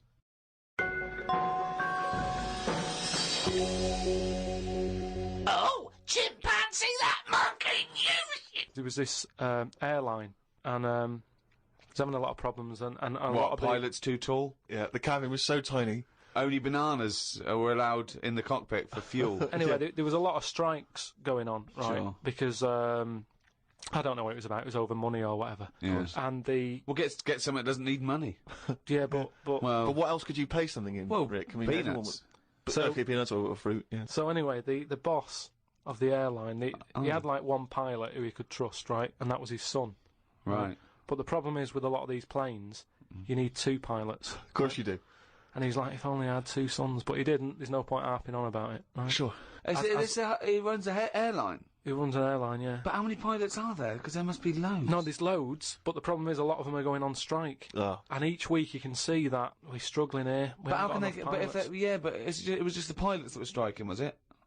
Yeah, the pilots were striking, yeah. So that all the ground staff and luggage handlers and all that was okay in the cab? They were fine, it's just pilots were not happy with the deal and what have you. Yeah. Well, just close it down. No way, you can't do that, No, Rick. of course you can't. It's costing do him a that. fortune if he closes it down. Yeah, but what, one plane's not going to make a difference in an airline, is it? No, it's all the It's all planes. the planes, mate. Yeah, I know, exactly. So if he's only got one person he can trust, knock it on the head. No. What's the point? You've got to keep going. You can't just nip stuff in the bud like that. If you got a dream, keep it alive. I know, but not with one plane and your son. So anyway, I don't know. Well, but that's the least of his problems, Rick, because he's got his son who's a brilliant pilot. He's the only guy he can trust, but it takes 2 people to fly. Well, you can't fly it then. so the son, he's flying the planes and that. He's getting worried for his dad because of his business. It's falling apart. He's like, anyway, listen. Well, one plane won't make any difference. Don't worry about it. We've found someone who you can work with. Okay. And he's like, but I get past the picket line because, they know I'm your son anyway and they'll leave me alone. But any other pilot, they're going to start giving him grief. They're tearing him to shreds, yeah. He said, don't worry about it. Unless he could swing over the heads of all the strikers. He said he's staying over near the sort of quarantine area where all the animals are kept and stuff. Right, okay. They won't be looking in there. They won't bother. No. So he's like, all right. But there's no animal that could be a co-pilot, that's why. I'll see you. He'll meet up with you in the cockpit. He'll meet up in the cockpit, yeah, sure. So anyway, he gets in there. He meets them. At first, a little bit of a shock who he's going to be working with. But he's thinking, as long as I can keep my dad's business alive, I can Not with keep a one job. plane. Not So, with one plane. Anyway, what happens is the strike's going on. He's flying. He's Yeah. got his mate with him flying, helping out. Who's his mate? What's his mate's name? The flights are brilliant, right? Everybody's loving them. They can't believe how smooth they are. Sure. That, the shares are going through the roof. Everybody's like wanting to There's fly. this one plane they've got. That wouldn't make any difference. Everyone's saying, it's only a small plane, but it's worth getting on there. And if it's you a can. small plane as because well. it's a great Oh, experience. Gone under, I'd have thought. There's So no anyway- way they can keep that alive. Apparently they can. So they're keeping this plane up in the air and what have you, and everybody's booking the holidays. It's almost like the favourite bit of the holiday. They're loving the flights that much. Why? Because it's really good flights. I don't understand what difference. Apparently it's a great flight. It makes. It's I don't silent. So understand anyway, what difference it makes. Everyone's happy. Then one day, what happens is a little bit of a problem. Oh dear. You're not going to tell us that sort of co-pilot Coco he's not able to make it to work, is he? Well, what happened is one woman who was on the plane got a bit peckish, Right. and said to the air hostess woman, said, "I'm a little bit peckish. Have you got any sort of nibbles and that?" She went, "No, I got a sandwich." She said, "I don't really want a sandwich. You want something, like the usual stuff that planes give out, just like a bag of nuts or something." Are they not giving those out yet? So no, they don't give it for some reason. She was like, "Look, we've stopped giving out the nuts. We can get you a sandwich." strange, And the woman's like, "I don't want a sandwich. I just want some nuts." Do you know what I mean? A sandwich is quite a big meal and what have you. I just want some nibbles, want some nuts. Well, that's not available. So I Done. can't End of story. Can't get your nuts. She said, "Well, why aren't there any nuts?" She said, "Well, the airlines had problems and stuff, and maybe that was one of the cutbacks. We've never took the nuts back on." Yeah, sure. So she wouldn't just leave it. She wanted the nuts, right? She's having a lovely flight and everything. She said, I cannot complain about the flight. The No, flight sure. is brilliant. Whoever's up there flying this plane is doing a She's dynamite doing a job. great job, but I need some nuts. Right. Anyway, so the woman There said aren't that any. there aren't Very any nuts. demanding woman. There aren't any. It's a very demanding woman. There aren't any. Look, she's paid big money, right? She's probably in first class. She wants nuts, she's going to get Nah, nuts. there aren't any. Leave it. If she has to force her way into the cabin to get nuts, she's going to get Well, nuts. she can't go there because she'll be shot. Because So- with security problems and that, there's no way she could ever go to the cockpit. That would never happen. So she said, well, you're saying there aren't any nuts. She Yeah. said, but earlier I saw you put a tray outside the cockpit, right? It had a sandwich on it, 2 Cokes and 2 bags of nuts. Right. She said, so you're saying there aren't any, but the pilot's getting Well, them. aren't any now? That was the last 2 packets. Done. No. So Let's go home. So she's going, you can't have any. No. We know, She goes- we understand now there's a dispute over So nuts. she said, well, I'll go and have a word with the pilot myself because you only put them out there a few minutes ago. He can't have eaten them can't. yet. I want You some. you I'm cannot going go- over. no, no. I know this is it. Yeah. She was saying you cannot go over. She's going, No. listen, Yeah. I'm going to go over because No, I feel no, like you I'm being can't. lied to. No, you can't. So she goes, No, there's and no the way. pilot can Well, they hear all can't this get in anyway. chat about the nuts and what have you, and he's thinking, what's going on out there? Yeah. He opens the door. Right? Yeah. She gets a glance in. Little monkey sat there with headphones. Fucking bollocks.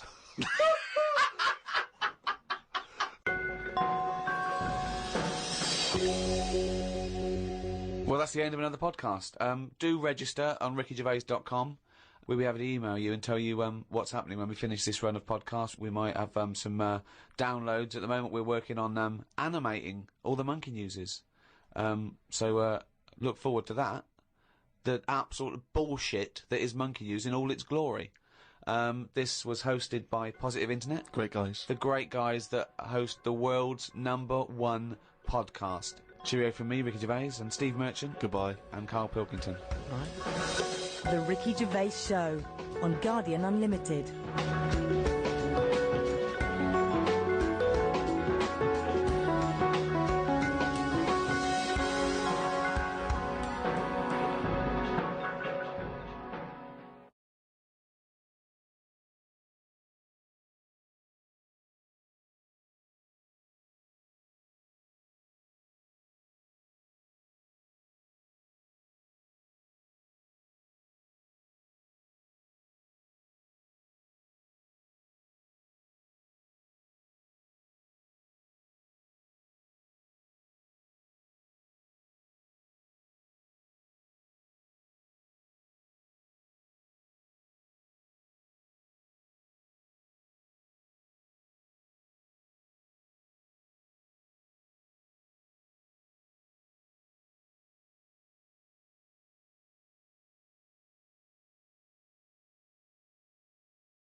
Just do a couple of openings.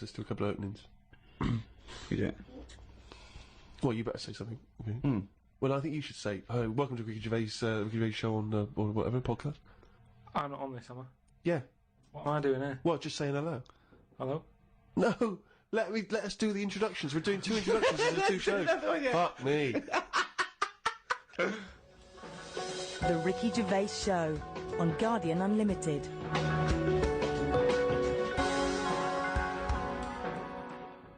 Right, welcome again to the Ricky Gervais Show on this Guardian podcast with me, Ricky Gervais, Steve Merchant, and Hello of there. course, hello there, Thanks. and of course our producer Karl Pilkington. Right. Carl, can I ask you a question? Go on. I know this is what a lot of the fans are already wondering. Is there going to be some monkey news today? There's got to be. Of course there is. Yeah? Yeah. That's All right. the question. Well, I don't want. I'm worried because maybe this will steal your thunder. But Sarah Greer has emailed this in, once again, emailed to podcast@rickygervais.com. Chimp mauling under investigation. I know you're concerned, because this actually fuses 2 of our greatest features, Monkey News and Knob News, into one seamless whole. Oh. Investigators said they are trying to figure out how 2 chimpanzees that viciously attacked a visitor at an animal sanctuary escaped from their cage. This is the grim bit. The chimps chewed off a man's nose and severely mauled his genitals and limbs. Why did they go for his genitals? Both of them did as well. Eh? Both of them. Did you say 2 chimps? No, you're right, yeah, it was chimpanzees too. Yeah, I don't know if See, both which of them one went, did it? they just saw that they're dangling away and they You just go went, for the nose? Yeah. I go for his bollocks. And Now, then what accent have they got there? I those don't chimps? know. Were they kind of New York gangster chimps? They like soprano chimps. What happened to him anyway? What happened to what? The two guilty monkeys. Well, unfortunately, they were shot dead by the authorities. You see, that annoys me a bit. I know, but again... What are you talking about? They're attacking people's gonads! I know, but they were happy in an African jungle a couple of years ago. That's what they do, isn't it? That is what they do. That's what animals do. Animals fight. Do you remember when that bloke... So what are you supposed to do? You're supposed to let them just wander off into the I don't know, into the local mall and maybe savage some young children? Or a bucket with a face paint on it? No, all I'm saying is, you don't shoot them for doing what's natural to them. They Yes, did you want to... do. Why? If anything attacks anyone's balls... No, and but why- bollocks, no, maybe they were shot during it. That you're allowed to shoot something that's doing something. But if they... Were they executed or were they shot in the attack? No, it says he shot them. Well, he shot them to death. I'm assuming he shot them to death as they that were legging it doesn't- off. But why aren't they just sort of tranquilised?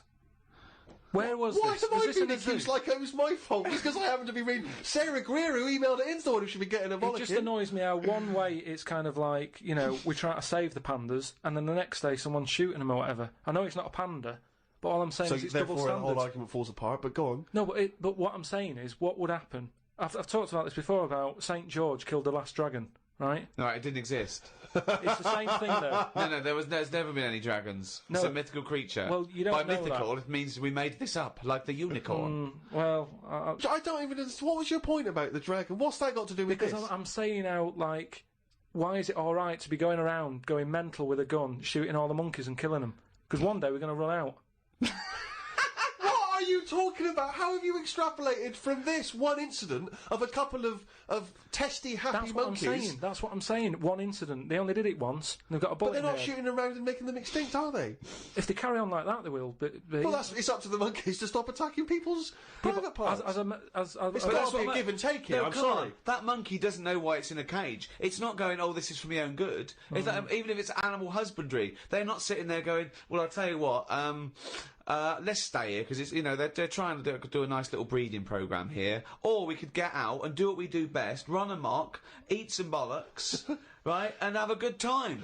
Right? They don't know what they're doing. They don't. And Carl's right. The poor little bastards get a bullet in the head. For what? And I'm saying, if they're attacking a human, shoot them to stop them, that's fine, okay? But if they're running away and they're, you know, don't shoot them in the back like a coward. This was an animal sanctuary, though. So presumably they had quite a cushy time there, because most of the ones I've visited, they've always got it easy. They're But hanging you around don't- on tyres, they got comfy chairs, they're wanking, they're going berserk, they're loving it. So you know, you say that. I think I don't know. I just think there was something nasty. There was something a bit warped in these monkeys. I mean, But hang on a minute, you've just answered your own question there. You said they're in a sanctuary, so they haven't had a good upbringing.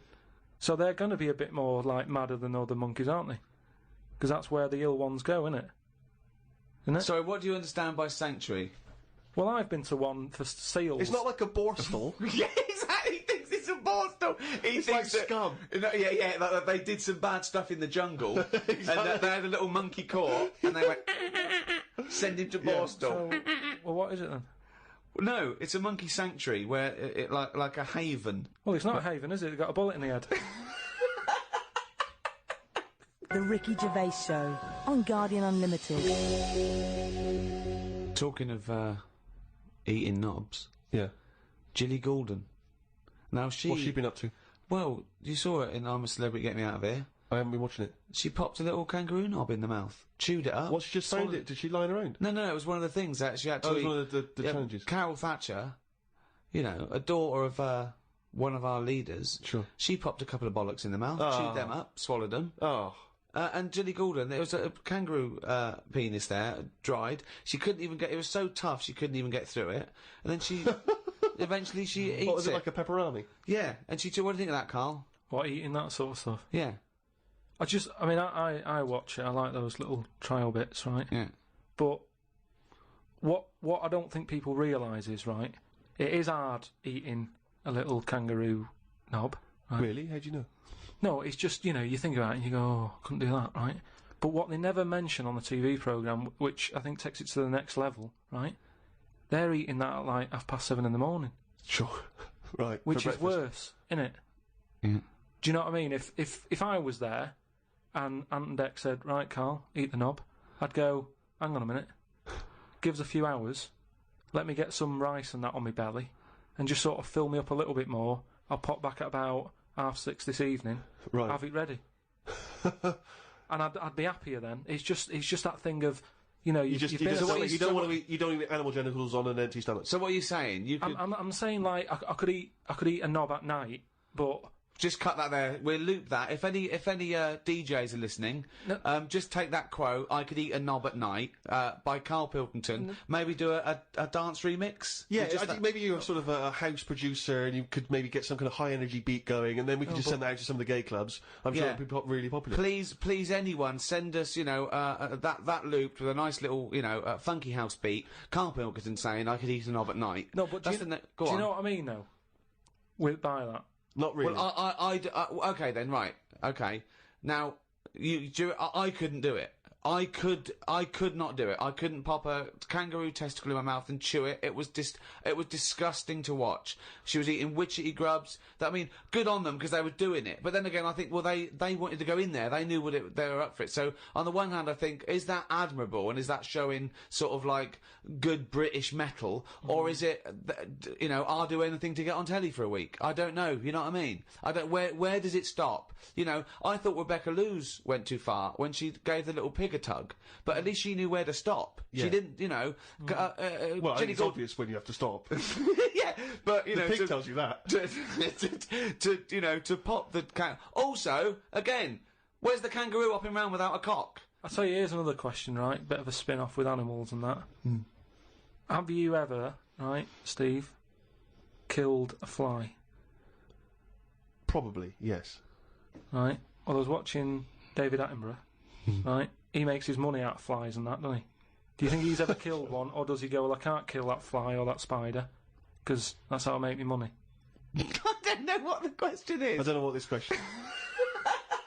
Like my mum, right, she said, if a fly is knocking about the house, she never kills it, she always catches it and puts it out and that, and she said she'd never kill one. Who is she, Mr. Miyagi? What do you mean she catches it? How does she catch it? With a pair of chopsticks. No, she...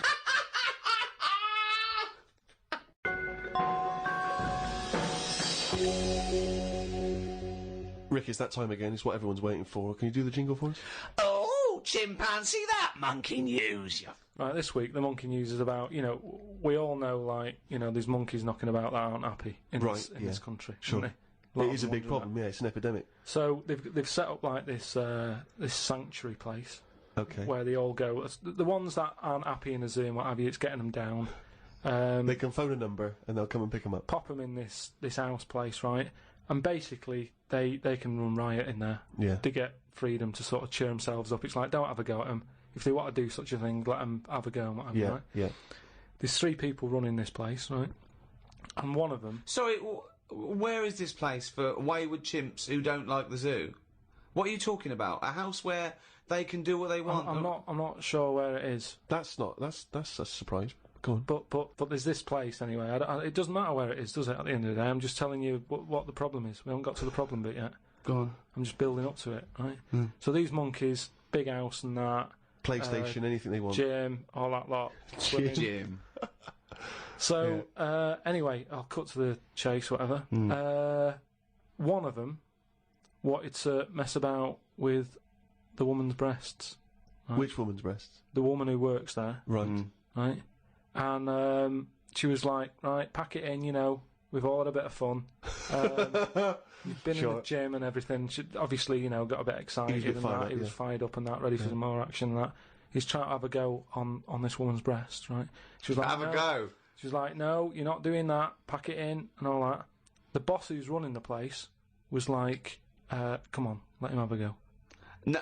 Right, you're talking shit. I'm telling you what, I know sometimes I step over the mark and they made Right, so where is this place where... Well, 1, where is this house where chimps are allowed to do what they want? And 2, where is this place where one of the human bosses, suggests to the other one, oh, and if the chimp wants to play with your tits, love, let the chimp play with his head. I've said before, Rick, will you please stop interrupting No, Miss but listen, News? it's alright, Steve, because what I'll do, I'll bring the link and you can put the link on the website and people can have a look at the proper story. I'm just giving it them in a headline form here.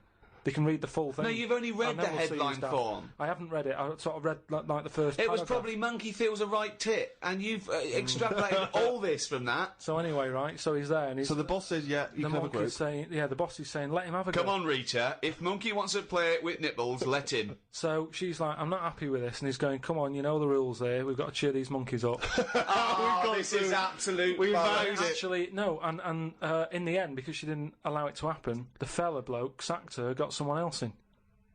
This isn't made up. I will put the link on the website and everyone can have a look at it, but basically... I want to see the advert he put in the Guardian media page. I love that. Woman wanted to let chimp feel tits whenever it wants. Well, it's all up there. You're talking absolute shit again. Well, we'll see. That is no way that happened.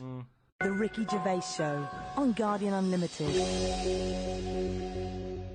Do you know the other week when I came up with, like, a different idea of how we can sort of make the world run and that?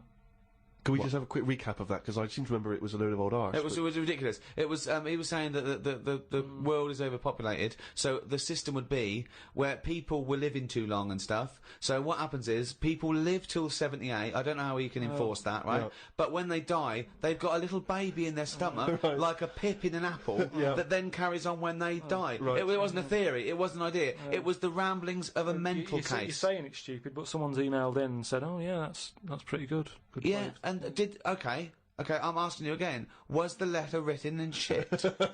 Anyway, listen, right. Did it say the mental home, Mars? I've been thinking about it, right, and if we can't do that, right, if that's a no to that, right. Well, it's not a question of whether we can do it or not. Just saying, if that's a no, right, I've been thinking. It is a no.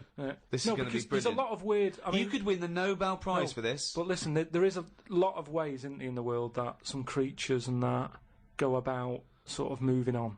If you know what I mean. Evolution, you mean?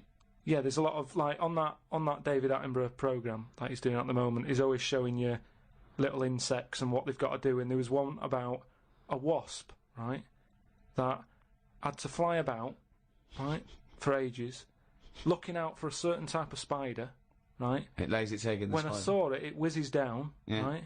It lands on its back, so that he's got to get that right? It lands on it.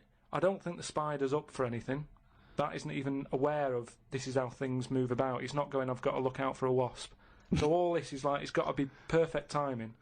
So this wasp dived down, right, sat on the back of this spider, it injects it or something with a maggot or something, right? And then that maggot then lives off the spider for a bit. The spider knows it's got a maggot in it. No, it doesn't. It does. No, it doesn't. And it's making a web for it.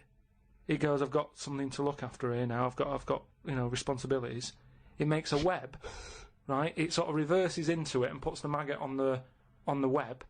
The maggot sort of clings onto the web. Spider's there. Maggot eats the spider, and then it moves on. If I came up with that idea for like a method, you'd say that's never going to happen.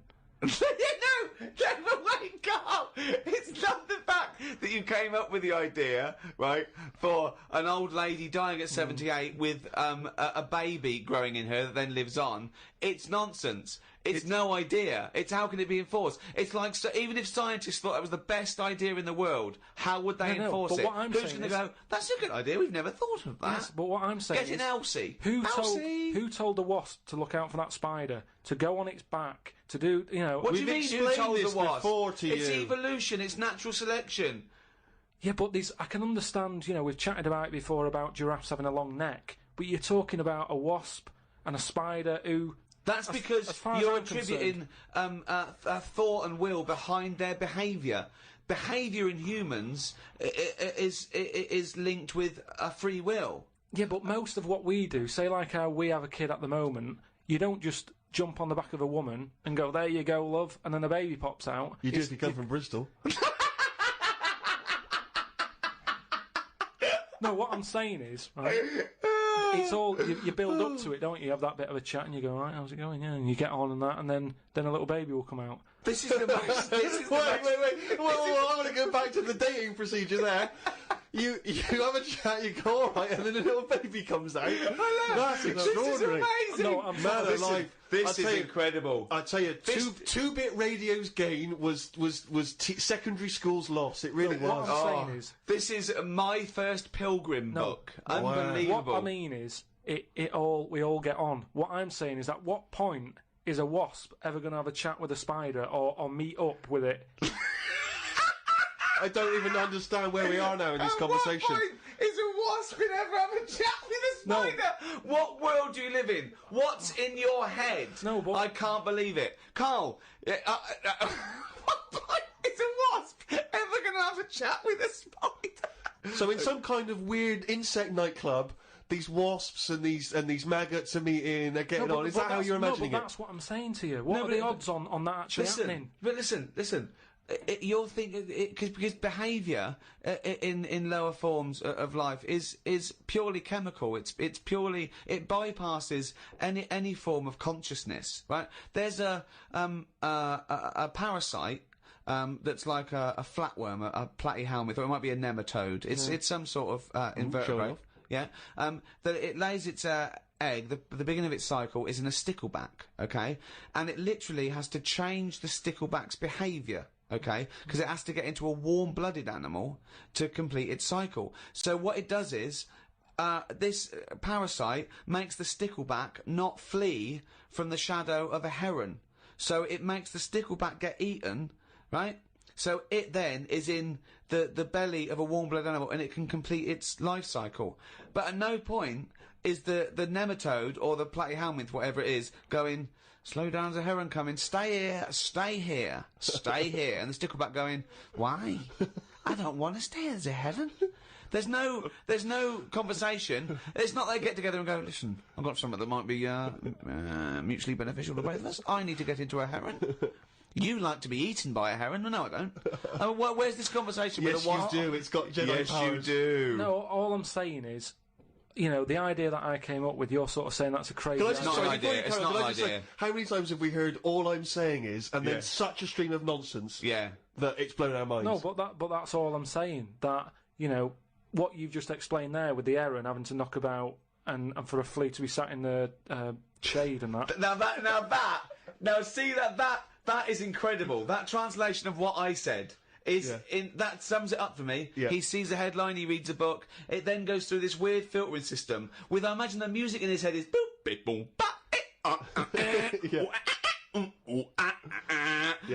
discordant piano. I think the noise in Karl's head is like a fax machine, if you've ever got that at full volume. I think it's like a Czechoslovakian cartoon from 1963. Yeah. You know what I mean? Like, noises like, woks being hit, and, pianos just being hit by elbow. He's the only person you can give him a body of information, and he strips away the facts. But the way he said that, I talked about, clearly talked about some sort of parasite in a stickleback that makes its behaviour change so it doesn't flee the heron's shadow. He said, so there's an heron with a flea who doesn't like the shade. How did it come up? I mean... it doesn't matter, forget that, right? But What's your theory? What I'm saying is I've come up with something else that I want to run by you then. Go on then. So you've sort of boo-booed the idea... Boo-booed. We've boo-booed it, we have boo-booed it. He shows a completely different bear. Yeah. It was originally Poo-Poo the bear, but now it's Boo-Boo the bear. Brilliant. So you've said no to, you know, the old woman having a kid, right, before she dies. What about if we do it the other way, right? Ah, go on. Somehow, I don't know how. A kid has an old lady? That's what it's going to be, isn't it? A child gives birth to an old man. No. Right. What I'm saying is, right... Go on. Work the other way round. Come on then. So if somehow we can inject something in like a body that's just died, right? Listen to this.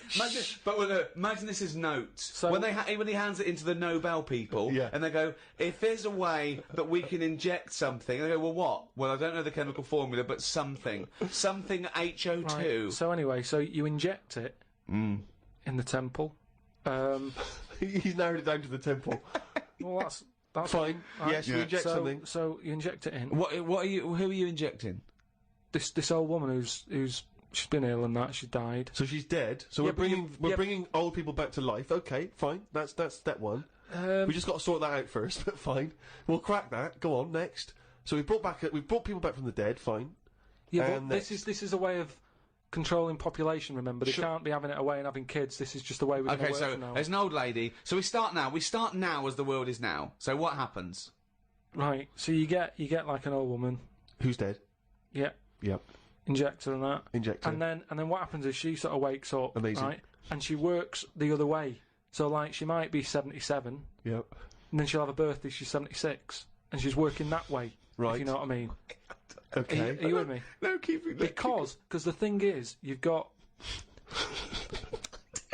I'm really scared. Yeah. I'm really scared. This is the maddest thing you've ever said. Yeah. This is madder than the old lady with the pit like an apple in her belly. It sort of did work. No, it didn't work. It worked in your head. It's like a dream that you wake up and go, oh, I've got a great theory. And This is it. Let me just tell you the ending, because the endings works out a bit better. Go on. What I'm saying is, when you die, at the age of 78, 9 months. What? At the age of 9 months, because that's when you come out. What do you mean when you die at the age of 9 You're months? not scared of dying because you're now a baby, so you don't know what's going on anyway. So there's no fear. So you missed out a bit here. So this woman, literally gets younger and younger? I think when she's in her 20s, she's in her old age, Rick. Yeah, but it doesn't matter because that's the fun part of your life, isn't it?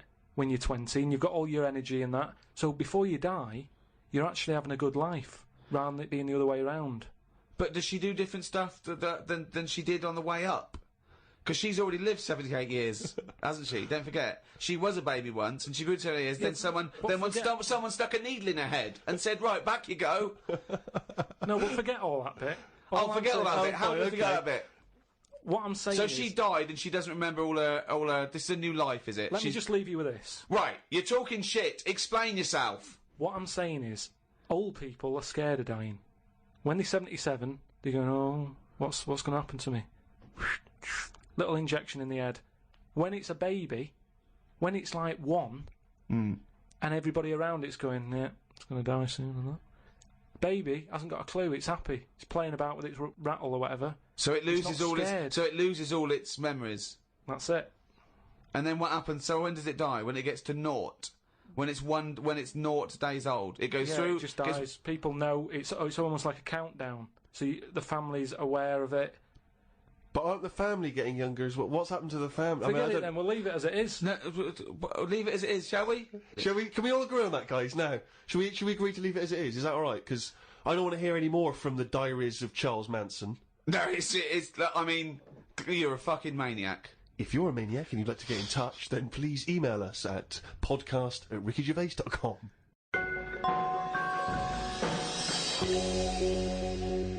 Doing a bit of Christmas shopping, Rick, the other day, and I was travelling around on the tube, the London Underground, the subway system for our American friends, and as you know, but people around the world may not be so familiar. There's a recorded voice that you sometimes get on the tube that says, "Mind the gap." Oh yeah, before you open the door. Yeah. Mind the gap. And the reason is that sometimes in some stations there is a gap between the train and the platform, and obviously, theoretically you could fall down. And it's different sizes, so just that little reminder: mind the gap. You look down. It's safe. Just makes you stop. Seems to make sense. Yeah. Saw a teenager, wearing a T-shirt. Don't know where he bought it. It just said, "Fuck the gap." He was tired of it. Yeah. He didn't want to mind the gap. But what I like is, what's he protesting about? I don't know. What I mean? It's not the police or the man keeping you down. That's just good, sensible health and safety information. That's like saying, fuck looking both ways before I cross the road. Screw penicillin. I know. No, do you know what? I'm going to drink and I am going to use threshing machinery. And I don't give a damn. I love that about teenagers, that kind of, screw you sort of mentality, but not, it's kind of blind, isn't it? It's just anything's a target, anything's valid. When I was a teenager, I think maybe 17, I had a T-shirt. I was rallying against just stuff, really. It was slightly more abstract than the gap. I wasn't specifically against the gap. It just said bullshit. Just in general, bullshit. You were raging against the machine. I was just go. Yeah, people say, "Hey, what are you?" I just open. I go, "Bullshit." All right, just bullshit. But I assume that these forms of protest have never made any dent in anything in the world. Because I remember when there was all these protests against the war, a couple of months back, and there was one guy. So there was a huge march in London, as you know, and did these all around the world, didn't they? But there was hundreds, thousands of people in London. There was one guy, he was riding around on a 3-wheeled bike, wearing a jester's hat, blowing a horn. That was his form of protest against the war. Was it like, what sort of horn was it? It was one of those sort of hunting horns. Well, he was showing him, he was saying, this is what I believe. Yeah. And if that doesn't change people's opinions, I don't know what will. But I like the idea of Bush, just about to invade Iraq, and just the news comes through from his chief of staff. And Bush goes, George. What is it? What? No, listen, no, seriously, we've got some information coming in from London. Go on. I know you're thinking of invading Iraq. Definitely, but, yeah, why? Well, let's just think about it, because there's a guy riding around on a 3-wheeled bike. Oh. He's not got the regular 2, he's gone for 3 wheels. So... Okay, well listen, what's he wearing? I don't want to tell you what he's wearing, he's just... What's he wearing on his head? He's just wearing, he's wearing a jester's hat. Okay, no, well, calm down, it's not that bad. It's not gonna change my opinion about... He's blowing a horn. Okay, get the troops out. Get the troops out now.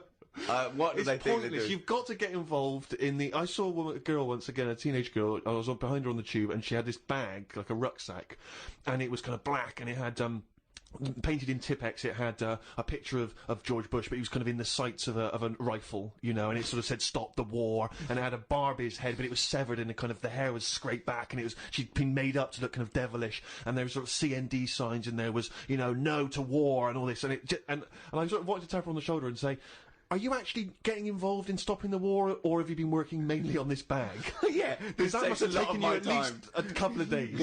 Where you could have been writing emails, you could have been getting a petition going. Oh dear. Karl, have you ever been into that sort of teenage rebellion, teenage protest? What, to sort of stop stuff going on and that? Yeah. Or just making your views heard. I don't really like people knowing what I'm thinking and that. Right. There's no way anyone can know what you're thinking. No, but even is with that why you're doing a radio experimentation, show where you spout off your nonsense ideas every week? No, but what I mean is... a team of surgeons could fiddle around in your head for a couple of days and they still wouldn't know what you were thinking. No, I know what you're thinking. Exactly. You're thinking, could a monkey ever be president? At this moment, aren't you? But I don't like anyone that, like all those badges that you're talking about, like, save the whale and all that. I don't like the idea that when I get on a tube and someone sees that, they sort of know that I want to save the whale. I don't like people knowing, even to the point of... It gives you a disadvantage in life, doesn't it? But just knowing stuff like when you get on a tube and say if you've been shopping, right, and you've had to buy an ironing board, I hate it that people sort of look at what you've got and go, oh, he's doing some ironing.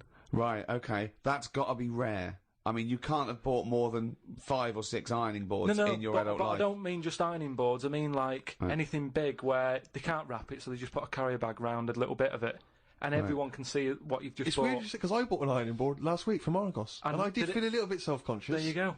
Because I thought people thinking, he's 30, why hasn't he got an ironing board yet? Yeah. No wonder he's a scruffy bastard. I pretend I'm going surfing whenever I buy an ironing board. I just make sure I go in Bermuda shorts and sunglasses, and I just walk down the street and I go, surfing USA, and they think, hey, there's a dude going to the beach. I pop on a bus, go home, do some ironing. Yeah. Wait a minute, what's that on his t-shirt? Bullshit. He's radical. I get still faintly embarrassed buying toilet paper. Yeah. I always have to buy something else to go with it. Yeah. I don't like, because if you just buy that on its own, it's obvious that you're dying for one, and it's like, I haven't got any in. Whereas if you just chuck it in with a pot noodle, it's like, well, he's eating and he's thinking about later. Whatever. But if you buy it on its own, you know that you've got none in the house and you've just rushed across the street to get some. Because especially if you're still in your slippers. Well, that's about it for another podcast. And a new one in a week's time after Christmas. So, Merry Christmas, everyone. Have an absolutely blinding Christmas. Or a lovely whatever festival you celebrate in your part of the world. From Ricky Gervais, Stephen Merchant and Karl Pilkington. If you want to send us anything, as ever, the email address is podcast@rickygervais.com. You can email just your thoughts on the show, if you've got some monkey news for Karl, or anything you think might intrigue Karl, or indeed maybe just some Christmas wishes. Then that's the email address, podcast@rickygervais.com. I would like to wish a particularly Merry Christmas to those guys at Positive Internet for all their genius input and good work hosting this podcast. Goodbye. Merry Christmas. The Ricky Gervais Show on Guardian Unlimited.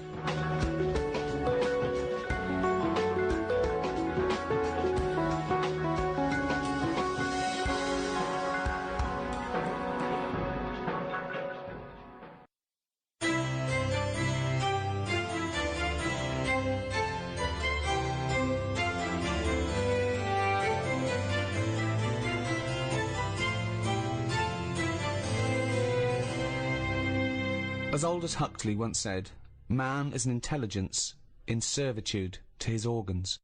Made from the same stuff as algae, the human body has evolved into the most complex organism in the universe. An animal with power of introspection, conceiving complex metaphysical notions of morality, beauty, and love, while at the same time battling time, illness, and even death with even more sophisticated scientific weaponry. While we may still marvel at its complexity, what do we know about the human body? What are its wonders and limitations? And with scientific and medical technology moving ever forward, how will the human body evolve over the centuries to come? To discuss these questions and more, I'm joined by Stephen Merchant, award-winning writer and graduate of the University of Warwick. Hello. And Karl Pilkington, a man without formal academic qualifications or any awards to speak of, but he's good at other things. Cleaning windows, for example, with his fucking tongue, Gump. A bit harsh, isn't it? Alright. All your cells die and are replaced many times over in your life. Except the brain cells, you only lose them. You lose hundreds and millions and trillions, right? And you've still got plenty left, don't worry. Or most people have. So only a small percentage of the cells you're born with remain yours. The brain cells. So, supposing you're 99% different, all the time you're changing, is that the same person? Well, you'd say, yeah, because you've got the important ones, the brain cells, which keeps your memory, your personality, your input, the you. But then, as we've talked before, if you took your brain and put it in someone else, would you be the same person? You know, well, that's then, it. yeah, What defines the person? Yeah, it's the brain, isn't it? It is the brain, but then if you look different, you'd be treated differently and you have a different personality. You could still be the same person, but people change anyway. People's personalities change. And if you're in a car accident and you lose all your memories, you've got the same hardware. People have had complete personality changes. Particularly, I knew someone whose girlfriend was in a terrible accident and she lost a lot of her memory, and so the person she was with, her boyfriend or fiance, she no longer related to them in the same way, and equally he obviously that wasn't the same woman that but was it his fault? Was it his fault? Wasn't his fault. What's that got to do with it? What's that got to do with it? No, was it his fault? Was the accident his Well, what's fault? that got to do with it? Because you would be fed up, wouldn't you? That's a completely different point that he was making. No, it wasn't. He said a woman had an accident. Yeah, but we were talking about, are you the same person? Well, hang on, let's hear what Karl's point is. You said, you know, this woman was in an accident. Yeah. It's terrible, that. It's sad. Yeah. Now, all I'm saying is she went... opinion just popped in there. That's sad. Yeah. She went off him. I'll pass on your condolences. Yeah. She went off the fella. Yeah. All I'm saying is, you're saying, oh, it's because a brain had a knock and went, oh, I'm not into him anymore. But all I'm saying is, if it was his fault who was driving the car and it happened because of him, you would sort of go, yeah, but that's not the point I was making at all. It's not, he wasn't involved, but B, it was because she got a form of amnesia, so she didn't relate to him in the same way, because the life they'd spent together, she no longer had a memory of, and equally, when he was talking to her, she was no longer the person that he'd first met. Do you see what I mean? So that's what my point was. Not because he was in... Yeah, no, I can understand that. That doesn't surprise me that much, I suppose. At the end of the day, it is what you go through, isn't it? Yeah. You can hark back. You can talk about stuff. Arp back. You can arp back. Is that what a good relationship's based on? If there's a lot of young people out there listening, they're wondering what to look for. I think that's the best thing about getting old, isn't it? You can sit down and do nothing but think about a lot. If you're a baby, you've done now, you're lying there, you can't walk. I can't remember being a baby, and I put that down to it being boring. Because you only remember the good things. Remember your birthday. No, it's you remember the good things in life, don't you? I'm quite happy. I can sit down for a good hour or so and just think back and go, oh, that was good. When was the last time you reminisced? Well, my mum and dad have been round, haven't they? So been reminiscing a lot. Yeah. What were you thinking about? We're just chatting about Tic Tacs. One of the great memories, yeah, the happy memories. No, because you see, here's the thing. You're saying how that woman changed when she had her head caved in. He never said that. What did you? Well, the brain accident. Yeah, brain accident, yeah. The Tic Tacs. Now, I used to love them. Yeah. When I was younger. Yeah. My dad got a load of them. What, this year? No, Just recently? years ago. Years ago, Like right, years ago, when I okay. loved them. I said, I love Tic Tacs, me. Yeah. He met one of his mates. You didn't nick him from the sweet shop? No, that's what we he do, knew some mate who could get his hand on a load. Right. And he Thief, must have he was a got thief. he must have got about 30 crates of Tic Tacs. 30 crates of Tic Tacs? Honestly, we'd have about 24 on each crate. We got them, stuck them in a cupboard under the just in the kitchen in the corner. Yeah. Now, I worked my way through about 6 crates. I was quite happy. When? In how long? I don't know, in about 2 weeks, 3 weeks or something. Right. And then after that, I'm getting sick of these. Right. Yeah. You were minty fresh, but you were sick lovely of them. fresh breath. Yeah. Yeah. But I mean, I haven't got that much more to tell you about it. It's just. So this, sorry, whoa. Bear in mind, this was something he was recently reminiscing with his parents about. They were sat round, and we've already learned up to an hour could go by reminiscing. Sat round for an hour, talking about the great I've already Tic run Tac out of saga. responses. I've got nothing to say about No that. opinion. I mean, I was nearly going to say, what do you do with the empty little flicky Tic Tac boxes? Yeah, but then you realise that that's utterly dull and boring. Well, and not I was struggling. I don't know what this anecdote is, other than a bloke. Other than you said your dad, I like Tic Tacs, me. He went, all right, I talked to Albert. Albert, you got Tic Tacs? I've got 30 crates, if that'll do. Yeah, yeah, bring him round. Put him under cupboard. He's got through 12 crates. What's his breath like? Fucking lovely, but he's been sick all over the cunting place. Oh, do you want some more? No, of course we fucking don't. You'll talk about that in a few years' time. Of course we will, for about a fucking hour. No. Then we bring it up on an audio book. But I think that's how we got onto it, because even though I tried to get rid of a load, I used to give them to mates, take them to school, say, have some Tic Tacs. Yeah. You can have them for free. We used a load in the cat litter tray. No, you did. didn't. We did. It was you just didn't. ways of getting rid of them. Jesus Christ. Sort of freshy smell, isn't it? It's the That's same amazing. sort of condensity in that, isn't it? Condensity, it is the same condensity. Yeah, so I got rid of them like that. And then the weird thing was, even though I'd got shut of them all, you'd be backing up and you'd always hear one ting its way up the tube. It's tinging its way up the tube. It's tinging its way up the tube. It's tinging its way up the tube. Ting tong, ping pong. It's tinging its way up the tube. That sounds like something from Willy Wonka.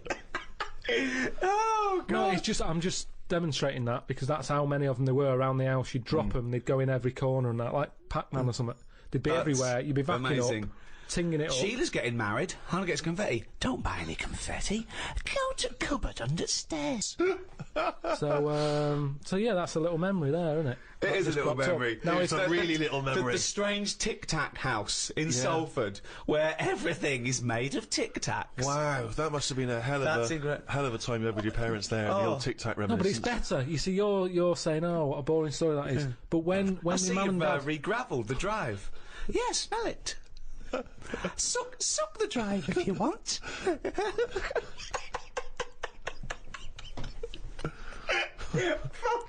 no, but it's different. When my mum and dad are there and they can remember that, and they're going, oh yeah, the Tic Tac incidents and stuff.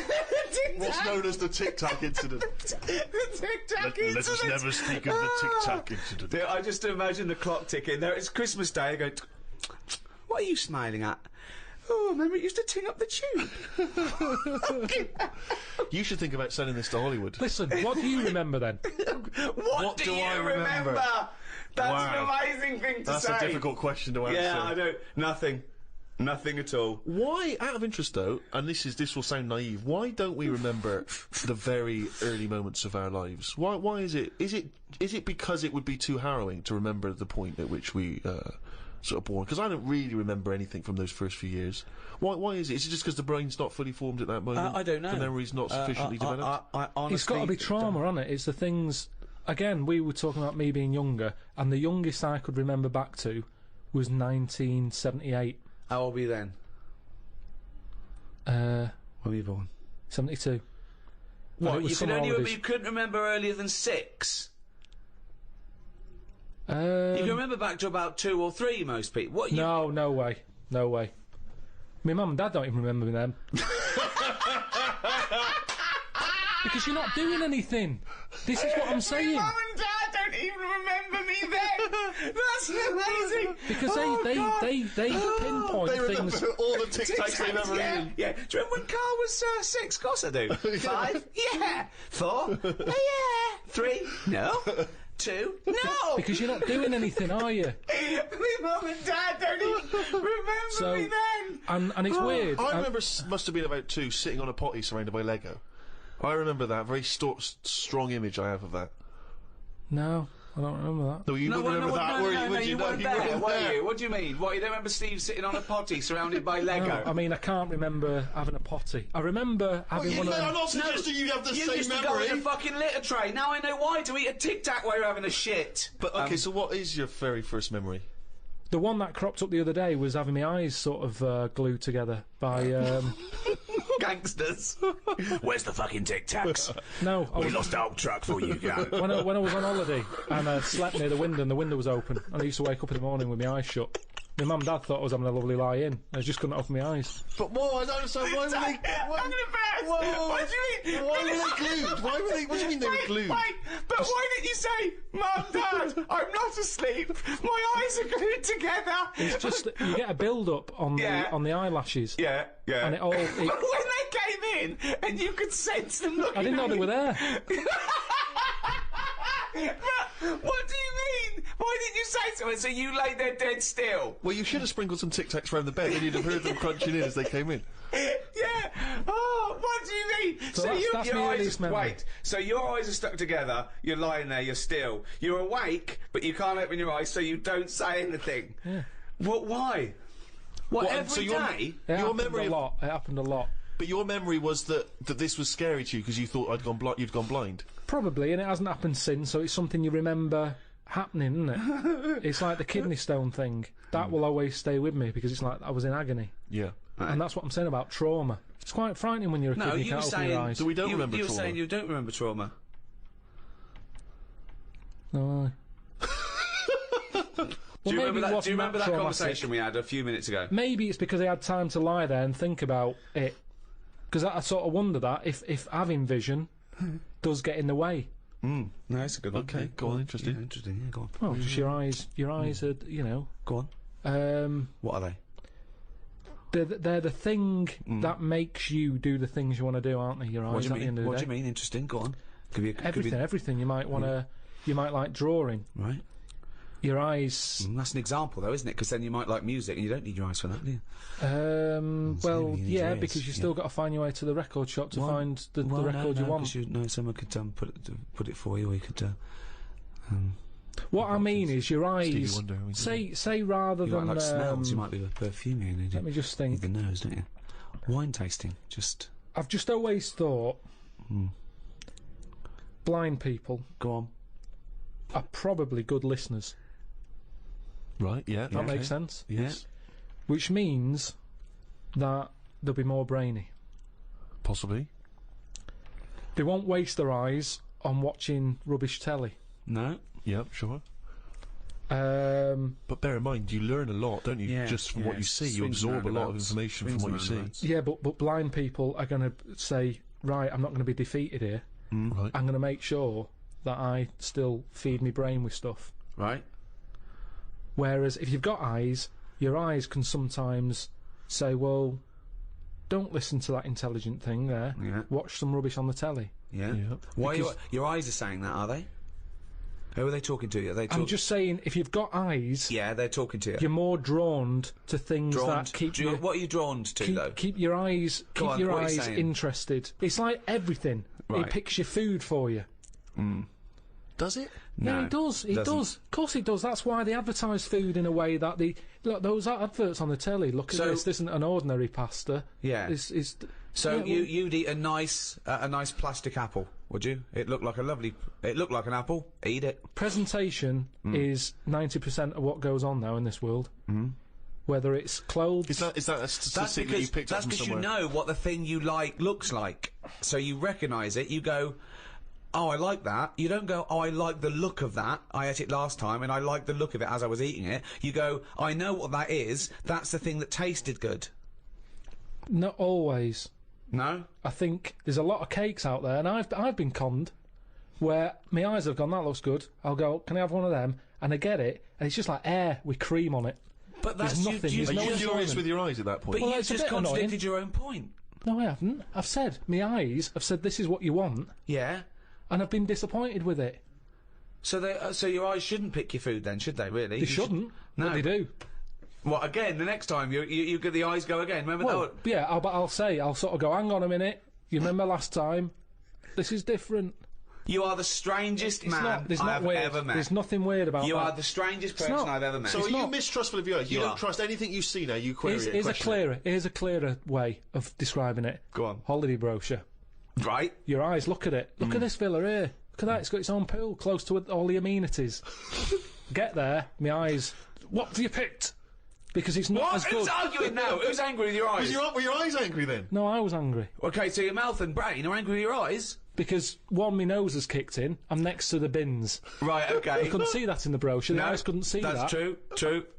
The bottle banks again, they're close by. My ears are going, what's the racket? Yeah. My eyes are going, sorry. What? Your eyes are saying sorry? I'm just saying, you can't trust your eyes. I love this. I'm surprised they felt guilt. I love the fact that his sense of human biology is based on the numbskulls. I don't know why you must pick stuff based on what your eyes thought initially. Well, it depends. But Karl, they're not detached in this separate way. They're not different operatives, all with different agendas. It's all connected. They should be. If I look at a picture in a brochure, a magazine, and I think, oh, that looks nice, my brain instantly says, be careful though, because that's a publicity tool in order to try and sell me this particular deal. Chances are it doesn't look exactly in real life like it does in the brochure. I'm instantly thinking that. I'm not going, hey, I'll book that. And then 2 weeks later I get there, I can't believe I'm fucking disappointed. Ears, what do you make of it? Well, I'm livid because I can hear some fucking racket. All I'm saying is you don't see that many disappointed blind people. You don't see that many disappointed blind people. They're not let down that much. They're not let down. Spurious. You've got no information for that, no evidence for that at all. You just made that up. You don't see many disappointed blind people. I've always been fascinated in biology in general, and I remember when I was about 13 or 14, I got this book, Man's Body, an Owner's Manual. I was fascinated by it. It's like a sort of textbook, is it? About the human body? It's great though, because it's got absolutely everything from, life and death. And then I was worried that you could chart when you die from sort of things like, where you were born, socioeconomic group, have you had fill-ins and all that sort of thing. I'd worry it, and you give yourself point system. But it's a fascinating book. It's got everything. And of course, all the stuff about male sex organs, I can't think of the number of men that went home and got a ruler after reading about averages. Yeah. There's a nice little chapter here. What is the average? You have to push really hard with the ruler until it's sort of like going right into your stomach, and then you can get it up to like 2 or 3 inches. Lovely chapter here on sexuality. I want to read one. This is under the homosexual activities. It goes into what they like. Anal sex. It explains what that is. It's anal sex. This is inserting the penis into the partner's anus. Normally with the aid of an artificial lubricant, so it gives you all the details there. Now, in addition to anal intercourse, many homosexuals have practiced fisting, inserting a hand or fist or other objects into the anus as a form of sexual stimulation. Experience has shown, however, that this practice should be avoided, since it can cause gay bowel syndrome. Now, I'd never heard of that. Wow. Yeah, Gay bowel syndrome. Gay bowel syndrome. Fissures, like lesions and stuff, and other damage to the walls of the rectum. So, you'd go to the doctor and go, oh, I've got a problem. He goes, well, you've got gay bowel syndrome. Are you gay? Yes, I am. Yeah. All right. Well, have you been sticking another man's fist up your anus? Yeah. We like that. Okay. Well, my advice to you is to stop that because it's causing damage. Oh, thank you, doctor. I'm not going to stop it, by the way. I'm not going to stop it. I'm going to carry on doing that, and then just keep coming back here with a sore arse, if that's all right, and you can just fix it, can you? Because in fact, I'm going to go home now and do it, even though you've told me that I probably shouldn't. I'm going to gay bowel syndrome, you say? Karl, what do you think about that? Sticking a fist up your arse? Wasn't meant to be, was it? I mean, it's not. It's going to do damage, isn't it? It's like you've got to know when to stop putting stuff in a carrier bag, and it's the same as that, isn't it? Because it rips. Yeah. Someone told me this recently at a party. fascinating fact. See what you think of it, Karl. He told me that apparently, if you've got time on your hands, you can put your fist inside someone else's arse, and then you can work your hand very slowly up through the person's body. It takes about 2 hours, apparently, and eventually, it's what he told me, you can touch that person's heart. Right. Right, and it's like the most intimate thing you could ever do with someone else. That's bollocks. That's what he said. That's what Well, a how bloke could you said. touch their heart? One, the alimentary canal is about 30 foot long, so you'd have to either have 30. You have to be Mr. Tickle, right? Or you'd have to be rolling up the alimentary canal as you go, like a stocking on a pole, right? And then when you get up there, how can you touch the heart? You'd have to rip through the esophagus, which would kill them. Okay, if the arm going all the way up their alimentary canal the wrong way didn't kill them. But I like the idea of someone saying that to a loved one. All right, love. Love, little surprise for you. The kids are at your mother's. Yeah. I've put the phones off the hook. They're out for 2 hours. They better be out for 4 because I'm going to need to get it back out again. Yeah. Where's the Marge? It's like, imagine the doorbell goes. You got to sign for a package. Who told you that at a party? A psychopath. I don't know. And then he was convinced it was true because he went online to try and even when we were at a party, he found a computer and he started typing in fist, heart stuff. And I said, you better delete that in case the person whose computer finds fist, that. heart. Fist, heart. Also, if the aim is to touch the heart, right, go via the mouth, it's shorter. Let's pop it down the mouth. Yeah. Karl, thoughts? I mean, there's getting to know people. I mean, do you know how people say, oh, you shouldn't use the toilet with the door open and all that because it ruins what, the like, mystique? you knowing too much and everything, but that, for me, where do you go from there? Yeah. But you know me, I mean, I've got nothing against gays and that, but No. they puzzle me to this day. There's still things that happen when I go, what is all that about? Like what? I went to, what's the name? Harley Street. I went for a check-up. And like a medical. Posh, you know Harley Street, it's like it's the top doctors, isn't it? I've never been before. Yeah. All posh buildings and that. Went up to the counter. I said, I see the doctor. They said, name, yeah. Give us 10 minutes, go and wait in the waiting room. Dead posh waiting room. Dead fancy. Big leather furniture and that. Yep. Loads of magazines. I mean, like a newsagent's. Yep. In the middle of the room on a table. Loads of them.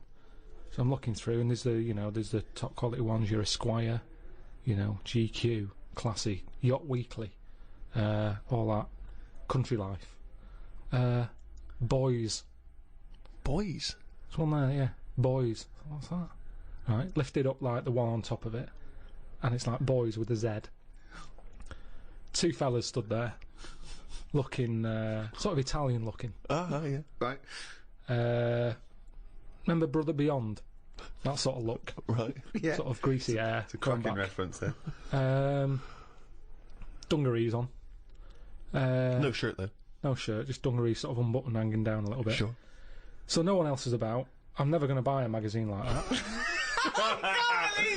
You're going to tell us you looked through a gay magazine? I had a little look just because I thought, like I say, it's one You're chance. always looking to learn, aren't you? You're always looking to learn. Yeah. Always open. There might have been something in there that I go, right, I get it now. I understand why they like doing that or whatever. Yeah. Right.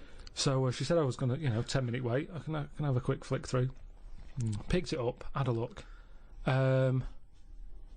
Still none the wiser. Why? Well, what did you see when you opened it up? Just loads of. I mean, like I've said to you before about, I don't know why they like looking at knobs when they've got one of their own.